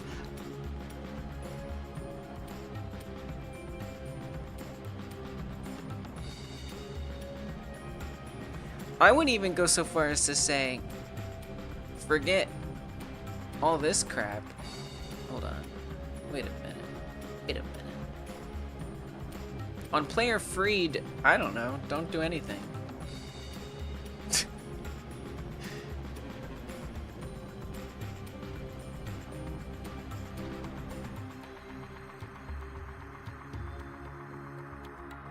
We don't really want to wait for the timer to end. We want to say when the timer begins.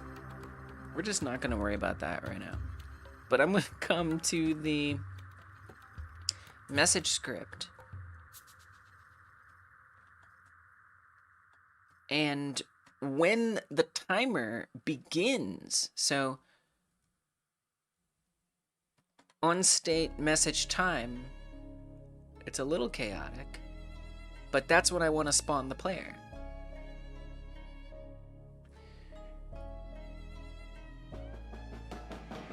So instead of saying on player freed, we can just say respawn. Let's just call it respawn.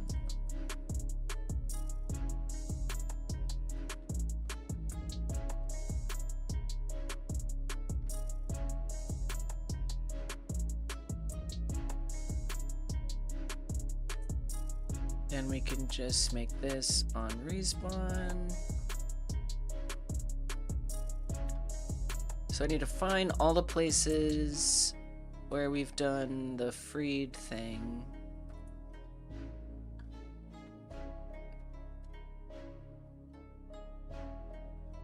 Instead of emitting that, we want to emit respawn.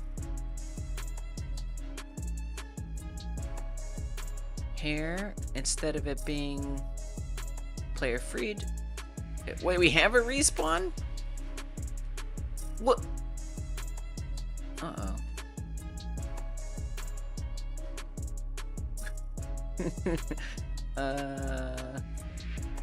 What is that?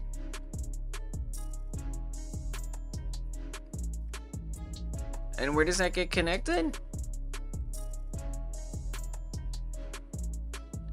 If you have an interval timer to keep game time, you could just add a variable and have it subtract from the variable x time cycles, and when it's less than or equal to 0, then the start goes away and the player...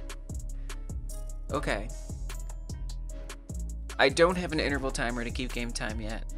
Add a variable and have it subtract from the variable x time cycles. I don't know what that means. And when it's less than or equal to 0, then the start goes away and the player's up. Yeah, that sounds like that would work. It just so happens that I haven't been setting it up that way. and I don't plan to do it now. Maybe I should, but my brain can't handle it. I've been here for 8.5 hours. I'm trying to hurry up.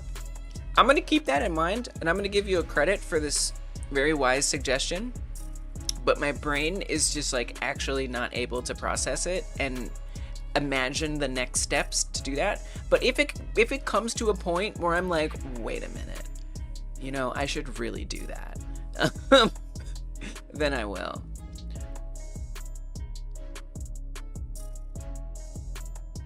What credit would I give you for that? That's like,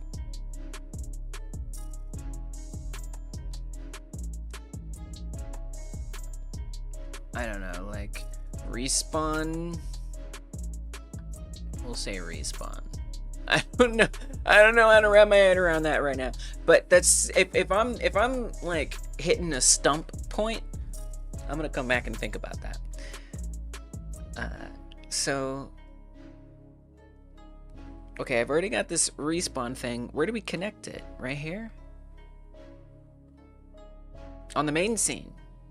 Right.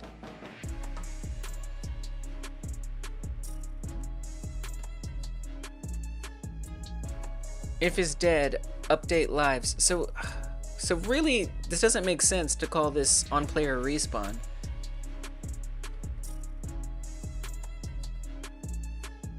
It actually was a misnomer all along. Oh dear. So let's replace player respawn with player. But there's also the is dead. Where is the is dead false? Oh god. What has happened? Here. If you cross the finish line and you didn't die.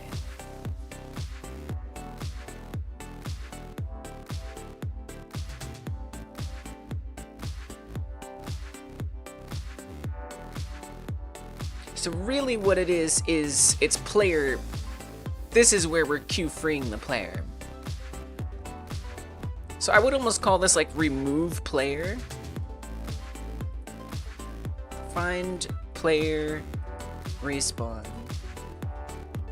and change it to remove player.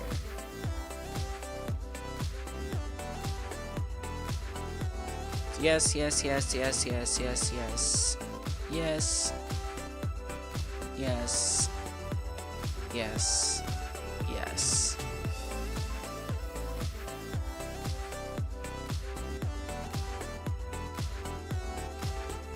Okay. Ooh.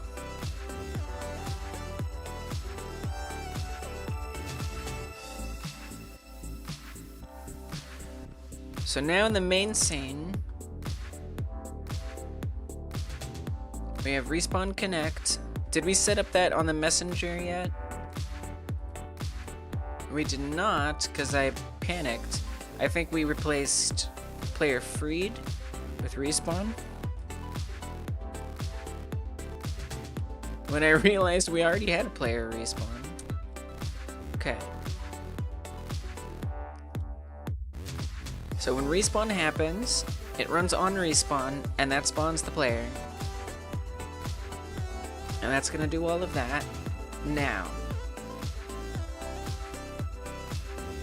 we have on state play. Now on, well, no, because you want to control when state play happens. So back to the messenger.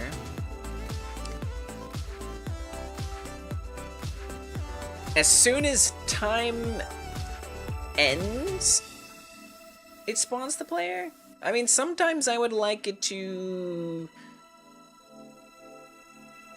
Let's just say that when time ends. What you could do is we could double it.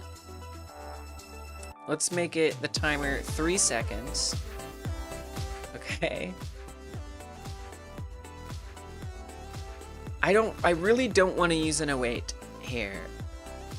Are we gonna start another timer? No, I don't want to. Oh, an await would be perfect. I'm doing an await. I'm gonna await create timer.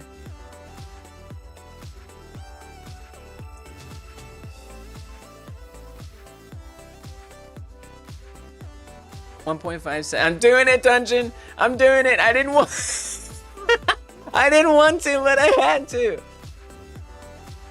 It's too complicated otherwise. I'd be creating a dang timer anyway. I won't even say get tree. We can add it to itself. No, I don't care. I don't think create timer exists anywhere else. No. This is the way. After 1.5 seconds, it is then going to emit the state. I might regret this.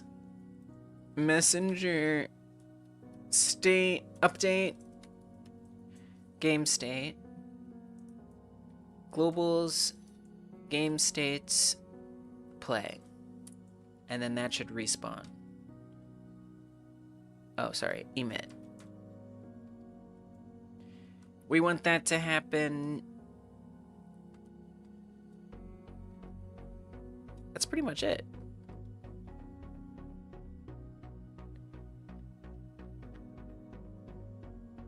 Right? Maybe it just happens at the end of the time.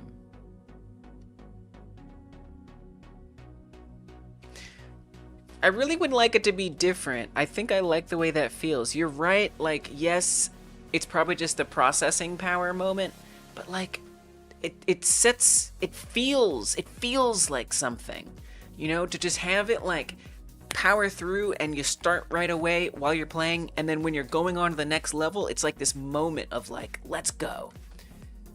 I almost want to have the level tracking be showing there, like what level are you on now? Oh. You want access to player freed. Ooh. Oops. We need to change that to respawn.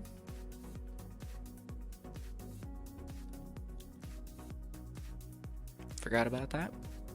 We respawn before we delete it? It's interesting. What happens when we die right now? Okay, normal stuff. Time. Did that have the await? That felt like it waited. I think we should not only say start, I think it should say like start like level. Maybe even not say start. Maybe it just says like level. Maybe it just says like level 2 or level 3 or whatever the next level is. Dang it, that bonus is broken now. Dang, I actually can't complete it. I need to fix the bonuses. The bonuses are a little broken right now. They're a little broken. Oops.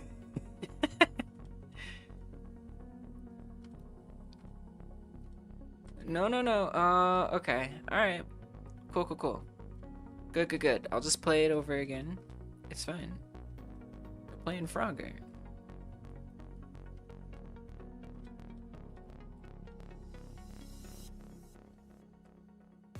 Nice, we got the hardest one this time.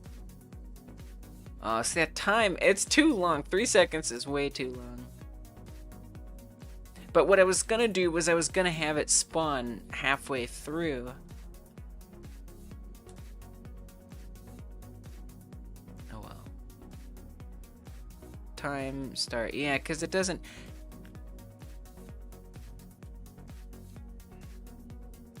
I'd rather it wait for the timeout. Right, that's what you want.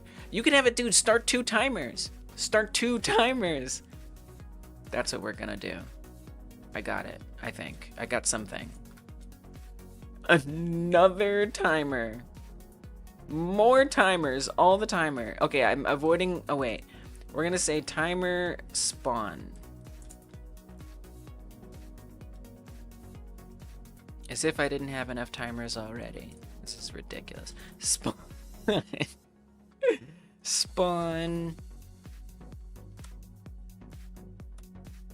Spawn. And this I can make be 1.5 seconds. We need to connect it, the timeout.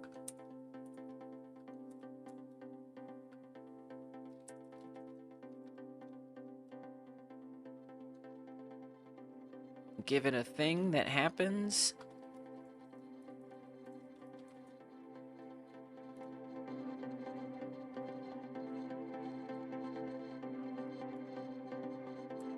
And then at that moment,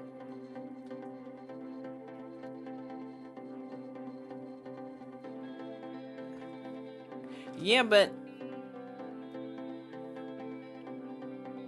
well, that's what's going to kick it over to the game state change. That's going to make it play. Is when that timer ends. That's what gives us play.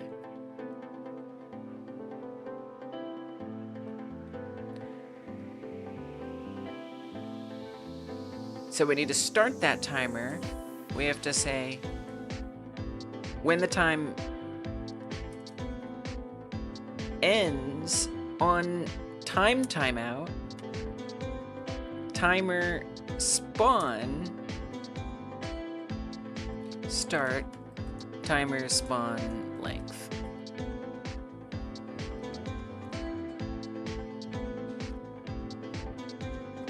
Easy.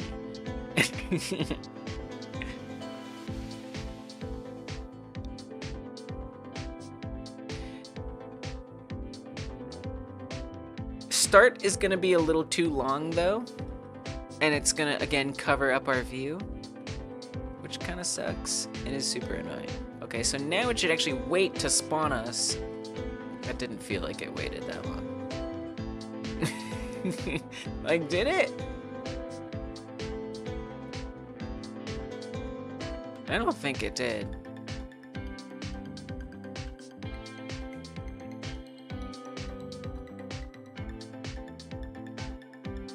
When time times out. Wait, what about when it starts? On message time. Prints the message, time should be shown.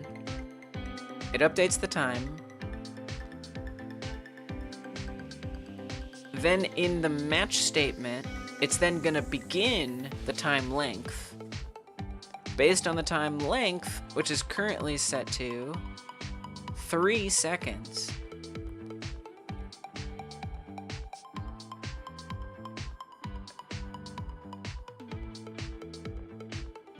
So that should mean after 3 seconds it respawns it. Which, by the way, is not what I meant to do anyway. I meant to say that in addition to starting that, it should start this. But that's not working. I think the spawn is still happening somewhere else.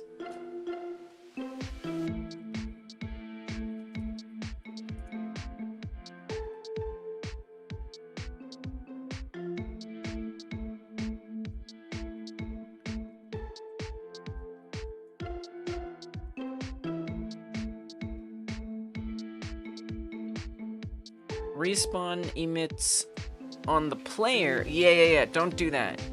Don't do that. That's what we don't want. We don't want that. Right, so we gotta think about that. When does it respawn the new one on death? Right?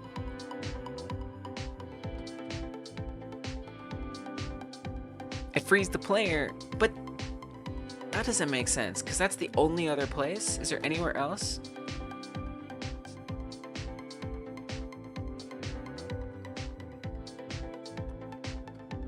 I'm a little confused. I think right now, when I die, we're not gonna respawn.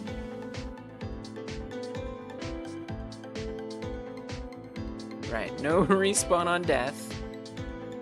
So don't die. Just don't die.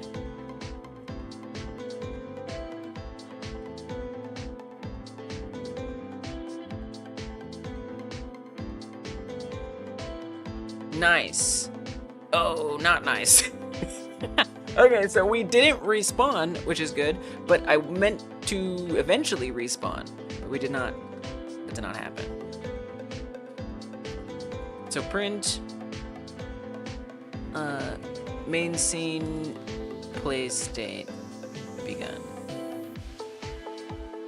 I need to see if it actually receives that. It's chaos. It's all chaos. I know it. Okay, don't die.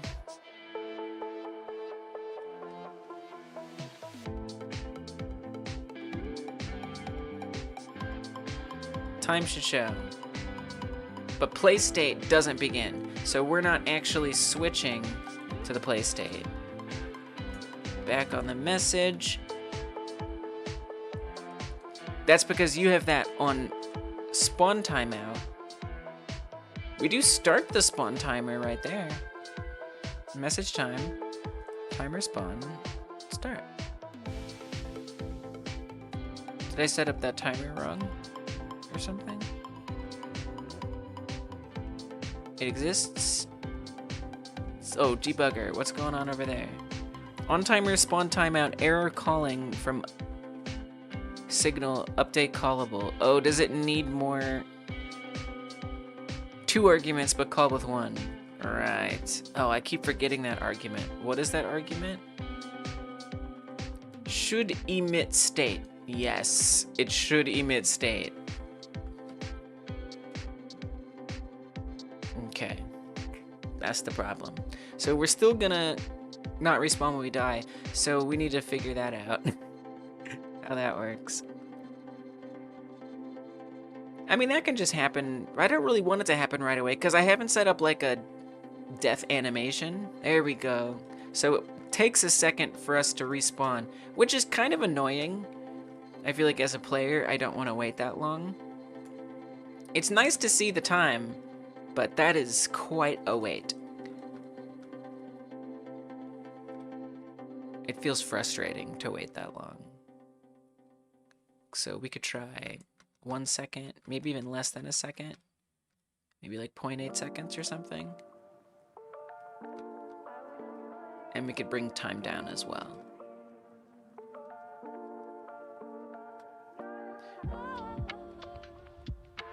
And then on death, in theory, I would have like a death animation that would play sometimes. I do have, okay, first of all, let's shrink these down. Instead of 1.5, I'm gonna try 0.8. And then the time timer, we'll make this like, well, back to 1.5. We'll say that way it's half and half. 0.75, 1.5. On the enemy script? No, on the player script. When we die, there's different things that happen. So if you die by an enemy, it behaves differently than if you die by water, etc. So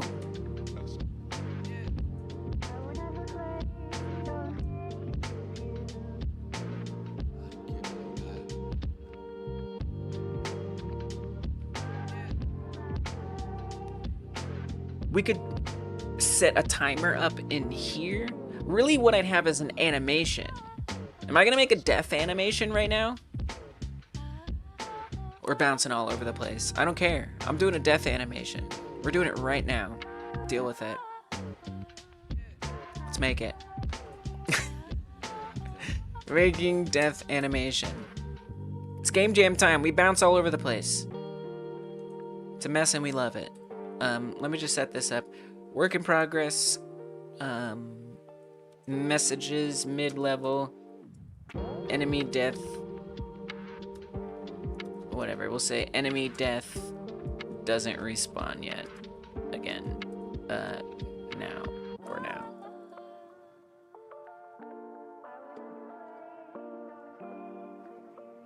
So this should be something that I think could just live on the player and will just become visible and play. So there's different kinds of deaths. So something I was like originally thinking is like the aliens would actually like eat you. Because we already have the death for the water. If you're in the water, you just fall down. If you are too close to the edge when it goes across, it doesn't show like a death animation. I kind of don't care. You know what? I just don't care. Like, you disappeared off the side. That's your death. That's how you know you died, because you vanished. But I kind of want to experiment with the aliens eating you, which is actually going to be a lot of work. So maybe I shouldn't, because I do have an animation, but the problem is, there's some problems.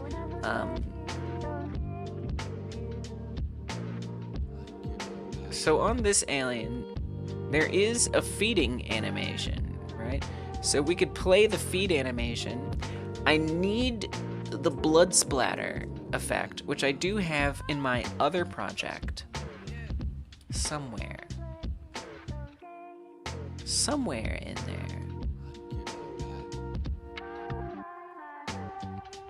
I believe I saved that particle effect. I just don't know where I saved it. It'd probably be easier to just load the project and try to find it. I think it's a fine death, and with a splash and scream or doe sound effect. I do like the eating animation though. Nom nom nom. Yeah, you're right. It's overscope. This is overscope behavior that I'm currently engaging in. But I guess what I'm doing is I'm gauging how overscope are we talking about here? Are we like, is this going to slow me down to an extreme degree, or just a little bit? If it's only gonna slow me down a little bit, maybe I'm willing to deal with it. If it's gonna be a whole painful lot, perhaps I should reconsider. I'm already starting to reconsider. Like, even just this process, I'm waiting for my other project to load. Just like thinking about that alone, it's like, I could just do a little animation where a skull and crossbones appear. Call it a day. It would be nice. I do have this in my main project already, where the aliens gobble up and blood splatters everywhere. I just don't know where the blood splatter is, so I'm probably unnecessarily loading this project to find it, because I don't feel like digging for it otherwise. So it is, I want to say on the body part script, animation blood human, particles blood human animation player. Particles blood human. So what? This is on over here on each body part.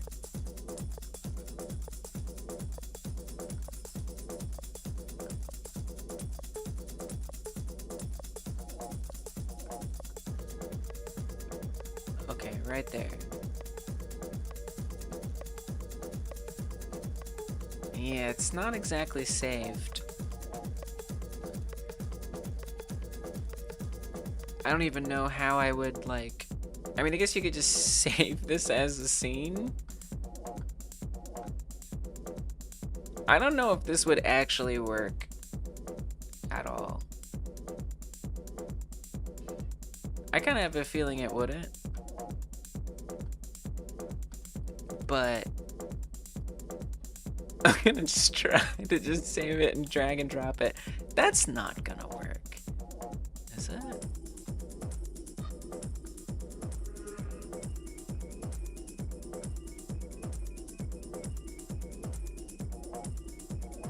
There.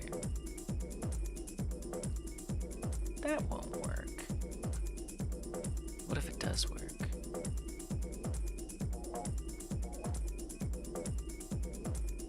So far, not working.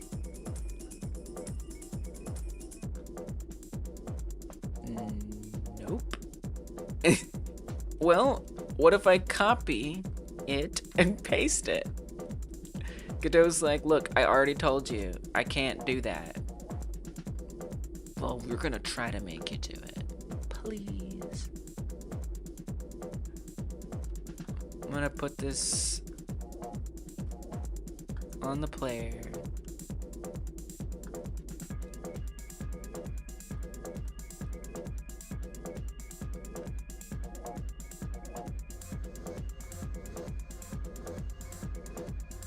What happens?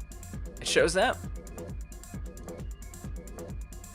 Hey! Nice.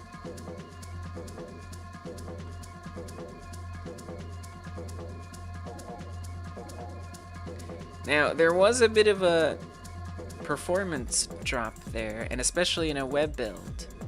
That could be a problem. But where are you gonna put it? You don't want it on the player. So I'm actually gonna remove that from there. You kind of want it on the aliens. Right?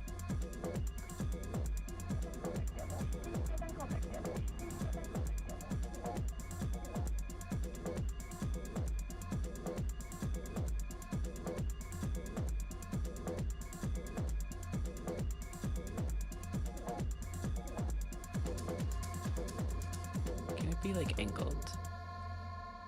Nah. Okay. Whatever, I'm not gonna worry about it. So, if I want to make sure this runs properly, we might get a lag. We probably will get a big lag spike. Unless this somehow renders, which is gonna be pretty hard. The only way I could guarantee that works is if it happens behind the main menu. When the game starts.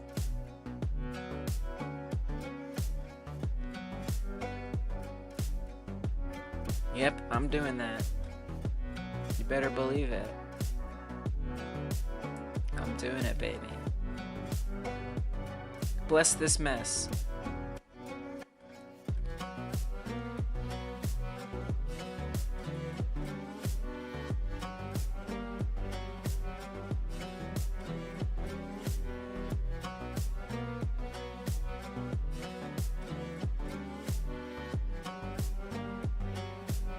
Alright, show me the blood. Oh wait, we gotta set it to be emitting by default.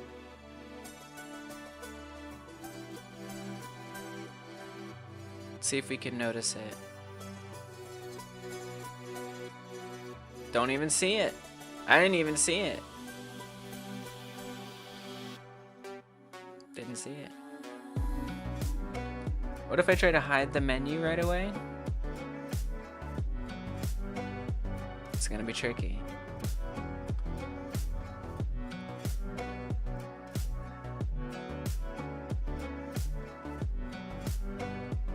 I didn't see any blood. Probably because you're too far away from the camera.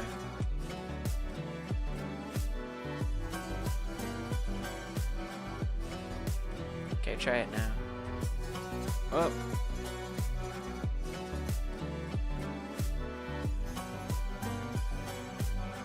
I still don't see it. Is it really there? Is it really showing up? I mean, it should be. What if, okay, how about this? I know we're in crazy town. I'm gonna make, oh, it wasn't emitting. Oh, cause it's like a one shot. I see. We can't have it be emitting. I have to like set it in code or something. That's annoying. Okay, I can do that, no problem. But let's just try making it not a one shot, just to to debug its position, and that it's even working the way I want it to.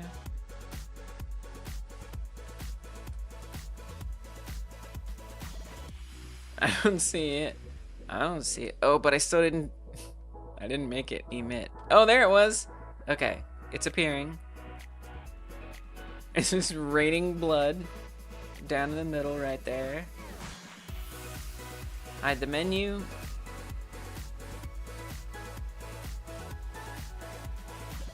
Well, sure looks like it should be happening. If I hit emit, it goes.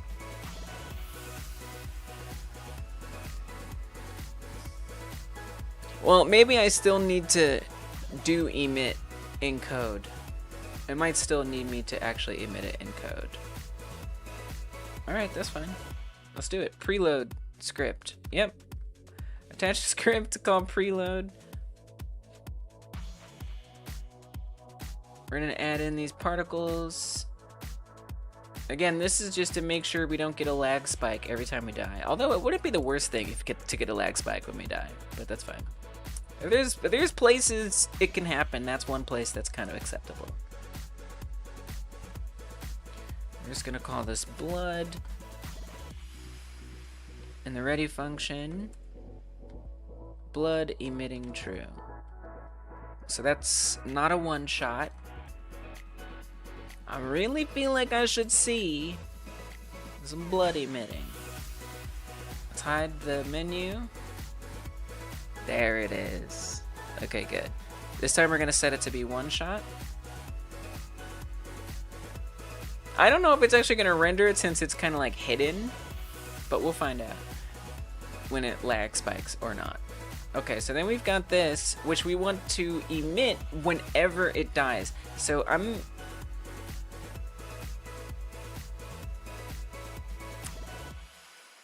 where do I want to put this? We need to be able to access the enemy. And that's going to be tough, because some of them have the animations and some don't. So on the enemy script, yeah, this is definitely going to be a bit of a time consumer. Some enemies have the feed. For example, the one without any arms, really only the one with arms has it, but they all need to have the blood. Every single one needs to have the blood, but only one of them is going to have the animation, and it needs to be able to access those nodes somehow.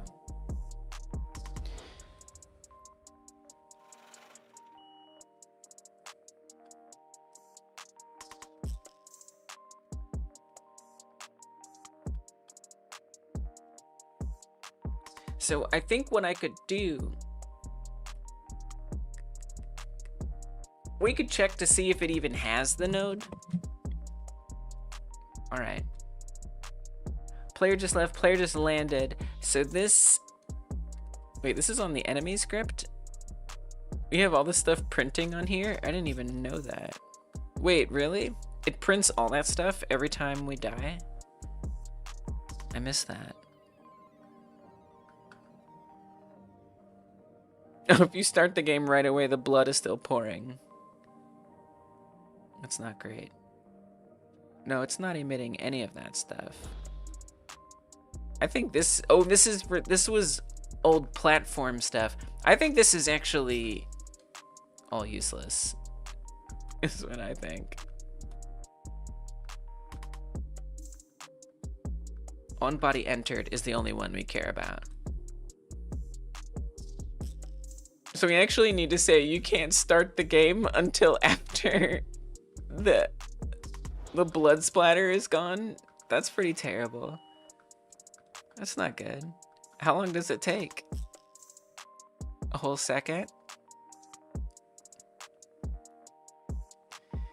Okay, all right. Wow.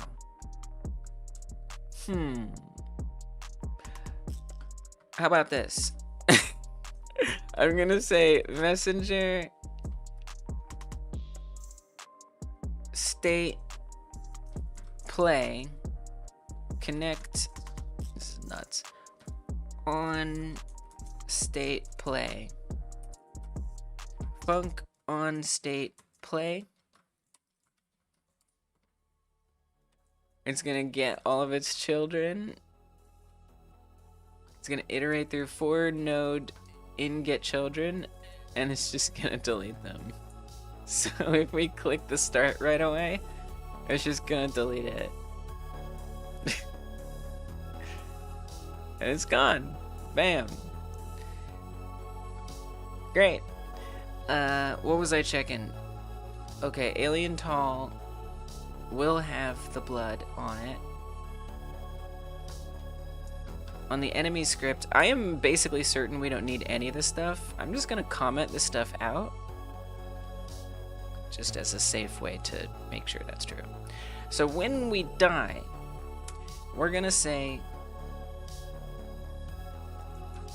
death animation, bunk, death animation,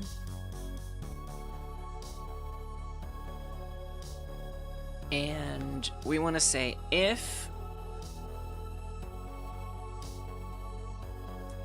has node animation tree. Yeah, but that's tough because a lot of them have, even the one that you don't want to do that with, have an animation tree. So I wouldn't do that. I would actually say that you should have an enum up here, or an export variable of some kind. Let's do a Boolean. Variable has animation. How about that? By default, it does not. If has animation, it'll do that. Either way, we want it to find its blood particle. I'm just gonna call it blood for simplicity's sake.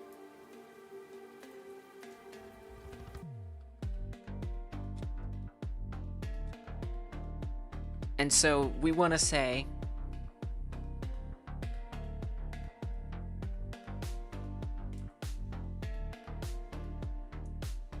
get node blood emitting true. And then we just have to make sure that's on every enemy. It's sloppy, but it's a game jam. Who cares? Okay, come over here.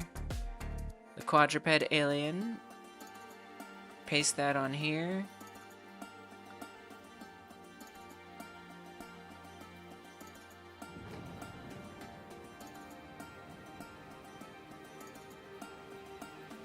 We could even like improve that a bit, but for now we'll just leave it like that. Okay, then for this alien, pop it in there.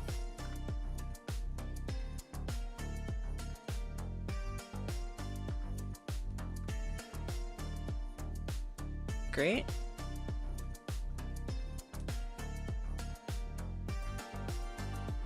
So they all have the blood, I think. But wait, are there things that are not aliens that are enemies? Possibly. So you know what? We're gonna add another one. Ant export as blood. That's what we're gonna do. Make it false by default.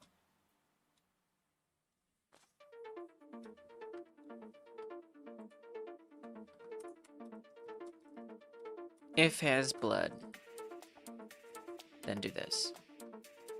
So if it has the animation, we want to get node animation. Well, we actually need to do this on the animation tree.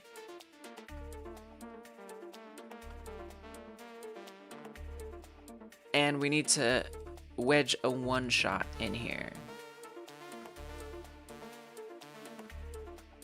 Now on this one, well, we don't need it on this one.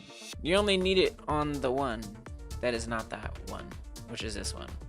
This is the only one that's gonna have the animation, because it's the only one with arms. So in its animation tree, add an animation.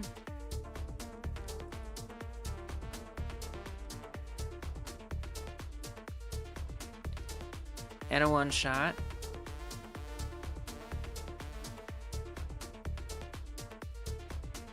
And hook it up.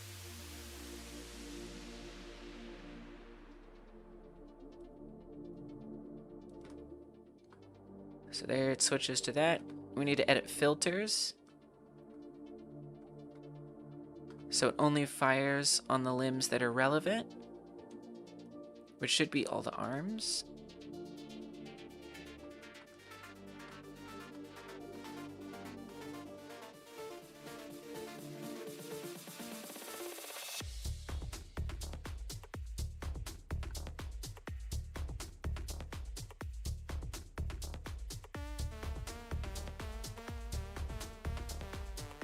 I don't know, that fill selected children is iffy.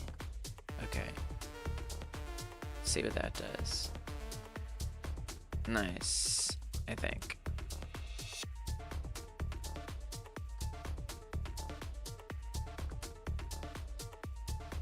Fire it. Perfect. And then we can add a bit of a fade in and fade out.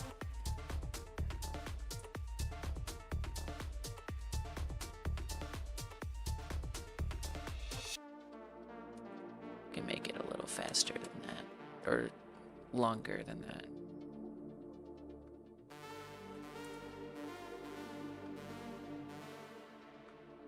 Cool.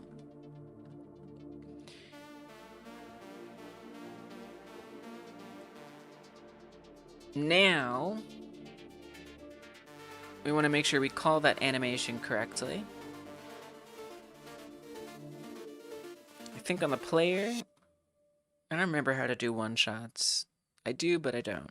So we're gonna look it up in this other project.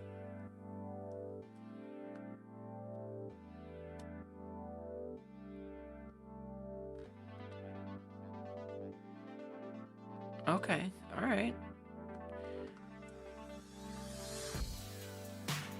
I think we do it, well, for the eating. So we should be able to actually go to the body part script where that's set up.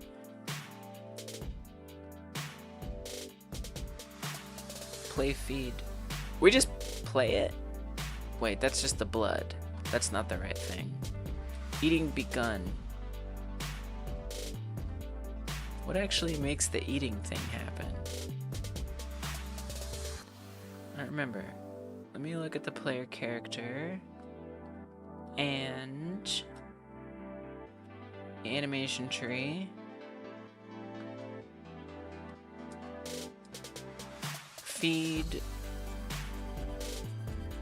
Oh, I guess we want to look at the player's script actually.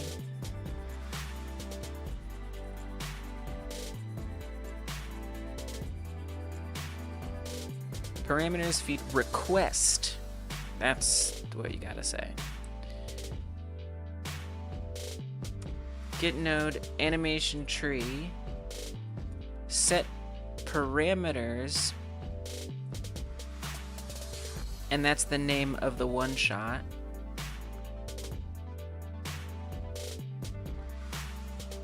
Same thing, honestly, same thing. Okay, so then I want to set those enemies to indeed have those animations or those booleans set. So for these guys on row 6, no animation, but yes, blood. For these guys on row 2, no animation, yes, blood. On row 4, animation and blood. Row 3, blood. And row 2, animation and blood. Alright, let's see how broken it is. Or isn't. Depending.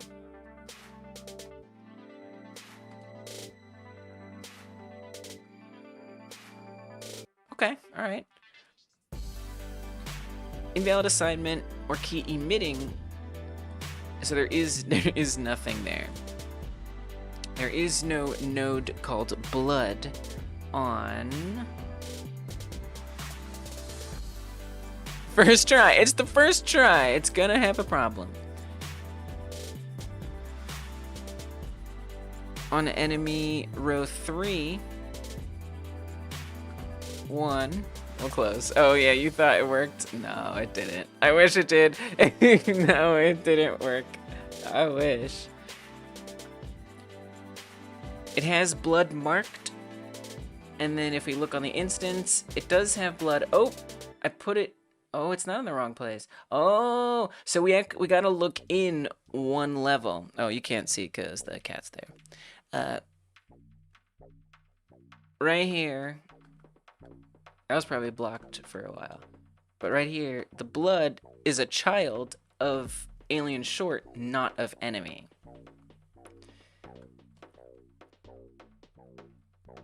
So I wonder, but I don't know. What if oh, I can't access that as a unique name? Cool. Unless it's on there, but I just can't see it. No. Awesome. All right. So,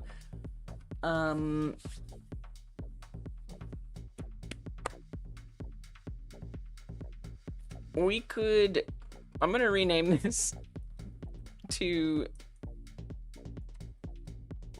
just alien. I know, we're basing it on names, and that's horrible. It's the worst sin you could ever commit. I don't care. We're gonna rename that. So I need to find all of the enemies.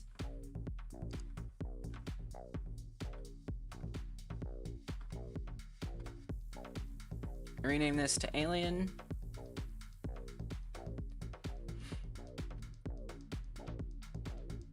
We already did that one. Do this one as well. Rename it to alien. Okay, now come back to this script. We gotta say get node alien. And then we gotta get a node on that. That's animation tree. And over here, we gotta get node alien. And then on that, we gotta get node blood. Maybe. That could work. Like maybe.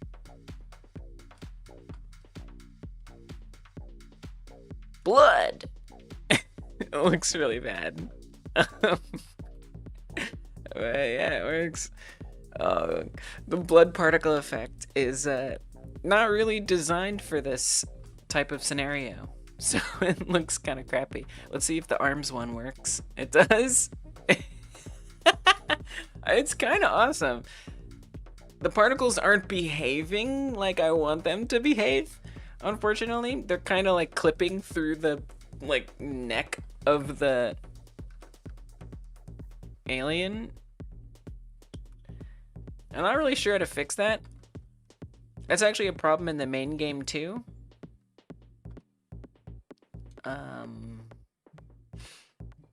So yeah.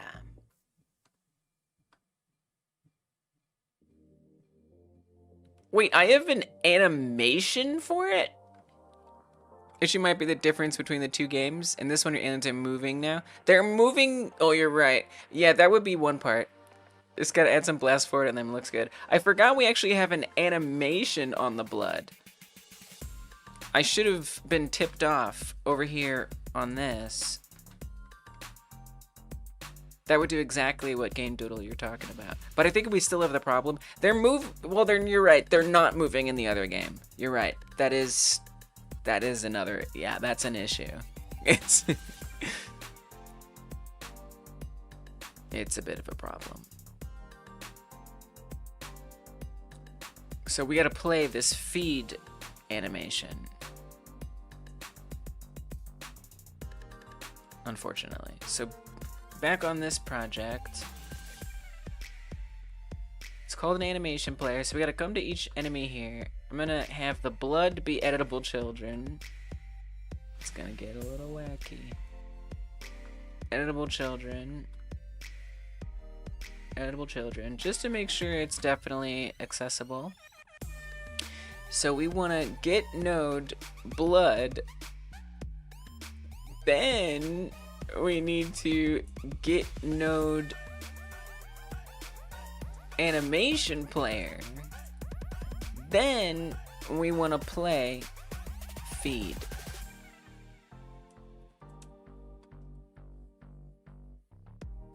So I mean that if that works, that'll change it a little bit. But I don't know if it's gonna totally make it better.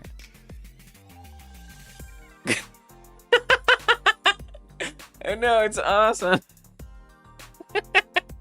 It's a little extreme. And it's a little slow, but which makes sense for my other game. For this one, it's a little too slow, but it's, you know, it trails behind just a little bit. It just needs to be a little shorter. And other than that, it's kind of perfect.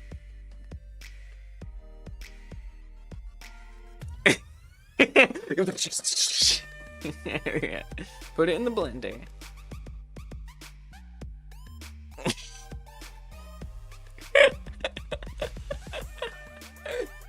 I love it. Hey, what's up, cat guy? Speaking of the Frogger action, I just added in some gore. So that when you die, the alien eats you up. The little blood at the end is not ideal.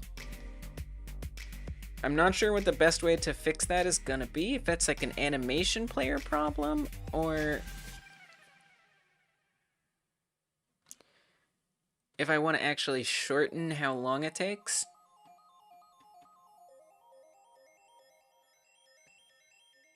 I think we can do that here. So I'm gonna drag this down a bit.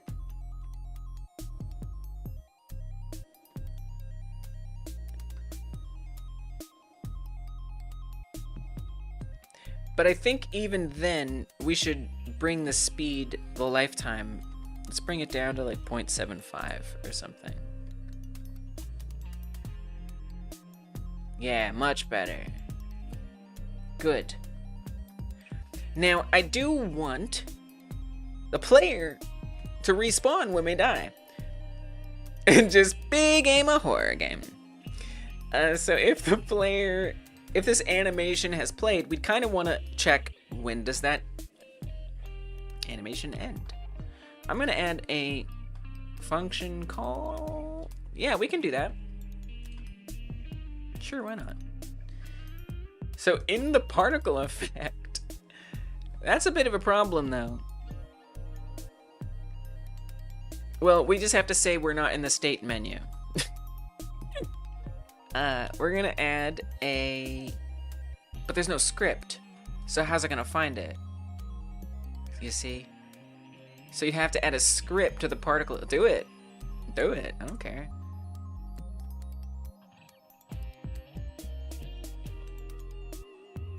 Whoa. It's wild that it has its own script. What? How did that happen? I don't know, but that's cool. Maybe I have like a default editor-wide script? Interesting. Okay, well, this is not really a Node 3D. Technically, it's GPU particles 3D. Although it is Node 3D too, but we don't need anything in the ready function. Instead, we want to say function blood ended. We'll say on blood ended. And when that happens, if global's game state is not set to the menu or over, actually. Well, let's just say if it's play. If global's game state is set to global's game state play, game states play, then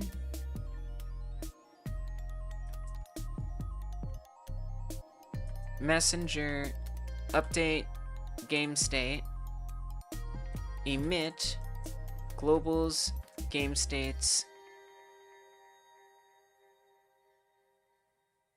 But it won't be set to play, will it? It'll be set to time. Right? Or message time.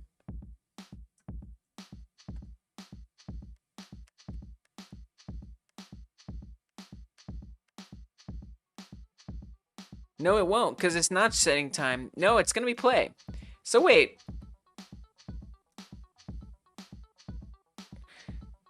So that kind of means I need like another state. Oh dear. Or we don't do another state. Don't we have a signal for respawn? Respawn! Girl, do respawn. You made it. Remember? Respawn. What I don't remember is if it... Nope, I don't think it has any arguments. Okay. Now, at the end here, I am going to add a track, a call method track. Oh, let's save this, I guess. Call method on that, insert a key, on blood ended. Alright, let's see if it respawns us at the end. Anything in Godot can have a script on it. Even particles. Yep. Every drop of blood gets a script. You get a script, you get a script, you get a script. Exactly. Yeah. If it's a node, it can get a script. Any node can get a script put on it. Isn't that awesome?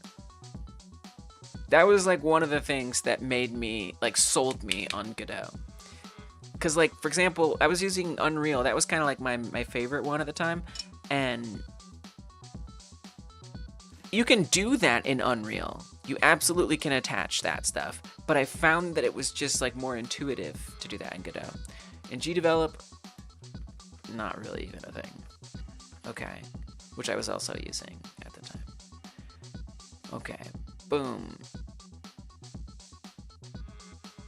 Respawn! Nice. Now, I'm still not really happy with the animation, if I'm being honest. And it takes a little bit too long to respawn. Nice. Nice, dude. It's pretty clean.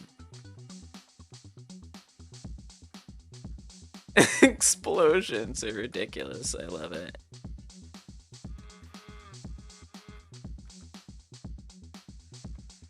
It feels like it lasts a little too long. Still.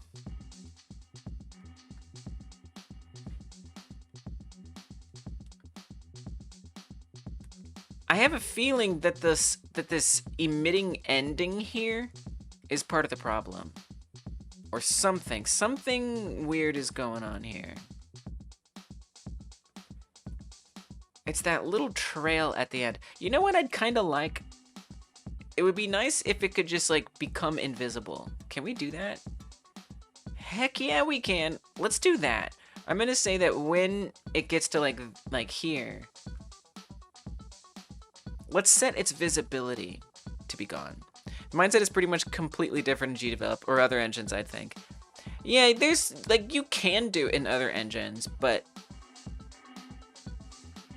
I don't know, I'm not gonna speak to all that, but definitely in GDevelop, not so doable. Kind of. You just have to get into, like, extensions. You gotta get into the more, like, complex stuff. It's possible in GDevelop. I did a live stream on it. If you go to the playlists section of the channel page, I started to explore, and you look at the GDevelop playlist, I started to explore attaching, what were they called? Like, there's extensions and then something else that you can add to objects to kind of get code on there. But it was just like really overly complicated. It wasn't like as simple as, come here, attach script, boom, done, now code it. And it does things. It's fundamentally so much more complex. Let's also have this animation end much sooner as well. You could even have the on blood ended happen a little sooner. Doesn't matter. That way you don't have to wait so long before the respawn. 2 seconds is a long time. What else was I gonna? Oh, the visual, yes. Let's make it not be visible. I'm gonna say visibility keyframe on to start with. And then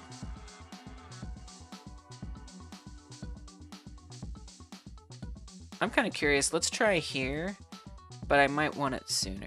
Or yeah, we'll see. Turn it off. Keyframe it as such. Let's see what happens.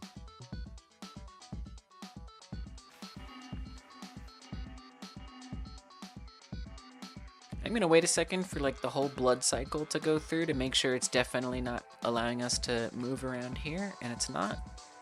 Okay, we're spawning. We're getting eaten. So the second explosion starts, and then it gets hidden early. Did want some of your past exploring if you develop. Digging into making extension. I peeked behind the hood too. It is crazy. Like, it's really, you can do some super complex stuff with GDevelop.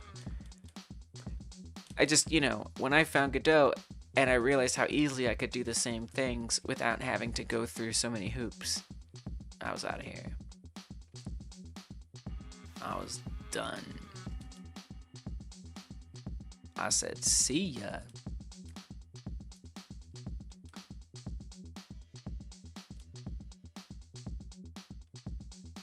I'm a little confused what's going on here. It gets complicated real fast. You're a JavaScript whiz. Yeah, same. Well, I would have been willing to learn it. It's like, this doesn't look like what it looks like in the game. Like, the animation that plays here isn't the same animation that shows up in the game, unfortunately. So I think it's just a matter of testing. I think I don't need to restart it every time. I think I can adjust the animation, probably, maybe. Oh, that looks great. No changes needed, no notes. Perfect. You know, some blood clips through the back of the alien's head. I don't care. It looks fine. It looks great. Let's try the long one. So much of it just like falls through its neck. One like silly workaround I could do for that, if I just move the blood down just like a little bit, so it spawns through the hot dog, I think it'll hide it. Although then the blood's gonna be in a weird place.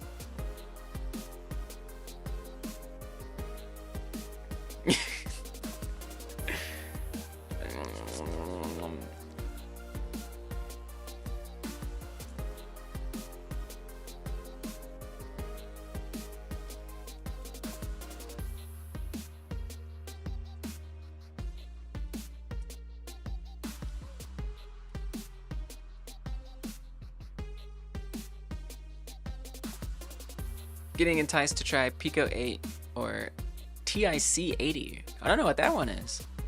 Nice. It's a lot of coding, so you'll definitely be like, as far as I don't know what TIC 80 is, but with Pico 8, it's gonna be all coding all the time. You know, if you're ready for it, go for it. I don't know. I've never really used Pico 8, so I don't really know. But from what I've heard, there's a lot of stuff you gotta kind of set up manually.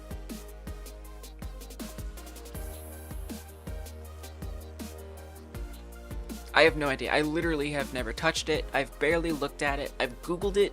I've Google imaged it like twice.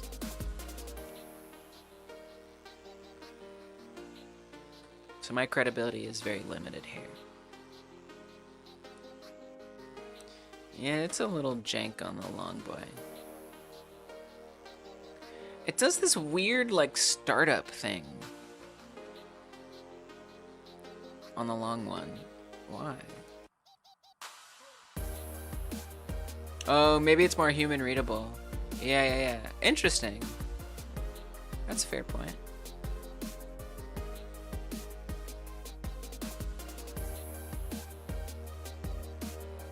I've definitely spent a lot of time here today on this. I know it's gonna clip through the neck again. I actually think I maybe don't care. I've definitely spent a lot of time tonight on the blood stuff. It just looks different on the long one than on the others. I wonder why.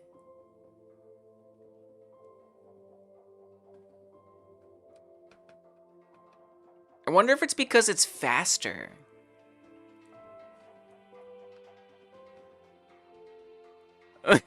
It might be because it's moving faster. Pico 8 looks like it's almost Python. Nice. And the blood trail is definitely a little goofy at max speed. That's okay, I don't really care. If I'm being honest, I just don't give a crap. Oh, I forgot to speed it up.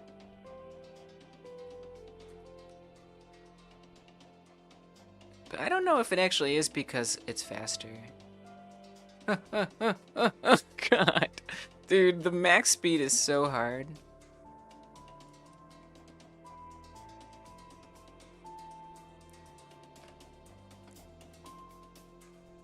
I think it's all fine. I think it's all fine. It's a minor detail. It looks jank in my main game too. Honestly. Although I was planning on fixing it someday in the main game.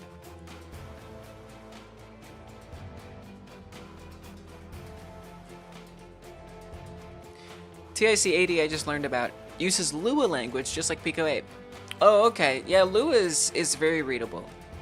Very similar, but it's free and open source and not locked into a square format like Pico and more colors possible. Oh, nice. There's also Picotron, right? Is that what it's called? Somebody here has been recommending that one. Might be interesting. I think it's called Picotron. You might have already checked that one out. I don't know if it has the same, like, benefits as TIC80. Do you pronounce it TIC80 or TIC80? Is it called Pico-8tron? Picotron. Picotron. I think is what it's called. I don't know if it's actually what you want, but it could be something to look at.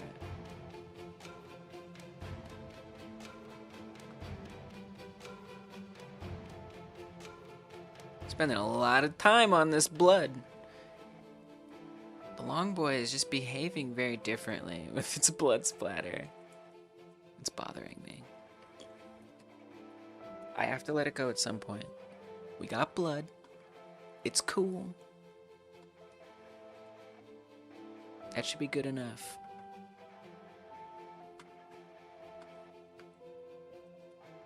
Saw it too? Okay, cool. It's like a fantasy desktop computer versus a game engine. I thought it was both. But okay, understood. I don't know.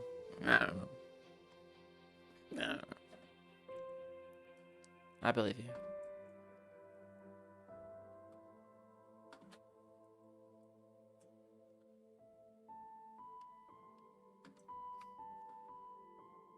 I'm not clear if you can also make games in Picotron. I think you can. I think you can, like, within the environment of that fantasy desktop computer.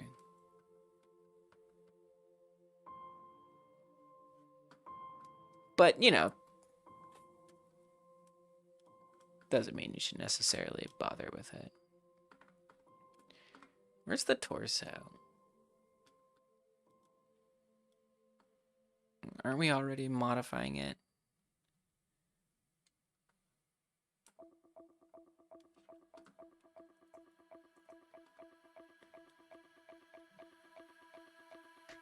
What if we just, I know this is, I can't believe she's doing this. Like, you could just not do this. You could save time and just do other things. But instead, I am doing this.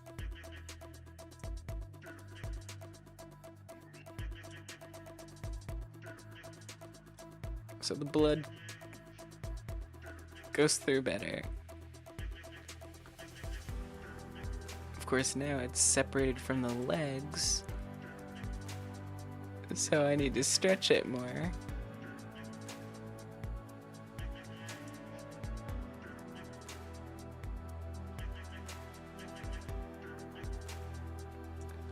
I must be crazy. Okay. In a good way, in a good way. It is now a chunk. It has become a certified chunk. As it was always meant to be, apparently.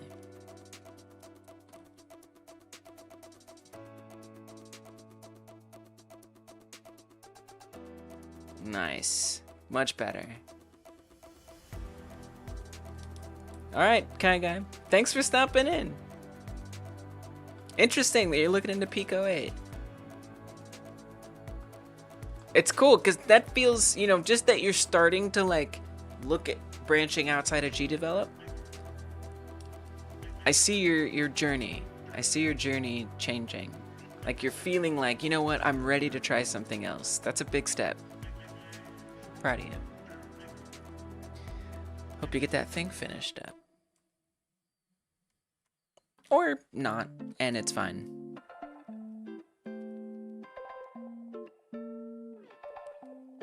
Man, the long boy blood is just so different.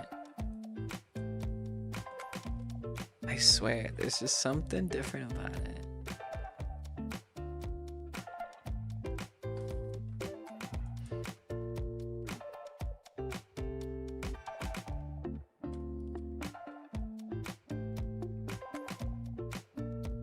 Oh, did I put it in the wrong place? First of all, you're not supposed to do it there. I'm supposed to do it in here. Oops. I'm faffing around with blood, guys. It's kind of nice, you know, after doing so much heavy coding, it's nice to just, like, do something that isn't that heavy coding. Yeah, it still doesn't look as good as the others for some reason. That's okay. It just like takes so long for it to explode. And you could just change that in general. Come to the animation. I'm just saying. If you want it. It doesn't have to be this way.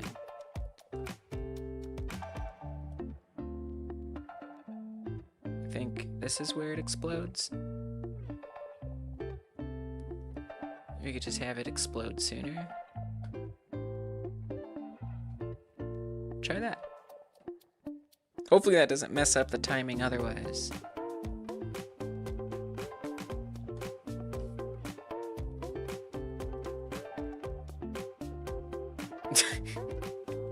It looks different.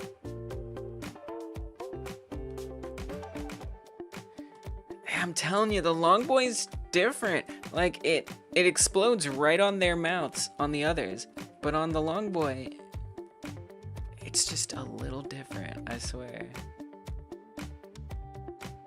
Okay, let's move it forward. Now I want it forward. Because it's like exploding through the neck in a weird way. Do I have it like rotated around or something? Is it like facing the wrong direction?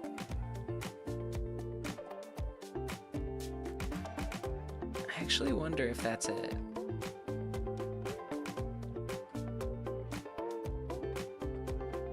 I don't think so. All right, it's fine, it's fine, it's fine, it's fine, it's fine. Great, it's done. Who cares? Move on. So we've got death animation. The whole reason I did that was so we'd respawn when we die. Now currently that's only for the blood. That is to say, if I fall in the water or off the edge of the level, it's not gonna respawn yet. So I have to set up that respawn as well. Would have been nice to make that more unified. We still could. So I fall off into the water, no respawn. Nothing is making it respawn there yet.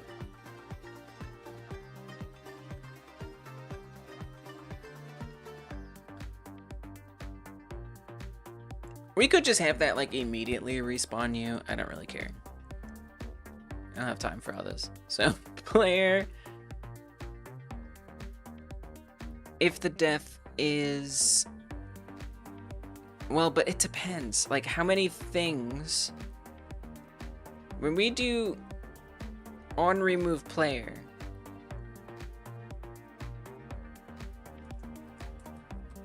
and when we emit remove player,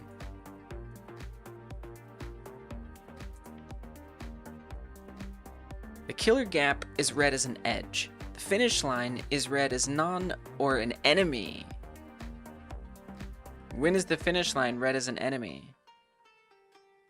If an enemy is actually in there, in which case we would want the blood to splatter anyway. I just have to remember to do that. I'm gonna add that note in there real quick. Remember to add blood, lol. Okay. Because that's going to be an alien as well. Actually, it's not going to be. No, it is. It's going to be. Oh. So actually, when you die by a human, that's going to be different. But you will, like, explode. Oh. So we don't want to. That's going to be. Remember to add respawn. That's going to be a little different. So we'll have to deal with that when we get there. But today's not going to be that day. That's going to be bullets that hit you. It doesn't really make sense to explode into blood when you die. What'd be cool is if you like fell over, like you like rotated like onto the ground. That would be awesome. And then you just like disappeared, exploded into blood. And then like after you fall, that animation, that could be an animation that has. Okay, well we'll have to deal with that later. Okay, so that's an enemy, the enemies. And then the wrap. Okay, so I think we're okay. The other ones are edge. There's edge and enemy. Pretty much are the only things that kill you right now. Or non, which is just like to say nothing happens.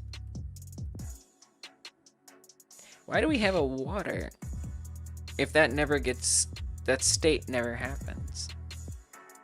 Do we just...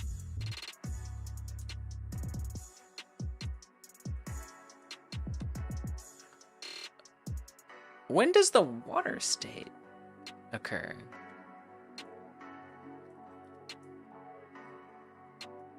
Now that I think about it. Oh, right here. Oh, killer gap. Gotcha. Okay, we do emit it. Okay, just checking. Just making sure. Okay. So that can be the fall death, can be your respawn for that one. For the edge, we just free player.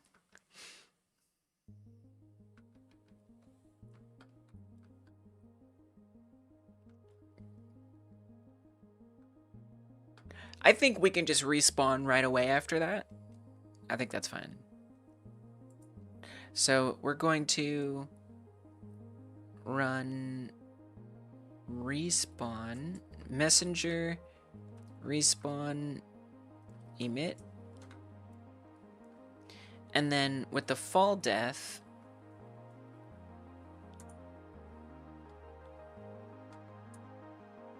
we'll just have it do it right away. So that is messenger, respawn, emit. So we should have all of the death animations, all the deathing should be deathing.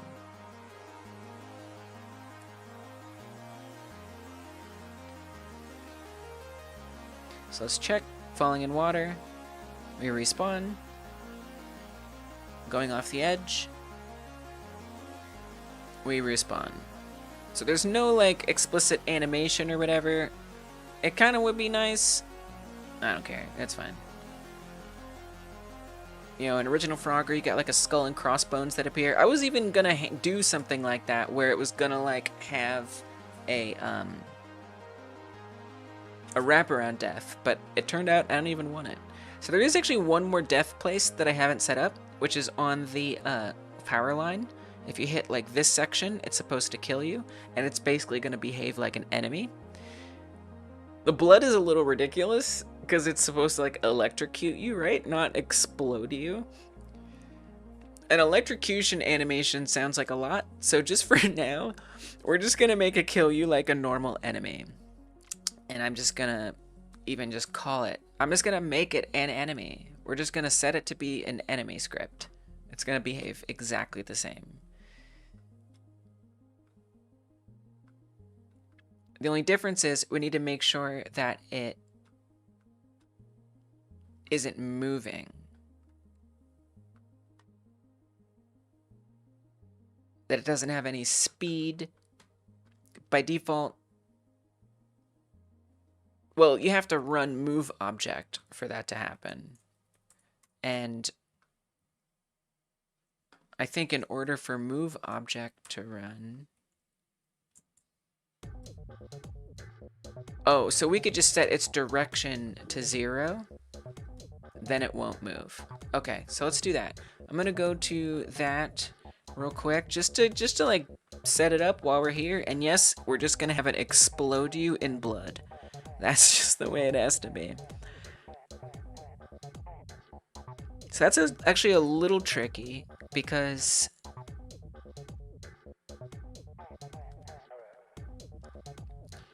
not that tricky. Okay, so this platform can alternatively be this, in which case we want to add an enemy on there.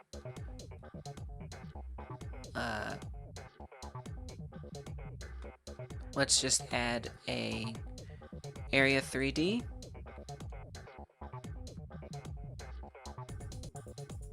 And I'm gonna call it electric or area electric pole.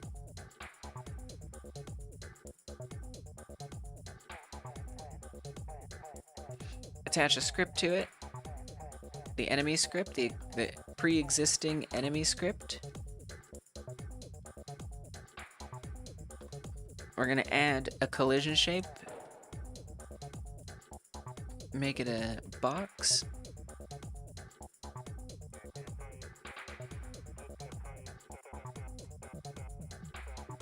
And just make sure it covers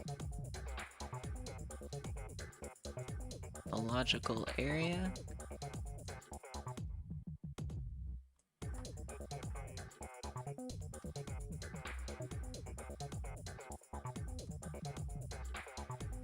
And then we just need to make sure its direction is 0, which it is. And we'll say has blood. Okay, let's see if that works out of the gate. If I've done things well, it might. Oh. Can I call method get node on a null value? Ah. It has blood is looking for the alien. So that's that's a bit of an oopsie. I knew I should have called it mesh. But even then, it's not gonna... Oh god. That's goofy. That's real goofy. Now I want to do the electrocution. Where it's gonna explode you in... Oh, maybe we could just have it explode you in lightning bolts instead of blood. And that's it. So what if we add an export variable for has electric? Okay. We get rid of that. We come over here.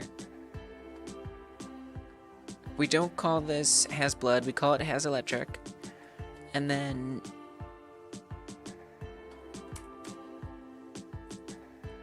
if has electric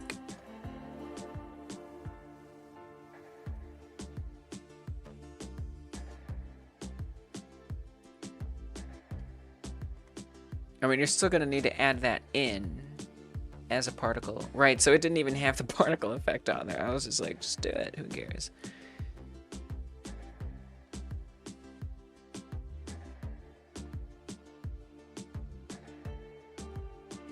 We're gonna duplicate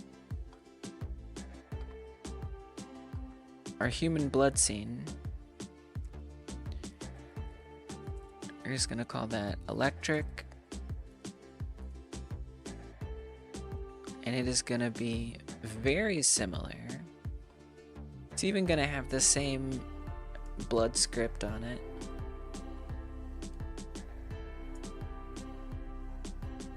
Except this time,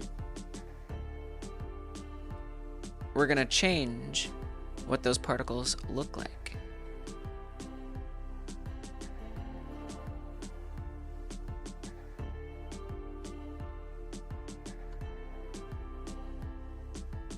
I need to make it though. I don't have any mesh for it. So in theory, I could put any mesh in there I want, right? Like if I drag... Yeah, but it has to be probably like an OBJ file or something. I don't think you'll be able to like drag like that on there or a scene on there.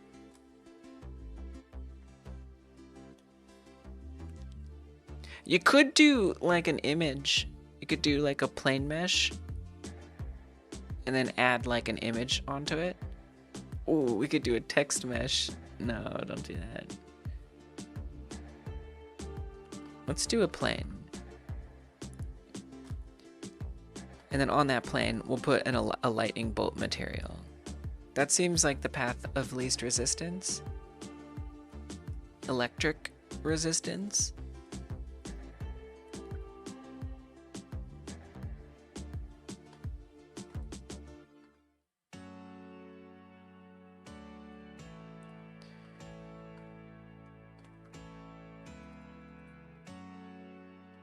Let's just get us a very simple lightning design. So viewport mesh with harvest earth in it. That's awesome. And ridiculous. But also awesome. Probably want these to be rotated a certain way. I don't care, just do it. Probably not gonna show up very well. I don't care, just do it. Just see, dude, that would be kind of a fun learn along experiment. Or to see like what is the most complicated particle we can possibly emit. That sounds like a blast. Literally. Okay, so we're gonna call this bolt.png, open up the project. I don't really care, just put it in there somewhere. We're at that point in the game jam. And then slap it on as a material.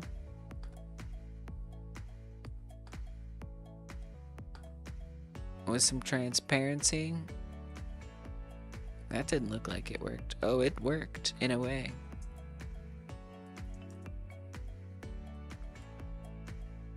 Oh. Oh god. Wow. It's not bad. I think it doesn't need that many particles. Is my opinion. It seems like quite a lot. So we're just gonna bring it down a bit. I am gonna rotate it. Let me also just double check we didn't mess up the blood particle real quick here.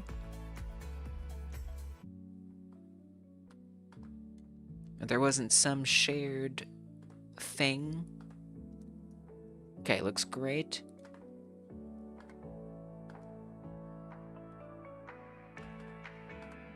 Come back over here.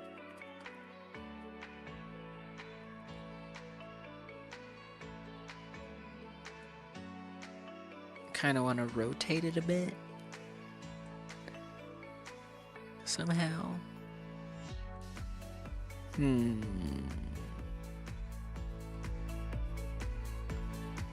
I think we can do that in the process material. Although it'd be nice to keep that the same. Let's just see what it looks like. I don't know that I care about all that. We're just gonna leave it the same for now. I'm just gonna save it. And then probably don't want to leave the animation at that point. Okay, as long as it's not. So then we have to go to the enemy script if it has electric, we gotta find this frickin' thing on platform 5. And it's gonna be in nowhere right now.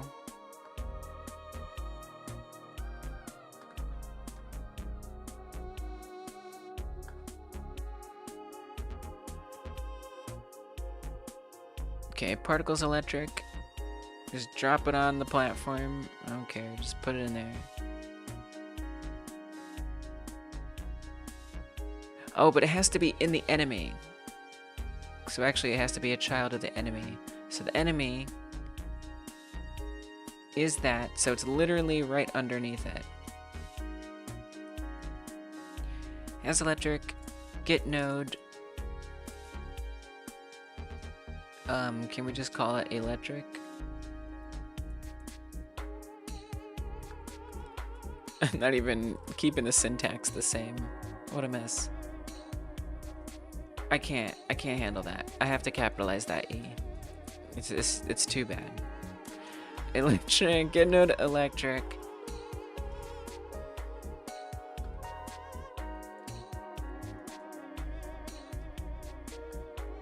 Get node animation player.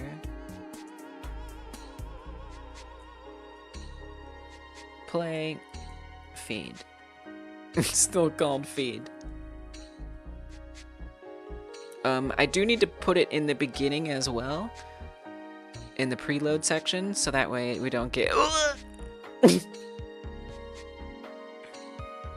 That looks nuts. Huh. Okay. So I don't want it to. Perfect. No notes. Oh no. Why is it doing that? Why is it doing that? Why did you do that? Why'd you do that?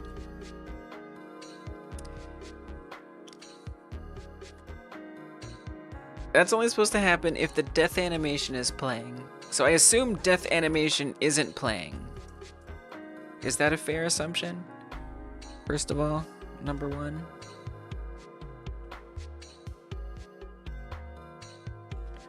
Could we say that that's accurate? It is not accurate. It's just playing death animation. Why?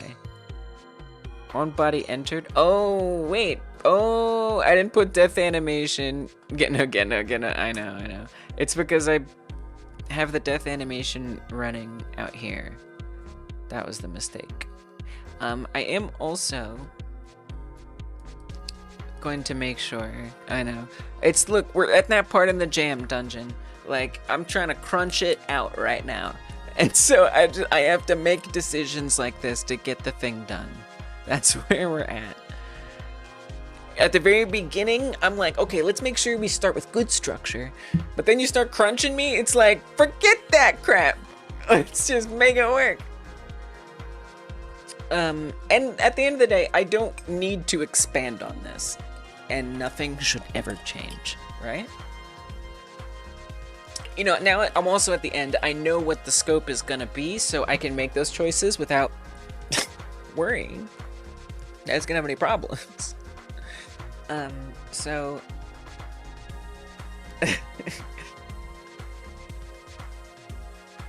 Oh, I wanted to put it in preload, so that way it starts it out right in the beginning.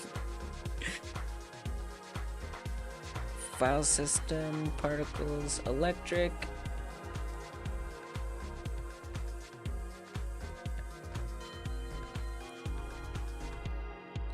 Access it as a unique name. Come into preload. And we want to do the same darn thing. Drop it in. Electric,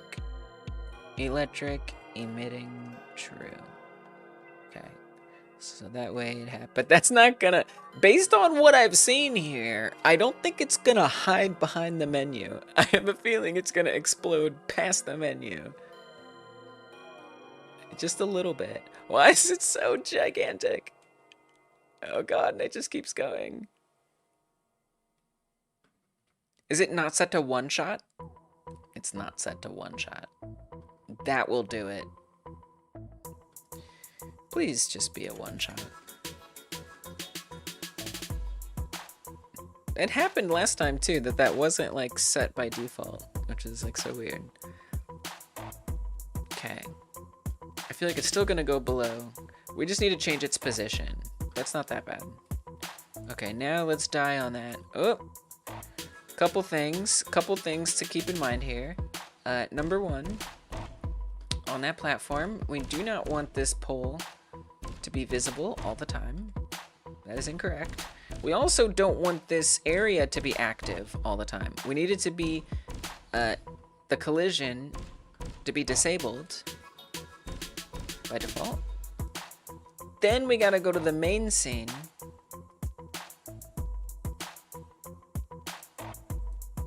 Yeah, now it's just invisible.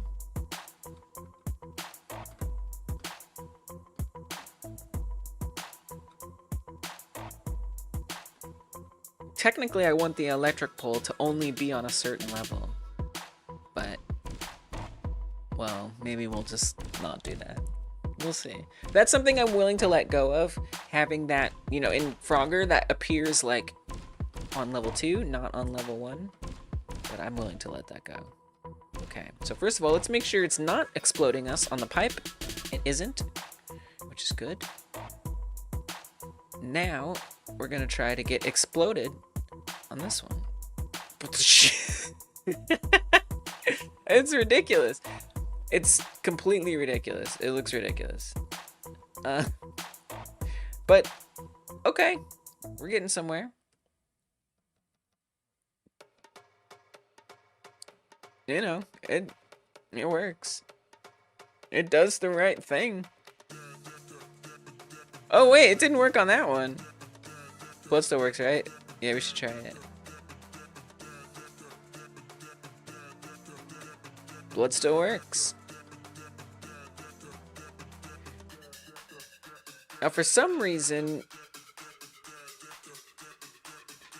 Was that...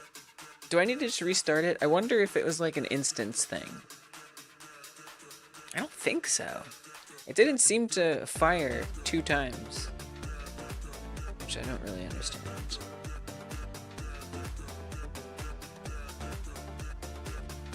Well... No, it's not even happening once.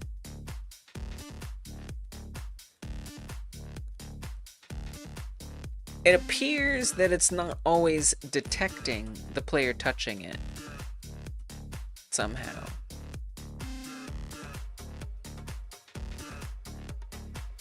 Oh! Oopsie. Happens when the mouth is open? What mouth?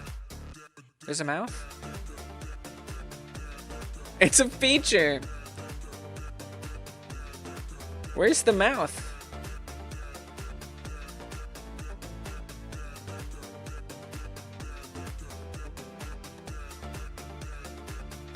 Oh god.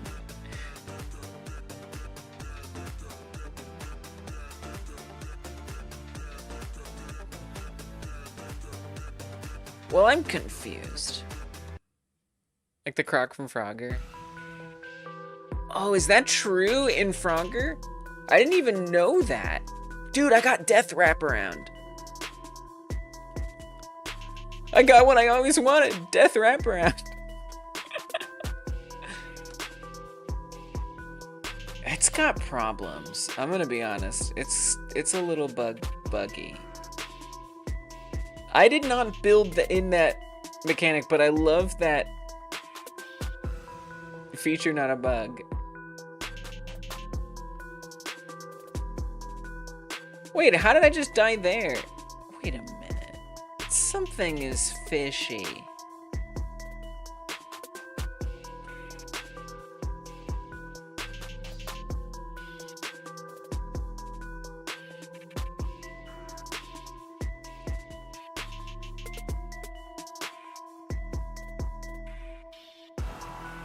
Oh, it spawned us after a game over. That's not supposed to happen. That's a bug.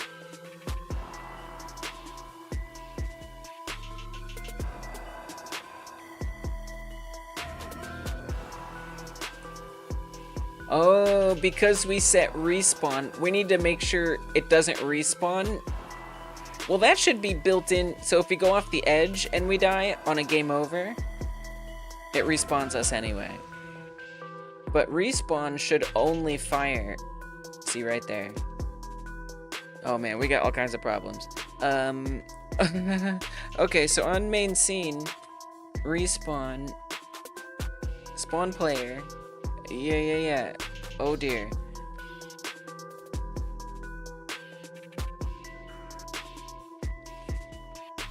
So I guess I'll come back to the player actually, and we'll say that on death, and that's probably going to be true in the water as well. It's a little messy. Fall death. We're gonna say, I'm gonna make a respawn check function here. Func respawn check.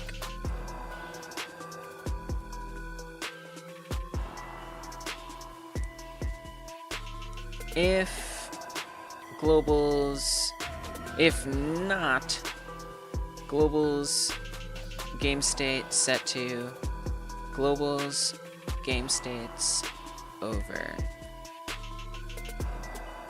Then do this. And we also need to put that down here.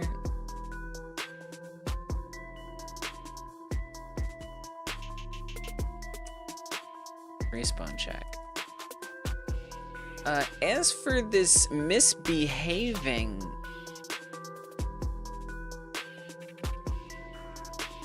I wonder if it's moving or something. I'm gonna make it visible. I think that's gonna help a lot with debugging this. A couple things we're gonna do here. We're gonna put a box mesh. I'm gonna remake, I wouldn't remake the collision, but you can remake the box. And let's move the mesh to that position.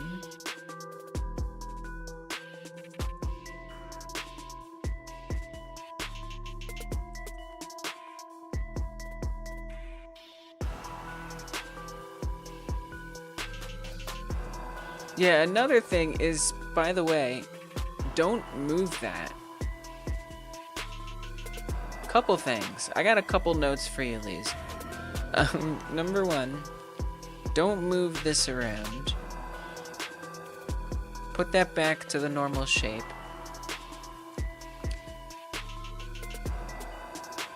And you want the entire area to be moved to the spot in question.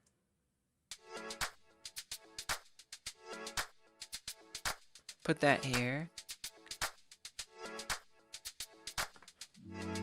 Now let's make this larger.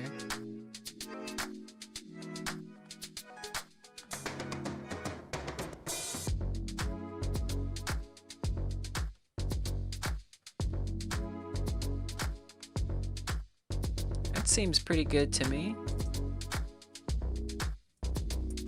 2. It's the size 2.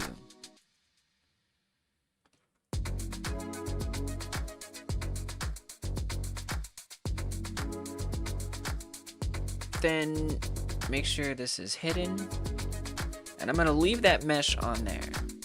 I'm just curious, did I move the, I didn't make the collision size different. Hold up. Collision size needs to be 2. One more thing, let's move the electric particle.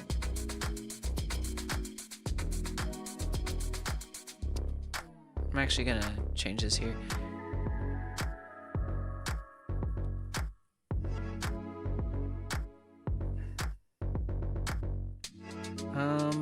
Oh, copy value. Yes. Copy that value. Wait, that didn't do what I thought it would do.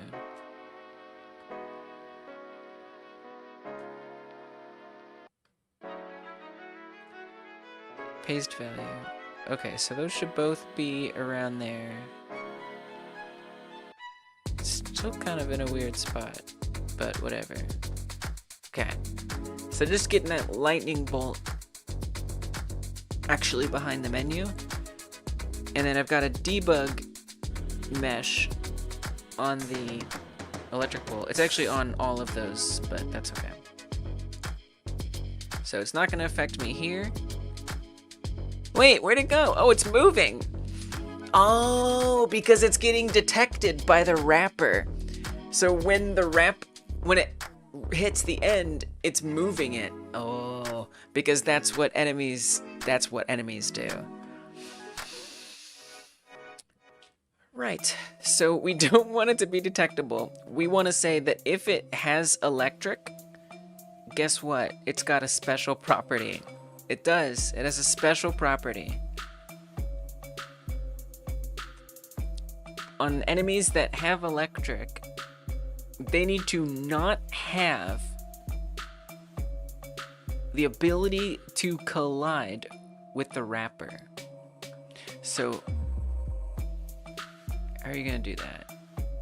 I think we want to get rid of this layer right here. So we're gonna say if not has electric, then set its collision layer value to be an enemy. Otherwise, it's just looking for the player. I think that's the problem. Because the wraparound is saying, oh, it's an enemy, got it. I should change its position. But we don't want its position to change. So now it should stay put, and when we touch it, we die. Now I have to say, it looks pretty bad.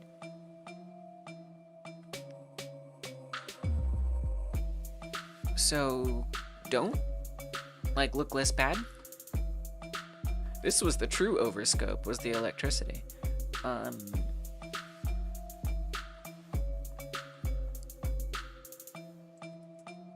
mean, it seems like it would be fine. It spawns way up there.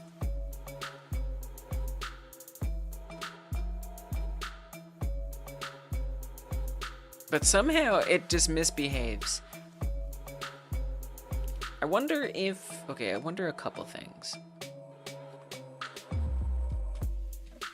First of all, let's give it a very high render priority. I think it might be rendering under the water, which is weird. And then, oh, the alpha transparency might be doing that, in part. And then the other thing is, it's too big. So let's shrink it down. Let's try half the size. See where that gets us. Does that resolve all the problems?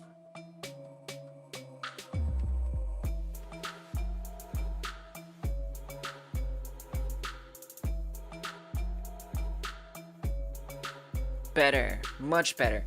It's a little too high, but we can fix that very easily.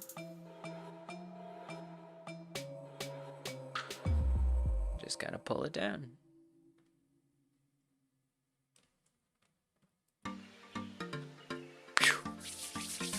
We got there. No problem. Easy.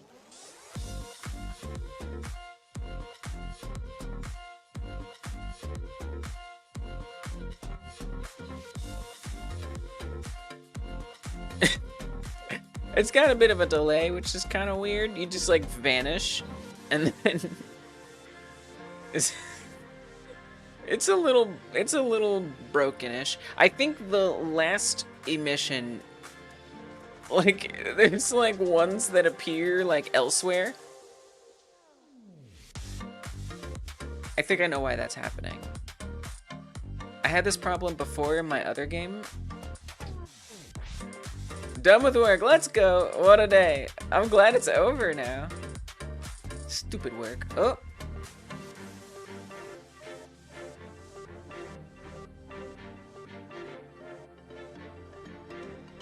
It definitely does some weird things that I don't like. And I had this problem in my main game too. I don't remember the fix, but it's like the particles from the last time continue this time. What happens if I don't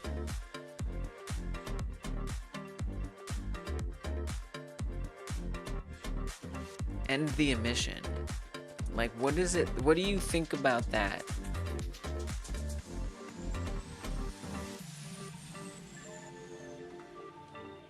Is that a mess?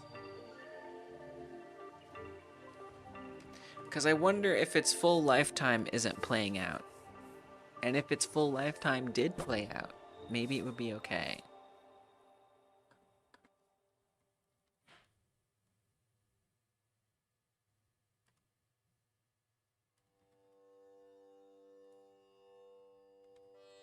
It's so buggy. Oh no. Nope. Still problematic.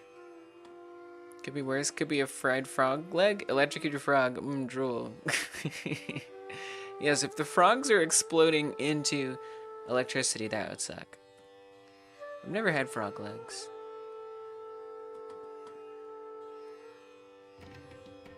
I hear they're very chicken-like. And I feel like the performance is also suffering a bit.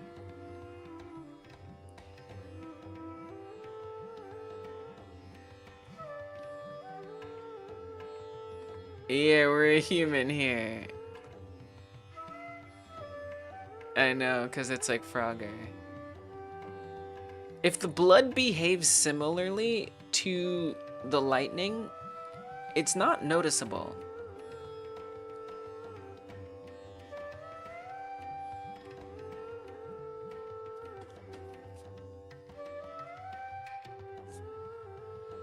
I swear we're hitting performance issues, though.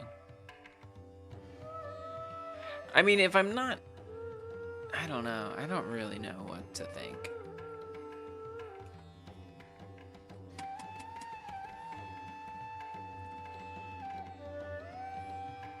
You know, I could instantiate the particles. I'd really rather not, though.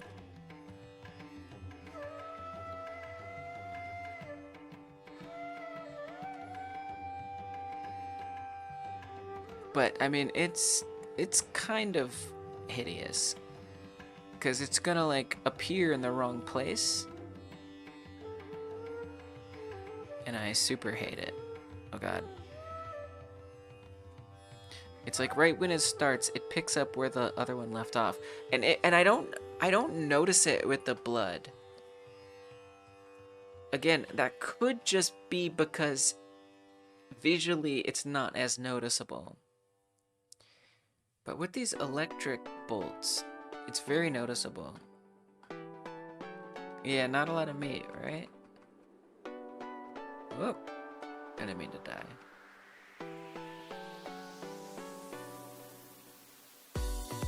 I haven't even tested the level speed increase.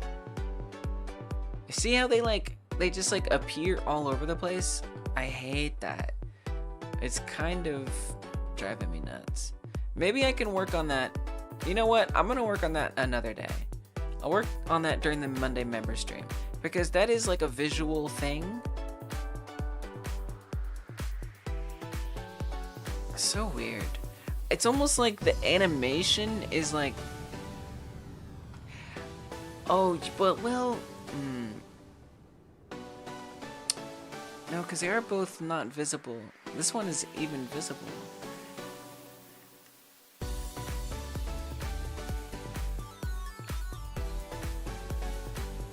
I mean, this is a pretty messed up workaround, but what if we make it not visible to start with?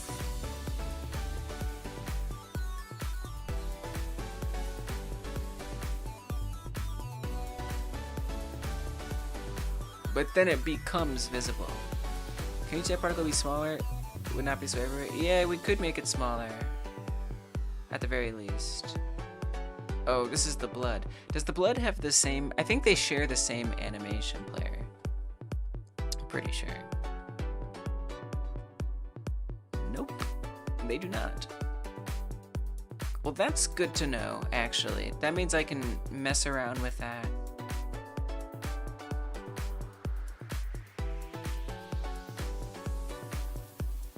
Which is good.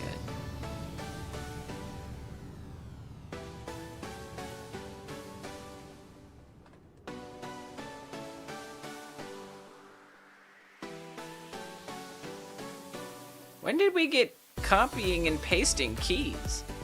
That's kind of new. I don't remember that. Nice. That must be 4.3. I just missed it. Oh wow, I even saw that little bug right there. Interesting.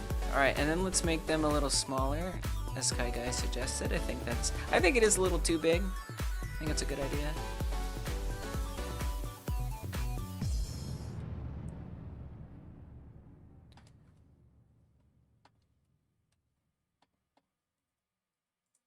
Let's try 0.3.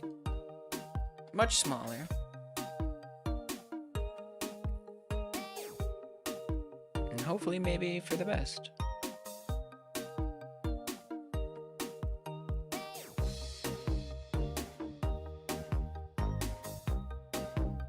I keep forgetting to go up top. Okay, that was way too small. That was too small. Let's try 0.7. There's small, and then there's too small.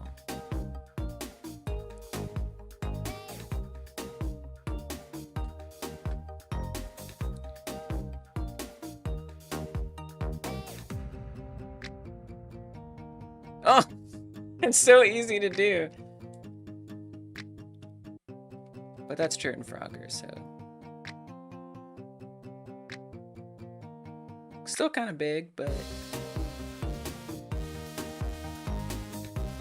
Oh god, it just like explodes in multiple places. I hate it. I hate the multiple places thing.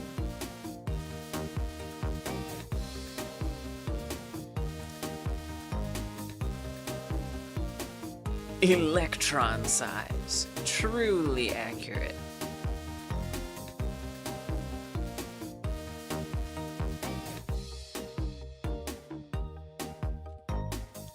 Why does it do that? I hate that. I hate it so much. Oh my god.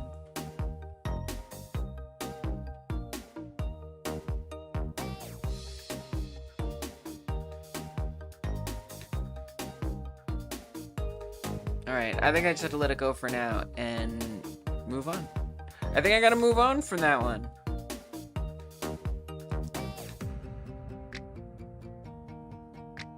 For the time being. You know, I guess technically it's better, it's just not enough invisibility. But like, it's gonna take so long. I mean, we almost need the player to not totally disappear yet. If like that's gonna work. So I think this is a good member stream task since it's a visual thing.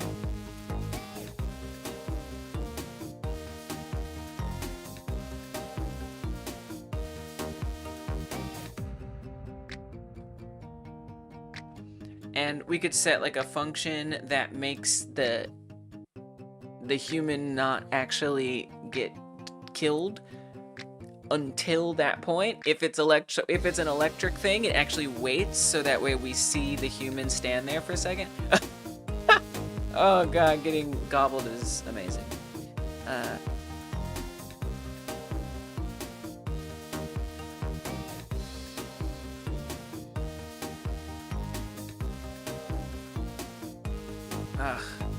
I hate it. Alright, I'm not gonna worry about it, but I hate it. So, only sometimes it mentions another place. Yeah, I don't really know why that is, but it's like, like, I don't know.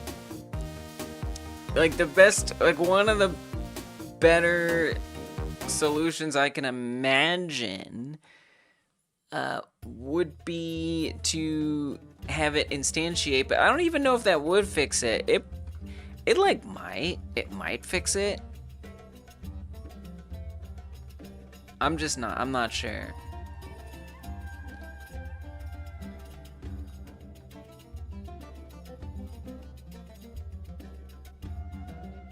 We admit it, then we unadmit it. Changes linear acceleration to make it explode. And then we make it invisible. Yeah, I'm really confused why it would start again. Because it's the same thing. Yeah, that's okay. Thank you, Kai Guy.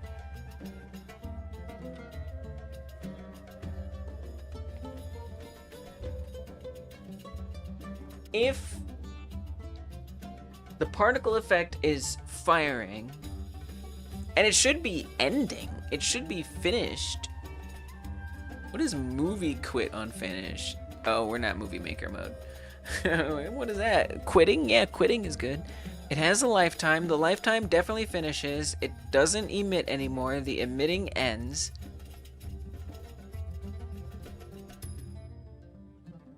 That is built into the animation itself. You know, like, what? Is the... And we even tried not having the emission end, and that's not good enough. So really what we're doing is we're just firing up multiple times, right? So it's like I come through here, we emit it, but the difference is that it's in a different position. Like, that's the biggest difference. Oh, but you can see it. We can repeat it right here in the editor. Right here in the editor, we can recreate it. See how it like explodes in like weird spots? What the heck is that? Why are you like this? Why don't you just not do that? It does like this initial explosion, and it doesn't even matter that I have it made invisible. It still does it. As soon as it appears, the like last ones. I mean, if I like made it not, what if I make it not ever disappear? Because I turned off visible before the particle was done animating? You think? I don't know. I don't find that very convincing. But maybe you're right.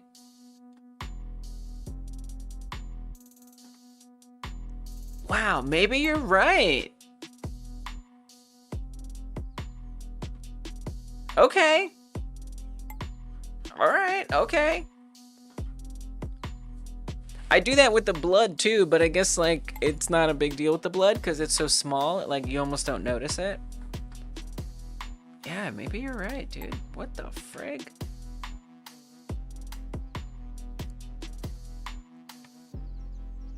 Oh.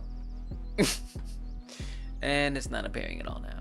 Let me go back to the platform. We want to make sure it's visible by default.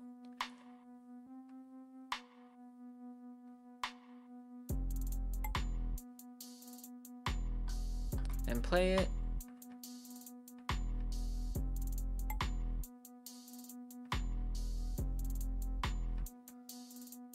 Explosion. It leaves a little behind now, but like, eh. Oh, that is it. You're right. Girl, you're so smart. How are you always helping me so much? Okay. Wow. It looks like it's finishing the particles in the last of the animation. But I didn't know that was because of visibility. I had no idea. I mean, I guess it makes sense. Like things like buttons, for example. When a button isn't visible, you can't press it. So clearly visibility has potentially a significant impact on the functionality of a node for some nodes. Not necessarily all nodes, but for some nodes. In this case, it does. It changes the actual functionality of the particle node if it's not visible. Okay, good. Well, credit, where credit is due. Dungeon is such a genius. She is such a genius! We're gonna call that Godot Consultant, 100%.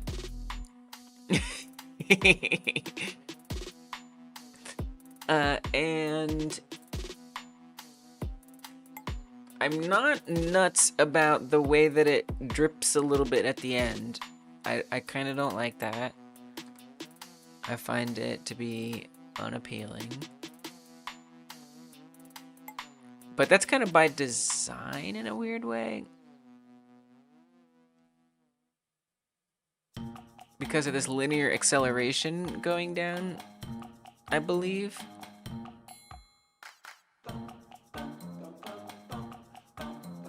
Which starts at 0.33.79 time 2.1. I don't really remember how this works. I think this is more complicated than it looks like. I don't think this is so simple. Acceleration, linear acceleration. Okay, there we can see what's happening. It's going from there down to something so small.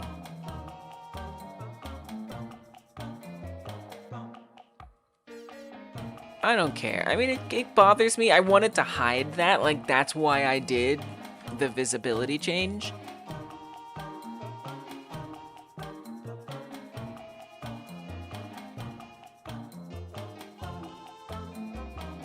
And that's better. It's a little better.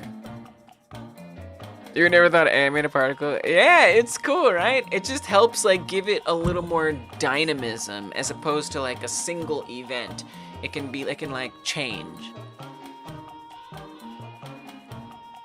I'm not sure Godot even thinks to animate a particle. I mean, it does, because it obviously allows you to do it. Oh God, I hate that little trail that gets left behind. I hate it so much.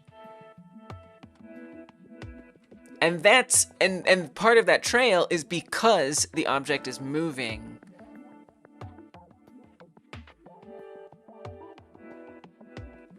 It's fine. I should just let it go. I should just be happy and let it go. Maybe it'll feel less wild if I like put less amount. We could lower the lifetime a bit. It's fine. What is interp to end? Oh, interp to end might help actually. I am setting emit to off earlier.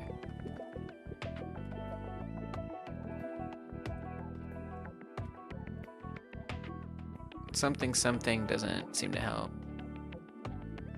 Thanks, Gab. I appreciate that. Oh wait, I didn't get Gab Games a member song because Gab, oh my gosh, I forgot you got a membership. Whoa. I did not give you a member song. We're gonna give you an end of stream member song, all right? We're gonna get you an end of stream member song once I get to the end of the stream. You let me know if you leave beforehand. But yeah, setting it to end earlier doesn't necessarily seem to help. So this is my emission end track right here. I think Sean gave that one to you, or me, I'm not sure. One of us. Okay, maybe it does help, Dungeon, actually. I thought it wasn't helping. I thought it wasn't helping because I think that like time that it ends, let's see, let's just double check. I thought like when the emission ends, it ends, but I think the lifetime is what ends. Dang it, Dungeon. What would I do without you?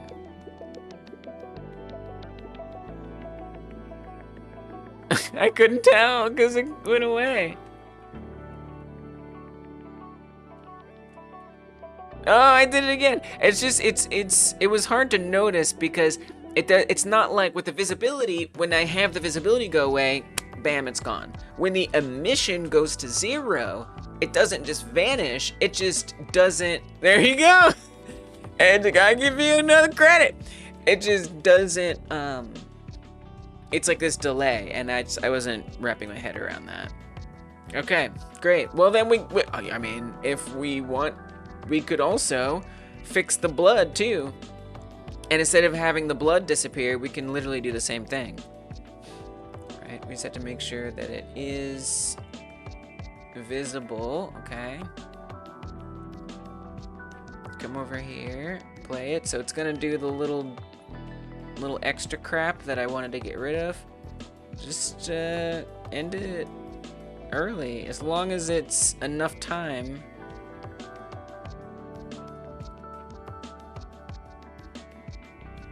For the lifetime, it'll be okay. You're too good. You're too good, Dungeon.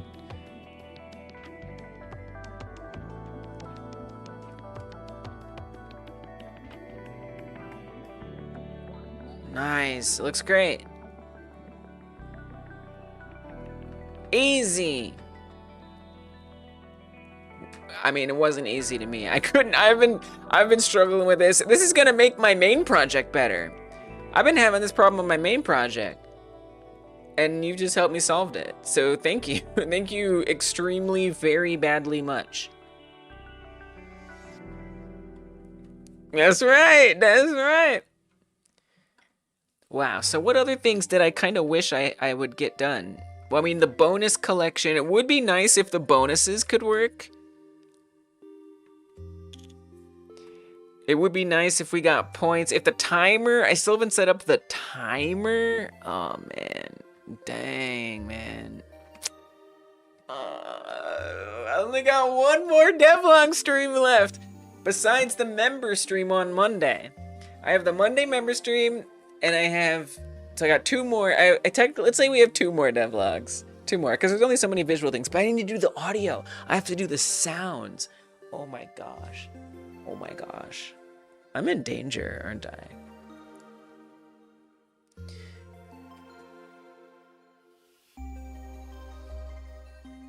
I mean, you know, next Wednesday it's just gonna be like crunch, crunch, crunch. Like, let's go, make it happen. I have one, but there's the Monday member stream. Yeah. But I still have to add in all the sounds.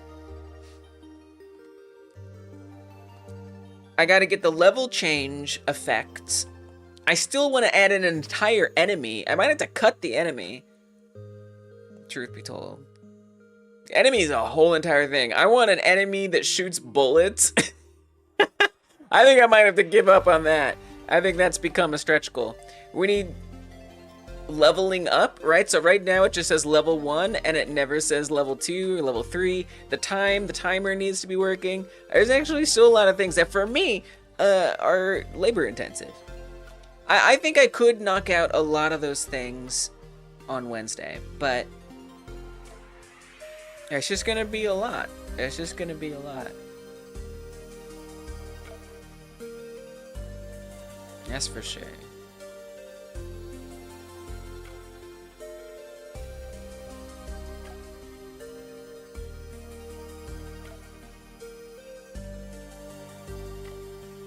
I did not realize in Frogger you could step on the alligator if its mouth was closed. I didn't know that.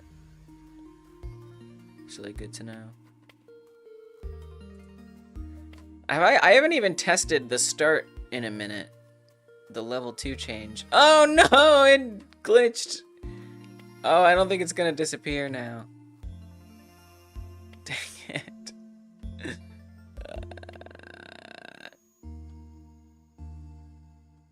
I should really make the bonus work. Hey, Halloween King, welcome. Yeah, I'm working on a Frogger-like. I'm making it themed like my main game. I only have 1 week left to finish it. And I'm just sort of assessing what is not done and what needs to be done. Definitely need to get the bonuses set up.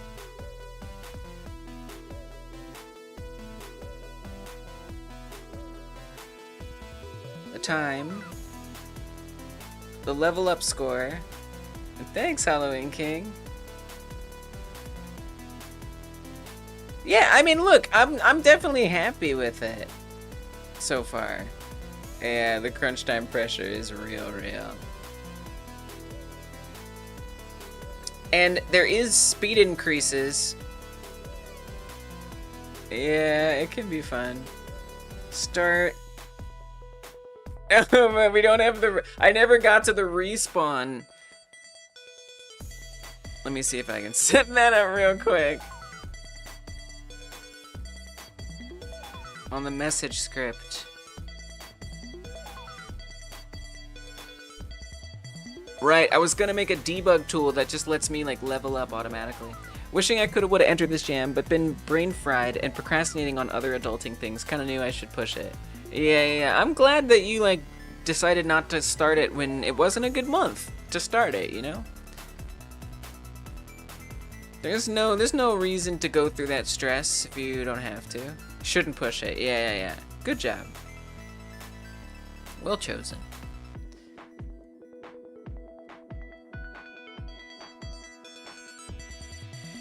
Update game state when timer spawn times out. So there's the timer start 2 timeout. When does timer start 2 begin? Timer start 2 begins when start appears. I would say when start appears, that's when we should get our character. And we should go back to the play state. So I would say right here is the right place for that.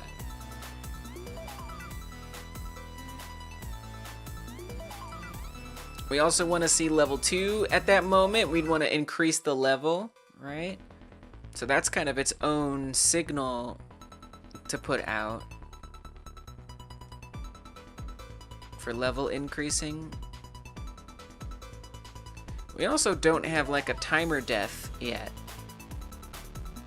Brainstormed ideas, yeah, for later.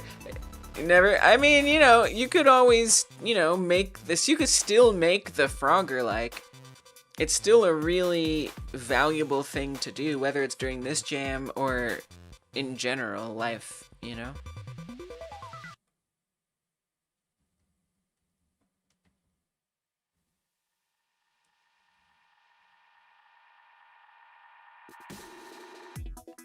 Because, you know, making games that already exist is a valuable technique for getting better.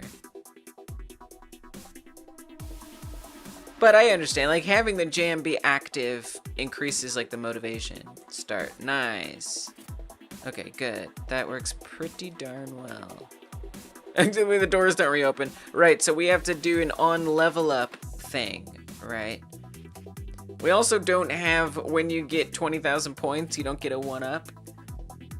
Oh man, I gotta start writing things down.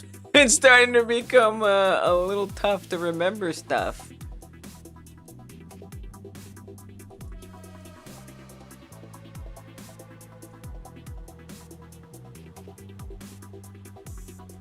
I need to take some notes. You do like brainstorming. Yeah, the creative act itself is fun. That's true, right? If you're just like doing it, right, you don't even have to like make it. Like you're learning how to like plan for a game. That's legit. That's okay. 1-up on 20k points. I'm just gonna add that because that just feels like something I could really easily forget. And then if I want to emit some signal about leveling up, we would want to say that. We're not really doing death animation now, are we? That task is kind of done, except for when timeout. I don't know what's going to happen when time runs out. Should probably think about that.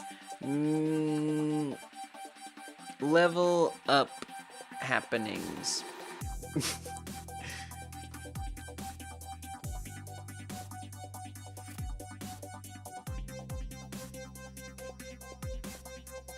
So we want to say that when start happens, messenger, update, level, emit.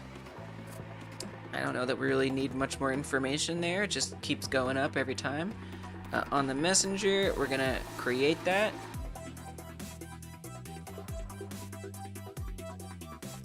Update level. On the UI, we'd want to make sure that it increases the level. We don't have level.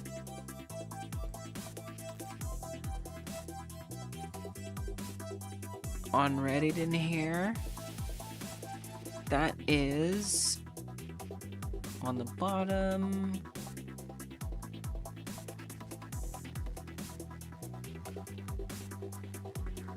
Label, level. Let's make that accessible as a unique name. Uppy, uppy, uppy, uppy, uppy, uppy, more, uppy, uppy, uppy, uppy.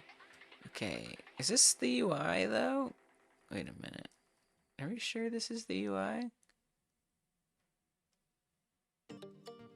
That is not looking like the UI to me.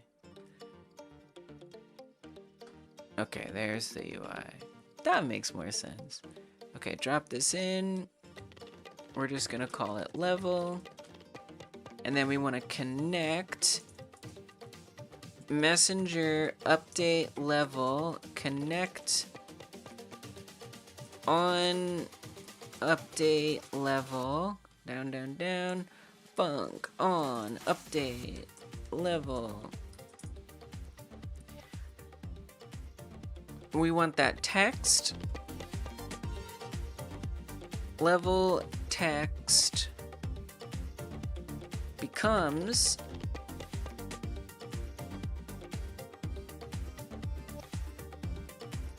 level colon space plus, so we need to do a level count variable.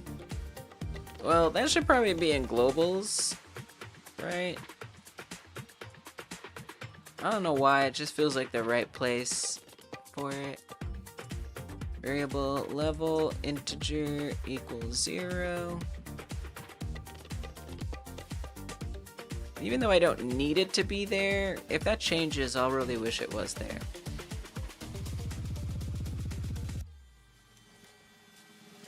Stringify. Oh, we need to increase it too. So we're gonna say globals level plus equals 1.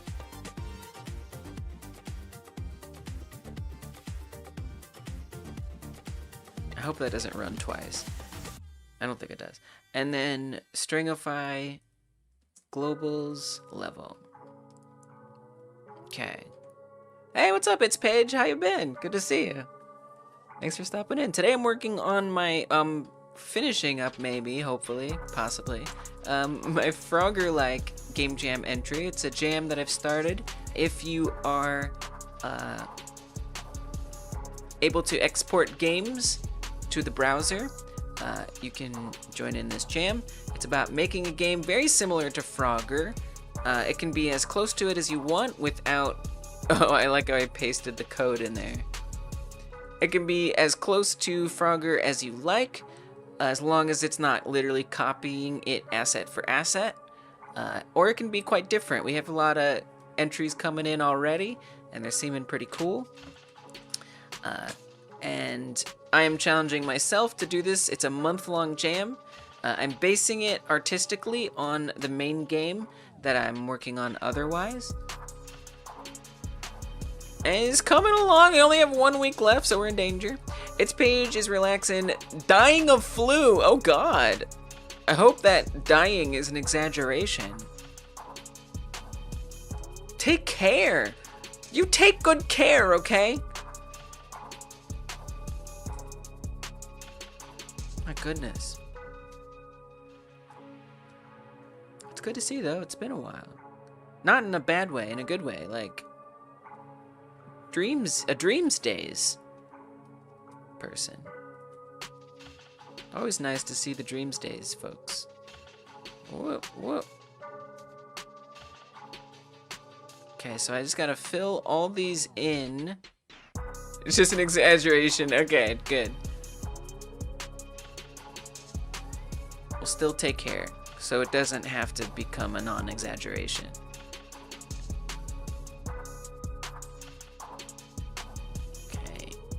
Two more. It feels like it feels a little slow. Like, I kind of would like it to spawn you a bit sooner, which we have control over at this point. Why are we spawning after the time shows? That's not supposed to happen.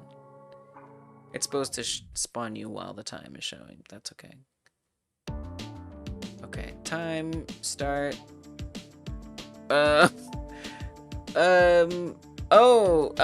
It was at 0. We need you to be at 1 by default, so it adds it up to 2. Why is the timer so different?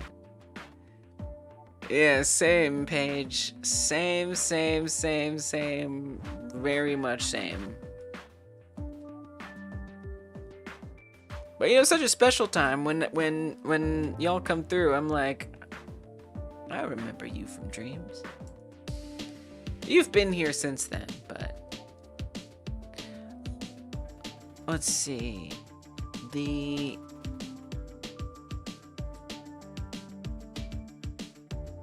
on-state message time, it updates the text to time.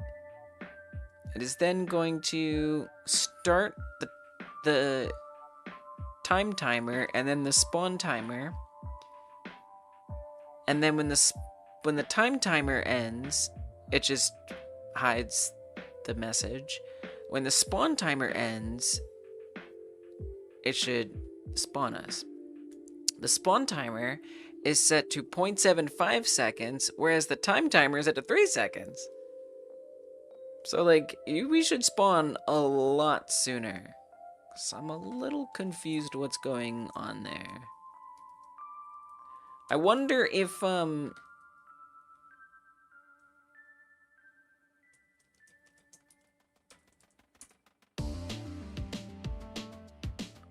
respawn, spawn player, await? Wait, we have an await there? No. That made sense a while ago. Oh, I didn't realize we had an await. That's not something you want to see. So that actually means dying by falling through water and off the edge is gonna happen a lot faster than I ever meant for it to. Oops. The other thing that should happen is the game should speed up. All of the rows should speed up by 0.5 every level up.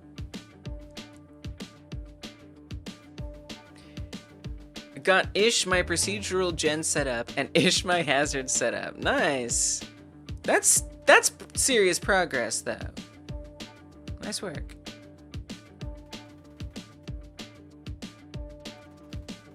I still am not sure I understand the timing.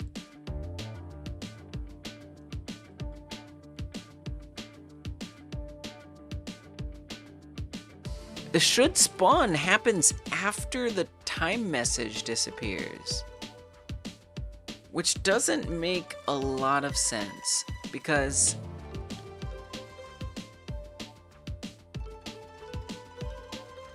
it's updating text right away. And it should be in game state's message time. Timer spawn start. Did we like hook it up? Did we hook things up incorrectly? I was really hoping we hooked things up incorrectly, but I don't think we did.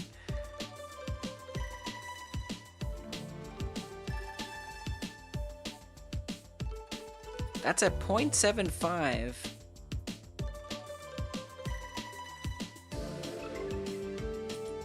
Print timeout. I'm just so confused.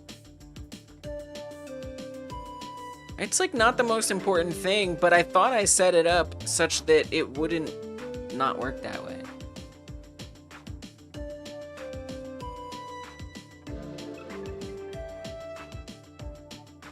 The timeout is happening before. What in the world?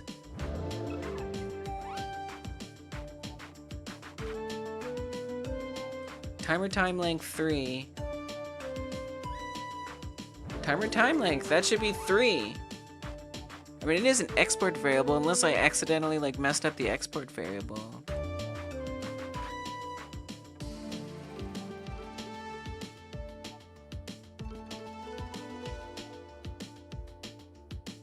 Spawn link is here. I wonder if it won't let me do 0.75.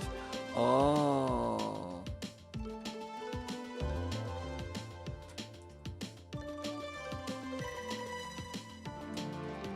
Maybe it's too small.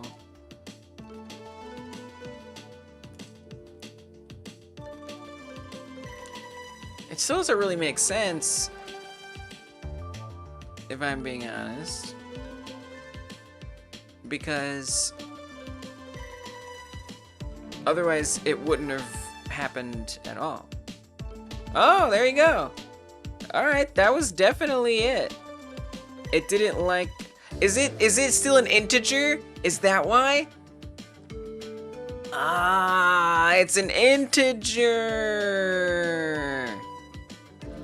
First of all, the time was wrong anyway. Dude, it's because it's an integer. Dude, make these floats right now. You make these floats! Monster that I am.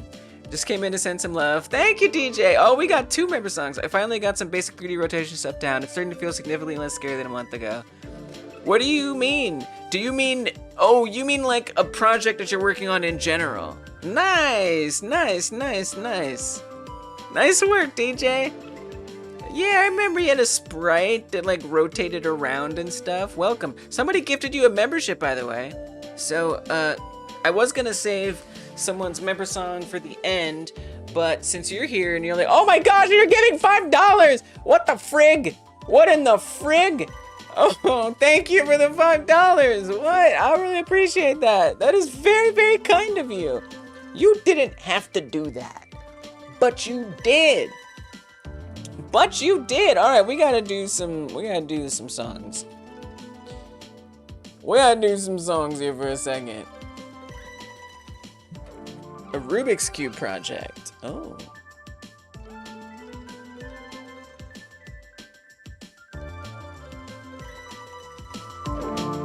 Oh, let's start with Gab Games because Gab Games was here earlier and I didn't do it for you. Oh, Gab Games came on in and was gabbing and I didn't sing the song right back to you, but now we did. Oh, Gab Games, I'm so glad you came through and gabbed along with us here today. Oh, Gab Games, I'm glad you came through and gabbed along with us here today. It's nice to have you. I'm logged into the gabgames.com and I'm gonna gab back at you when you gab at me, cause I logged on into the website, you see. Gab Games. You're gabbing at me, I'm gabbing at you. We're logged in and we're gonna surf the web, dude. Oh, DJ Alexander knows about the song because DJ Alexander's a DJ. This song is not an approved member song and it loses the rhythm part the way through. And I can't sing to that, my dude. So we're gonna rewind it. DJ Alexander, oh DJ Alexander, you know about this tune because you are a DJ, therefore you know DJ Alexander is a DJ and knows the song well because Alexander is a DJ. Can't you tell by the name that says JR? DJ Alexander is a DJ listening to songs like the one we're listening to right now. DJ Alexander knows about that and shares some gifts with us today. Thank you so much for the $5, DJ. Thank you for the $5, DJ. You get a song since you're a DJ for giving $5. Oh yeah, thank you, DJ, for the $5. Now you get a song, maybe you'll add it to your set cause you're a DJ, cause you're a DJ, cause you're a DJ, cause you're a DJ.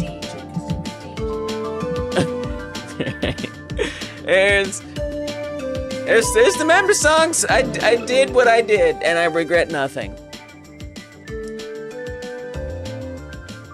You're doing a Rubik's Cube game to work on fundamentals, but it scratches that itch in your brain. Well, that makes it all worthwhile. What is that emote? Is that a YouTube emote? Wait, You found a secret emote. How do you do that?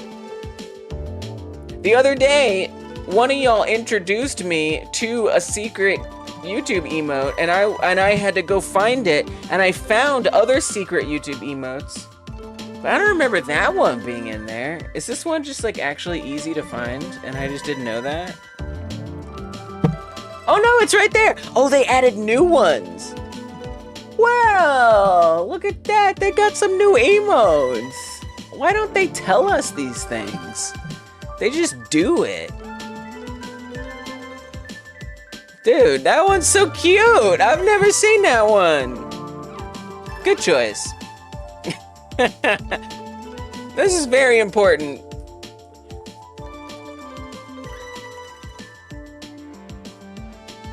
What the heck am I doing? Oh, level up? I was gonna test that. The things are supposed to speed up. Let me go to the row script. Yeah, no, it's there. It's pretty pictures. I think that must be relatively new, or I've just missed it for a long time. Either are possible. Row script. We're gonna also, we have update row speed. Oh, that's something else. There's a debug tool. Messenger, what do we call it? Update level is what it is. Update level, connect on update level.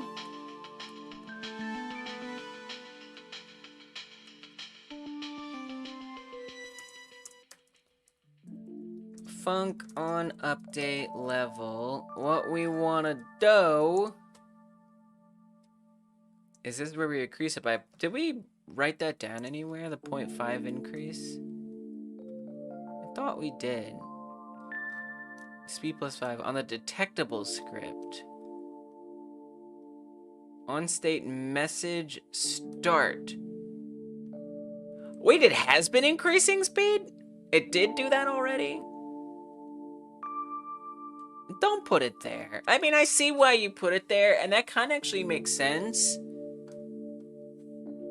Oh yeah, because we can check if the speed is less than its maximum. Okay, actually this is fine. No, it's speeding up. So I guess I still want to add an artificial level starting. Okay, all right, back it up. My bad, my mistake. We don't need to do that. We don't need to update the level here at all. I think we can skip that. However, I do want to make an artificial level up button. So we're gonna go make a new debug here. If event debug 2, we want to emit the level up. Yeah, update level. But the problem with that is it's not going to run start. You know what I'm saying? So you have to also change the state to start, which is a little scary. Where do we do that?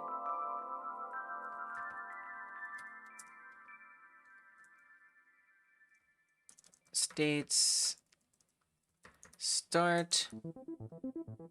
Nowhere in the entire thing. Okay, all right. Oh, right, because it states message start. That gets emitted right here on the finish line. Make sure there's just nothing else there. Yeah, we can just do that. Just emit it. Who cares? It's debug. It's for fun. Debug can be buggy. Wait.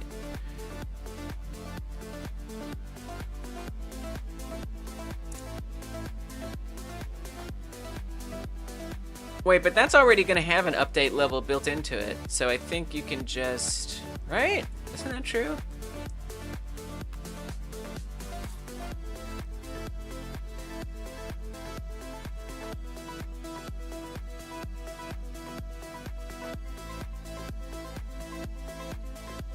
Yeah, when the start time's out, it should just do it. Alright, cool. So, it means we're gonna get a bunch spawned on top of each other. That's the problem, is we'll have like a bunch of players spawned on each other, which is not great. Oh well. I don't love that. I mean, you could just queue free the player in that moment. Just delete the player. What's the big deal? As long as it doesn't lose us a life.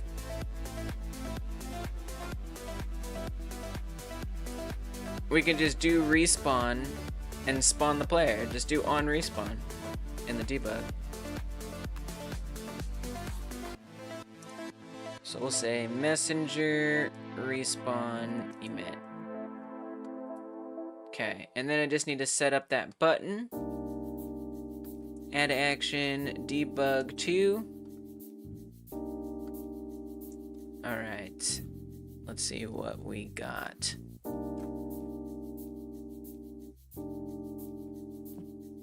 I wanna watch the speeds pick up.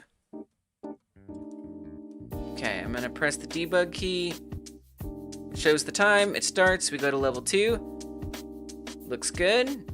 Oh, wait, you don't just want to respawn, you also need to delete the last one. Hold on. No, not respawn. You have to queue free the player. Would be a good thing.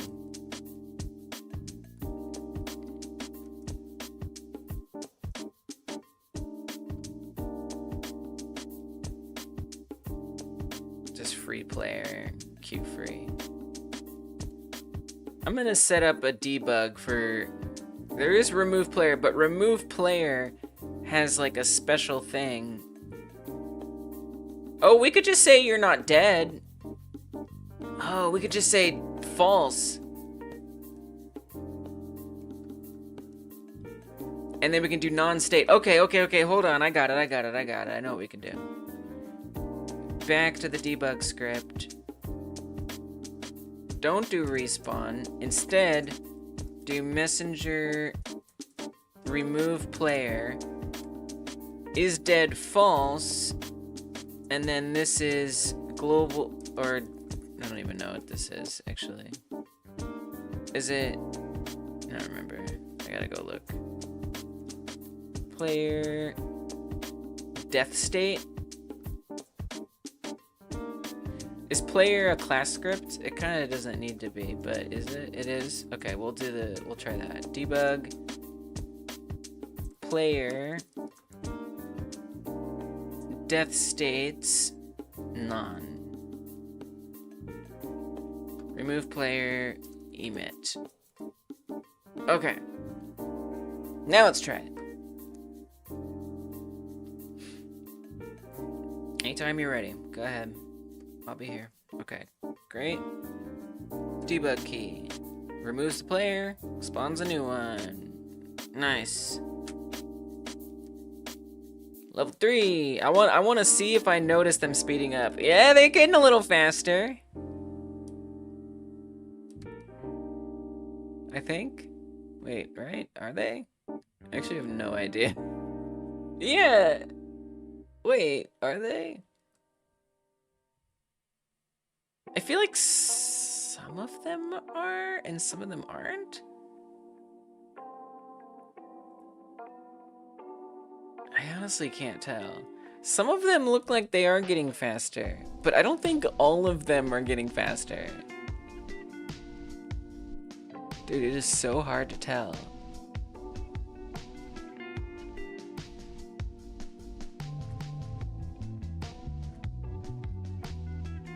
I don't think this is getting faster. You know what? I'm gonna say it's not getting faster.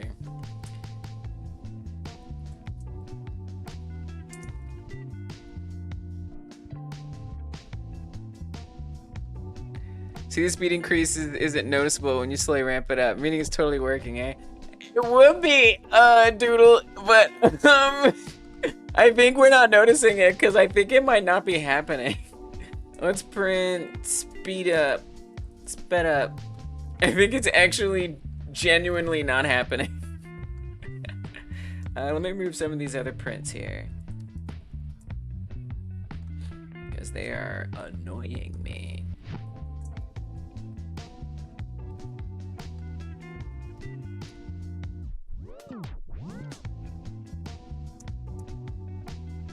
Wow, we got a lot of them.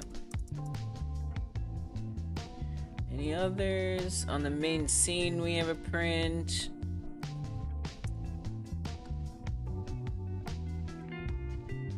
Any others? Okay.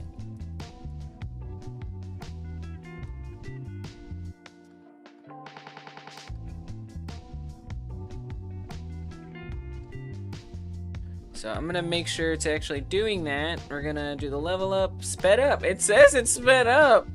Dude, it ran a bajillion times. Oh my god. I mean, that's not good. It should not run that many times.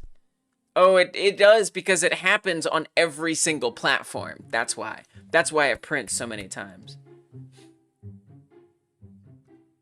Oh, dude, look. Look what I did. Do you see my error? I said speed plus 0.5. We're supposed to do speed plus equals 0.5. That'll do it. That'll do it. All right, great. Excellent. Easy. Easy fix. No problem. Okay. Now we should be maybe noticing it or not noticing it. I'm not sure.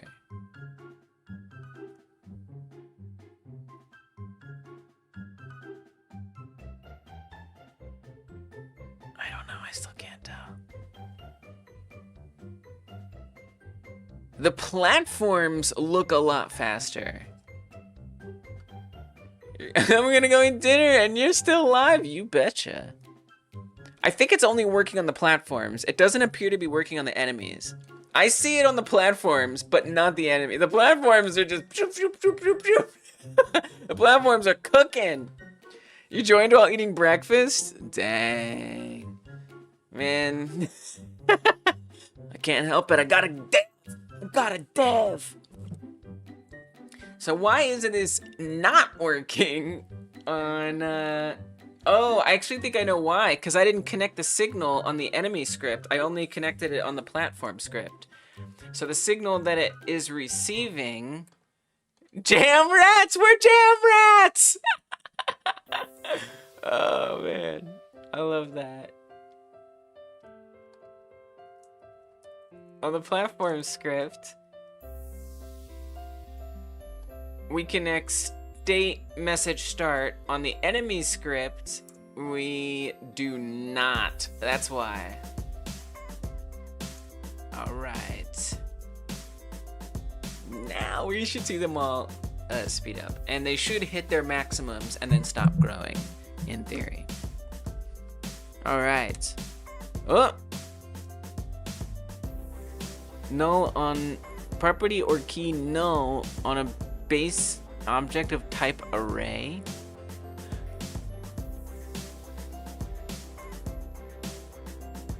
What?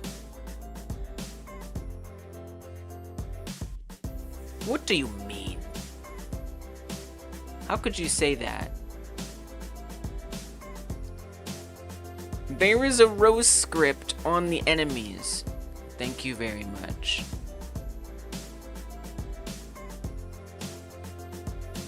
Oh, the electric. That was, yep, that'll do it. That'll do it. That will do it. So we have to say if it is not electric, I'm even gonna just say don't even bother connecting that.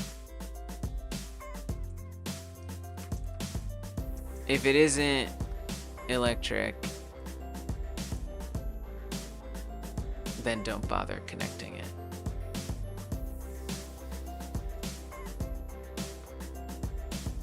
Okay, now try it. Whoops.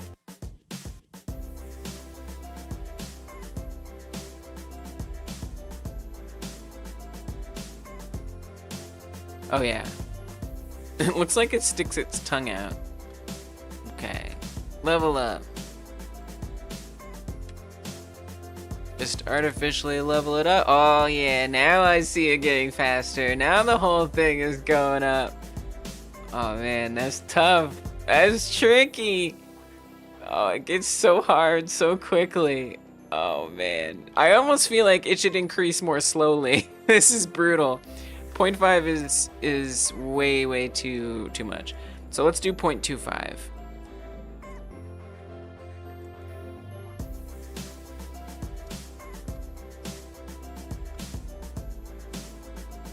think that's gonna be a little more fair. That way it still adds up to the right numbers.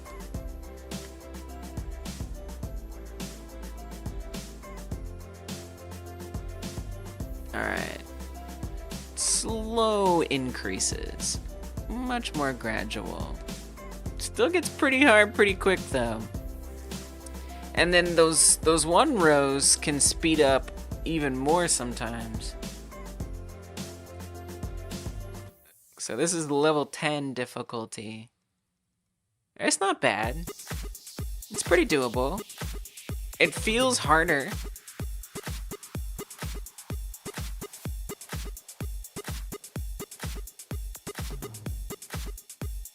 The frame rate's kind of ugly. Oh, crap. Okay. This is fun. This is a fun speed. I like this speed. All right, I think I gotta call my work for tonight. I think this is a pretty decent amount of progress this evening. I like what I see. And if you like what you see here in this live stream, I hope you'll consider leaving a like if you haven't yet. There's a like button. It's right next to the video in a way. It's adjacent to the video in a way. Wait, what did I do? Cannot call method set on a previously freed instance. What just happened? What just happened? What do you mean? How dare you? I was about to end. Do you know that?